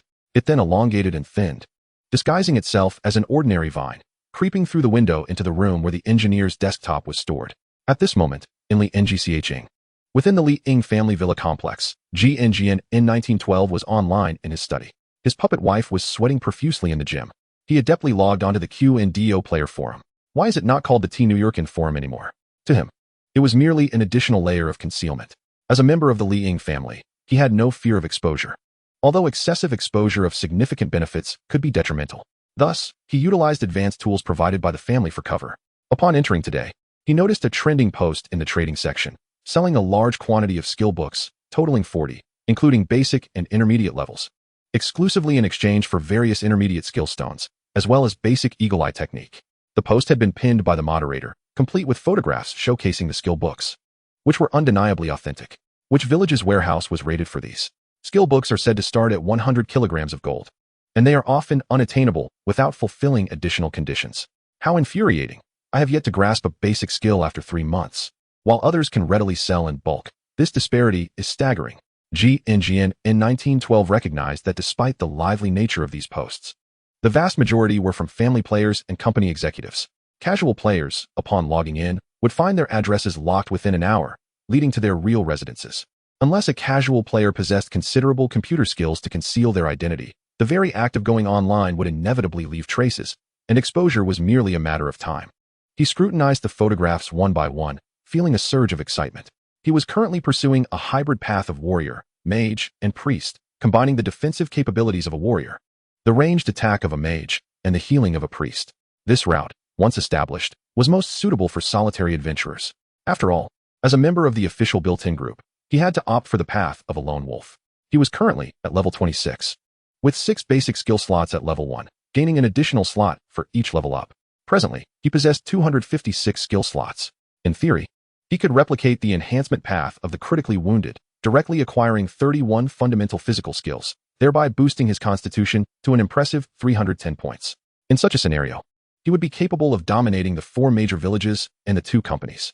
However, what lies beyond that? One cannot presume that this world is confined merely to the small territory of Langshi Dao, with enemies limited to just a few. To speak of other challenges, the presence of anomalies presents a significant threshold. To achieve a higher survival rate in the face of these anomalies, one's mental attributes must be elevated. Even with superior mental attributes, one cannot eradicate anomalies.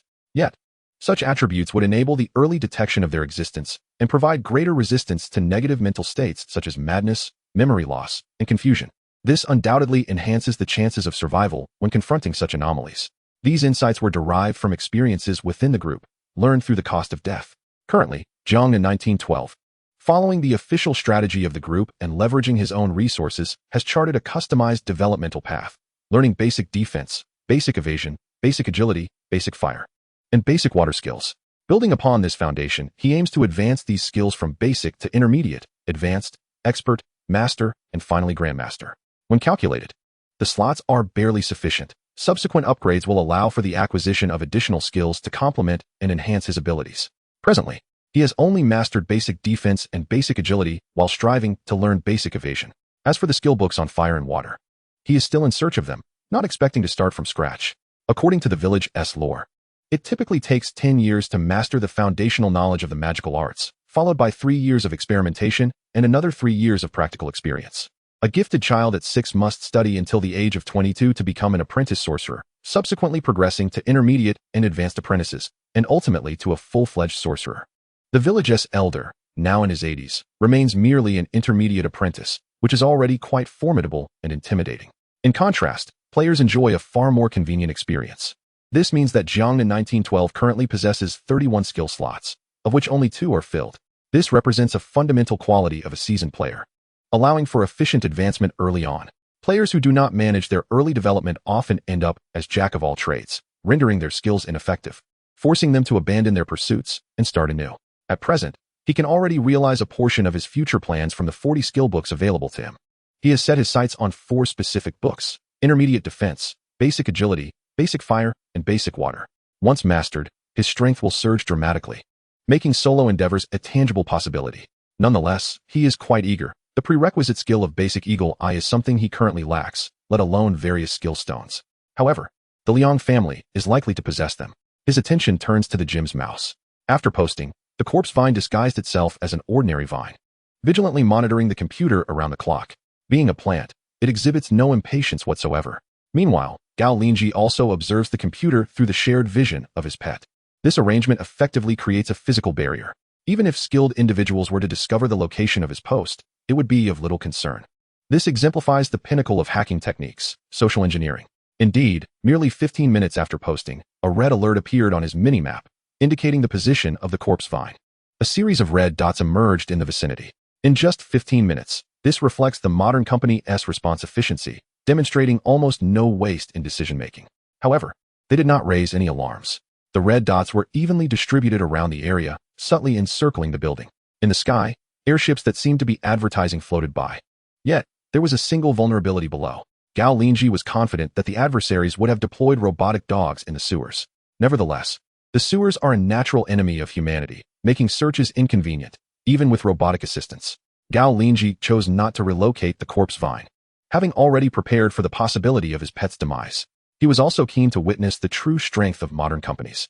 Previously, when confronting the Su family, he had always retreated at the slightest contact, avoiding direct confrontation altogether. Now, with his main body stabilized, he could afford to test the waters.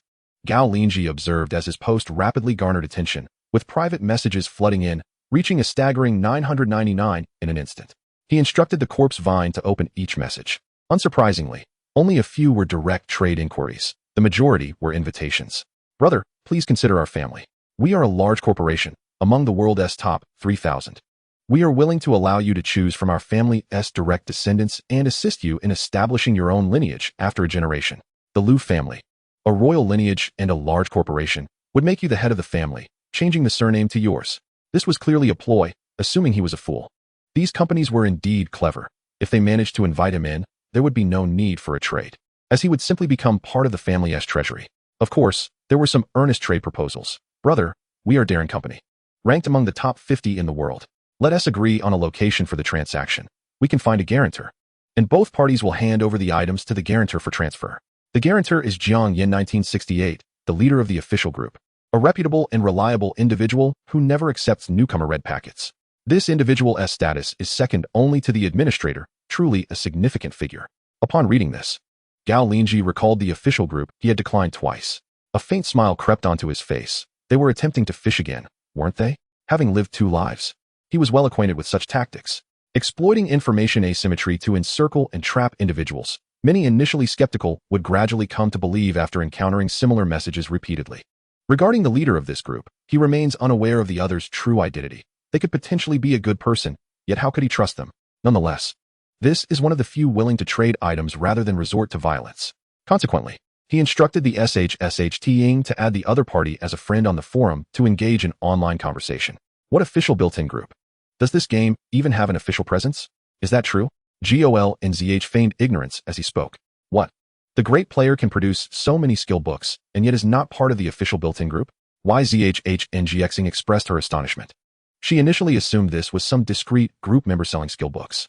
The reason for not selling in the built-in group was undoubtedly due to the limited number of people, making it difficult to command a high price. Moreover, the built-in group comprises lone wolves. While they are formidable, their resources are far less extensive than those of a large company. Enough with the built-in group talk. Stop wasting time. Take it or leave it. If not, then be gone. Gao Linzhi typed directly, asserting his stance. Very well, Given that, I ponder how to resolve the issue of trust, which presents a conundrum. Have you heard of Wangxiang Auction House?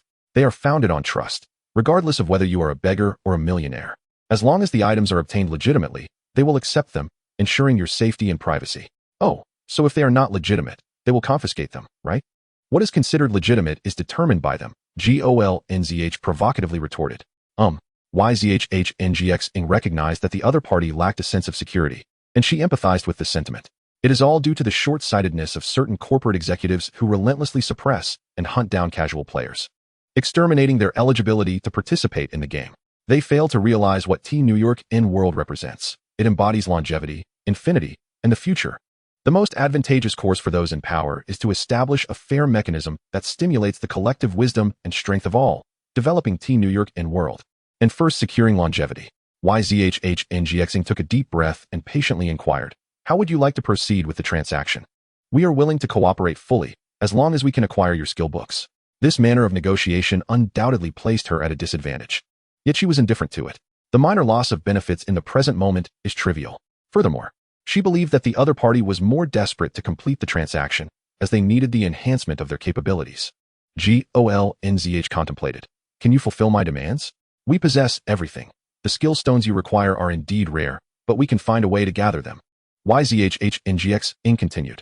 How about this? You first provide me with what I need, and I will inform you of the location where your skill books will be stored, and you can retrieve them yourselves.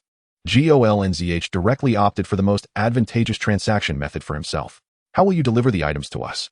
Quite simply, I shall place them in a designated location, and once I obtain what I require, I will reveal the address to you. If you are willing to proceed this way, then let it be. If not, then so be it. Gao Linzhi ceased to respond further.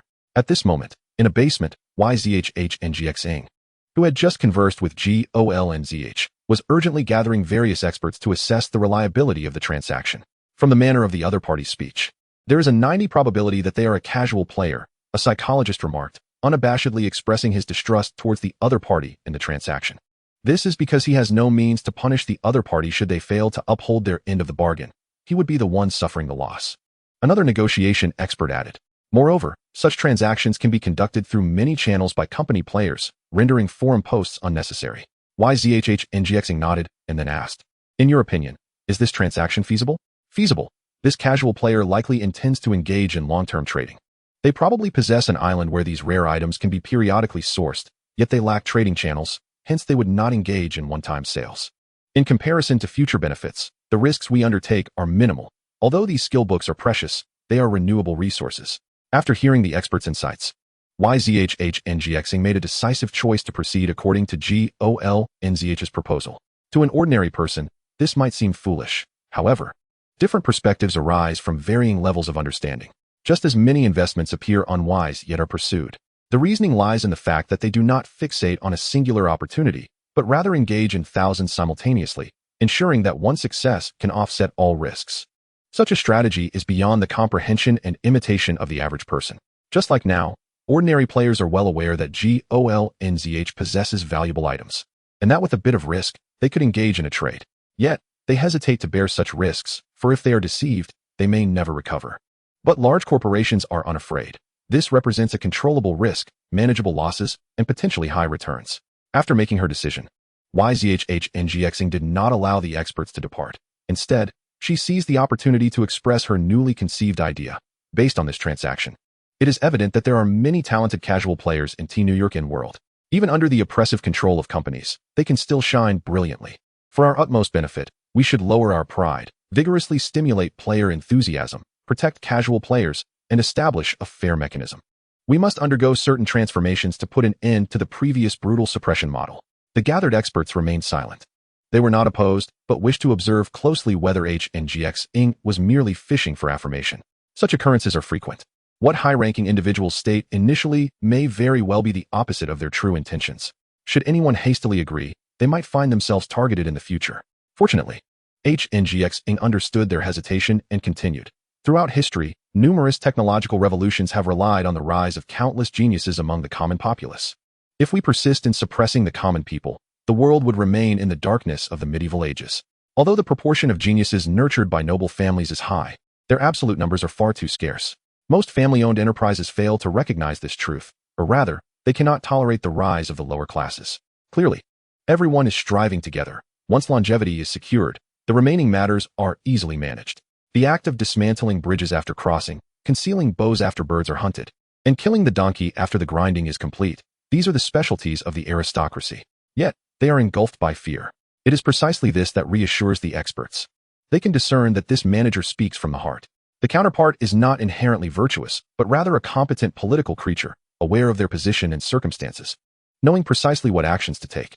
To believe they are merely a good person would be naive. Liu Bang dismantled bridges and permitted El Ho to execute Han Xian. Yet he also pacified the realm and provided a new life for the populace.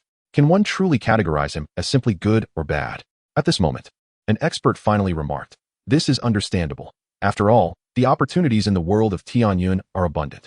Recently, news emerged that two small to medium-sized companies, Liang Shi and Su Shi, reported on the upheaval at Langshi Island during a family forum. A rogue player has suddenly risen, instilling such fear that their heirs wish to retreat into their shells.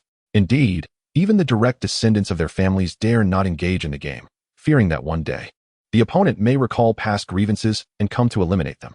Chapter 66. Insidious Transactions, the Deterrence of Gao Linzhi. 3 days later, in a subtropical jungle. The trees are tall and deep-rooted, their foliage lush, with swamps abounding and insects and venomous snakes weaving through. It can be said that, without significantly altering the terrain, even the mightiest corporate force is at a loss. A small team of 12 is traversing this landscape, carrying their transactional goods. They are agile, clad in tight protective gear that does not impede their mobility in the slightest. After traversing for half a day, the team leader produces a map, instructing someone to retrieve equipment from their game backpack to confirm their coordinates. The location is accurate. They bury the items 15 meters underground, awaiting the guard's departure in half a day, ensuring no surveillance personnel remain. The team members swiftly get to work. 15 meters deep is certainly challenging. Yet they employ various engineering tools and, within half a day, manage to excavate a hole the width of a person's waist. Subsequently, they secure a box with ropes and lower it vertically. Once these tasks are complete, they begin to restore the surface, attempting to rehabilitate the damaged vegetation and sprinkling a deodorizing agent. They then take up a defensive position nearby. Simultaneously, dozens of drones patrol 50 meters above the jungle, conducting reconnaissance. In the operational channel, the team members remain silent, enduring the sweltering heat beneath their armor. However, another command channel is abuzz with activity. What do you think of this player who has produced such an abundance of skill books? Who could they possibly be?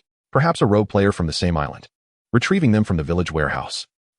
Typical short-sightedness, only considering personal gain without regard for the larger picture.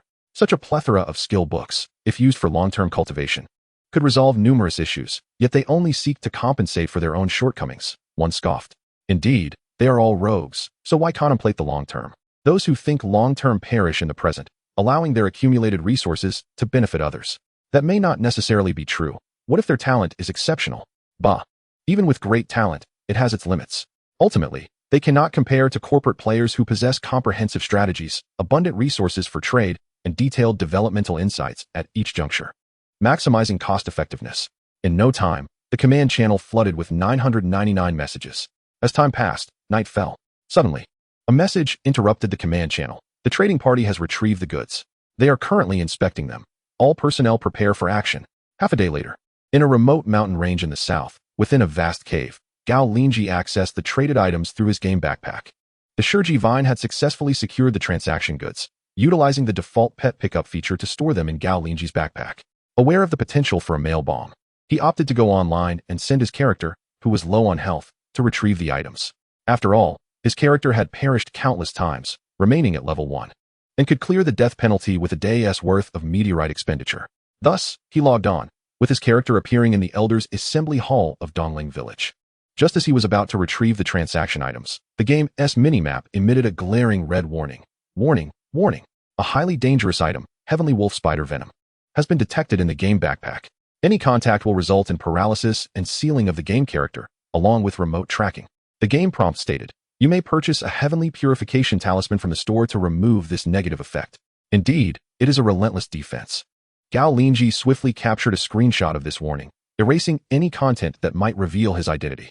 He mused, fortunately, I have lived 2 lives and read countless novels about survival. Had this been one of those protagonists who only know how to flaunt their prowess without intelligence, they would have already been captured and turned into a plaything. Throughout the transaction process, he had been exceedingly cautious. However, the opponent's tricks were not in the transaction itself, but rather in the items received thereafter. Some naive individuals, upon acquiring rare items, believe that donning a mask and exercising caution will allow them to exchange for what they desire. They truly underestimate the cruelty of the world. Throughout history, the greater the strength and background, the better the possessions one can have. The three treasures of the poor: meager land, an unattractive wife, and a tattered cotton coat. Gao Linzhi then searched for the Heavenly Purification Talisman in the game store. Heavenly Purification Talisman eliminates all negative effects, priced at 50,000 meteorites each. Simple and straightforward.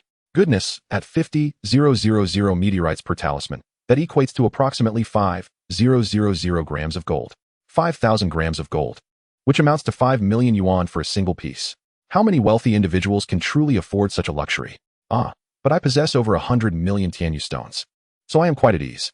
They are inexpensive. I shall acquire a dozen, for it is wise to be prepared. Thus, I hastily spent 600,000 Tianyu stones and promptly utilized one from my game inventory. The ominous red alert on the mini-map dissipated. The privileges of nobility are indeed splendid. Such grand experiences are constantly assured. In the earlier scenario, imagine if a character, having charged 3 tons of gold, were to be sealed by another's game avatar, only to be ruthlessly tormented by a horde of minor karami? Would the operators even wish to continue their employment? Would the company's revenue still be secure? Gao Linzhi had decided to charge another 3 tons shortly. When asked online how much he had spent, while others would speak in terms of thousands, he would boast in tons. However, there was no longer such a vast reserve of gold on Langshi Island. The Liang and Su families, being merely mid-sized enterprises, had previously offered him a share of their gold inventory, which is why Gao Linzhi had refrained from taking action against them for the time being. Once they were drained, it would be time for a change. Yet, some still possessed wealth. Gao Linzhi logged off and returned to the cave. He instructed the corpse-eating vine to find another location and access the player forum for Chuandao. He then opened his friends list and located Yi Hongxing, who was online. Excellent, excellent. Let the waiting begin. Fool, what is happening? Did the big shot fail to acquire the correct trade item? Yi Hongxing responded immediately. Humph, your Ring company is impressive. To manipulate items in such a manner. The Tianlang spider venom, attempting to remotely locate and paralyze me, truly considers every possibility. Yet what you have failed to account for is your own arrogance, presuming that a lone player would lack experience, naive and foolish. Await your imminent nightmare. Gao Linzhi unleashed a torrent of emotional output. He was well aware that Yi Hongxing was likely unaware. However, since they dared to make such guarantees, they must also face the consequences. Wait, I will investigate immediately. Please grant me 10 minutes, and I will provide you with a resolution. Yi Hongxing replied promptly. Humph. Gao Linzhi let out a cold chuckle. He then disregarded the matter. The items were now in his possession, and he would not be making any further payments for the trade. As for the potential loss of trading credibility in the future, he had long understood that as long as one bore the label of a lone player, they could forget about being treated as an equal in transactions. He needed to forge a new identity, one that would instill sufficient fear amongst the aristocracy and corporations. Ruthless, cold, powerful, and unyielding. Should they dare to play tricks during transactions, they would face the most severe of punishments. He aimed to deter them from any deceitful antics during trade. Without hesitation, he commanded the corpse-eating vine to immediately post a new thread on the forum. Shock. Is this a distortion of humanity or a downfall of morality? The original poster engaged in a legitimate transaction with the Ring company, involving 40 skill books from a previous hot thread. Yet they had the audacity to lace the trade items with Tianlang spider venom, attempting to locate and paralyze the original poster. He subsequently attached a screenshot of the game warning. This is your customary conduct, consistently belittling the common folk, believing that they would merely preach righteousness while feasting on the tears of the innocent. Today, the original poster shall live stream the plight of a commoner in the new era. At that moment, just as his post was published, someone immediately replied, "Hold on, brother.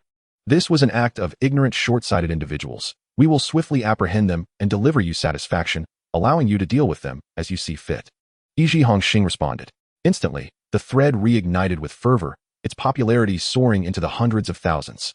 It is worth noting that the current understanding of the Tianyu game and the alternate world is still limited to a small number of individuals. The circle consists of high-ranking company executives and a few lone players. In a world of over 10 billion, no more than 10 million are aware of the situation. Goodness, I had anticipated this outcome. How could one ever hope to trade for valuable items with a major corporation? How absurd. Support the original poster. Let us strike them down hard. Let them understand that it is no longer feasible to scorn us, the commoners. The rise of a single lone player spells their doom. Ha ha ha. Let them perish. Let us all be destroyed together. Another player, evidently having suffered at the hands of the corporation, was fervently expressing their emotions. Well done, original poster. Stay spirited, do not lose face. The forum, in its effort to prevent offensive language, automatically converts expletives into more benign phrases. However, the posts supporting Gao Linzhi were quickly overshadowed by a multitude of others. Is this the truth? Just a fragmented game screenshot? Humph. I see it as the actions of some shameless individuals, having greedily seized another's trade items, now turning the tables. Indeed, their Rin company is among the top 50 in the world. Would they really stoop to such petty schemes? A bunch of foolish individuals, easily swayed by emotions. But what is the actual truth? Without videos or live streams, only a fragmentary screenshot, I shall choose to remain neutral. The original poster is far too emotional. I can see at a glance that they are unlikely to achieve greatness in the future. Yes, the original poster even mentioned anger. Surely they did not lose their temper over a mere moment? Ha ha ha, your words have silenced the original poster. Gao Linzhi surveyed these posts with a faint smile. He felt no anger. He was not a naive youth. As a transmigrator, he had witnessed far more than this. His current objective was to bolster his strength and provide those individuals with a slight, yet impactful, shock. He reviewed the items from the previous trade. Although poisoned, the items were indeed correct. The agreement was to trade 15 skill books in exchange for 1 foundational eagle eye technique, along with 2 intermediate skill stones, specifically for intermediate agility and intermediate evasion. Now that the skill books are no longer available, he must immediately commence his learning in exchange for what he has received. It goes without saying that he will exhaust all experience points to reach level 100. Additionally, he will learn the previously acquired intermediate eagle eye skill stone. Consequently, his base health increased from 5240 points to 5280 points, marking a significant enhancement in his strength. He firmly believes that as long as he continues to accumulate health, a qualitative transformation will eventually occur. Clenching his fist, he felt a surge of power. He then contemplated how to deal with the Rin company, realizing that he first needed to gather intelligence. He had heard a bit about their reputation through advertisements, learning that they possess a super city with a population of 100 million, comparable to a medium-sized power. However, like many others, he had little interest in such top-tier corporations. Who truly cares about the identity of the chairman of my clan? At this moment, on the computer controlled by the Shir Tong, a post with a video quickly appeared on the player forum of the archipelago. I am the general manager of the Rin company, Yizhi Hongxing, Wenrin Xing. Upon our verification, the content recently posted by user 88343 is indeed true. This is a matter internal to the company. They are Wenrin Gan and Wenrin Chang, who have been relieved of all company positions due to endangering others' safety and have been submitted for legal proceedings. Gao Linzhi clicked to view the post.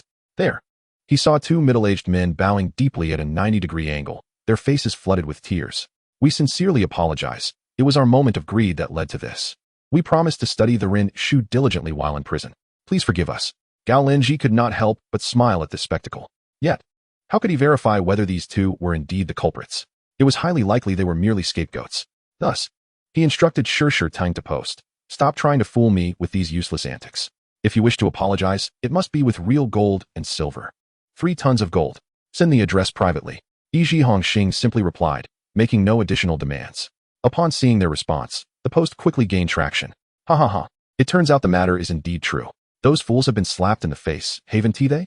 That's right. Even the Rin company has admitted it. What else can you say now? Previously, those company players who had posted were quietly deleting their threads. However, some were vociferously cursing. The Rin company, such cowards. Why concede so quickly? What are you afraid of? As a top 50 company in the world, maintain your dignity. It's merely a lucky individual. Such uncontrollable factors should be managed. The actions of Wenrin Gan and Wenrin Chang were justified. Indeed, if that original poster could acquire so many skill books, it signifies he is exceptionally strong. With such a powerful individual within the company's jurisdiction, I could not sleep soundly. Wait, how do you know he is definitely a free agent? Isn't it obvious? Do company players need to come to the forum to trade? Gao Linzhi took a deep breath. This incident would not end here. He intended to dispatch someone to investigate who was behind it and subsequently eliminate them.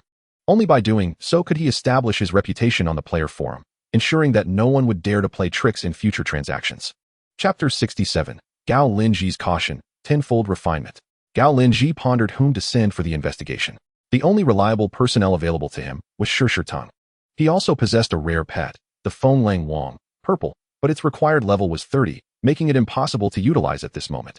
Due to Shir Tang's current level cap, despite having consumed a vast number of corpses, its foundation remained quite robust, yet it had not surpassed level 10. Thus, He focused his target on Tung. He subsequently logged back in, entered the conference hall's resting area, and posted a sign forbidding disturbances. He then summoned Tung within the game. Its current status was Tung, green level 10, health 40, spirit 5. It had reached the maximum level cap for players and could only continue to advance after the player reached level 10 and underwent job transition. With such strength, it was naturally invincible against ordinary people, but when faced with firearms, it still fell short. Given this, it was imperative to find ways to enhance its capabilities. Gao Linzhi then consulted the game help section. How to strengthen your pet. Dear player, pets can grow stronger through the following means: level breakthroughs, pet equipment, pet skill trees, pet refinement, and pet fusion. Indeed, these are classic high-cost ventures. Common players cannot afford top-tier pets. They can only carry average ones for appearances. Top pets require substantial investment. Level breakthroughs and equipment were out of the question, as Gao Linzhi himself was stuck at level 1. High-level equipment often comes with level restrictions. The pet skill tree sounded different from player skills. Player skills are self-combined and highly flexible, but they can also be rapidly depleted. He opened the pet panel. Tung, skill tree, devour, activated. The next level offers 2 branches, Mad Vine and Vine Mother, requires breakthrough level 10 for pet job transition. Seeing this, he felt no need to explore further. One skill branch focuses on self-enhancement, while the other serves as a mother tree, producing numerous vine offshoots, akin to a banyan tree growing into a forest. Thus, the only options left were pet refinement and pet fusion. Those familiar with online games know that whenever refinement is mentioned, it inevitably involves substantial monetary investment. Coincidentally, Gao Linzhi still possessed several meteorite stones. He directly accessed the game to assist his pet in refining. Within the help section, a link to pet refinement was promptly provided. Upon switching to that link, a magnificent interface emerged, revealing a resplendent backdrop adorned with a colossal bronze cauldron, within which the corpse-eating vine materialized. Below lay a quintessential lottery interface. Refining once costs 1,000 Tian YSH. Refining 10 times costs 9,000 Tian YSH. Refining 100 times costs 80,000 Tian YSH.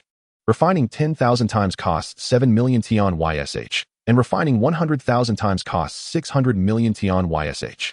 The guarantee was that refining 100 times would yield at least a blue quality. Refining 10,000 times would ensure at least a purple quality. And refining 100,000 times would definitely produce a red quality. What a remarkable scheme. The more one refines, the greater the discount. Clearly designed to incite impulsive spending among players, with discounts cascading from 90 to 60. He suddenly realized that his over 100 million Tian YSH was insufficient. Not even enough for a single 100,000 refinement.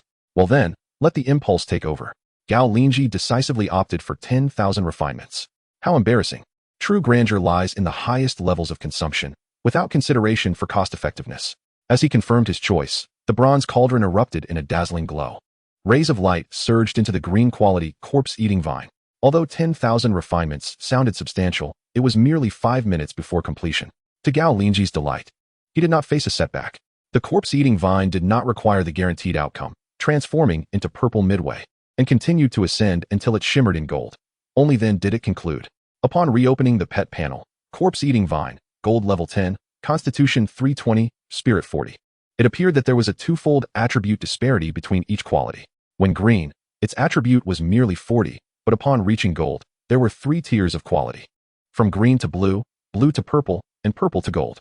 Of course, Gao Linzhi understood that it was best to refine at level 1 before upgrading, as this would yield more attribute points.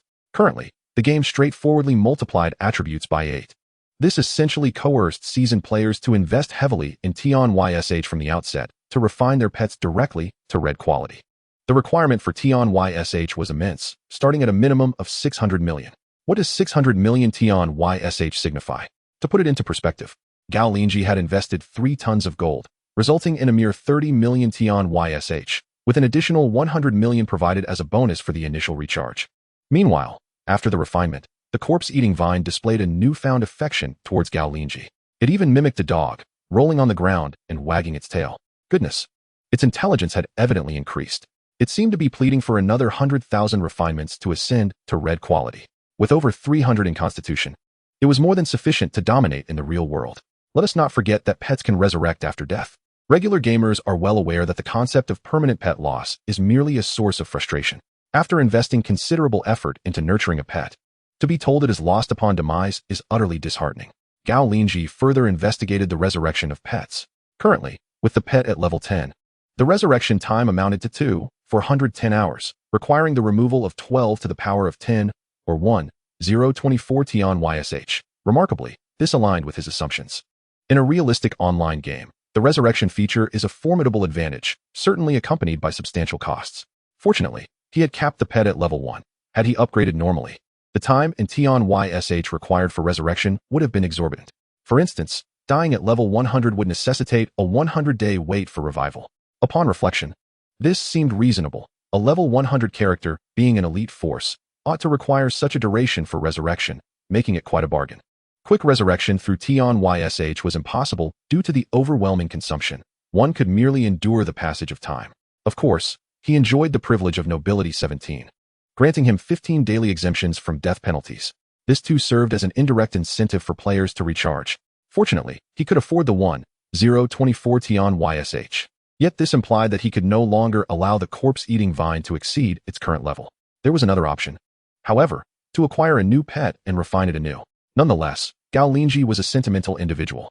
The corpse-eating vine had proven itself loyal, with numerous accomplishments demonstrating its exceptional functionality. He would not destroy the bridge after crossing it or hide the bow after the birds had flown. Yet, this situation still lacked perfection. When Gao Linzhi had no funds for recharging, he had to endure imperfect character data. Now that he possessed the means to recharge, he still faced imperfection. Was his expenditure not justified? He promptly consulted the game help section. How to revert a pet back to level 1. By dying a few more times. Upon job change, the maximum drop would revert to the lowest level of the current profession, and before the first job change, it would drop to level 1. Indeed, death results in the loss of experience and levels. This was a promising solution. Gao Linzhi gazed at the corpse-eating vine, sporting a masterful smile. The vine sensed a slight chill enveloping it. Excellent. Now it was time to act. First, head to Sucheng. Durin Company has likely pinpointed that location, and the true instigator of this incident is expected to dispatch individuals there for investigation. Tail them and trace back.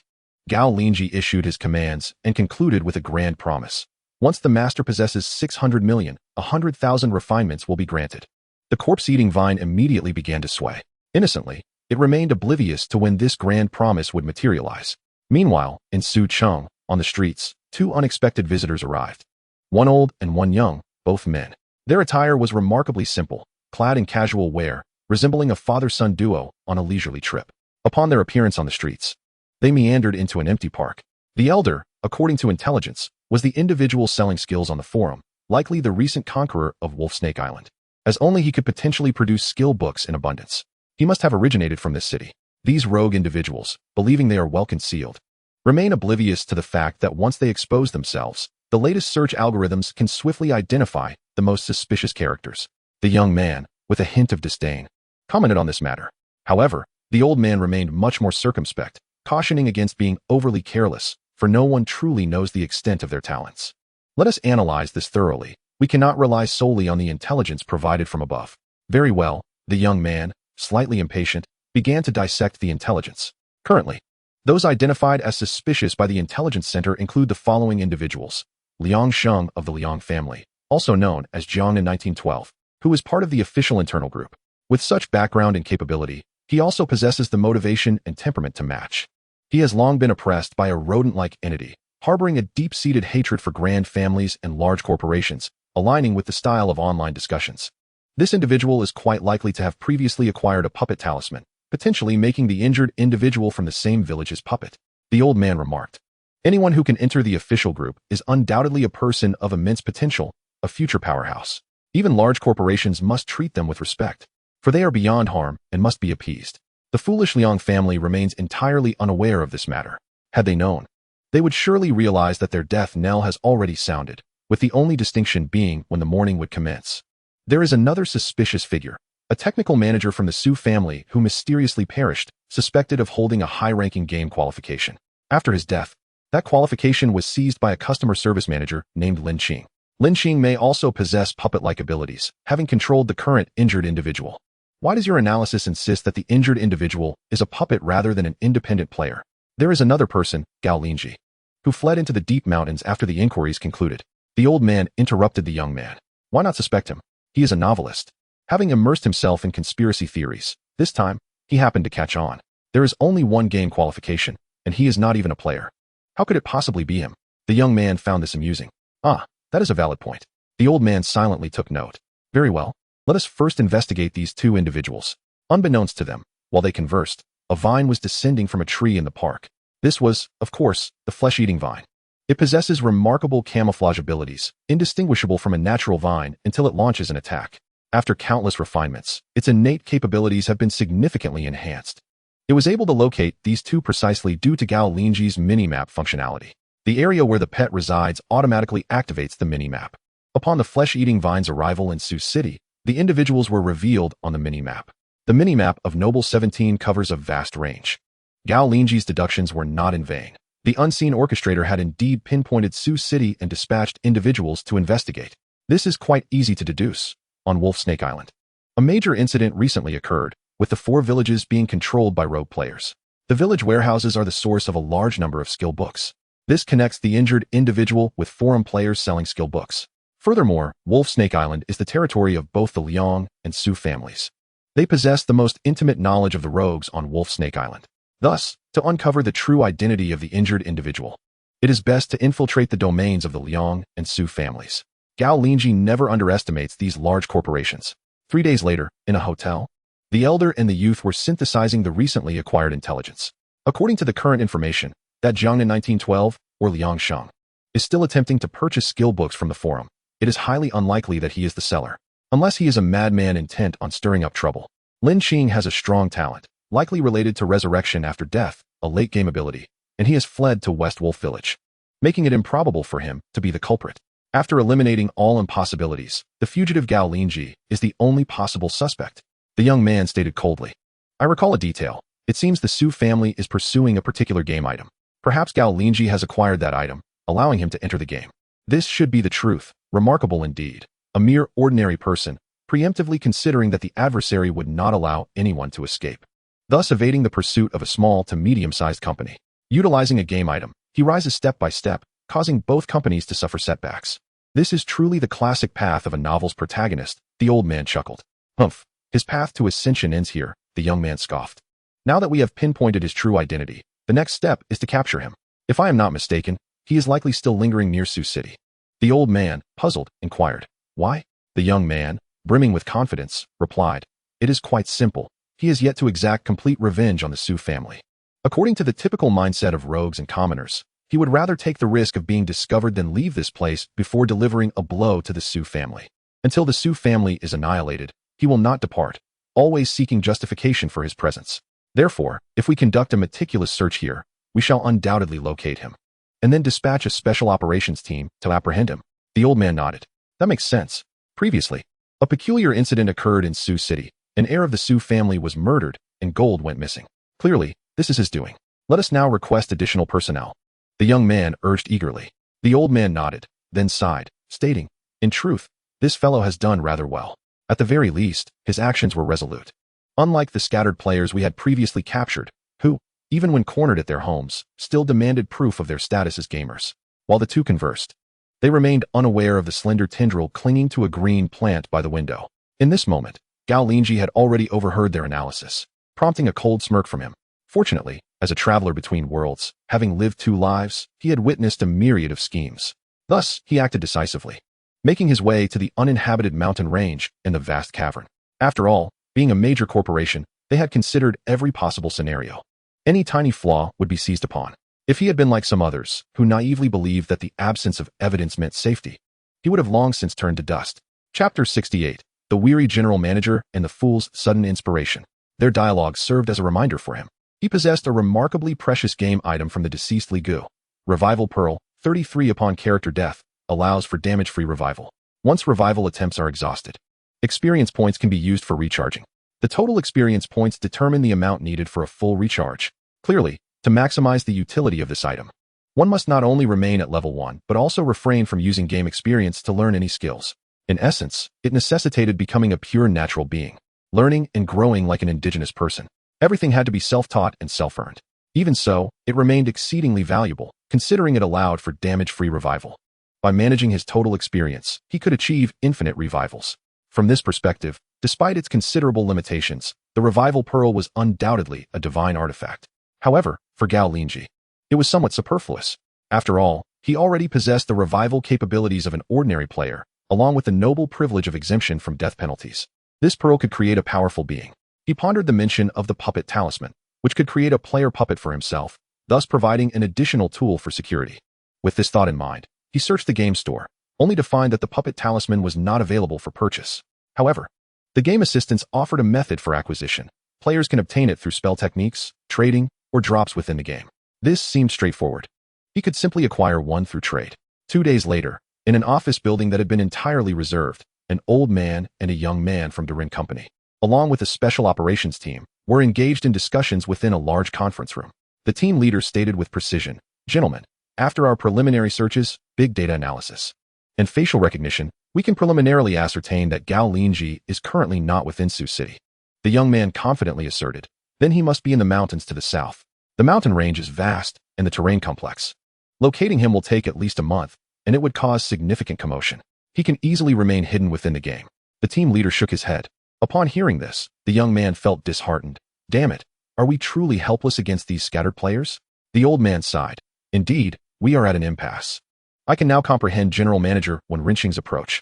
In this new era, scattered players are unlike those of the past. Previously, even if a scattered player had a weapon, it was challenging to survive long-term outside the real world. Food, medicine, and psychological needs could, albeit temporarily, cause some trouble, but with ample resources, they could be resolved. Serving as a warning to others, scattered players who could cause trouble typically had specific backgrounds and support, forming small organizations themselves. The team leader nodded in agreement. "Precisely. With the existence of the game world, they have an avenue for retreat. Unless we can fully control the game and subsequently dominate Blue Star through its power." Wen's approach is indeed the correct one. Dealing with scattered players now requires treating them as Liu Bang did with Han Xian, providing what they need, fair treatment, while firmly controlling the core of military power behind the scenes. Once the world is stabilized, we can aid them in maintaining their dignity. The team leader spoke with an air of inevitability. Unbeknownst to him, he had unwittingly assumed the role of Han Xian, embodying the perspective of a feudal monarch. Oblivious to the fact that upon returning, they would not even secure Han Xian's position as a personal guard. The old man nodded. However, the young man gritted his teeth, filled with a sense of unwillingness. "Damn it, how long must we wait? Are we to allow these lowly folk to bask in glory for another era?" This was intolerable to him. The previously despised commoners now stood in positions above him, while he had to bow and scrape, wary of being slain by scattered strong players.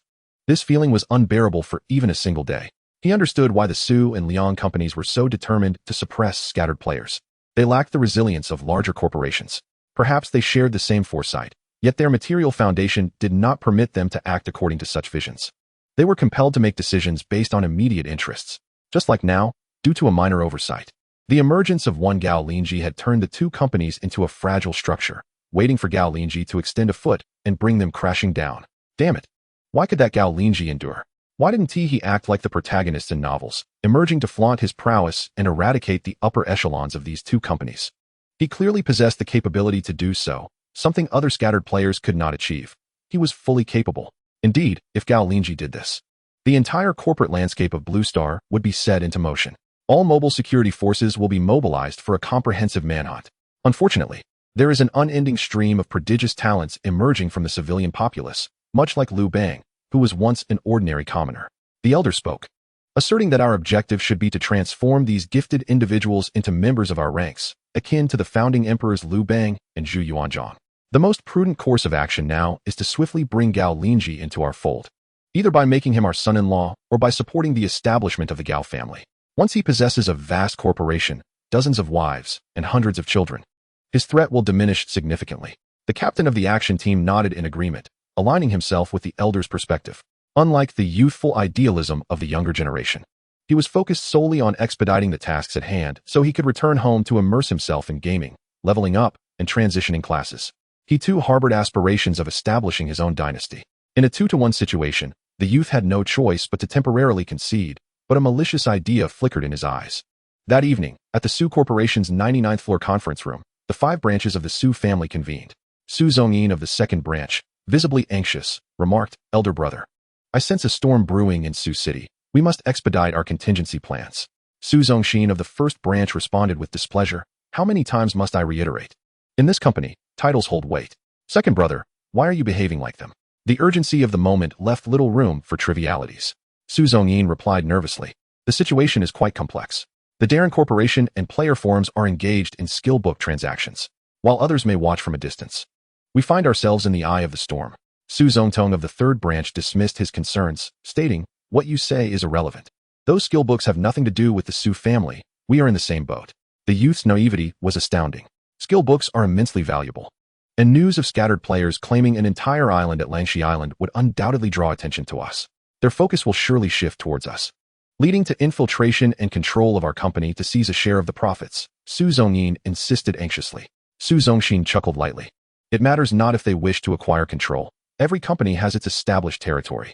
They may gain some economic benefits, but the populace and land remain ours. Su Zongyin was about to voice his concerns when a chilling voice interrupted him. You are right to be anxious. Today, I shall annihilate the entire Su family. The voice emanated from the window. Everyone turned to see a man standing in midair at the 99th floor window, clad in a trench coat. His eyes gleamed with intensity as he brandished a black dagger. You are Gao Linzhi? Su Zongyin was the first to recognize him. Congratulations, you are correct. Gao Linzhi smashed the glass with a punch and entered. You Su family colluded with the Darren Corporation, attempting to hunt me down. I have yet to settle the score for your previous assassination attempt, and now you dare to pull this stunt. Indeed, those at the upper echelons of these companies never regard us, the common folk, as anything of consequence. No, it is not like that. Let us explain. It was merely an impulsive decision by my subordinates, Su Zongyin stammered, while hastily attempting to log in to evade. The process of logging in required time, typically 10 seconds. At that moment, Su Zongyin felt that those 10 seconds were the longest of his life. However, Gao Linzhi was uninterested in explanations. He charged forward and launched a punch that struck the head of one of Su's fifth branch members. It was as if a butcher's shop had opened. Log in. Log in. Log in. Su Zongxin shouted in panic while also scrambling to initiate his own login. Yet, accustomed to a life of luxury, he relied on his son for gaming guidance, making his login process significantly slower than that of Su Zongyin. At that moment, none of them called for bodyguards or security, for this was a high-level meeting of the Su family. Aside from a few, the rest were oblivious. Due to the sensitive nature of the meeting, security personnel were prohibited from approaching. The only means of salvation lay in logging into the game. They seemingly forgot that if Gao Linzhi truly was as formidable as rumored, entering the game in a weakened state would only spell greater doom for them. In an instant, the conference room transformed into a slaughterhouse. After the first member of the fifth branch fell, the fourth branch followed, then the third, and finally the first. Gao Linzhi moved with extraordinary speed, his strikes reminiscent of thunder. These corporate elites possessed little self-defense capability or awareness of their vulnerability due to their pampered lifestyles, where every trivial matter was handled by others. Previously, they relied on regulations, security personnel, and various threats to maintain their safety. However, with the rise of scattered players, none of those measures could protect them within 5 steps. Gao Linzhi struck with precision, every punch resulting in a shattered skull. 10, 9, 8. Each countdown signified the tragic demise of a core member of the Su family. Su Zongyin watched helplessly as the countdown approached, the fist drawing nearer. In the final moment, his figure inexplicably vanished from the conference room. Gao Linzhi, with a cold smile, swiftly leapt from the building and spread his wings to glide towards the southern mountains. Unbeknownst to him, a slender vine had been observing his entire hunting spree. 5,000 kilometers south of Su City, in a remote mountainous region, within a great cavern, Gao Linzhi had witnessed the slaughter of the Su family. He recognized immediately the intentions of the impostor. Eradicating the Su and Liang families had long been part of his plans. However, he needed to maintain the status quo at Langshi Island to continue farming resources. He sought to prevent both families from acting out of desperation, which could attract unwanted attention and disrupt the island's ecology. Thus, he had refrained from intervening. Yet, someone had preemptively thwarted his designs.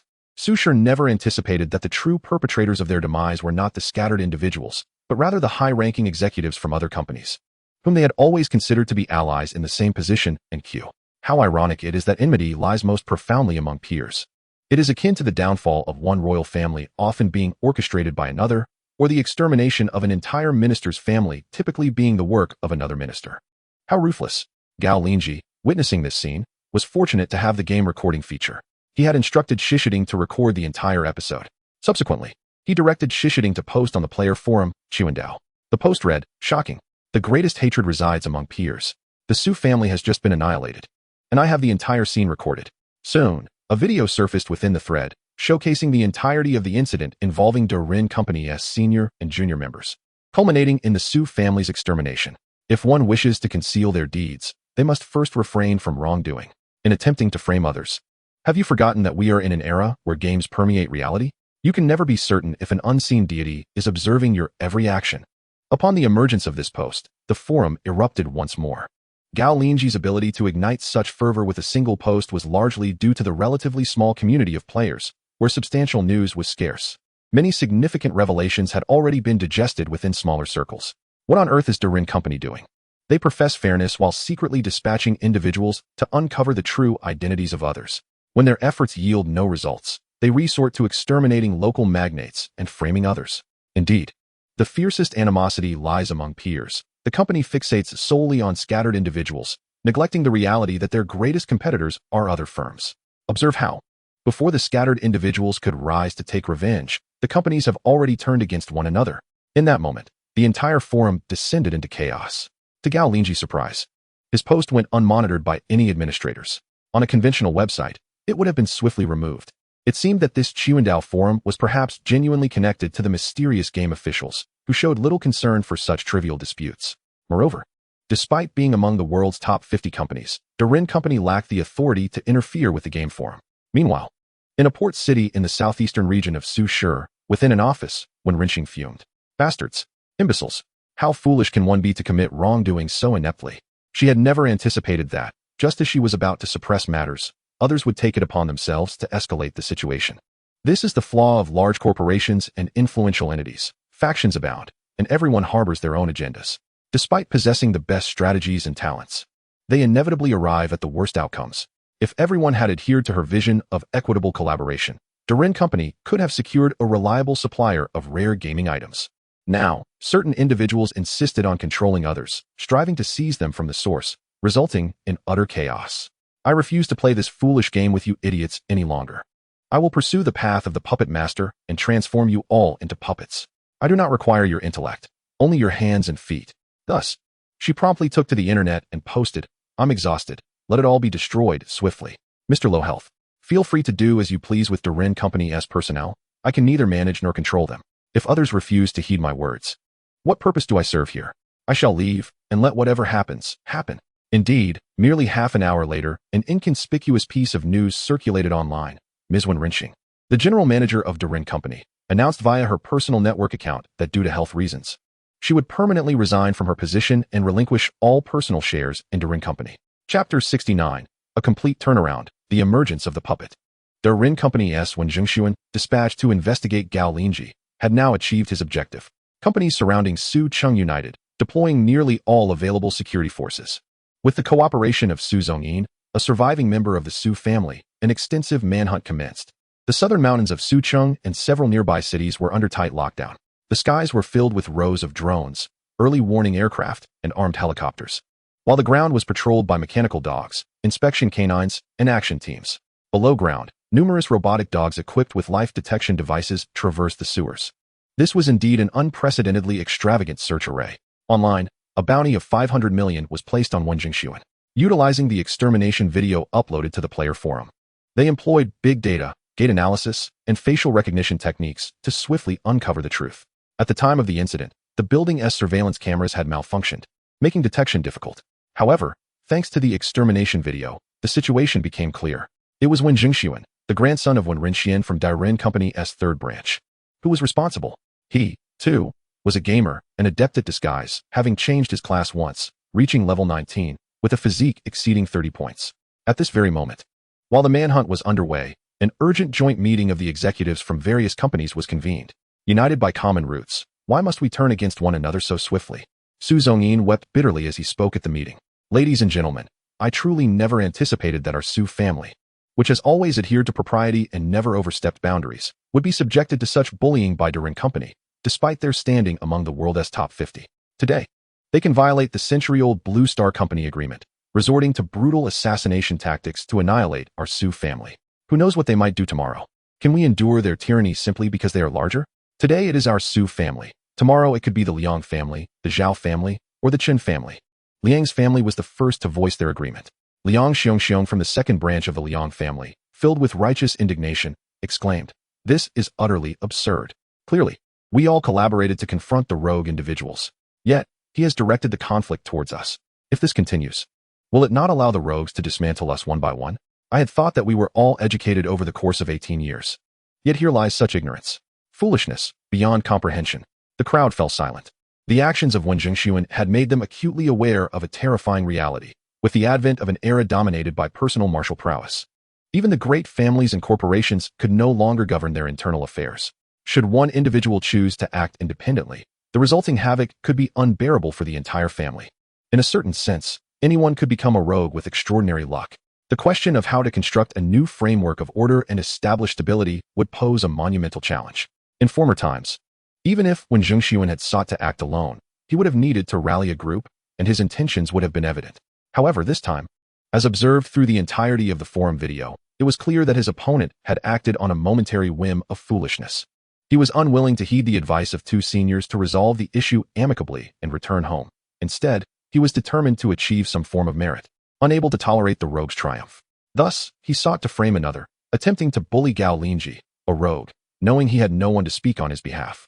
In a fit of impulse, he used the power gained from the game to commit a heinous act of annihilation.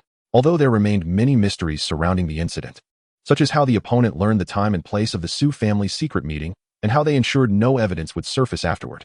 These details were of little consequence. What mattered was that the opponent displayed a shocking lack of reverence for the numerous agreements within the company. "We must strike hard," exclaimed an elder in anger. "Indeed, let them witness our strength.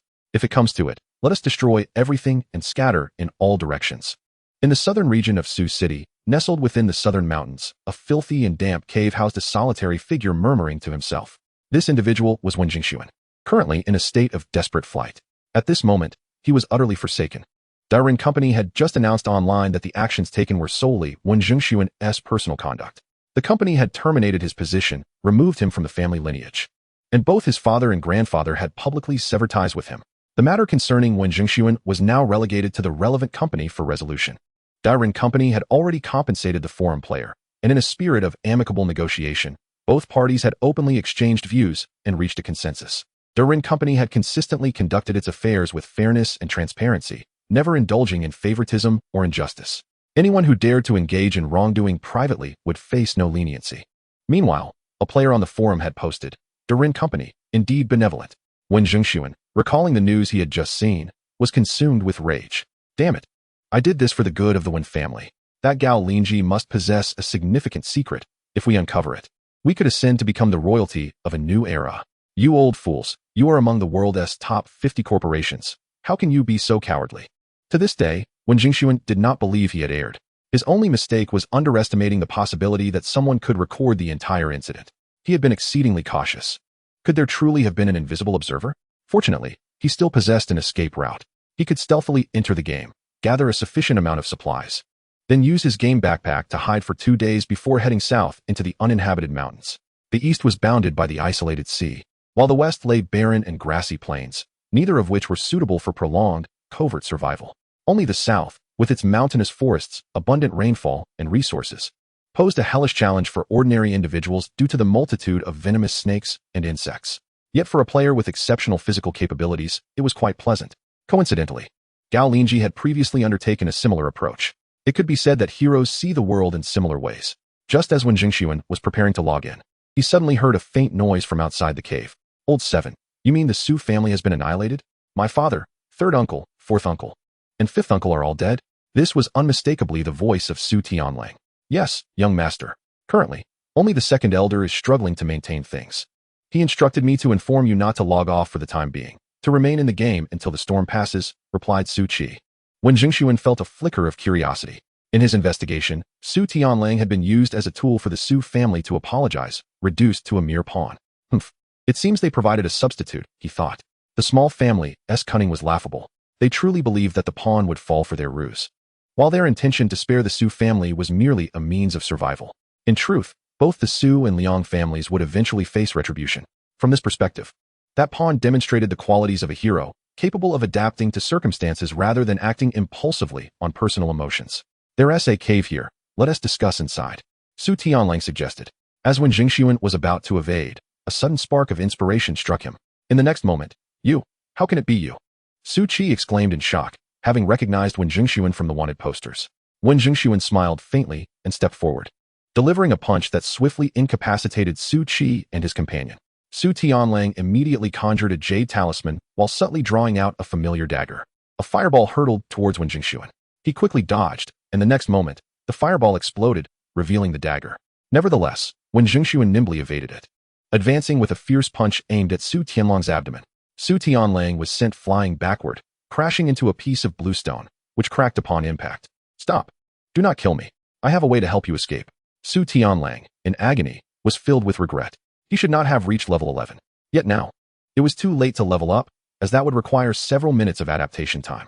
However, can Wen Jingxuan spare him a few moments? Only now can he comprehend the agony of the lone wanderer, knowing that leveling up skills is the correct course of action, yet being unable to do so due to the ever-present threat to life. He must upgrade immediately, augmenting his constitution to attain a semblance of security. Just like now, if he were to ascend directly to the highest level supported by the current Langshi Island, between levels 26 and 30, fully investing in constitution, he would be able to contend evenly with his opponent, at least affording himself a chance to escape. Indeed, Wen Jingxuan did not grant Su Tianlang any opportunity for escape. He advanced with a kick, forcefully trampling Su Tianlang's chest, applying pressure relentlessly. In the heat of battle, one cannot log in or log out unless one possesses the privileges enjoyed by individuals like Gao Linzhi, who can forcibly exit the game. You fool. Do you think I am unaware of your desire to log out? By killing you, I can escape just the same. In the next moment, he exerted force with his foot. With a crack, Su Tianlang's eyes widened in disbelief. He never anticipated that he would not perish at the hands of the bloodied remnants of the Su family, nor at the relentless pursuit of Lin Qing.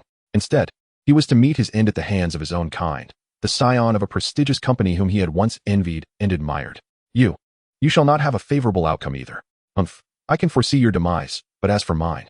In the next instant, Wen Jingxuan's eyes also widened, as a vine, unbeknownst to him, surged forth like a colossal serpent, ensnaring him entirely. Ha ha ha, splendid, splendid. Su Tianlang beheld this scene with a sense of gratification as he breathed his last. Yet, he remained unaware that Wen Jingxuan's fate would be one of suffering beyond death. In the next moment, another branch, resembling a human hand, grasped a purple talisman and struck directly at Wen Jingxuan's body.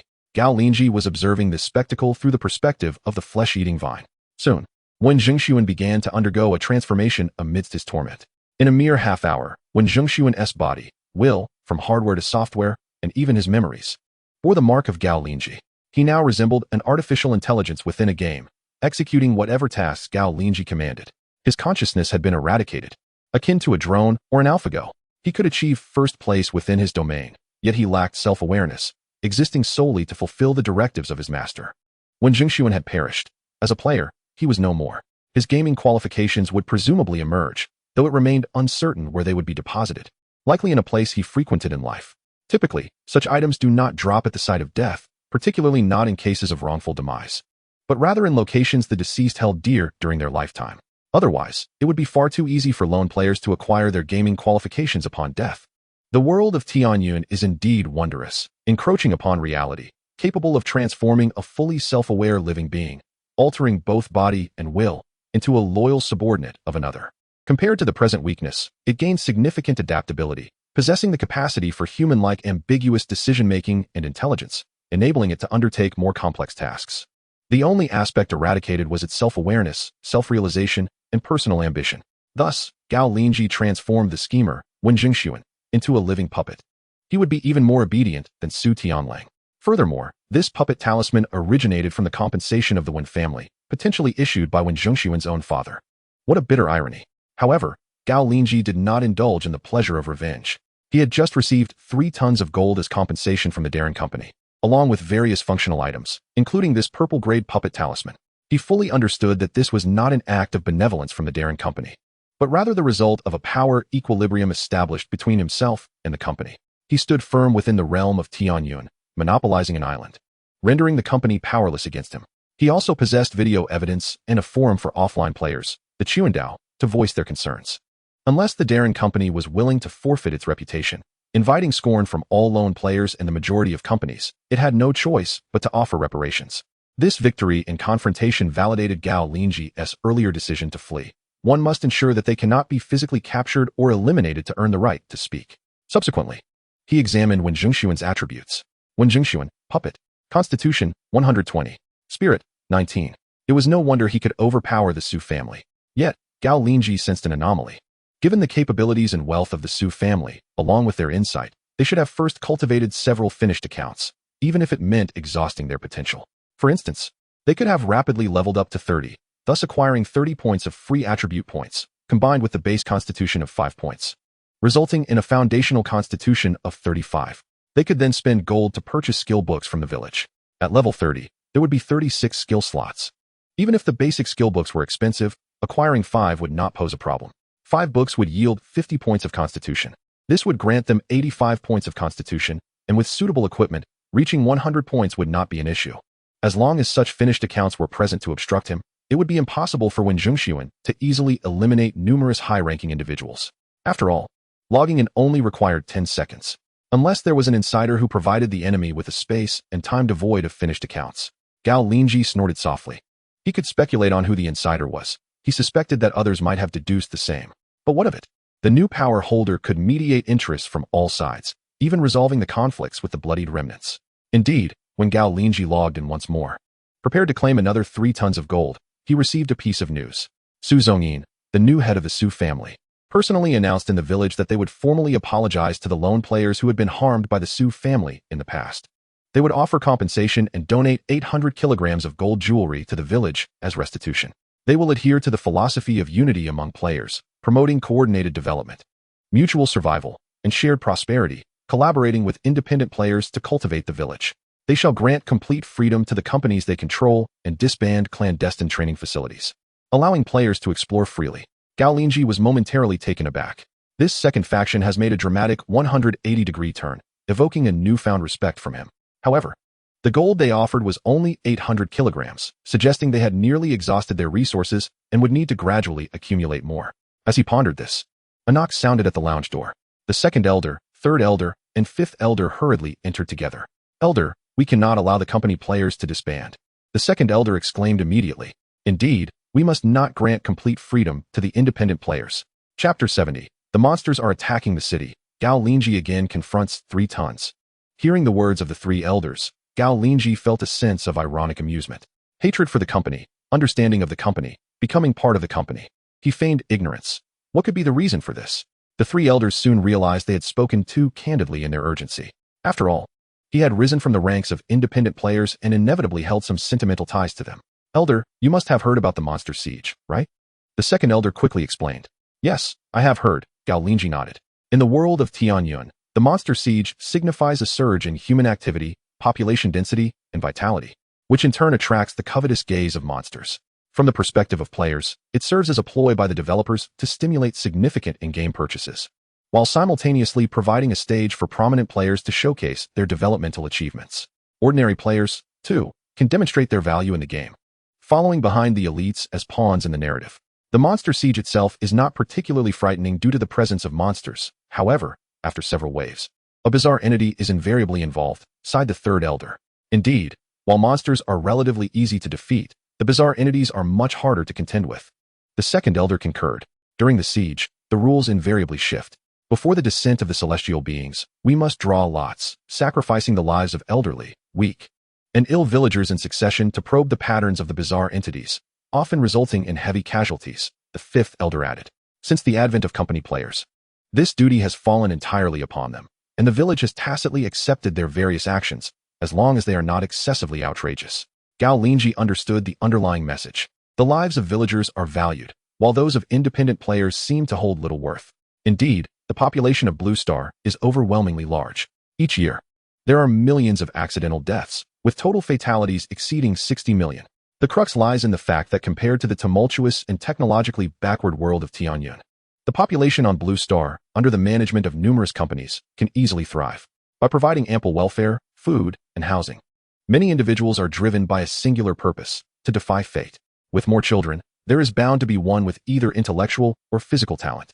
And the notion of altering one's destiny through childbirth is not merely a myth in Blue Star. The cases of individuals achieving greatness and elevating their entire families are countless. The 3 elders gazed at Gao Linzhi, anxious that he might confuse his own position and still harbor lingering affections for the independent players.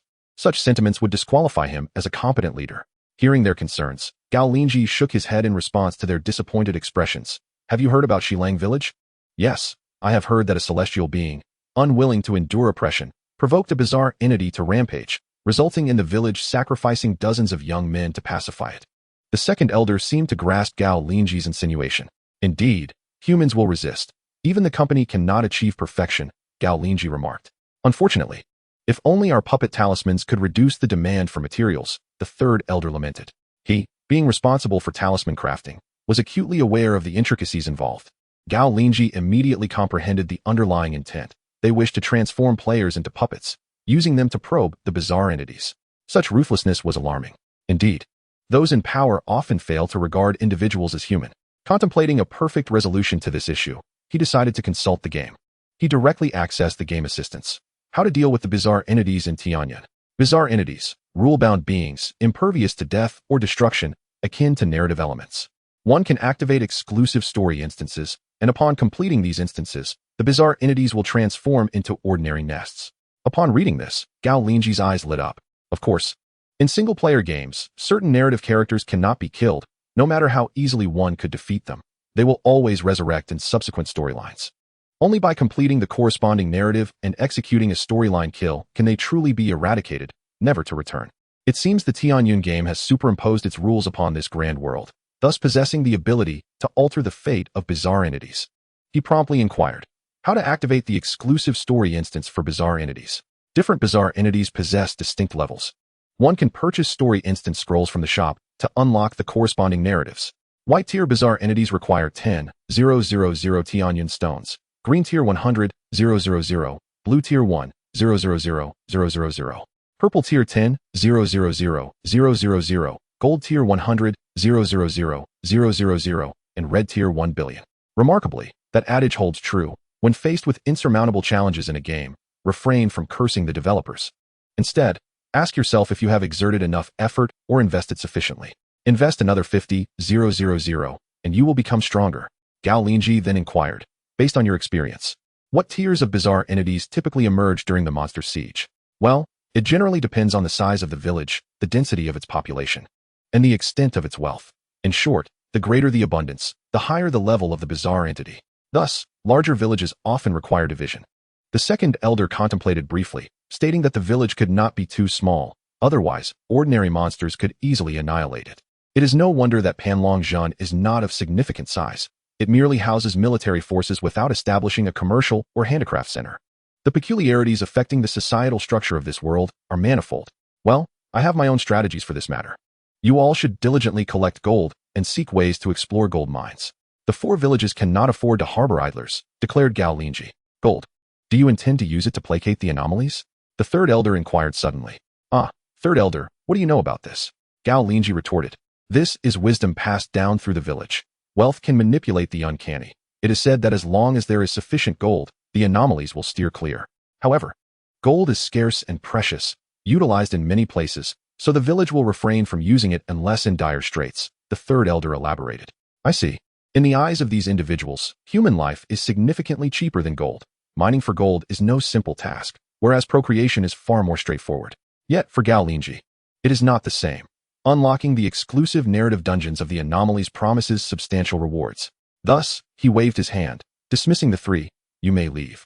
I wish to enter seclusion, recharge. Do not disturb me until the monsters commence their siege. Yes, elder. The 3 elders had no choice but to depart. Meanwhile, within Dongling village, casual players had also caught wind of some rumors. The monsters are coming to besiege the city. Quickly log off and hide. However, when the monsters lay siege, the rights to slay them become almost worthless, as the sheer number of creatures renders them a free resource. They would hire us for free slaughter. Some casual players saw this as an opportunity. Truly, they are seeking wealth without regard for their lives. Monsters are manageable, but surely there will be anomalies behind them, which will undoubtedly test human lives. If we are captured by the village to probe the anomalies, we will be doomed. Amidst these rumors, many casual players chose to log off and evade danger, yet a few, emboldened by their circumstances, opted to stay. As for the Su and Liang families, their attitudes had become rather nuanced. The 2 families were secretly conferring atop the Su family building. The monster siege was once a grand opportunity, but I lack motivation now, Liang Xiong remarked, shaking his head. Indeed, with a threat like Kinshui looming over us, Wolf Snake Island is no longer our territory, and we do not know when we will be held accountable. Why toil for nothing? Liang Xionghao concurred. With the Su family extinguished, the Liang family naturally saw an influx of personnel. The Liang family had already investigated thoroughly. Their cavalry had once pursued Qin Shui, who managed to escape to Dongling village. From this perspective, the Liang family's situation is even more perilous than that of the Su family. With the Su family obliterated, it is uncertain if Qin Shui had a hand in it. Surely, they are next in line. We have toiled hard to establish ourselves on Wolf Snake Island. We cannot simply abandon it. I believe that Qin Shui is a rational individual, particularly fond of gold. Perhaps the Liang family should emulate our approach of offering amends. Presenting more gold. No grudge can withstand the allure of golden treasures, Su Zhongyin suggested. How infuriating. Gold has numerous uses. Purchasing skill books, crafting equipment, creating golden talismans, refining alchemical materials. How much must we offer to atone for the pursuit? Liang Xiong replied, discontented. In truth, upon learning of Qin Shui's background, the Liang family had hastily dispatched their descendants to several major cities, securing positions in large corporations as a contingency plan. The current leadership, however, found it difficult to escape. They had become significant targets and would likely be remembered by Qin Shui. They must remain to draw hatred.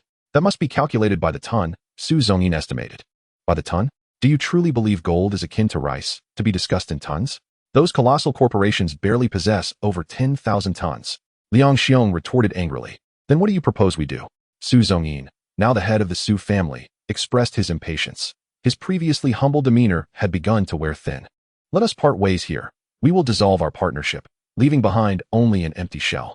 As the elder and nominal spokesperson for Wolf Snake Island, I wonder how he will respond during this monster siege. Liang Xiong said vehemently. Indeed, these casual players always perceive us as exploiters, coercing them. Without considering that without our oversight, they would have no opportunities for employment. Yes, they must understand the dire consequences of our absence. Without our company players present, they will face a terrifying scenario. Moreover, with Qin Shui occupying the highest position and becoming the primary target, he will undoubtedly attract the anomaly's ire. Should he perish, the world would revert to being ours. Liang Xiong declared maliciously. Su Zhongyin fell silent. He did not argue, for he harbored similar thoughts. Qin Shui is merely a formidable individual. He can slay a few monsters. But how will he confront the onslaught of creatures and the anomalies that demand human lives to decipher their rules? Exhaustion would surely ensue. At that moment, Gao Linzhi logged off to recharge. Recharge 3 tons of gold. Dear noble level 17 player, are you certain? Absolutely, without a doubt. Ding. Congratulations, player. You have successfully recharged 3 million gold, and you have received 30 million Tian Yushur. Your total accumulated recharge is 6,300,000 gold, elevating you to noble level 19. Noble level 19 privileges, a comprehensive enhancement of 20 on the basis of noble level 17. Wait, why are you no longer granting me Tian Yushur? Dear noble level 19 player, first-time large recharges will award Tian Yushur, but subsequent recharges will not. Tian Yushur is the most crucial currency in the game and cannot be granted without limit. The game's backend answered Gao Linzhi's inquiry. This is a hard recharge, without discounts or bonuses. The expenditure incurred on this endeavor is indeed heart-wrenching, considering it requires 3 tons of gold to acquire 30 million Tianyun stones. The processes of pet refinement and peculiar dungeons are significant consumers of these precious stones. It is imperative to establish a robust channel for acquiring gold offline. Fortuitously, he possesses a player puppet, which he intends to utilize to create a legitimate trading conduit. The two objectives can be seamlessly intertwined. After some contemplation, Gao Linzhi conceived a plan. Soon, a message emerged on the player forum, Chuandao. 40 skill books would once again be put up for sale, to take place on a certain eastern island, accompanied by a live broadcast across the internet. Interested purchasers could opt to attend the event in person. The host would be Wen Zhengshuan, the grandson of Wen Rinshuan from the Dairen Company, who had reconciled with the original poster. Following candid discussions, Mr. Wen had come to recognize his past errors and resolved to dedicate the remainder of his life to fair, just, and transparent trading practices. However, the response to this post was far less enthusiastic than before. The original poster was preoccupied with the imminent invasion of monsters, and thus had little time for transactions. While I too am aware of the monster siege that looms, this very urgency necessitates hastening the trading process to bolster our strength. You are overthinking it. While skill books can enhance a player's capabilities, even the mightiest prowess is rendered futile in the face of the bizarre. Monsters can be slain, yet the peculiarities are formidable. At present, everyone is focused on training fodder and boosting morale, leaving little enthusiasm for bidding on these skill books. Indeed, purchasing them now would undoubtedly lead to exorbitant prices. Upon reading these replies, Gao Linzhi swiftly comprehended that the buyers were not foolish. They had likely banded together in secrecy to demonstrate their resolve. The events surrounding the Dairen Company had undoubtedly resonated with these financially capable corporations, leading them to feel a sense of shared loss. Even if the Dairen Company was at fault, they would perceive it as a personal failing.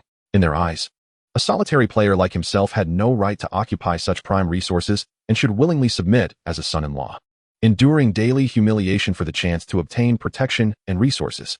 Undeterred by their sentiments, Gao Linzhi commanded his puppet, Wen Zhengxuan, to stealthily venture eastward across the sea, seeking a desolate island to settle upon. This would serve as a trading platform, utilizing the shared game inventory for seamless remote transactions. The next step would entail devising a strategy to withstand the monster siege. The first approach would be to emulate other solitary players by logging off to evade the threat, re-emerging after a month or so. As for the fate of Langshi Island, it was of little concern. Survival was the priority. The second strategy involved consolidating the island's resources to mount a defense, and if that proved insufficient, a forced log-off would ensue. Naturally, Gao Linzhi opted for the latter. For should it succeed, he could continue his prior endeavors. This second approach inherently encompassed the first. Chapter 71. The Rewards of the Leaderboard and the Cunning of the Wolf King. A week later, within the realm of Tianyun, changes began to unfold on Langshi Island. Firstly, the number of monsters in the wilderness nests surged abruptly. For every one slain, another would emerge, starkly contradicting the usual respawn patterns. Each nest became inundated with an overwhelming multitude of creatures, their numbers multiplying by dozens compared to normal. Furthermore, during the night, the frequency of peculiar appearances increased significantly. Previously, such occurrences would transpire only after weeks or months, yet now they seemed almost daily, and the duration of their presence lengthened. Even before the sun fully set, a thin mist enveloped the village, and some peculiarities could be seen wandering about during daylight. In an instant, the village grew desolate and silent, with only pairs of eyes peering through windows, fearful of the grotesque intruding upon their homes. Villagers remained confined within their dwellings, unable to engage in any activities, subsisting on dry rations and smoked meats, all the while living in dread. For the innocent children, unaware of the looming terror, it was a rare respite. Confined within a soundproof cellar lined with cotton and straw, there they could play with toys, free from responsibilities, as long as they maintained silence, their mouths filled with sweets. Fortunately, the monsters and peculiarities would not appear simultaneously, otherwise, the village would soon succumb to destruction. Until that fateful day, a towering white wolf, standing 25 meters tall, with a hide resembling frost, led a pack of hundreds of wolves to the outskirts of the village. A game notification echoed in the minds of all online and offline players. Esteemed players, the Monster Siege event is about to commence. In 8 hours, the monsters will attack the village. Please log in promptly to defend it. For the next 7 days, the drop rates for various materials from monsters will be doubled. Please safeguard your village's shrine. During this event, a contribution leaderboard will be established based on the number of monsters slain and contributions made against the peculiarities, updated in real time. After 7 days, if the shrine remains unbreached, rewards will be distributed according to the leaderboard rankings. The first place will receive 1 resurrection stone, 3 skill stones, 100,000 experience points, and 20 blue-grade materials. The second place will receive 2 skill books, 60,000 experience points, and 18 green-grade materials. The third place will receive 1 skill book and 30,000 experience points. Positions 4 to 10 will be rewarded with 10,000 experience points. Positions 10 to 50 will receive 4,000 experience points, while positions 50 to 100 will receive 1,000 experience points. Upon reading this, the players erupted with excitement. The first prize includes a resurrection stone. Is it possible to be revived in this game? I have long wished to voice my grievances. Can a game that does not allow resurrection still be deemed a game? Indeed, titles such as RUG and Self-Harm Mode, as well as Champion Mode, are all devoid of resurrection. However, have you ever encountered an online game that forbids resurrection? How can you ascertain that T New York N is an online game rather than a multiplayer mode? In any case, upon witnessing the top ranking featuring a resurrection stone, many players who had initially abandoned the activity and opted to log off returned to the game. Though their chances of acquiring it are slim, what if fortune smiles upon them? Everyone yearns to be that fortunate individual. Furthermore, if they truly cannot prevail, they can seek refuge in a safe spot and log off. Yet, upon logging in, they discovered the village eerily silent. The villagers were huddled within their homes. A glance around revealed no monstrous entities, prompting the players to cautiously approach the village wall. At that moment, they were taken aback to see the new Grand Elder, bearing a sliver of health. Standing atop the village wall, armed with a powerful bow, he was fixated on the distant Wolf King. Look, isn't that the esteemed figure with diminished health? Such a prominent individual, so affluent, is unafraid of perishing in a siege. What do we, with naught to our names, have to fear? Indeed, even a meager contribution would be quite satisfactory, yielding a solid 100 experience points. I have a notion. The contribution leaderboard is calculated based on the players within a single island. If I am the only one on this island, then you are doomed. Players whispered among themselves, eager to draw closer to Gao Linzhi, but hesitant to approach. This is no mere game. Should they offend him? A single blow could spell their end. Gao Linzhi paid no heed to those scattered players, for the notion of organizing them to combat the monsters was a fanciful thought. The effort would yield little. Backstabbing, fleeing, competing for contributions, and claiming kills were inevitable occurrences. He had no intention of exerting himself in such vain pursuits. Instead, he remained fixated on the creatures beyond the city, contemplating the privileges granted by Nobility 19, the supreme automatic monster hunting authority. The moment the monsters launched their assault, he would activate it. Meanwhile, a raucous commotion erupted among the scattered players. Shi began forming teams to hunt monsters, summoning the scattered players to assemble. Those unwilling to join were instructed to retreat to the corners, lest they hinder the monster hunt. Clearly, this was a collective of scattered players known as Shi. Gao Linzhi had previously surmised that they might be Su's pawns, specifically deployed for fishing expeditions. However, as his own strength rapidly ascended, this Shi posed no threat to him. Curiously, where were Su's people? I had expected them to coordinate an effort to confront the monstrous siege. Naturally, they must be avoiding the new Grand Elder after provoking him. How could they possibly show their faces here? Someone confidently remarked. Yet, before the words had fully escaped their lips, a voice rang out. Su's demon extermination team. Reporting to the Grand Elder. Gao Linzhi and several scattered players turned in unison to behold a group led by Su Ba, comprising approximately 15 individuals clad in steel armor, standing in formation beneath the city wall. Did not Su's team boast a larger number? At least over 150 members. Why are there so few? You fool. Su's team previously declared they had disbanded the scattered cannon fodder, granting them freedom. It appears they were sincere. Gao Linzhi glanced at the anxious Su Ba and nodded. Well done. Ascend the city wall and find a position to defend. Su Ba and his companions breathed a sigh of relief. Their greatest fear was that Gao Linzhi would vent his ire upon them, striking them down with a single blow. Little did they know that Gao Linzhi was a clear-minded individual, capable of distinguishing between true enemies and those who could be utilized. The foes in his little black book were merely the higher-ups of Su and Liang clans. They dominated the city and dictated the local attitude towards scattered players. Now, even before making a move, Su's forces had already been significantly diminished. As long as he remained unharmed, these so-called adversaries would eventually be eliminated by the prevailing circumstances due to their erroneous response strategies. Before long, Zheng Dong, the newly appointed fourth elder, arrived at the city wall with 4 patrol teams. His nerves often betrayed him in the presence of Gao Linzhi, as he invariably recalled the former fourth elder.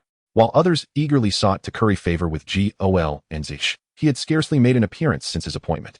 Grand Elder, the 4 patrol teams from Eling village, totaling 200 individuals, have assembled. Very well, you may proceed with your arrangements. Understood, Grand Elder. Zheng Dong exhaled in relief. The new Grand Elder refrained from meddling unnecessarily, which was for the best. After all, there were indeed strategies to address the monsters. However, confronting the anomalies posed a significant challenge, and the cost in lives remained uncertain. The 8-hour countdown progressed swiftly. As dusk fell, the wolf pack began its advance. Utilizing the dimming light, they sought out weak points in the stone wall, climbing in groups. A wall of over 6 meters may seem imposing for a village, but under the weight of hundreds of wolf demons, it appeared woefully inadequate. Clearly, they were not the mindless creatures found in online games. 3 wolves coordinated their efforts. One crouched upon the wall, another leaped onto its back, and the third, propelled by the bodies of its companions, executed a powerful dash, using them as a springboard to vault atop the 6-meter-high wall. The entire feat was accomplished in mere seconds. Fortunately, the villagers were experienced and had long since set numerous traps. Nets, spears, and arrows were all employed to impede the advancing wolves. They grouped together to ensnare the climbing wolf demons with steel wire nets, subsequently tossing them aside. Naturally, players rushed in to claim the spoils. During the monster siege, those who descend from the heavens may slay the trapped demons for free, Zheng Dong announced. The number of monsters is overwhelming, making it impossible to contain them. They must be swiftly exterminated for peace to be restored. Indeed, a group of independent players felt a surge of excitement. In the past, each time they defeated a monster, they had to bid for the right to slay it. The meager coins they earned through laborious grinding were often spent on this. Many lacked the luxury of high-level cards. unable to even afford experience for leveling up. A significant number remained at level 8 or 9, without any job advancement. This was primarily due to the exorbitant cost of purchasing slaughter rights, with prices escalating with each level. Additionally, corporate players openly suppressed them. However, this monster siege presented a splendid opportunity for collective leveling up. Moreover, for those fortunate enough to break into the top 100 on the contribution leaderboard, a reward of 1,000 experience points awaited them, experience that did not diminish with level and could be utilized at any stage. Many players contemplated hoarding a substantial amount of experience to learn skills later. Yet, this approach harbored great risks. Without promptly converting experience into strength, they remained vulnerable. Even corporate players, who had some support, faced dangers with such a strategy. Su Tianlang exemplified this. Had he not been stuck at level 11, he could have easily survived. Yet, he relied too heavily on the advantages of corporate players, attempting to remain stagnant until he mastered his skills before leveling up. The result was a lack of power, leading to his swift demise. Under Zheng Dong's command, the hundreds of wild wolves posed no threat to the city walls, as they were merely around level 7, not significantly stronger than the villagers or players. The real threat lay with the Frost Wolf King, a formidable level 15 beast. However, with Gao Linzhi present, there was no cause for concern. He refrained from engaging, merely observing the Wolf King without attacking. Consequently, some independent players temporarily occupied the leaderboard's upper echelons. Harboring thoughts of luck, perhaps the big shots would let them lead? Little did they realize, this was merely Gao Linzhi's plan to train the village's patrol team. Indeed, Gao Linzhi never placed his hopes on these players. With an escape route, they would lack the resolve to protect the village with utmost vigor. Whichever mountain one stands upon, that is the song one sings. Currently, Dongling Village is his domain, and he must prioritize its affairs. Soon, witnessing the heavy casualties among the subordinate wolf pack, the Wolf King finally sprung into action. It dashed in circles around the village's stone walls, which spanned at least 10 kilometers in length. Defending such an extensive area with just a few hundred people was a daunting task. A guard every 50 meters was hardly sufficient. Thus, a mobile defense was necessary. With small groups monitoring sections of the wall, independent players remained as before, cowering behind the villagers, unwilling to confront the wolf pack alone. They acted as mere meat shields, enduring the blows while others claimed the kills. Only corporate players exhibited any semblance of organization, with 15 individuals independently defending several hundred meters of the wall. Indeed, organized forces, no matter how cold-blooded, were 100 times more effective on the battlefield than a disarrayed mass. Gao Linzhi found this unsurprising. The Wolf King continued to circle rapidly, drawing the attention of the village patrol team. The patrol had devised a strategy, selecting 4 strong members to pursue the Wolf King along the stone wall. Spotting an opening, the Wolf King chose a fierce offensive. It leapt high, scaling the 6-meter wall, then swiped at one of the team members. The soldier, armed with a shield, successfully blocked the Wolf King's strike. Meanwhile, the others immediately cast a steel fishing net, ensnaring both the Wolf King and the soldier, restricting the Wolf King's movement. This was akin to a sacrificial tactic. It was inconceivable to entrust such a task to independent players. Realizing the danger, the Wolf King refrained from attacking the entangled soldier in a fit of rage. Instead, it stretched its body and lowered its head, attempting to wriggle free from the fishing net. However, the net was lined with barbs. The armored soldier remained unfazed, but the Wolf King's fur was snagged. Nevertheless, the other 3 members seized the opportunity to thrust their spears fiercely. The Wolf King's hide was remarkably tough, with the spears merely leaving pale marks. The net's barbs could only hinder its movements without inflicting real damage. The Wolf King took advantage of this, forcefully attempting to break free. If it succeeded, the 4 team members would face immense peril, potentially being struck down from the wall by its powerful claws. Just then, a white ice arrow shot forth from a distance. It was none other than the 3rd elder, responsible for the runes, joining the fray. The ice arrow moved slowly, even more so than a typical arrow. Had the Wolf King not been occupied, it would have easily evaded it. However, now it found itself solidly struck in the knee. Letting out a howl, the Wolf King, invigorated, exerted its strength and leapt toward the ground beneath the wall. In a panic, the 2 team members quickly grasped the fishing net with their iron-gloved hands. Yet, the Wolf King's massive form dragged all 3 down. They plummeted from over 6 meters high. The experience was undoubtedly painful. The 3 fell to the ground, groaning in agony, while the Wolf King, entangled in the net, fled frantically. The team member still caught in the net was pulled down, while the other 2 had released their grip during the fall. Gao Linzhi watched the entire scene unfold. The Wolf King exhibited remarkable intelligence. This maneuver effectively isolated each member of the patrol. Once it escaped the wall, it could summon its subordinates to launch a collective assault on the team member ensnared in the net. What was initially intended to trap the Wolf King had inadvertently become a tool for hunting down the team members. Chapter 72. The Peculiar Story Instance. Team Exploration. Gao Linzhi, no longer willing to wait, flipped his hand and retrieved a steel spear from his 100-slot game backpack. He then unleashed the basic sharp metal technique at level 100. Instantly, a golden radiance shimmered across the spear. With a backward lean, he hurled the spear. It struck and embedded itself in the neck of the Wolf King. Thud! The Wolf King collapsed. The sound reached the ears of the onlookers only afterward. This was a supersonic throw. You have slain the level 15 Frost Wolf King. You have gained 1,500 experience points. You have obtained materials: Wolf King hide, blue; wolf fang, purple; wolf meat, green. Goodness, the ground was littered with loot. Unfortunately, there were no skill stones. Gao Linzhi merely glanced at the bounty before turning away, knowing others would collect it. Upon the Wolf King's demise, the remaining wild wolves scattered without a moment's hesitation. Clearly, this was a far cry from the typical siege of ordinary monsters in the game. They seemed more like pawns driven to their demise by the Wolf King. The villagers were elated, each brandishing their spears and bows in triumph. Wonderful. We have won. Great Elder, you are magnificent. However, the casual players appeared somewhat disheartened. Wait, I haven't even fought many yet. Some were reveling in the chaos. A few villagers shot them fierce glares. Shut your mouths, or you may find yourself tossed aside. The team descended from the stone wall, quickly tidying up the aftermath and collecting the fallen loot. A few astute casual players closely followed, slaughtering the injured demon wolves. Normally, such actions would be deemed thievery. But today, no one cared. This day passed in such fashion. That evening, in the Elders' Council Hall, news from the other 3 villages arrived.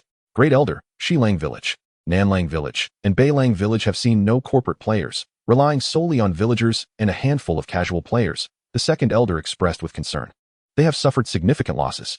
Although they survived the first day, they lost over 10 team members and consumed various talismans in the process. If more anomalies arise, after 7 days, those 3 villages may only be left with embers. The third Elder, however, relished the misfortune. They deserve it. The Great Elder unified the nests while they feigned compliance and engaged in all sorts of underhanded tactics. Take Shilang Village, for instance. Knowing that Lin Qing was a remnant of the previous generation, they still failed to inform the Great Elder and secretly brought him back to their village. Similar situations were noted in the other 2 villages. Upon hearing this, Gao Linzhi remained unfazed. In both online and offline realms, it was a case of the survival of the fittest. Those with greater strength amassed greater wealth. If others could act thus, so could he. He would not be shackled by so-called morals. Just as now, he had no intention of rushing to confront the other villages' encounters. He aimed to instill a sense of deterrence in the other 3 villages, ensuring they did not misbehave. You inform them to bring their anomalies here. We shall deal with them. Thus, Gao Linzhi declared, let it be known, we will hunt them just as we did before. Indeed, Great Elder, the 3 echoed in unison. Great Elder, anomalies may appear tomorrow. Do you have any strategies? The second Elder inquired anxiously. I have a plan. You need not worry. Attend to these trivial matters. Do not seek me unless it is of great urgency. I have much on my plate and must focus my efforts there. Gao Linzhi waved his hand dismissively. The elders exchanged glances, a hint of relief evident in their eyes, and they bowed before departing. After exiting the council hall, the 3 elders did not disperse, but instead proceeded together to the talisman workshop in the eastern part of the third elder's village. Once seated, the second elder looked at the others and spoke in a low voice. What do you think? I have always maintained that as long as we elevate this individual and report all matters, he will naturally grow weary of the trivialities. Our authority remains intact. Indeed. Second brother, you are astute in understanding human nature. It is a pity the great elder and fourth elder are too rigid in their approach. Had they been more flexible, they would not have faced such a fate. The third elder sighed. The fifth elder expressed his concern. He is a celestial being. Should anomalies attack the village tomorrow and he is unable to handle them, he may simply log off and abandon us. What then? Alas, there would be nothing to do but leave it to fate, the second elder lamented. While he had many strategies for dealing with human nature, he had none for confronting cold, unfeeling anomalies. All he could rely on was the lives of others. Offline, the Su and Liang families held an online meeting. You Su family truly are spineless. You have been suppressed to such an extent and yet still rush to appease. Liang Xiong mocked. There is no choice. Our Su family is in turmoil and cannot withstand the tempest. Su Zhongyin from the second house sighed. Humph, take a lesson from us. We simply do not log in and shall see how they endure. Liang Xiong replied with a look of amusement. Engaging in a war of words is futile. That bloodied monster does not care whether Shilang village falls. Have you not noticed? It only hunts, disregarding everything else. Su Zhongyin shook his head. How can we, a mere casual player, truly be at a loss against him? I consulted an old sage who foretold that anomalies would certainly appear tomorrow, and they will be of the question and answer type. Answering even one question incorrectly will result in death. Is that true? Absolutely. Tomorrow will surely provide a spectacle. The next morning, Suba personally delivered a note to the Elders' Council Hall. There is a possibility of anomalies appearing today, possibly of the question and answer type. Upon reading the note, Gao Linzhi had to admit that these families had endured through the ages for a reason. They were sufficiently adaptable, capable of navigating the currents of fate. He read the note, said nothing further, and rose to head towards the stone wall. The atmosphere atop the stone wall was palpably tenser than the previous day. Moreover, the casual players were scarce, seemingly having caught wind of some foreboding news, evidently spread by someone with ulterior motives. Have you heard? Anomalies are coming today? What distinguishes the strange entities in this siege event from the usual anomalies? The usual anomalies do not wreak havoc on structures. They merely cause destruction and conceal themselves within dwellings, largely exempting themselves from most threats. However, the anomalies present during the siege event are rumored to possess the capacity to demolish buildings. How do you know this? From the Chuandao forum, where some players arrived early and experienced the siege event firsthand. I see. Let us observe this formidable figure in a weakened state for any potential strategies. Gao Linzhi, now stripped to a mere 285 points, listened intently. He cast his gaze into the distance. Time swiftly elapsed. Before long, a bizarre creature approached from afar. Its entire form was a foreboding gray, boasting 3 heads, one of a lion, one of a tiger, and one of an eagle. Its body was as large as a charging elephant, moving with a deliberate slowness, each step resonating with a subtle tremor through the earth. With 3 heads and 6 eyes, its gaze swept over the stone walls, exuding an eerie and terrifying aura. Just from its appearance, it was evident that this was no ordinary creature. Log out, log out. The remaining scattered players, under the weight of its gaze, felt as though they were confronted by a colossal entity bearing down upon them. It was akin to witnessing a video of a gigantic being. The previous frame depicted a calm, natural scene, only for the next to reveal the monstrous figure suddenly and without warning, locking eyes with them. Their hearts seized momentarily, and those with fragile hearts truly ought not to witness such a sight. The feeling was akin to that. The players were immediately paralyzed with fear. The villagers, too, collapsed to the ground, utterly defenseless. Gao Linzhi felt a momentary turbulence in his spirit, but soon regained his composure. In that instant, he stood alone atop the stone wall. Clearly, this was the effect of Mentality 127, which provided high resistance. Although it could not defeat the anomaly, it at least ensured that he would not be easily intimidated. He surveyed the group and commanded, "Everyone, remain silent and follow my lead." They nodded vigorously in agreement. Gao Linzhi turned his attention to the 3-headed anomaly. Receiving a game prompt, 3-headed anomaly. Level, green. Rules, unknown. He intended to utilize a story instance voucher, but another prompt appeared, too far to use. Goodness. This effectively increased the difficulty. For players with lower mental attributes, even possessing a story instance voucher would be futile, as they would be unable to approach the anomaly without succumbing to mental collapse. This effectively eliminated the loophole of using fodder to farm high-tier anomalies. Gao Linzhi drew a green-tier story instance voucher, which he had purchased the previous day. He had acquired 10 white-tier vouchers at 10,000 each, consuming a total of 100,000 Tianyu stones. The 10 green-tier vouchers cost 100,000 each, totaling 1,000,000. The 10 blue-tier vouchers were priced at 1,000,000 each, totaling 10,000,000. A single purple-tier voucher consumed 10,000,000, while a gold-tier one cost 100,000,000. The red-tier vouchers, at 1,000,000, were beyond his means. If a red-tier anomaly were to spawn on his first attempt, he would immediately log out. He bore no moral burden. When necessary, he would flee. As long as his bottom line remained flexible, morality could not bind him. Consequently, this nearly depleted his inventory of Tianyu stones. He had expended a total of 121,100,000 Tianyu stones, leaving him with only 31,157,056 remaining. In the span of moments, he had drained what equated to 6 tons of gold. Indeed, the game welcomes your financial contributions, providing ample avenues for expenditure. What would other players do in such a situation? Would they simply cease to exist? Of course, there are methods. One must endure within the game, remaining cautious at all times, lest the company ensnare them. Should anything arise, they would log out and hide. This mirrors the plight of commoners in typical online games. Without spending, even the act of playing cannot be enjoyable, even if one experiences fleeting pleasure. They would be immediately silenced. Before long, The voice of the three-headed anomaly resonated. What kind of brain is the most delectable? What kind of sky does not rain? What kind of person never dies? The players trembled in fear, oblivious to what the correct answers might be. Failing to answer even one would result in death. However, remaining silent was evidently not an option either. Yet, since the creature posed an open question, the rules were apparent. As long as one person responded correctly, the others could replicate that answer. This was precisely why the company players exhibited such confidence. They could rely on the collective to trial answers. Meanwhile, hidden within the village, Su Ba and others also heard these inquiries. They wondered if this weakened individual possessed the capability to respond. Should he falter, they would once more have to rely on the Su clan, and a new balance would thus be established. The group whispered among themselves. Behind them, the company players exhibited expressions of fear and loathing. They understood that they might soon be compelled to act. The so-called dissolution of training bases and the dismissal of company players was merely a fade. Whether it could transform into reality hinged on whether they could survive this challenge. As the three-headed beast approached the stone wall, it soon became apparent to the people that it towered over 10 meters, rendering the 6-meter-high stone wall merely an obstacle that could trip it. Observing its gait, it was clear that it had no intention of halting.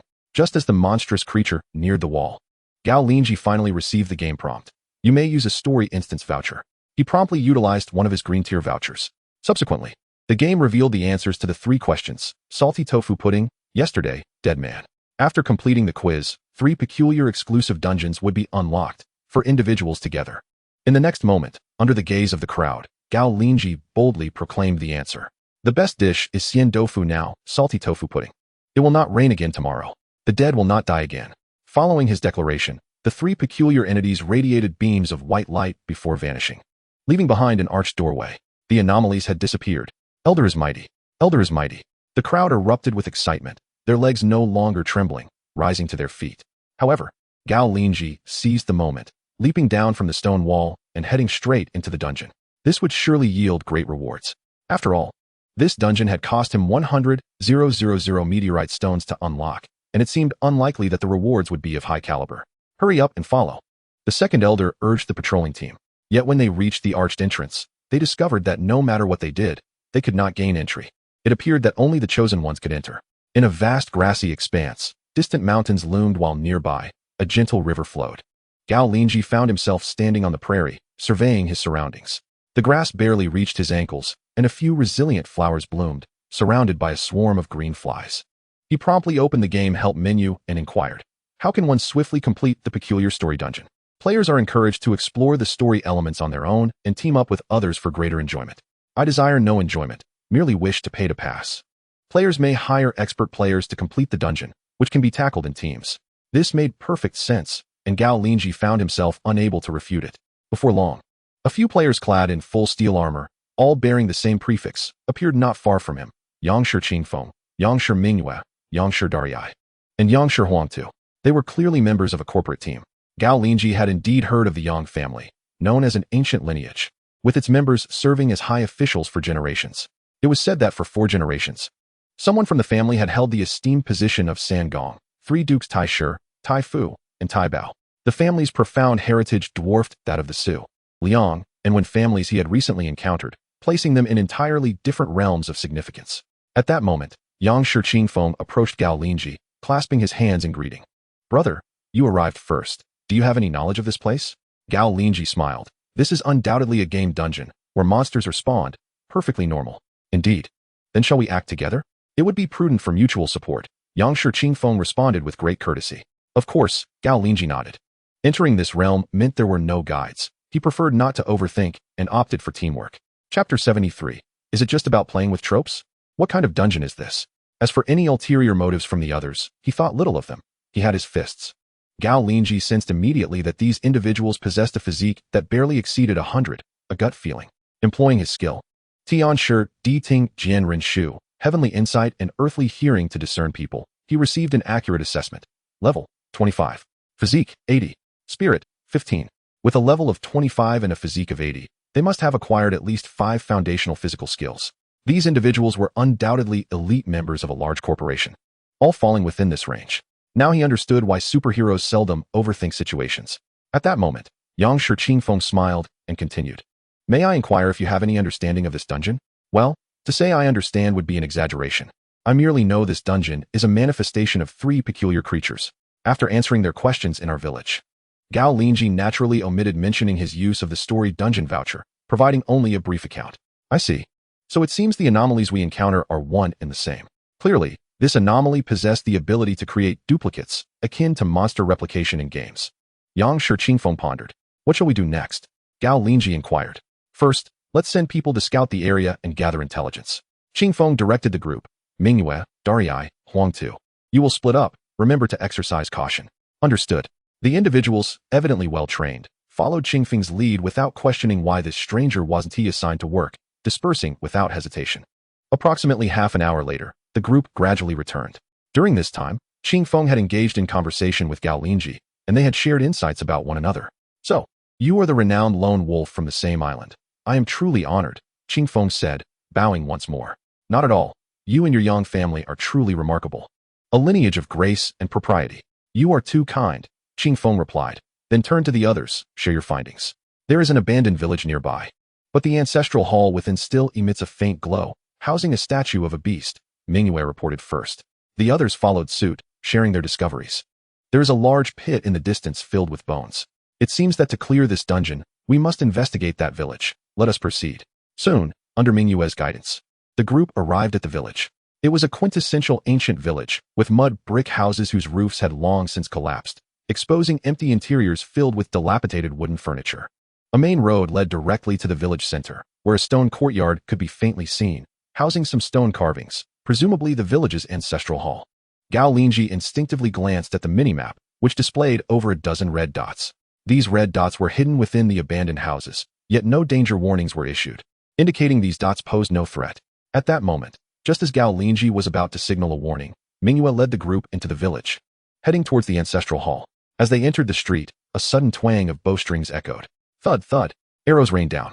Enemy attack. Be cautious. Arrows struck their steel armors, producing a sharp sound as they fell away. Only one unfortunate soul was struck by an arrow that landed just above his eye socket, a stroke of extreme misfortune. He clutched his eye and let out a piercing scream. Qingfeng and the others immediately retrieved steel shields from their game backpacks. Gao Linzhi, however, stood his ground, most arrows narrowly missing him, while a select few were swatted away with a swift motion of his hand. Qingfeng's eyes narrowed. Indeed, individuals capable of claiming an island at this stage possessed extraordinary qualities. This man must have encountered some fortuitous event. Greed stirred within him. Counterattack. Under Qingfeng's direction, several of them positioned their shields forward and swiftly advanced toward the source of the arrows. They observed several figures clad in black swiftly departing from the dilapidated houses lining the village streets. The armored members of the Yang clan clearly could not catch up. If they removed their armor to pursue, they risked being shot again, with dire consequences. To defend was to sacrifice mobility and agility. They were not Gao Linzhi. In online gaming, without substantial financial investment, one must inevitably forsake many aspects to specialize in one. Above them, the banners of King Longhui No. 1 and King Longhui No. 2 fluttered. How detestable. It was indeed them, a notorious assassin organization that never concealed its identity, brazenly utilizing its guild in every operation. Qingfeng's anger flared. So, it is possible to conceal one's identity? Gao Linzhi inquired casually. Indeed, with the use of a concealment talisman, it can be done. It seems that, aside from the dungeon, we have other players to contend with. Qingfeng expressed his concern, temporarily setting aside his envy for Gao Linzhi's fortune. First, they must complete their task. Caution was warranted. Gao Linzhi chose not to pursue, preferring to keep his full strength concealed. Let us continue onward. As long as we uncover the secrets of the village, they will surely return. Qingfeng seemed to have devised a plan. Soon, they made their way to the village's ancestral hall. The hall was surrounded by a courtyard wall made of pure white stones, which upon closer inspection, sent chills down their spines. For those stones were unmistakably constructed from human bones. The wall was low, revealing some stone statues within the courtyard. The statues were lifelike, exuding an eerie sense of the uncanny valley. Daylight, Sky, you few stay outside to support us. Remember to patrol and prevent the King Longhui members from approaching. The rest of you, come inside, Gao Linzhi instructed as he followed Qingfeng and the others into the courtyard. They examined the statues closely, realizing they were the petrified remains of the living. What on earth was happening here? Qingfeng frowned, while the others grew increasingly anxious. Suddenly, a player named Yang Shi Huangtu spoke up. Qingfeng, let us hurry back. This place feels perilous. We have but one life. Indeed, another player named Yang Shi Dashu concurred. This dungeon feels too strange. With the King Longhui attacking us, we must find a way to escape. They resolved to return and inform the clan leader about their encounter with the King Longui, returning empty-handed. Gao Linzhi found this reaction to be quite normal. What is a few thousand yuan over the course of a month? Why risk our lives? If the risks were manageable, these corporate players could showcase their prowess. This ancestral hall is clearly sinister. How could they possibly dare to explore it? Qing Feng frowned and surprisingly acquiesced to their sentiments, saying, "You are right. Our objective will shift to finding the exit of the dungeon. Once we locate it, we shall devise a way to return." "Brother Sanshua, what do you think?" he asked, glancing at Gao Linzhi. Gao Linzhi smiled. "I have no objections." He too sensed the unease and strangeness of this place. The group turned to exit the courtyard. However, at that moment, the human bone stones from the walls suddenly soared into the air and came crashing down upon them. The speed was rapid and fierce, accompanied by a series of sonic booms. It was far quicker than the arrows that had previously ambushed them. In an instant, they were all buried under the stones, including Gao Linzhi. Fortunately, their robust physiques prevented any immediate severe injuries. As they attempted to struggle free, they found that the stones possessed a binding force, like ropes coiling around them, rendering them unable to exert strength. Moreover, they felt their bodies, starting from their toes, gradually losing sensation, while their skin began to exhibit stone-like patterns. "What in the world is happening?" Qing Feng exclaimed in alarm, as he truly felt the threat of death. Though he had previously remained composed, equipped with numerous hidden cards, he now realized how naive he had been. The first abnormal event in this dungeon had surpassed the range of his contingencies. Gao Linzhi struggled slightly, and a game prompt appeared. "Esteemed Noble Player 19. You have been petrified and sealed. You may use a Tianqing talisman to remove this seal." A talisman costing 50,000 Tian meteorites, of which he had previously purchased 12. Using one left him with 11. Gao Linzhi chose not to use it immediately, wishing to observe what would unfold next. A change would signify progress. In gaming, the greatest fear is encountering a scenario that cannot trigger the plot, leading to a deadlock. Indeed, in the next phase, as the group remained sealed in stone, King Longui members appeared from a distance. Upon their arrival, they did not speak but instead entered the courtyard, arranging the 14 statues of petrified individuals into 2 rows of 10, while 4 were carried into the main hall of the ancestral building, also arranged in 2 rows. As Gao Linzhi was brought into the main hall, he beheld a statue of a 3-headed monstrosity, featuring the heads of a lion, a tiger, and an eagle. How peculiar it was that a village would not honor its ancestors, but would instead revere a 3-headed beast. What could be the reason for this? Not long after, the members of the queuing Ling who arranged the stone sculptures and stood on either side. Soon, they too transformed into stone statues. Thus, it became clear that the individuals from queuing Ling who had long been ensnared by this eerie shrine. The earlier attacks were merely a ruse to draw them into deeper investigation. Everything was a scheme. Indeed, in the next moment, the 3 monstrous statues began to stir. First, the lion-headed figure moved slightly, turning its gaze towards the crowd, and posed the question. 3 men have simultaneously fallen in love with 1 woman. These 3 men belong to 3 generations. To whom should the woman marry? The crowd was left dumbfounded. What sort of question was this? It was a blatant violation of ethics. No one dared to respond. A minute passed. Bang! One of the stone sculptures in the courtyard exploded. Good heavens! Such a crude and direct method. First, it immobilizes individuals, and then engages them in a question-and-answer game. Failure to answer would result in the random elimination of 1 person. Or rather, the first to perish among those present. Gao Linzhi felt a headache coming on. What a nonsensical question this was. None of them should marry, as that would be against ethics. In a moment of panic, a player from the Ying clan suddenly spoke up. Bang! He too was met with the same fate, his body exploding into fragments. At that moment, a flash of inspiration struck Gao Linzhi. Someone had once said, "I am here to join this family, not to tear it apart." Therefore, the woman should marry all 3, the grandfather, the father, and the grandson. This answer could only come from him. As the others were not time travelers and had not encountered this old trope, the lion head fell silent, and suddenly, bang! Just as the crowd was in a state of panic, they discovered that it was the lion head that had exploded. Remarkable. This answer was so explosive that the questioner had self-destructed. Next, the tiger-headed figure swayed slightly, also turning to face the crowd. A father commands his son's wife to leave her family, and then marries her himself. Is this love? The crowd was once again rendered speechless. Could this be the act of a human? Was this love? No, it was mere lust, and he was despicable. Gao Linzhi answered swiftly once more. Bang! The tiger head too exploded. The onlookers were left wide-eyed. Huang Feng was equally astonished, forcibly turning his still partially petrified head to gaze at Gao Linzhi. This man was indeed extraordinary, capable of causing 2 bizarre figures to explode. Moreover, how had he conceived such answers? He had been observing closely and gathering a wealth of information, yet he had no leads. As the crowd remained in a daze, the last stone head, the eagle head, began to pose its question. A woman ascends to power, declaring that she will have it all. Do you believe she is justified? Gao Linzhi found this somewhat peculiar. Was this not the tale of WZTIN? But WZTIN had only a father and son. Oh, he understood. It blended the story of Ying Hu in. In this way, it indeed involved 3 generations. However, there was still a discrepancy in the lineage. What could the answer be? Once again, Gao Linzhi had a flash of insight.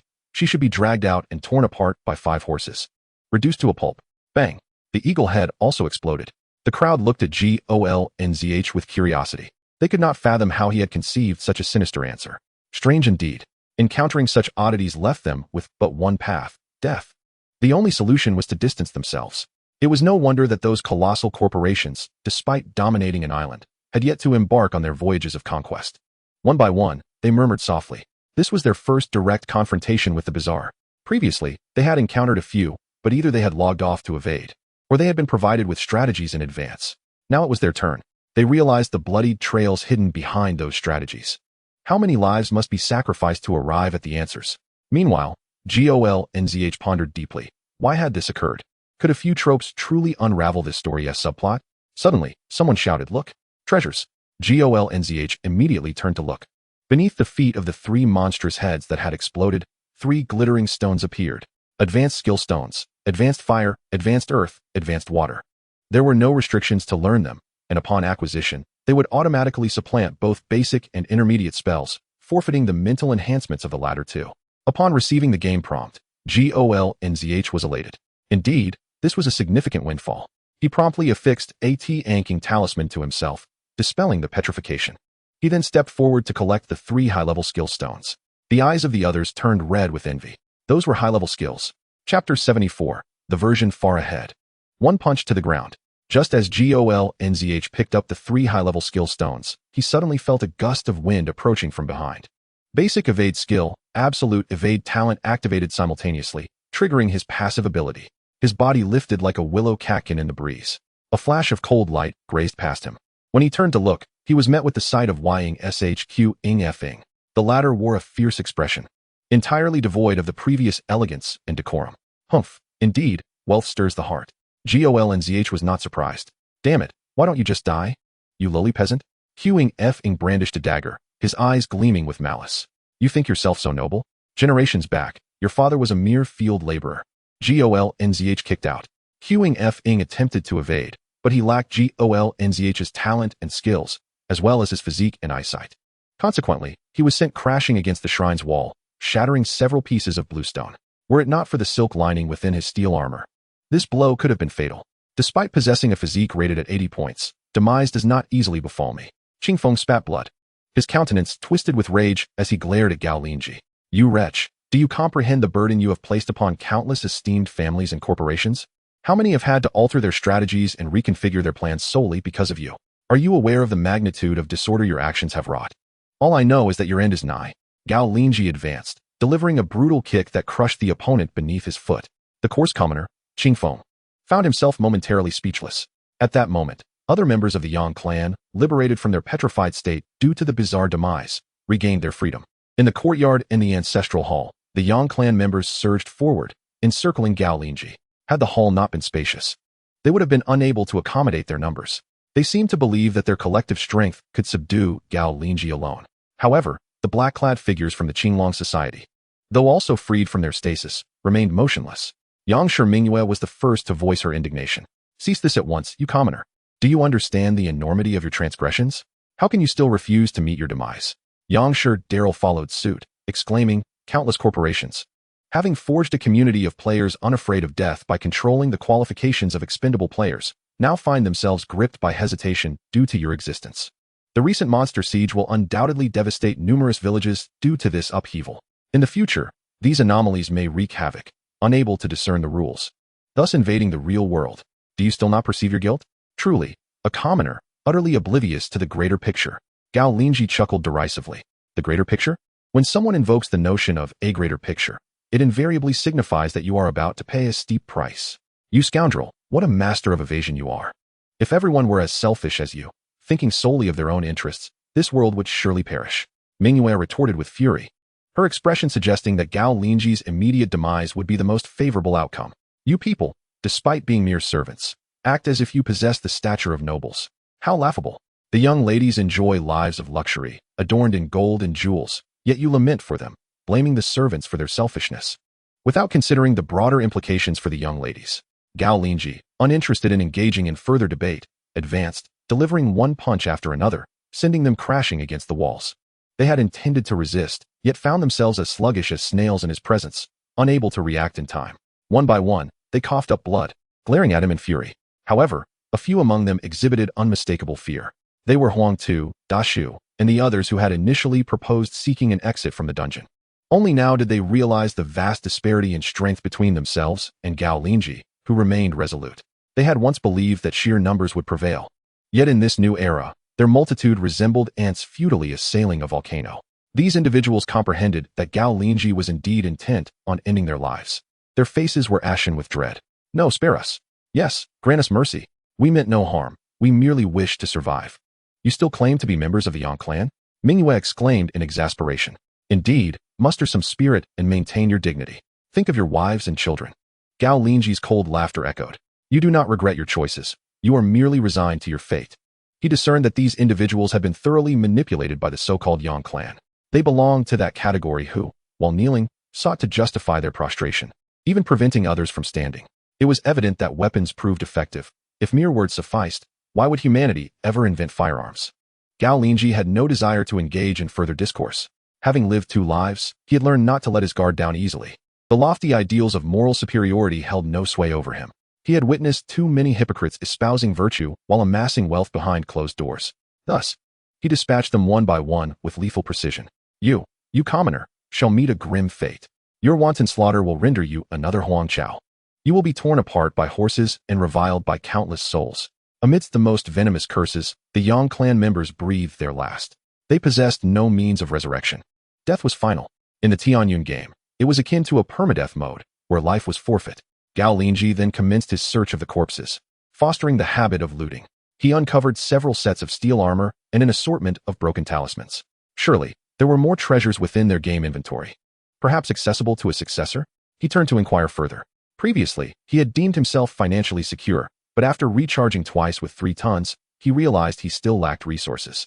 Indeed, the quest for wealth was unending. At that moment, he heard the sound of applause, emanating from the unmoving figures of the Qinglong Society. Upon glancing up, he saw the leader of the Qinglong Society step forth from the ranks, clad in black and wearing a bronze mask, his voice mechanical in tone. Excellent. You possess considerable strength. I extend to you an invitation to join our Qinglong Society. The implication of his invitation suggested that acceptance was an honor, deserving of gratitude and reverence. I almost forgot about you, Gao Linzhi remarked, turning to them. I recall that you attempted to ambush me earlier. With that, he struck down 2 rows of black-clad figures with blinding speed. Now, it is my turn to inquire. How much are you willing to offer in exchange for your lives? Gao Linzhi fixed his gaze upon them. Wait, do not kill us. The leader of the Qinglong Society faltered. Quickly, produce all your valuables. In no time, the members of the QNGLing who emptied their possessions onto the ground. Gao Linzhi was instantly dazzled by the sight. A myriad of concealed weapons, poisons, arrows, food, and water lay before him. Their provisions for sustenance and combat were all-encompassing and remarkably professional. Very well, allow me to pose a few inquiries. Gao Linzhi selected the valuable and unfamiliar items, packing them away. Noticing the other party's compliance, he contemplated releasing them. This would, in turn, spread his reputation, leading more individuals to cooperate by relinquishing their items from the game backpack. Pray tell, is QNGLing who number 1 truly adept at both yielding and enduring?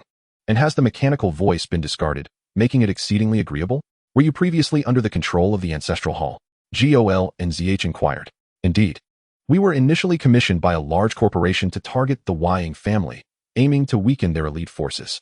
Upon entering the instance, we found ourselves in a village, and then it was as if our bodies were puppets. We could sense everything yet could not control our movements, recounted QNGLing, who number 1 in detail. Is it truly believed that assassins are steadfast and unyielding? That notion is preposterous. They appear cold-hearted merely due to rigorous training and preparation, which makes them seem efficient killers in the eyes of ordinary people. In reality, they are all driven by profit, with a mother being their only true allegiance. They act for monetary gain. If life is lost, what use is wealth? Targeting the Ying family. Which large corporation? That is a secret of our employer and cannot be disclosed. Oh, I shall divulge. It is the W family. An unfamiliar surname.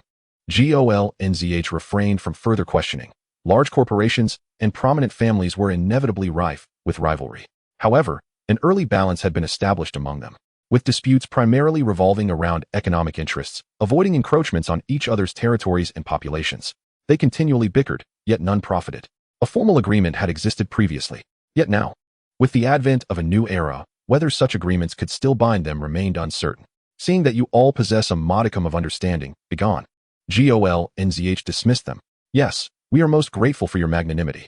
Qngl who number 1, as if granted a great reprieve, rose to depart. Wait. You remain here. Allow the others to search for the exit of the instance. Very well. Qngl who number 1, fearing Gao Linzhi might retract his words, hurriedly instructed the Qngl who members to disperse in search of the exit. After more than an hour, numerous members of the Qngl who reconvened in the ancestral hall courtyard. A member known as Qngl who number 12 rushed over. Captain, we have not found the exit, but in what appears to be the village chief's residence, we discovered a diary. Speaking, he produced a yellowed notebook from his game backpack and handed it over with both hands. Qngl who no. One swiftly accepted it and passed it to Gao Linzhi. Upon opening it, Gao Linzhi instantly understood. On the 4th day of the 3rd month in the year of GZ, I initially did not wish to document these disgraceful events. Yet it is imperative to record them for the warning of future generations. What a sin it is. A fleeing woman was taken in by a friend in our village. She was extraordinarily beautiful, captivating to the very soul. My friend, his son, and grandson were all enamored with her. In May, my friend married the fleeing woman, and the banquet stretched for half a street. In June, my friend passed away, and the banquet in July. My friend's son married the fleeing woman, and the banquet extended from the ancestral hall to the village entrance. In August, my friend's son died, and the banquet in September and October. Truly, what a sin. The people of our village collectively deemed this fleeing woman a demon. Thus, they dealt with her within the ancestral hall, suppressing her with the ancestral stone statue.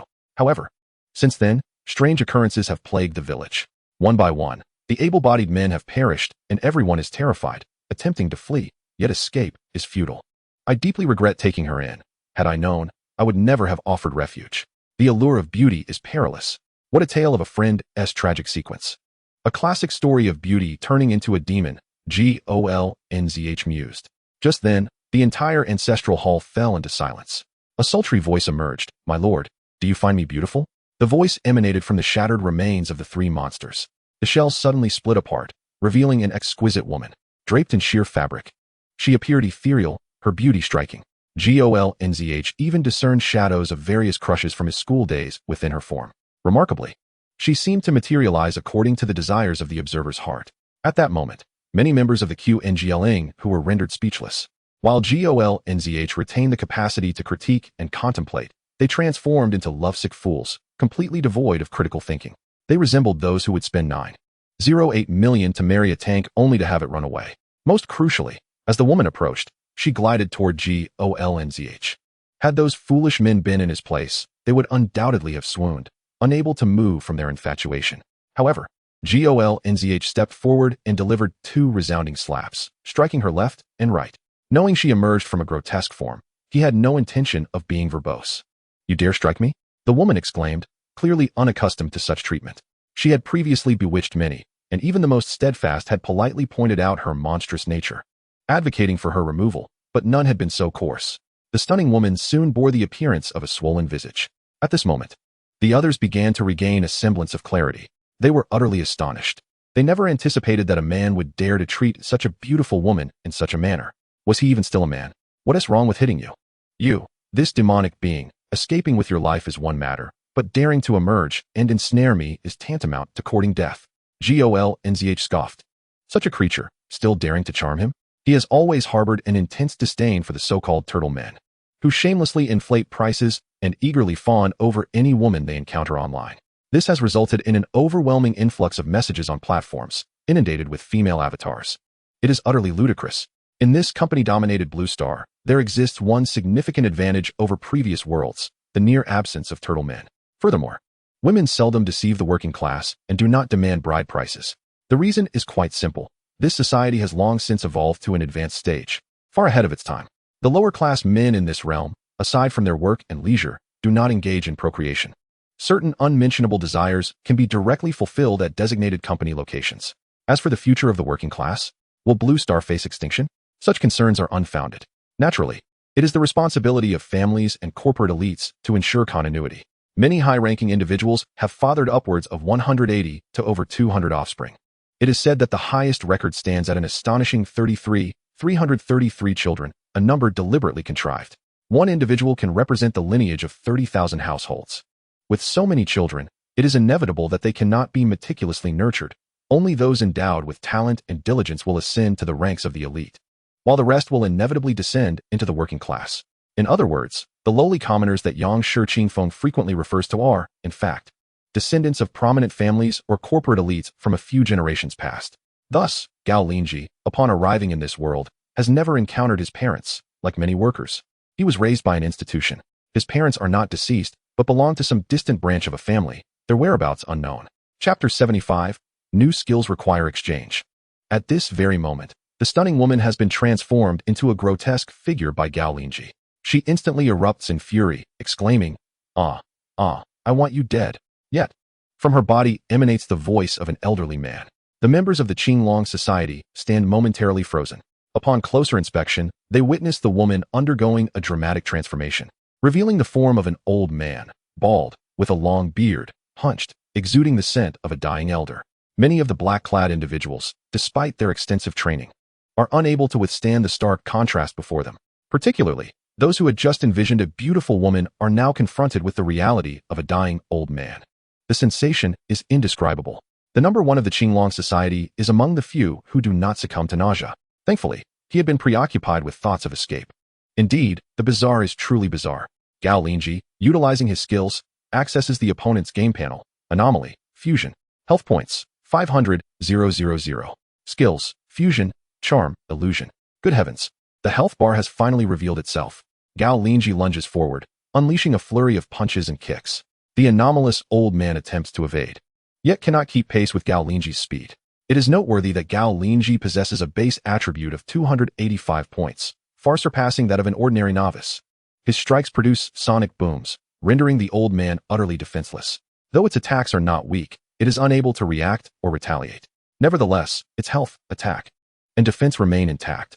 Gao Linzhi can deliver 100 punches per second, yet each blow inflicts only minimal damage. This clearly indicates that, unsurprisingly, it has transformed from an anomaly. Even if it were to perish, such an outcome remains theoretical. In truth, it is not something the players of this era can simply contend with. Only a paragon like Gao Linzhi stands a chance against it. In this manner, he assiduously unleashed rapid strikes for 5 minutes before utterly obliterating it. Had it been able to match Gao Linzhi's speed, a counterattack would have forced him to resort to desperate measures to wear it down. With a resounding crash, as the health points reached zero, it exploded. The hall of the ancestral shrine was littered with dazzling golden light. It exploded, and what a magnificent explosion it was. The members of the Qinglong Society were left dazed. Although they understood that reaching for the spoils would lead to their demise, some could not resist the urge to extend their hands. However, upon doing so, they discovered they could not seize anything. Indeed, the prospect of a 300-fold profit is enough to tempt individuals to risk their lives. Gao Linzhi systematically crushed those who dared to reach for the treasures. What a thrill! This is precisely the sensation he craved, to act as he pleased. Why should he tread carefully? To play the game timidly before and after is to waste the experience. Gao Linzhi mused, subsequently collecting all items into his inventory. The specifics could be examined later. As a typical player, he had 5 minutes of protection for the items he had destroyed. The members of the Qinglong Society then began to regain their composure. The individual before them, seemingly amenable to mercy, willing to spare a life for a plea, harbored a deeply ferocious heart. The number one of the Qinglong Society was astounded. How could it be that after just a few months, the opposing player's strength reached such heights? He prided himself on his organization, which had spared no expense to cultivate a few top-tier experts. Yet, they still fell short in comparison. He was blissfully unaware that unless someone ascended to level 30, investing copious amounts of gold to acquire skill books from the village, and sacrificing future potential in the game to learn a multitude of foundational skills akin to Gao Linzhi, achieving similar prowess would be impossible. However, the greatest challenge lies not in their unwillingness to pursue extreme training, but rather in the scarcity of foundational skill books available in the village. To put it plainly, these foundational skill books were not produced by the village itself, but were remnants left by former players. It is worth noting that many of Gao Linzhi's foundational skill books were sourced from the game marketplace. To aspire for a sudden eruption of power, one must first unify the entire island and engage in extensive grinding. Furthermore, as they are essentially civilian players, devoid of guaranteed outcomes or enhanced luck, the probability of success is indeed bleak. This elucidates why the advanced skill book of Gao Linzhi at level 40 has attracted the attention of numerous prestigious companies. After vanquishing the aberration, the exit of the dungeon finally materialized. Within the courtyard of the ancestral hall, an archway enveloped in white light emerged. Gao Linzhi cast a glance at the remaining members of the Qinglong society, observing them cowering on the ground, too intimidated to meet his gaze. He turned and entered the courtyard, stepping through the archway. Only then did the members of Qinglong society exhale in relief, thankful that their adversary adhered to the rules. What transpired here must remain confidential, declared number 1 emphatically. Understood. Upon Gao Linzhi's reappearance in Donglang village, the entrance to the dungeon vanished simultaneously. Looking up, he beheld a scene of chaos in the village, reminiscent of a battlefield.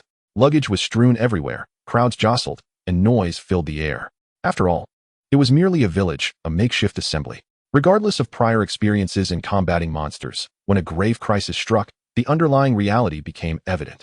As Gao Linzhi ventured deeper into the village, a cacophony of voices reached his ears. Quickly, take the 3 children to the ancestral hall. But father, the patrol has sealed off the ancestral hall, preventing entry. That cannot be. The ancestral hall is vast. If everyone squeezes in, we can all fit. This was indeed true. The ancestral hall of Donglang village, located at the village center, spanned the area of 2 football fields, accommodating thousands without issue. However, the elder decreed that only 20 individuals could enter at a time. An influx of people could lead to collective demise. Damn it, we must leave quickly. We cannot remain in the village. Gao Linzhi recalled that the aberration would only slave villagers down to 1/10, after which it would cease its assault. It now appeared that the elder had hoarded positions, creating redundancy. This way, if more were needed to enter later, arrangements could be made flexibly. Just as Gao Linzhi approached the village entrance, he suddenly heard someone exclaim joyfully, "The Grand Elder has returned. The aberration has been expelled." It was unmistakably the voice of Zheng Dong. Upon closer inspection, Gao Linzhi noted that only Zheng Dong and 2 team members remained steadfast at the stone wall at the village entrance, while the others had returned home to pack their belongings, preparing to flee. The 3 gazed at him with disbelief, a mix of astonishment and joy illuminating their faces. It seemed their excitement had led them to forget that Gao Linzhi, too, could possibly be a guise of the aberration, a fundamental tactic of the monsters. Fortunately, Gao Linzhi nodded in affirmation. Indeed, the aberration has vanished. He refrained from mentioning its demise, as in the minds of these individuals, aberrations were believed to be impervious to death. Wonderful, Zheng Dong exclaimed, his excitement palpable. It turns out the celestial beings were correct. The Grand Elder is indeed unharmed. One of the team members expressed relief, while another chimed in. Not only is he unharmed, but the Grand Elder also expelled the aberration. The village is safe. In truth, a handful of scattered players still online, along with the Su clan, were aware that the severely wounded had not perished, as they could observe the contribution leaderboard. Yet, they remained oblivious to the specifics of the events that transpired behind that door, and no one dared to venture inside. After all, each person possessed but one life. They understood it to be a game dungeon, and such knowledge deterred them from entering, for a dungeon implied both difficulty and potential rewards. During normal gameplay, players focused solely on loot. However, with only one life at stake, the emphasis shifted to the challenge at hand. The villagers, clearly distrustful of them and equally skeptical of the new severely wounded Grand Elder, contributed to the current turmoil. Gao Linzhi strolled towards the stone wall, and some sharp-eyed villagers recognized him. Look, it's the new Grand Elder. Ah, is the Grand Elder unharmed? Could it be a disguise of the aberration? If so, then Captain Zheng and the others would have perished long ago. Or perhaps the aberration spares those nearby, only hunting the fleeing? In an instant, the villagers became increasingly anxious. Fortunately, they soon regained their composure, as the most fearful celestial being stepped forward to greet him. Players possessed a privilege. They could see the names hovering above other players, a detail that the aberration could not replicate, rendering it a significant advantage. They immediately recognized the severely wounded figure amongst them. Suba hastily organized a group to chant, "Welcome back, divine severely wounded one. Welcome back, divine severely wounded one." With their cheers, the villagers gradually eased their anxiety. Who among them did not know that players would log off at the first sign of danger, but would act like rabid dogs when rewards were at stake? Their presence indicated safety. Many villagers, who had been hastily packing to flee, paused to observe the scene, realizing that the outside world posed greater peril. The safest refuge was the ancestral hall within the village, yet only a select few could enter. Fear not, for the aberration has retreated. Everyone should resume their normal activities. Gao Linzhi proclaimed, his voice resonating throughout the village. As his words settled, the villagers felt a sense of closure and began to return home, relief evident on their faces. At last, we need not flee. We need not perish. How wonderful. Father, mother, I am going home. Gao Linzhi surveyed the village, witnessing a tapestry of human emotion. Some fled. Some hid. Some laughed. Some cried, and others scolded. You scoundrel, Huzi, you just stole my family's belongings amidst the chaos. Cousin, you misjudged me. I was merely concerned you would forget. Sanya, do the words you just spoke still hold true? What words? I was so nervous that I completely forgot. How can you say that? You just mentioned that you were going to die soon and wanted to play with me in the woods. Scoundrel slap. Goodness. This is the new era, where one individual can determine the fate of an entire community. Gao Linzhi has gained a profound understanding of this. If he fails, the aberration will surge forth from the instance. Aside from a few offline players, most of the villagers are destined to perish. Should that aberration adhere to the established unwritten rules, it would leave a tenth of the embers for the village. If it does not comply, the village's destruction is inevitable. That creature possesses 500,000 health points. Even the entirety of Shi Island may face annihilation. This is the reality where one person holds the fate of a vast multitude in their hands. Such a phenomenon has never been witnessed before. In his 2 lifetimes, he has observed much history. In the past, it was always the most elite and organized group that wielded the power to determine the fate of a larger collective. For an individual to ascend to the pinnacle, they had to employ various means, beliefs, interests, personal charisma, to rally those around them, who would then draw in others, creating a snowball effect. However, the situation has changed.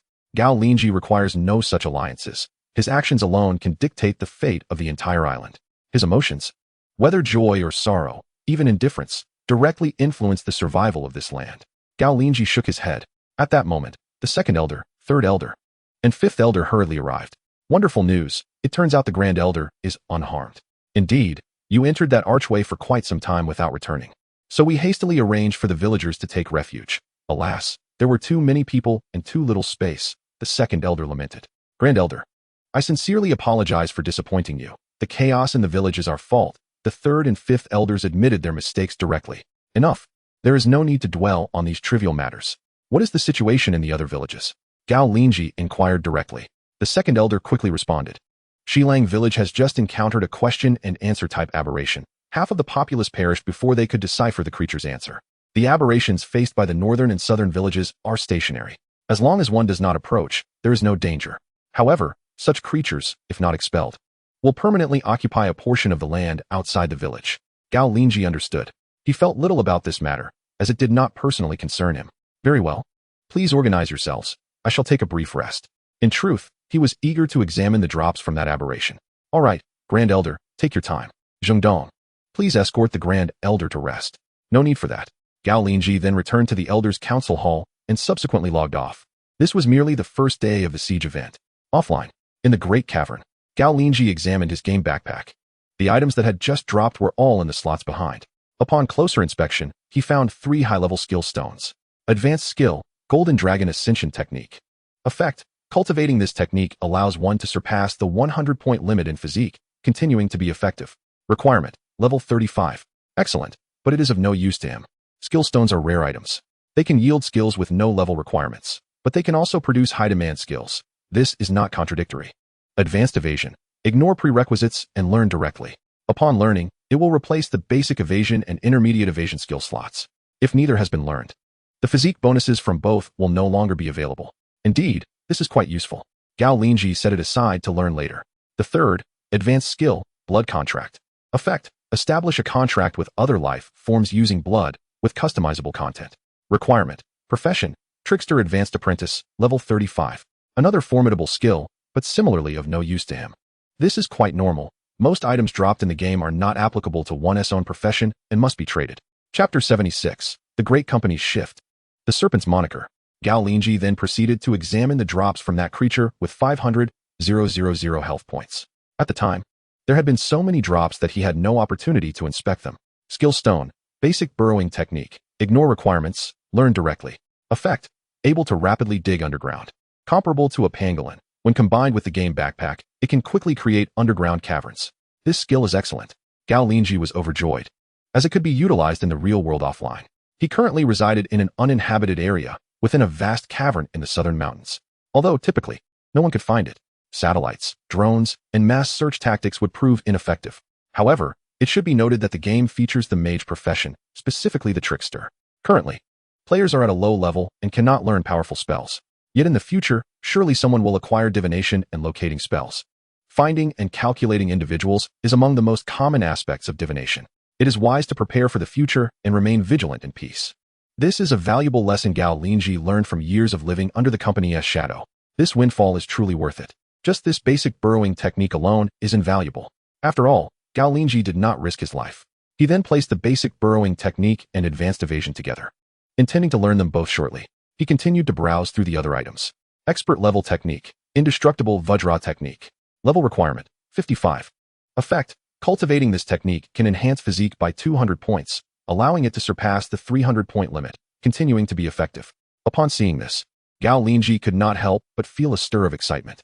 A single technique occupies only one skill slot, but can provide a 200-point physique bonus, equivalent to 20 skill slots. It merely requires reaching level 55. Indeed, the temptations within the game are plentiful.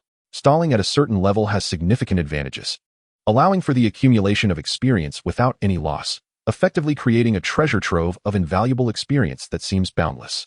However, for others, the drawbacks are considerably greater. After all, many techniques cannot be learned. If they too were to remain at level 1, even if they managed to acquire several foundational skills like Gao Linzhi, their physical attributes would still be limited to a mere 10 points, as they have not partaken in the full functionality of the game. He placed this item among those set for trade and continued to browse. Skill Stone, basic flight technique, learned directly without prerequisites. Effect, mastery of flight. Excellent. This saves 5 million Tian Yushur, along with skills related to the wood and wind elements. Gao Linzhi was quite content. Whatever he desired seemed to materialize. The returns from this dungeon were indeed remarkable. Equipment, illusory mask. Effect, allows switching between 4 personas, a muscular man, an elderly man, a youth, and the true self.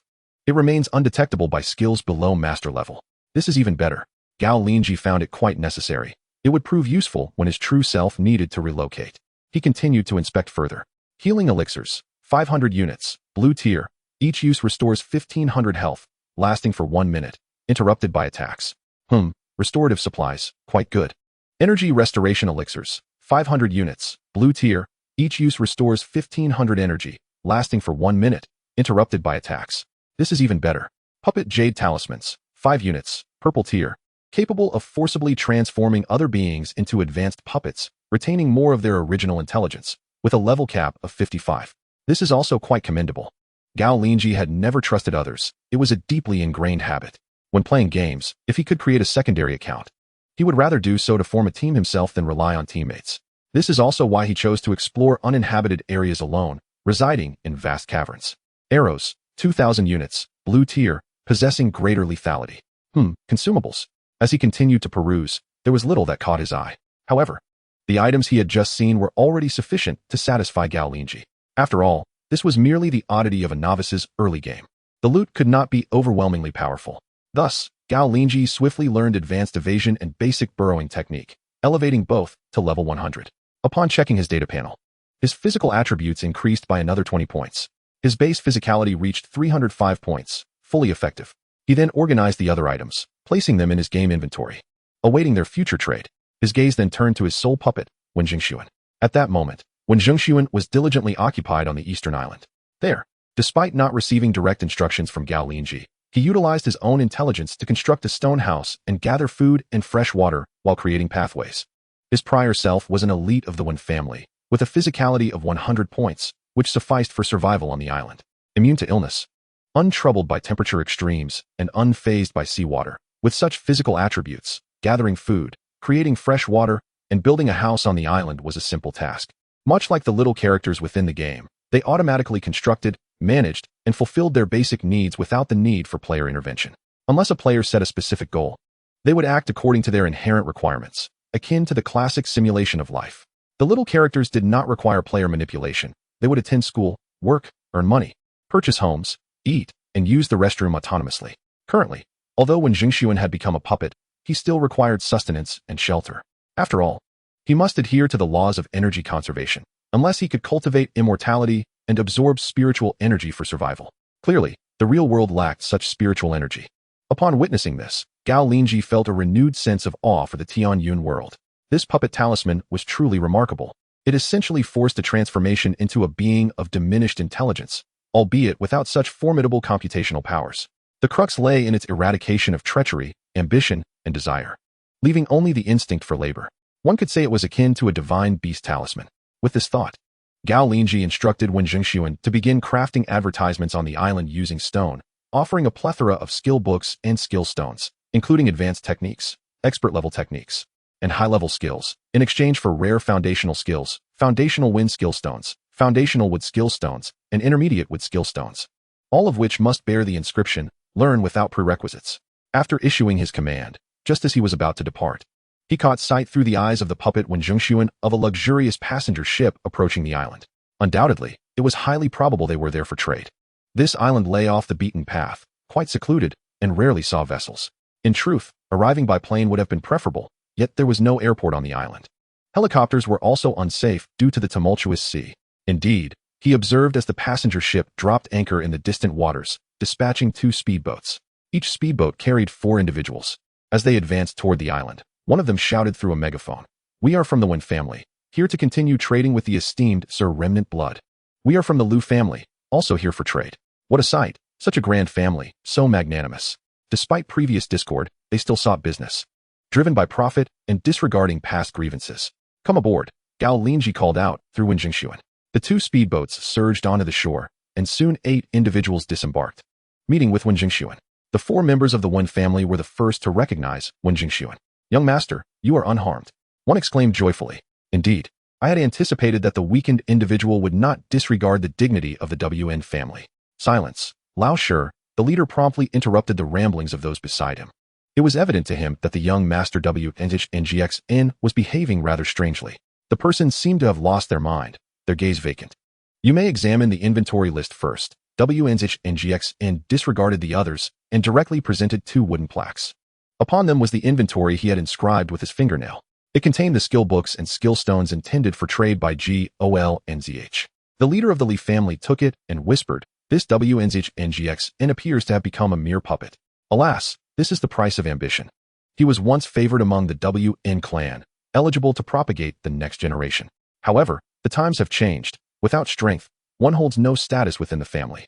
Although it is said that things have changed, in truth, they have not. It has always been thus. The gifted and diligent could rise within the family. Otherwise, after 2 generations, they would become mere laborers. Indeed, the Li family members whispered among themselves, having finished reviewing the inventory. They were quite pleased, for it contained the Golden Dragon Ascension technique and the Indestructible Body technique, 2 methods capable of breaking the limits of physical attributes and allowing such attributes to continue to take effect. This was a strategic grade item. The reason was simple. It was not a one-time use. They could transcribe it for others to learn gradually. As long as they reached the requisite level, they could master it with a few years of effort. Naturally, to cultivate combat prowess swiftly, they would need individuals of suitable level to consume these items. Mastering the Golden Dragon Ascension technique would allow one to surpass the physical limit of 100 points. Mastering the Indestructible Body technique would enable one to exceed the physical limit of 300 points. At that juncture, they would also qualify to occupy an island. After all, Gao Linzhi had already set a precedent for them. With a physical attribute above 250, one could defeat the village's elder, whose combat strength hovered around 200 physical points. They were unaware that Gao Linzhi possessed even greater mental resistance, along with numerous items and an immortal body. This was the foundation of his confidence in overcoming the elder. Of course, the family and the company also had their advantages, an inexhaustible supply of cannon fodder. Occupying an island would be considerably simpler for them than for Gao Linzhi. There was no need to slay the elder. Merely achieving a balance of strength, or even reaching 2/3 of the elder's power would suffice for the latter to concede. Choosing to relinquish the village and sign a contract to preserve the villagers, Gao Linzhi, observing the enthusiasm of both families, immediately understood that on the first day of the siege activity, they realized the challenges ahead, hence their eagerness to prepare. Naturally, he instructed the Corpse Vine to find a spot to continue accessing the internet, posting on the player forum QNDO. He offered for sale a high-level technique usable at level 35 that could break the 100-point physical limit, along with a plethora of skill books, skill stones, and recovery potions. The trading address was the Eastern Sea, with the requirement of bringing goods for the exchange. This time, the forum began to buzz with activity once more. Initially, many believed the siege activity to be devoid of difficulty, a mere gift from the game, only to discover that it was indeed a calamity. In truth, it was originally a benefit. However, due to the game's flaws, players could not resurrect. Otherwise, mere numbers could have sufficed to devise peculiar strategies. Indeed, the discussion on the forum reignited, just as Gao Linzhi intended to monitor the discussions online. The Li and WN families both set their sights on the level 35 Golden Dragon Ascension technique. Although level 35 was challenging, some had still managed to attain it.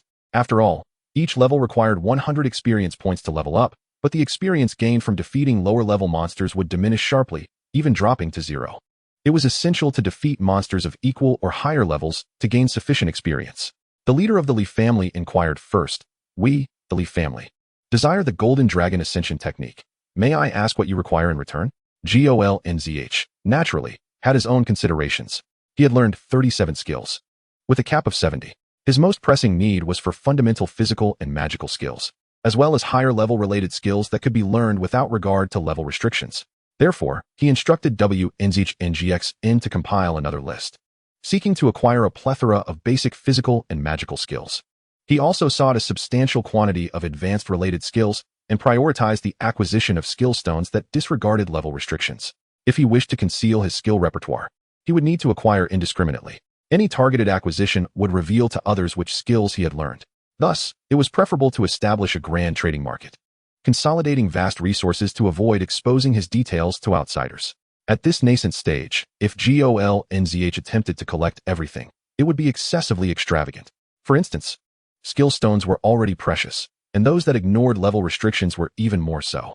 This was, of course, a significant taboo for the average individual. After all, it would enable opponents to devise targeted strategies against him. If he learned only magical skills, his physical attributes would suffer. Conversely, if he concentrated solely on physical skills, his mental attributes would lag. Soon, the Li and WN families began to present their trading lists, which contained numerous basic skill books and a limited number of skill stones. Gao Linzhi felt somewhat disheartened, as these were skills he had already mastered. Indeed, even prominent families and large companies were merely at the initial stages, with a meager supply of resources. Moreover, they likely had internal trading groups, consuming rare resources within, which would not be released to the outside. He had to rely on sufficiently rare goods to open this channel.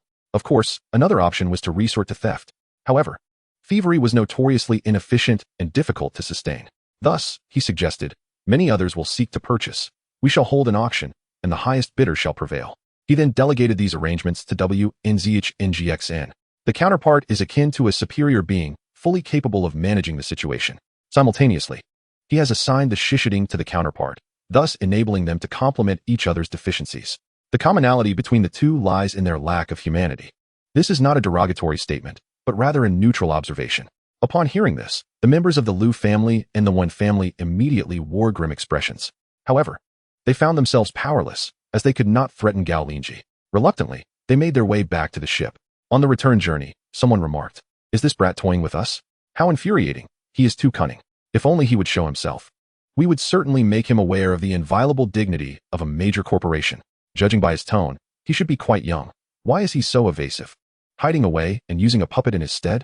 He must have spent too much time online, inundated with novels about cunning tactics. How vexing. Upon my return, I shall notify several major companies in the internet industry, urging them to purge these novels that promote deceitful tactics. We must not allow those wandering players to grasp the essence of such cunning.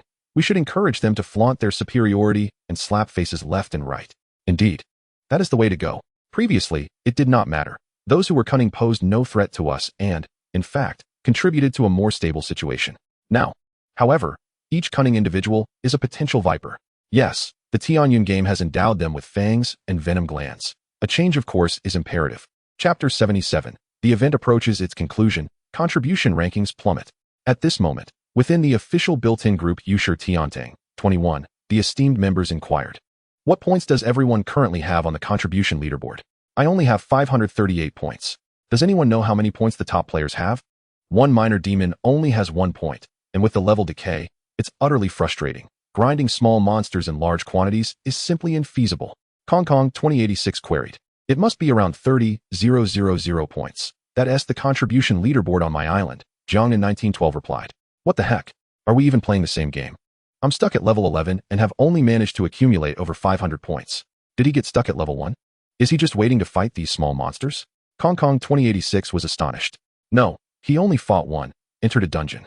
And the dungeon disappeared after he completed the exclusive storyline task, Jiang in 1912 clarified. So that's 500 points for just one monster? I also defeated the first one on the first day, meaning that dungeon is worth 500 points? Kong Kong 2086 stated. Wait a moment, Kong Kong. Weren't you imprisoned in the absolute safe zone? You're out? Jiang in 1912 suddenly inquired. Of course. The contribution leaderboard on the island ranks first, but I have resurrection stones. So I had to come out. I'm the strongest on the island. Why would I let this opportunity slip away? Aren't you afraid of actually dying? Jiang in 1912 expressed shock. What is there to fear? One dies only once, and living an eternity is worth the risk. Let us go for it. Kong Kong 2086 declared through gritted teeth. Wait, Jiang in 1912. You just mentioned someone on your island scored 30,000 points. Who is that expert? Jiang in 1912 replied. The god of the half-blood wave across the entire map. The one who produced dozens of skill books. I wanted to trade a few with him. It's all that damned when family's fault that I have to deal with this. Oh, could he be the one who declined to join this group twice? The most handsome in Tianyuan? There was no response. The administrator would not disclose anything, as player privacy must be protected. But it was easy to guess that it was indeed him. Someone responded, yes, after all, there are only a handful of top-tier players. And we have half of them in our group. Zhujian 3001 shook his head. Damn, I wouldn't even dare to enter that dungeon. That expert managed to eliminate it. Aren't you supposed to have more resurrection chances this year? Why are you so hesitant? Zhujian 3001 asked. Do you think I'm foolish? That's a dungeon. It likely has sealing and confusion spells, and it possesses an independent space. What if I get trapped inside for eternity? Wouldn't that be a nightmare? Besides, did you enter? Riding the wind to strike Luo Xiao scoffed. I didn't enter either. In an instant, 19 new formations appeared. A bunch of prying eyes. Wait a moment. Jiang in 1912. Does that mean you and the half-blood god are on the same island, the Langshi Island? Riding the wind to strike Luo Xiao inquired. Indeed. Wow, I envy you. Why aren't you rushing to curry favor? You should promptly discuss the built-in group with him. Zhujian 3001 urged. Curry favor? Forget it. Being with a tiger is like being with a tiger. Would he trust me? What if he thinks I'm trying to lure him into a trap? I'd be finished. Jiang in 1912 immediately rejected this enticing proposal. He would not recklessly engage with anyone qualified to enter the built-in group, for as the administrator rightly stated, everyone entering the group must act as a lone wolf. Each individual is aware that they possess immense opportunities and secrets, and they are bound to covet each other's fortunes. Subsequently, the entire group fell into silence. Meanwhile, Gao Linzhi awoke from his slumber. There had been no abnormalities the previous night. He surveyed his surroundings and resolved to log in today to explore further. He had refrained from grinding small monsters yesterday, intending instead to train the village patrol and attract a few wandering players. Sooner or later, someone would develop a convenient means of communication between islands. At that point, the reputation of Langshi Island would spread, becoming the ultimate sanctuary for wandering players. Where there are people, there is wealth. Upon logging in, he exited from the council hall. The once chaotic Donglang village had returned to its former tranquility and order. He strolled through the village. He had not learned the basic flying technique yesterday, primarily out of concern that it would overshadow his prerequisite skills in the wood and wind elements. He would wait until he had mastered them all. After all, he was striving for a flawless development of this character. Surrounding villagers and players greeted him warmly. Greetings, esteemed one. Have you eaten, Great One? Will there be a dungeon today, Great One? Could you lend a hand today, Great One? Compared to the players, the villagers exhibited a far greater reverence. Greetings, Elder. I have come to pay my respects to the Elder. I bow to the Elder. Gao Linzhi merely nodded, refraining from responding. He now fully comprehended why the esteemed ones preferred to remain taciturn in the presence of common players. One utterance from them would instantly lead to entanglements, with others seeking to extract benefits. The audacity to ask him for assistance? Such wishful thinking. Although he dismissed their meager rewards, he possessed the privileges of a noble, capable of reaping significant rewards after 160 encounters. It is worth noting that this was due to their singular lives. Had these individuals behaved as they did in previous online games, their recklessness could have led to dire consequences. If no benefits were provided, players would resort to various insults and provocations against the esteemed ones, a common occurrence in the game. In contrast, the Su clan's players, Gao Linzhi suddenly noticed that they had altered their names. Liangkuai Lao Ba, Liangkuai Lao Jiao. It seemed the Su clan was indeed retreating to the shadows, no longer wishing to attract hostility in the limelight. Gao Linzhi pondered as he arrived once more at the stone wall at the village's entrance. Zheng Dong was patrolling with his group, directing players to repair the stone wall, maintain weapons, replenish arrows, and fortify critical areas, particularly near the arrow towers, to prevent concentrated damage from demonic creatures. Everyone put in more effort. Today, as well as yesterday, the descendants can slay demons at will. The village would also allocate a portion of silver coins and even skill books as rewards for outstanding performances, ensuring that both villagers and descendants had equal opportunities. With Zheng Dong's encouragement, the villagers and players suddenly increased their efforts. Many players, who initially merely filled numbers, began to work diligently. After all, their contributions were meticulously recorded, ensuring they would not be overlooked. Compared to the previous fourth elder, Zheng Dong, the new fourth elder lacked prestige and had to take a hands-on approach. However, the effectiveness of this method was limited, as this was a world that valued personal strength. As long as Gao Linzhi remained, he was the fourth elder. Should he depart, regardless of his prior renown, he would be ousted and potentially held accountable. Gao Linzhi nodded in acknowledgement. In the morning, no demonic creatures approached. At noon, a group of foxes appeared. These foxes, once harmless to players, were treated as mere fodder by the Su clan, with casual players too fearful to engage them. Unlike the wolf demons from yesterday, these foxes did not wait for nightfall to strike. Instead, they launched their assault at 2 p.m., when people were most fatigued yet restless.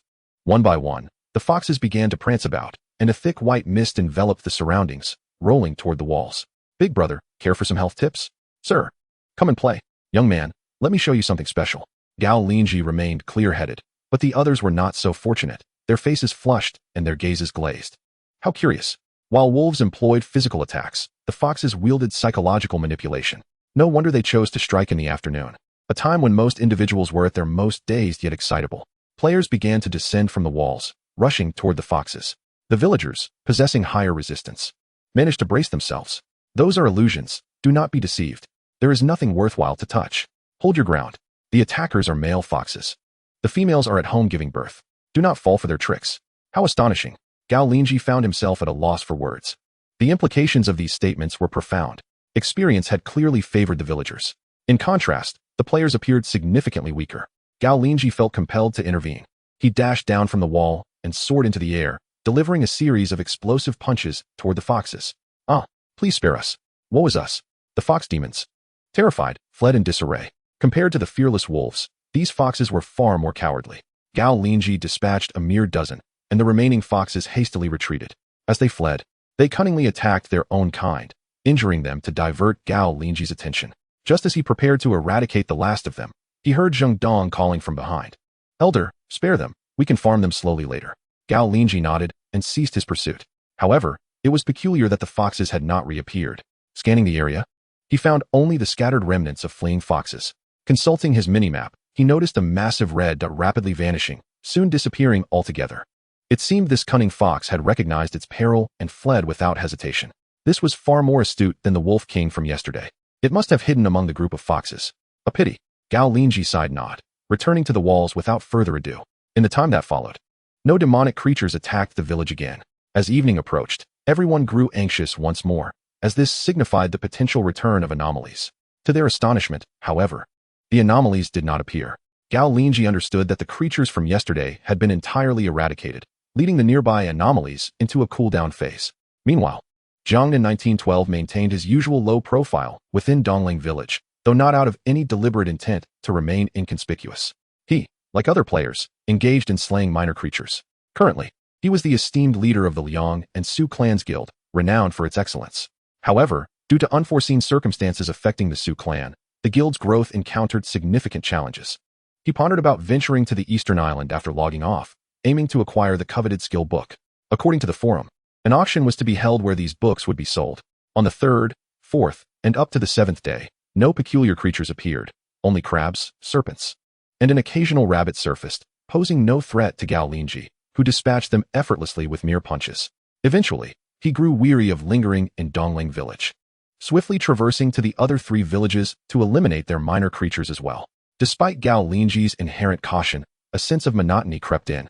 It was supposed to be an exhilarating experience, given that it was a monster siege. It was no wonder that many players abandoned the game after just a few months. Commoners often lamented the loss of their characters, built at great expense, left to languish. Yet, they remained oblivious to the fact that they could replicate similar experiences in another game. Nonetheless, Gao Linzhi had no intention of quitting, for he had numerous adversaries yet to face. He browsed the marketplace while keeping an eye on the countdown for the contribution leaderboard, which would conclude in 3 hours. He had amassed 36,000 points, far ahead of the second-place player, Liangquai's Lao Shisan, with 340 points, and Zhang in 1912 in third with 320 points.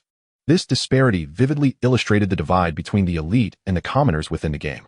While Gao Linzhi busied himself, the ordinary players and villagers struggled immensely during the monster siege. In the other 3 villages, apart from the first day, no peculiar creatures appeared for the subsequent 6 days.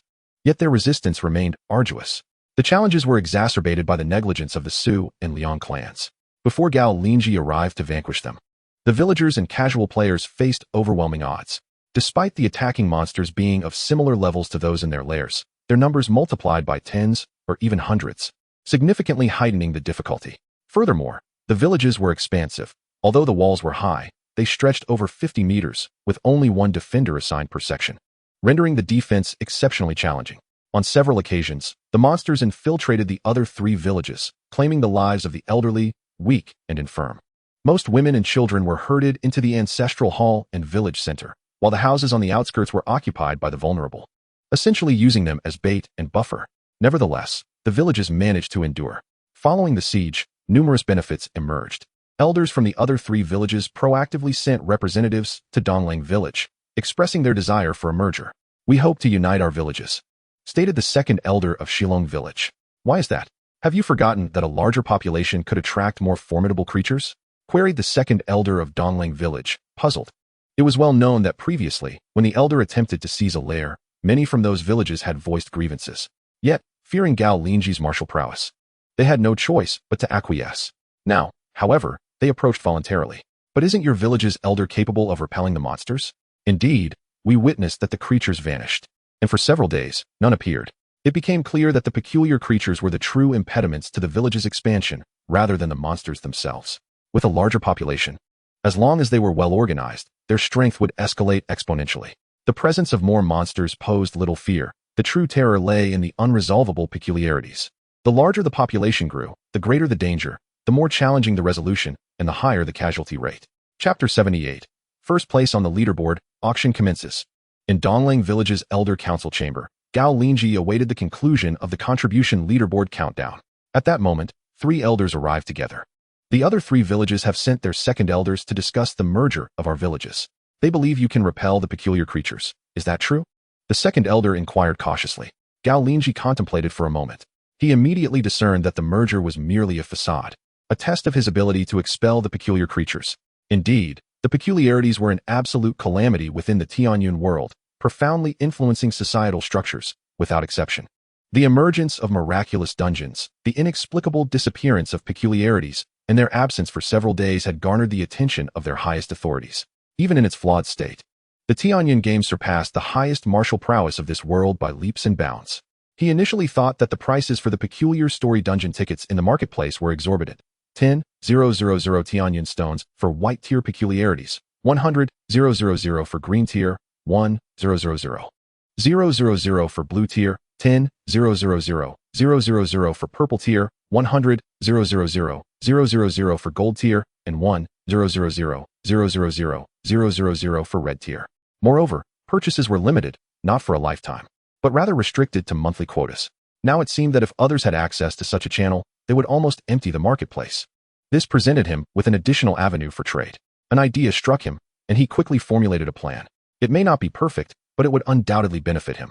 "You see, I have been grinding excessively, and the game officials rewarded me with a special item, a unique token," Gao Linzhi explained, producing a white tier story dungeon ticket for them to examine. "I see," the 3 elders responded, relieved. This aligned with their assessment. Only the backing of the game officials, the celestial messengers, could facilitate such matters. They fully comprehended the situation. "Is the merger feasible?" inquired the second elder. Gao Linzhi considered his options. If he wished to rapidly enhance his strength, he would require a substantial amount of gold. Indeed, while the merchandise from the mall is commendable, it comes at an exorbitant price, calculated by the ton. The consolidation of villages is feasible. However, the focus of work in the 4 villages must shift. Firstly, it is imperative to monitor the nests. Secondly, we must devise methods to procure gold, as much as possible. The 3 elders, upon hearing this, were elated, as though a heavy stone had been lifted from their hearts. It is essential to understand that the unknown has always been their greatest fear. Can one imagine the sensation of being sound asleep at midnight, only to find a strange and terrifying entity standing outside your window, fixating its gaze upon you? Ordinary individuals are often plagued by nightmares after watching films like The Ring or Ju-on. Yet, they experience such dread every single night. And that is assuming these entities do not invade their homes. In more common scenarios, devastation and ruin may ensue. If only we could discover a method to ensure these entities never appear again, the second elder suddenly remarked. Gao Linzhi could not help but smirk internally at such naivety. Human malice is far more terrifying than the unknown. While one may evade the latter, the horrors of human nature are inescapable. The unknown is a danger. Yet it serves as a wall and moat, separating the majority from the fears residing within their hearts. In his 2 lifetimes, he had witnessed the grotesque and terrifying aspects of human nature. Perhaps the existence of the unknown was not without its benefits. Without it, would one not believe that tomorrow the tax collector of the Tianlang dynasty could waltz from the town to the village? The third elder pondered this notion. The unknown is indeed fearsome, yet it has never destroyed the foundations of a village. It always preserves the embers of its existence. In contrast, countless villages have been obliterated by various dynasties during epochs when the unknown was less apparent. A joke circulates that a certain demon entered a city, with a peculiar taste for gentry and officials, often leaving it unsated. When asked why he did not consume the common folk, he replied, "The commoners suffer." Thus, it is clear, have we been shallow, or is the elder truly visionary, beyond our comprehension? The second elder spoke earnestly. The other 2 elders nodded in agreement. Understanding this, we shall no longer entertain such thoughts. It is best to allow the unknown to persist. The third elder continued. Now, let us arrange for the merging of the villages. Very well, you may proceed, but remember to prioritize the 2 matters I have mentioned. Understood, Gao Linzhi observed as the 3 elders departed. This is the advantage of wielding great power. All matters inevitably revolve around oneself. At this moment, the countdown for the contribution leaderboard finally concluded, without a ripple. No one could usurp his standings. A score of 36,000 points eclipsed the entire leaderboard of Langshi Island and likely surpassed those of all islands. Indeed, the next moment, a notification appeared. The siege event has officially concluded. Congratulations to player Zhanshua Langquantu for obtaining 36,000 contribution points and securing the top position on the Langshi Island contribution leaderboard. You have earned the leaderboard reward: 1 resurrection stone, 3 skill stones, 100,000 experience points, and 20 blue tier materials. Congratulations to player Zhanshua Langquantu for receiving a hidden reward, first place on the overall contribution leaderboard. Would you like to announce this publicly?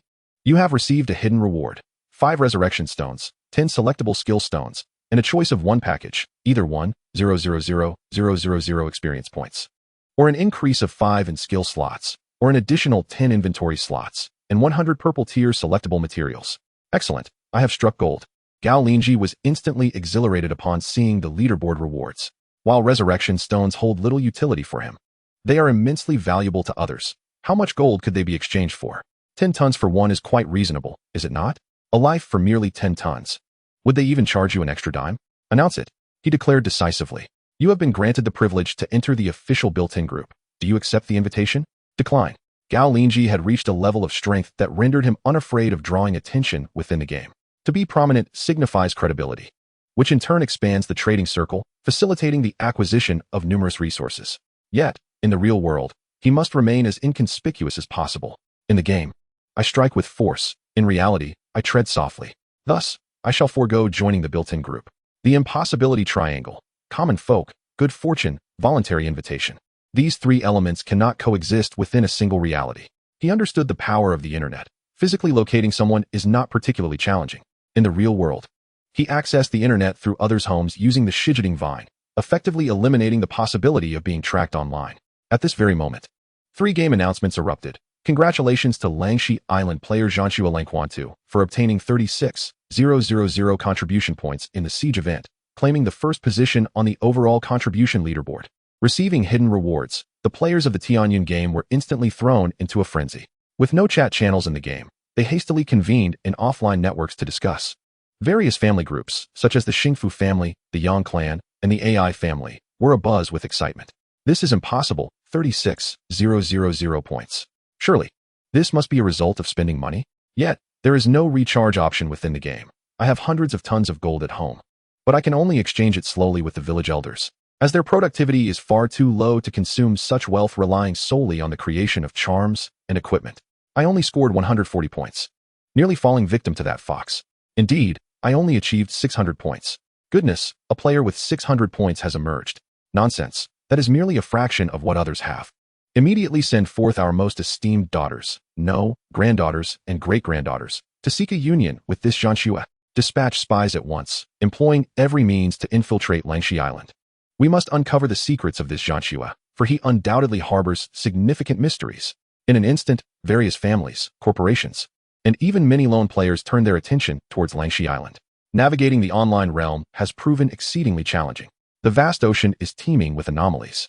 Within this expanse, the sea, the surface, and the skies are all enveloped in a three-dimensional blockade devoid of any weak points. The Tianling dynasty of this world can only gaze helplessly upon the waves, seizing the fleeting moments when these anomalies subside to dispatch a limited number of personnel to various islands. A large-scale movement of resources and individuals is utterly unfeasible. Thus, the most prudent approach is to directly court the players of Linzhi Island.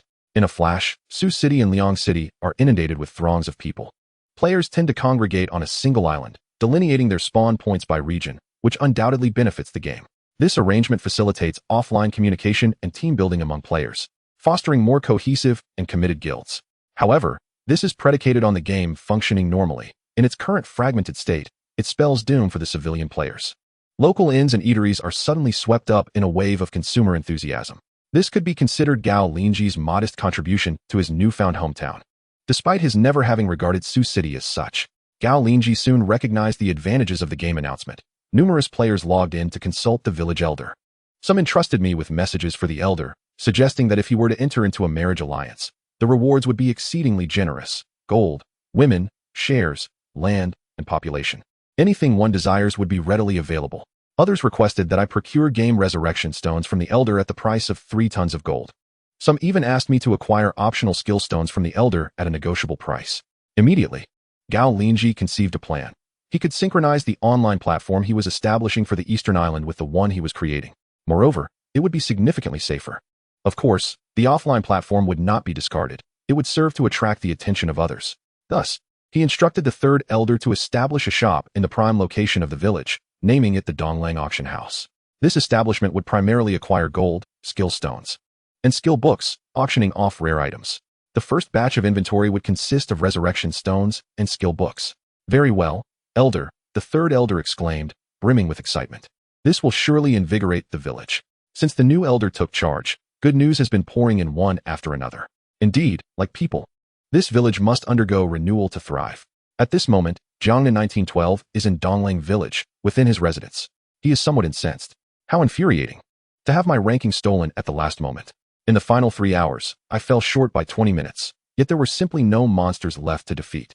This forced him to watch helplessly as time slipped away. He ventured out to slay some wild monsters, but they did not count towards his score. The scoundrel who pilfered his ranking, the so-called Liangkai Lao Shisan, is a member of a guild. How treacherous.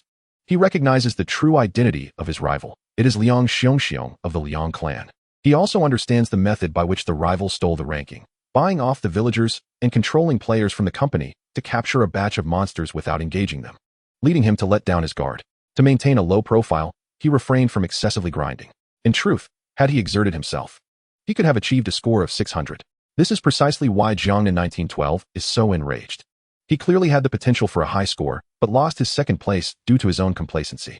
The second place yields 2 skill books, 60,000 experience points, and 18 pieces of green tier materials. This is far superior to the third place, which only grants 1 skill book and 30,000 experience points.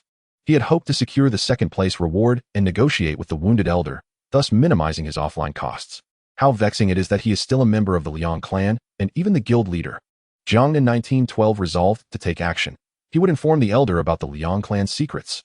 This serves 2 purposes: to curry favor with the elder and to wield the information as a weapon. 1 week later, during a siege event, an auction rapidly unfolds in the village's central street at the newly established Donglang Auction House. Although dubbed an auction house, it was simply a repurposed row of villagers' homes, hastily renovated and thrown open for the event. It resembles an open courtyard where meetings and auctions are held. The participants are primarily corporate players from Linzhi Island. Yet behind them lie various major companies and families from across the Blue Star.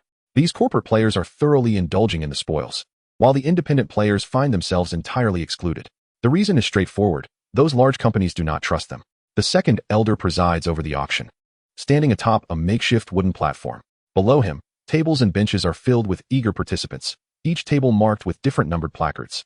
Anyone wishing to bid simply raises their placard, making it abundantly clear. At this moment, every table is occupied, and anticipation fills the air. Furthermore, many players and villagers have set up high stands outside the courtyard to observe the auction. The second elder, not wanting to keep them waiting or tease their appetites, immediately presents a significant item. Behold, the first item of great desire, the resurrection stone. Our esteemed elder has great faith in you all. Hence he has graciously provided a sample for you to evaluate using your skills on site.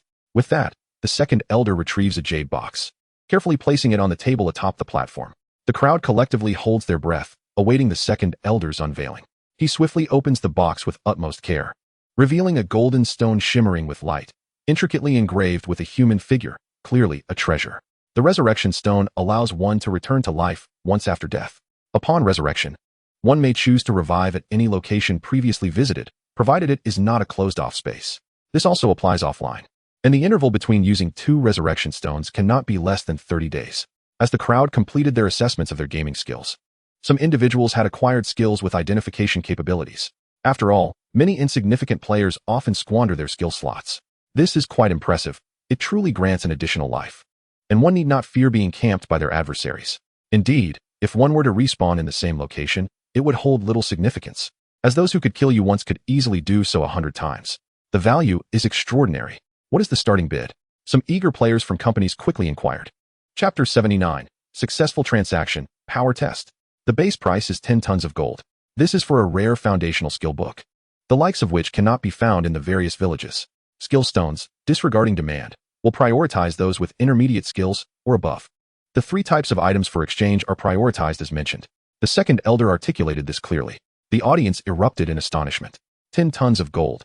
What an exorbitant price. Is a life truly worth 10 tons of gold? Only the upper echelons of large corporations could afford such a price. There was much discussion, yet no one raised their bidding paddles. Everyone exchanged glances, seemingly arriving at a tacit understanding. Gao Linzhi, utilizing disguise techniques, sat at one of the tables and quickly grasped the situation. The prominent families and corporations had united offline. They recognized the value of the resurrection stones, but were unwilling to pay the fair market auction price, thus collaborating to control the price collectively. Regardless of how high the base price was set, if no bids were made, the item would go unsold, ultimately leading to a reduction in the base price. This is the power of the families and corporations, manifesting at every turn. What do you possess? I shall unify the buyers. If you refuse to sell at a reasonable price, your goods shall languish. This encapsulates their thinking. Join us or perish. This is also their mindset. Gao Linzhi remained unfazed. Meanwhile, the second elder, stationed on the high platform, appeared petrified. He observed the crowd merely discussing matters without anyone raising a hand to bid. The surrounding onlookers, including casual players and villagers, sensed something amiss. How peculiar, such a fine item, yet only chatter with no bids being made. Is it that they cannot afford it? 10 tons of gold is indeed substantial. However, it is a resurrection stone. Shouldn't T1 be prepared to acquire such a treasure? Fools. It is apparent that the market is being manipulated. It seems this auction will indeed go unsold. Indeed, these large companies would never be foolish enough to overpay. Gao Linzhi scoffed inwardly. Is this price truly high? Not at all. These individuals have grown accustomed to exploiting the weak, obtaining the highest value for the least expenditure. Since they refuse to buy, then he shall refrain from selling. Resurrection is an absolute necessity. He has no worries about selling. He believes that the difficulty of the game escalates with each iteration. Moreover, there are bizarre challenges yet to be resolved. Without the story dungeon tickets available in the marketplace, how will they procure them? Thus, he rose from the auction house and dispatched a message to the second elder. Shortly thereafter, just as the representatives from the large companies were awaiting the second elder to announce the auction's failure, someone ascended the stage and whispered a few words into the second elder's ear. Very well. The seller has stated that since no one wishes to purchase, he shall not sell. The auction for the resurrection stone is hereby cancelled and will not appear in this session. Let us proceed to the next item. The crowd was momentarily stunned. Many hastily logged off to inform their superiors. What? It has been cancelled?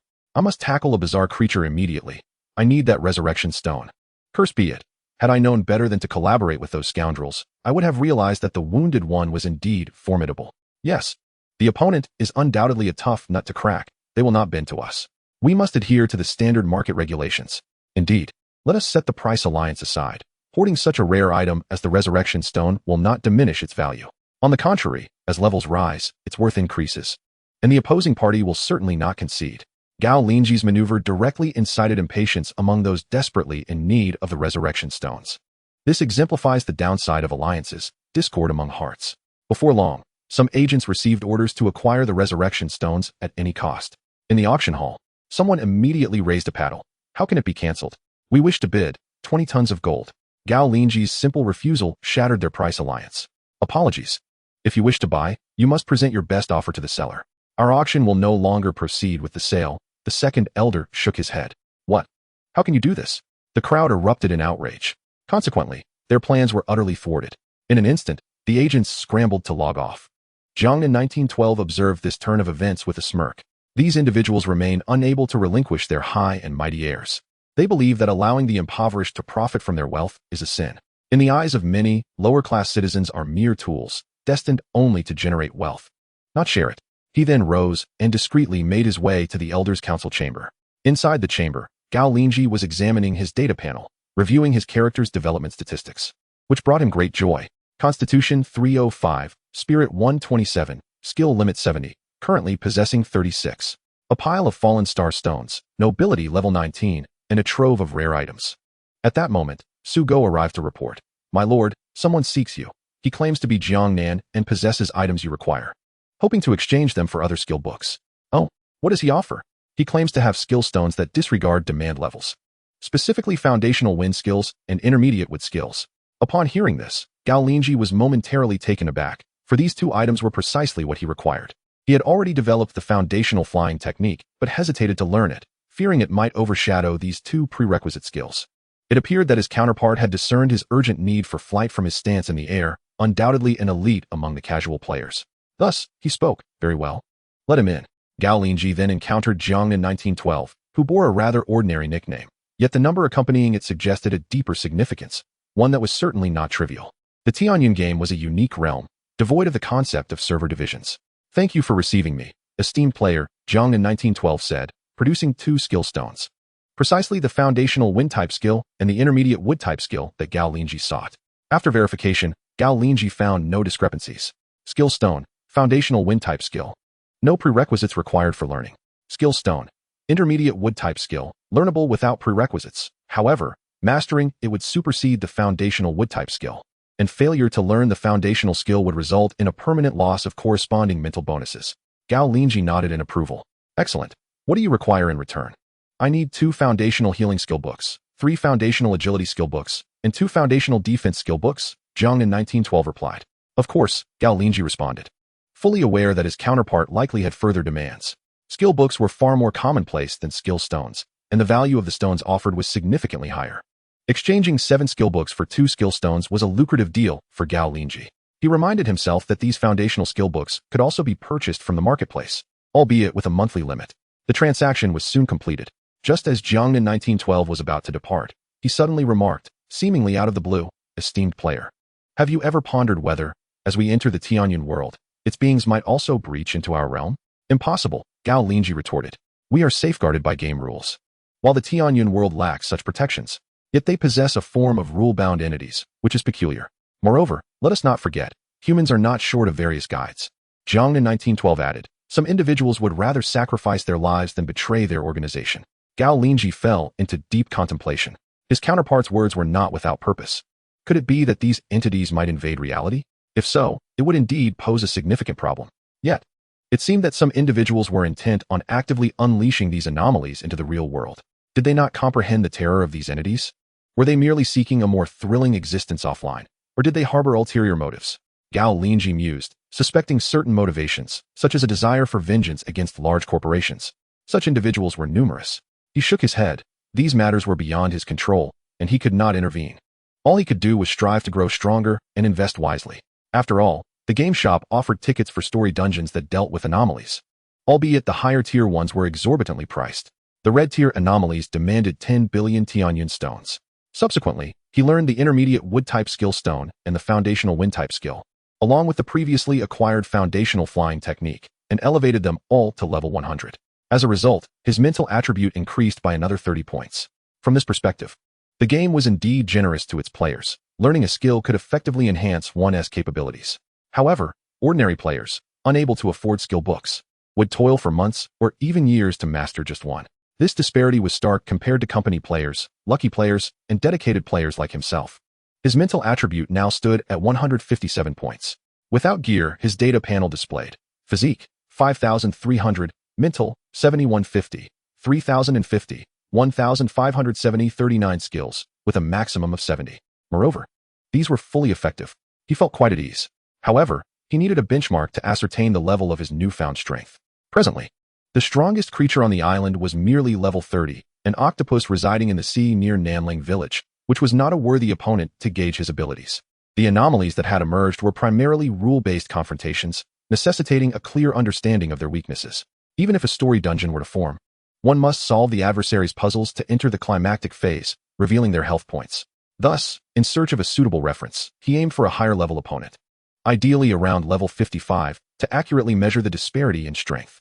3 days later, Gao Linzhi received news of the auction's results. With the cancellation of the Resurrection Stone S auction, other items finally fetched reasonable prices. Bids were being made in a more conventional manner. Although no items sold for exorbitant prices, at least they were at fair values. He acquired a collection of rare foundational skill books, predominantly in the magical arts. While foundational physical skill books were comparatively scarce, Elder 2 directly reported to him, "This time, we sold a high-level skill, a level 35 Jinlong Ascension technique, 200 healing potions, 10 skill books, 2 skill stones, and purchased 30 foundational physical skill books and 40 foundational magical skill books. There were 5 skill stones without demand, along with 12 tons of gold. Very well, your efforts are appreciated. Let us proceed with the transaction."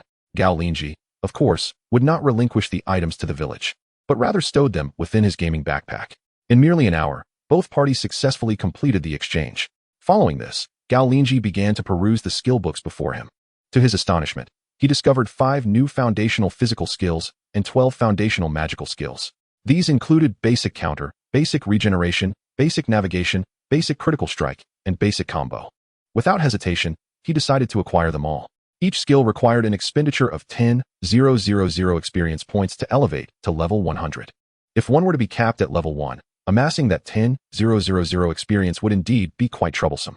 This is a genuine gaming world, not a mere virtual online game. Much like in the real world, high-level prey is a rarity. Advanced players can only gain experience through combat. Furthermore, the respawn rate is exceedingly slow, often taking a month for a single refresh. One must occupy numerous monster lairs to maintain a continuous spawn. This highlights the value of siege activities, as entering the top 100 grants a minimum of 1,000 experience points. For higher-level players, this is a generous boon. Greater levels lead to enhanced strength and superior scoring capabilities, enabling them to secure higher ranks and accrue more experience. This provides a significant advantage over players who are capped at lower levels. However, this particular aspect does not apply to Gao Linzhi, who is a premium-level player. Despite his low level, his combat power remains formidable. Upon examining the magical skills, he found 7 new additions. Basic Sealing Technique, learnable at level 35, with a class restriction of Advanced Apprentice Sorcerer. Basic Curse Technique, learnable at level 25, with a class restriction of Intermediate Apprentice Sorcerer. Only 2 of the skills could be learned at level 1 without any class restrictions: Basic Resistance Technique and Basic Awakening Technique. Naturally, Gao Linzhi acquired these 2 spells, elevating them to level 100. Consequently, he learned 7 additional skills, leading to an immediate alteration in his status panel. Constitution, 5,400.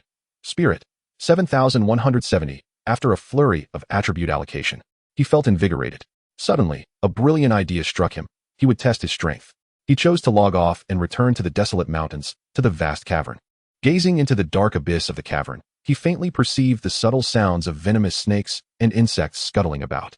An inexplicable thought crossed his mind. This place is truly peculiar, a natural gathering ground for monsters.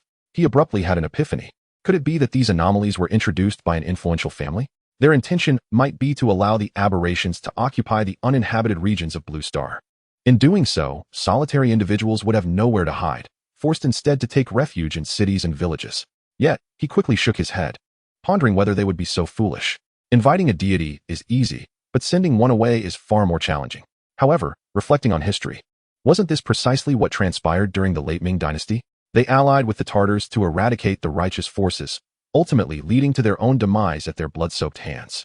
Gao Linzhi shook his head, dismissing such thoughts, and resolved to focus on testing his strength. He promptly employed the earth drill technique, burrowing deep underground.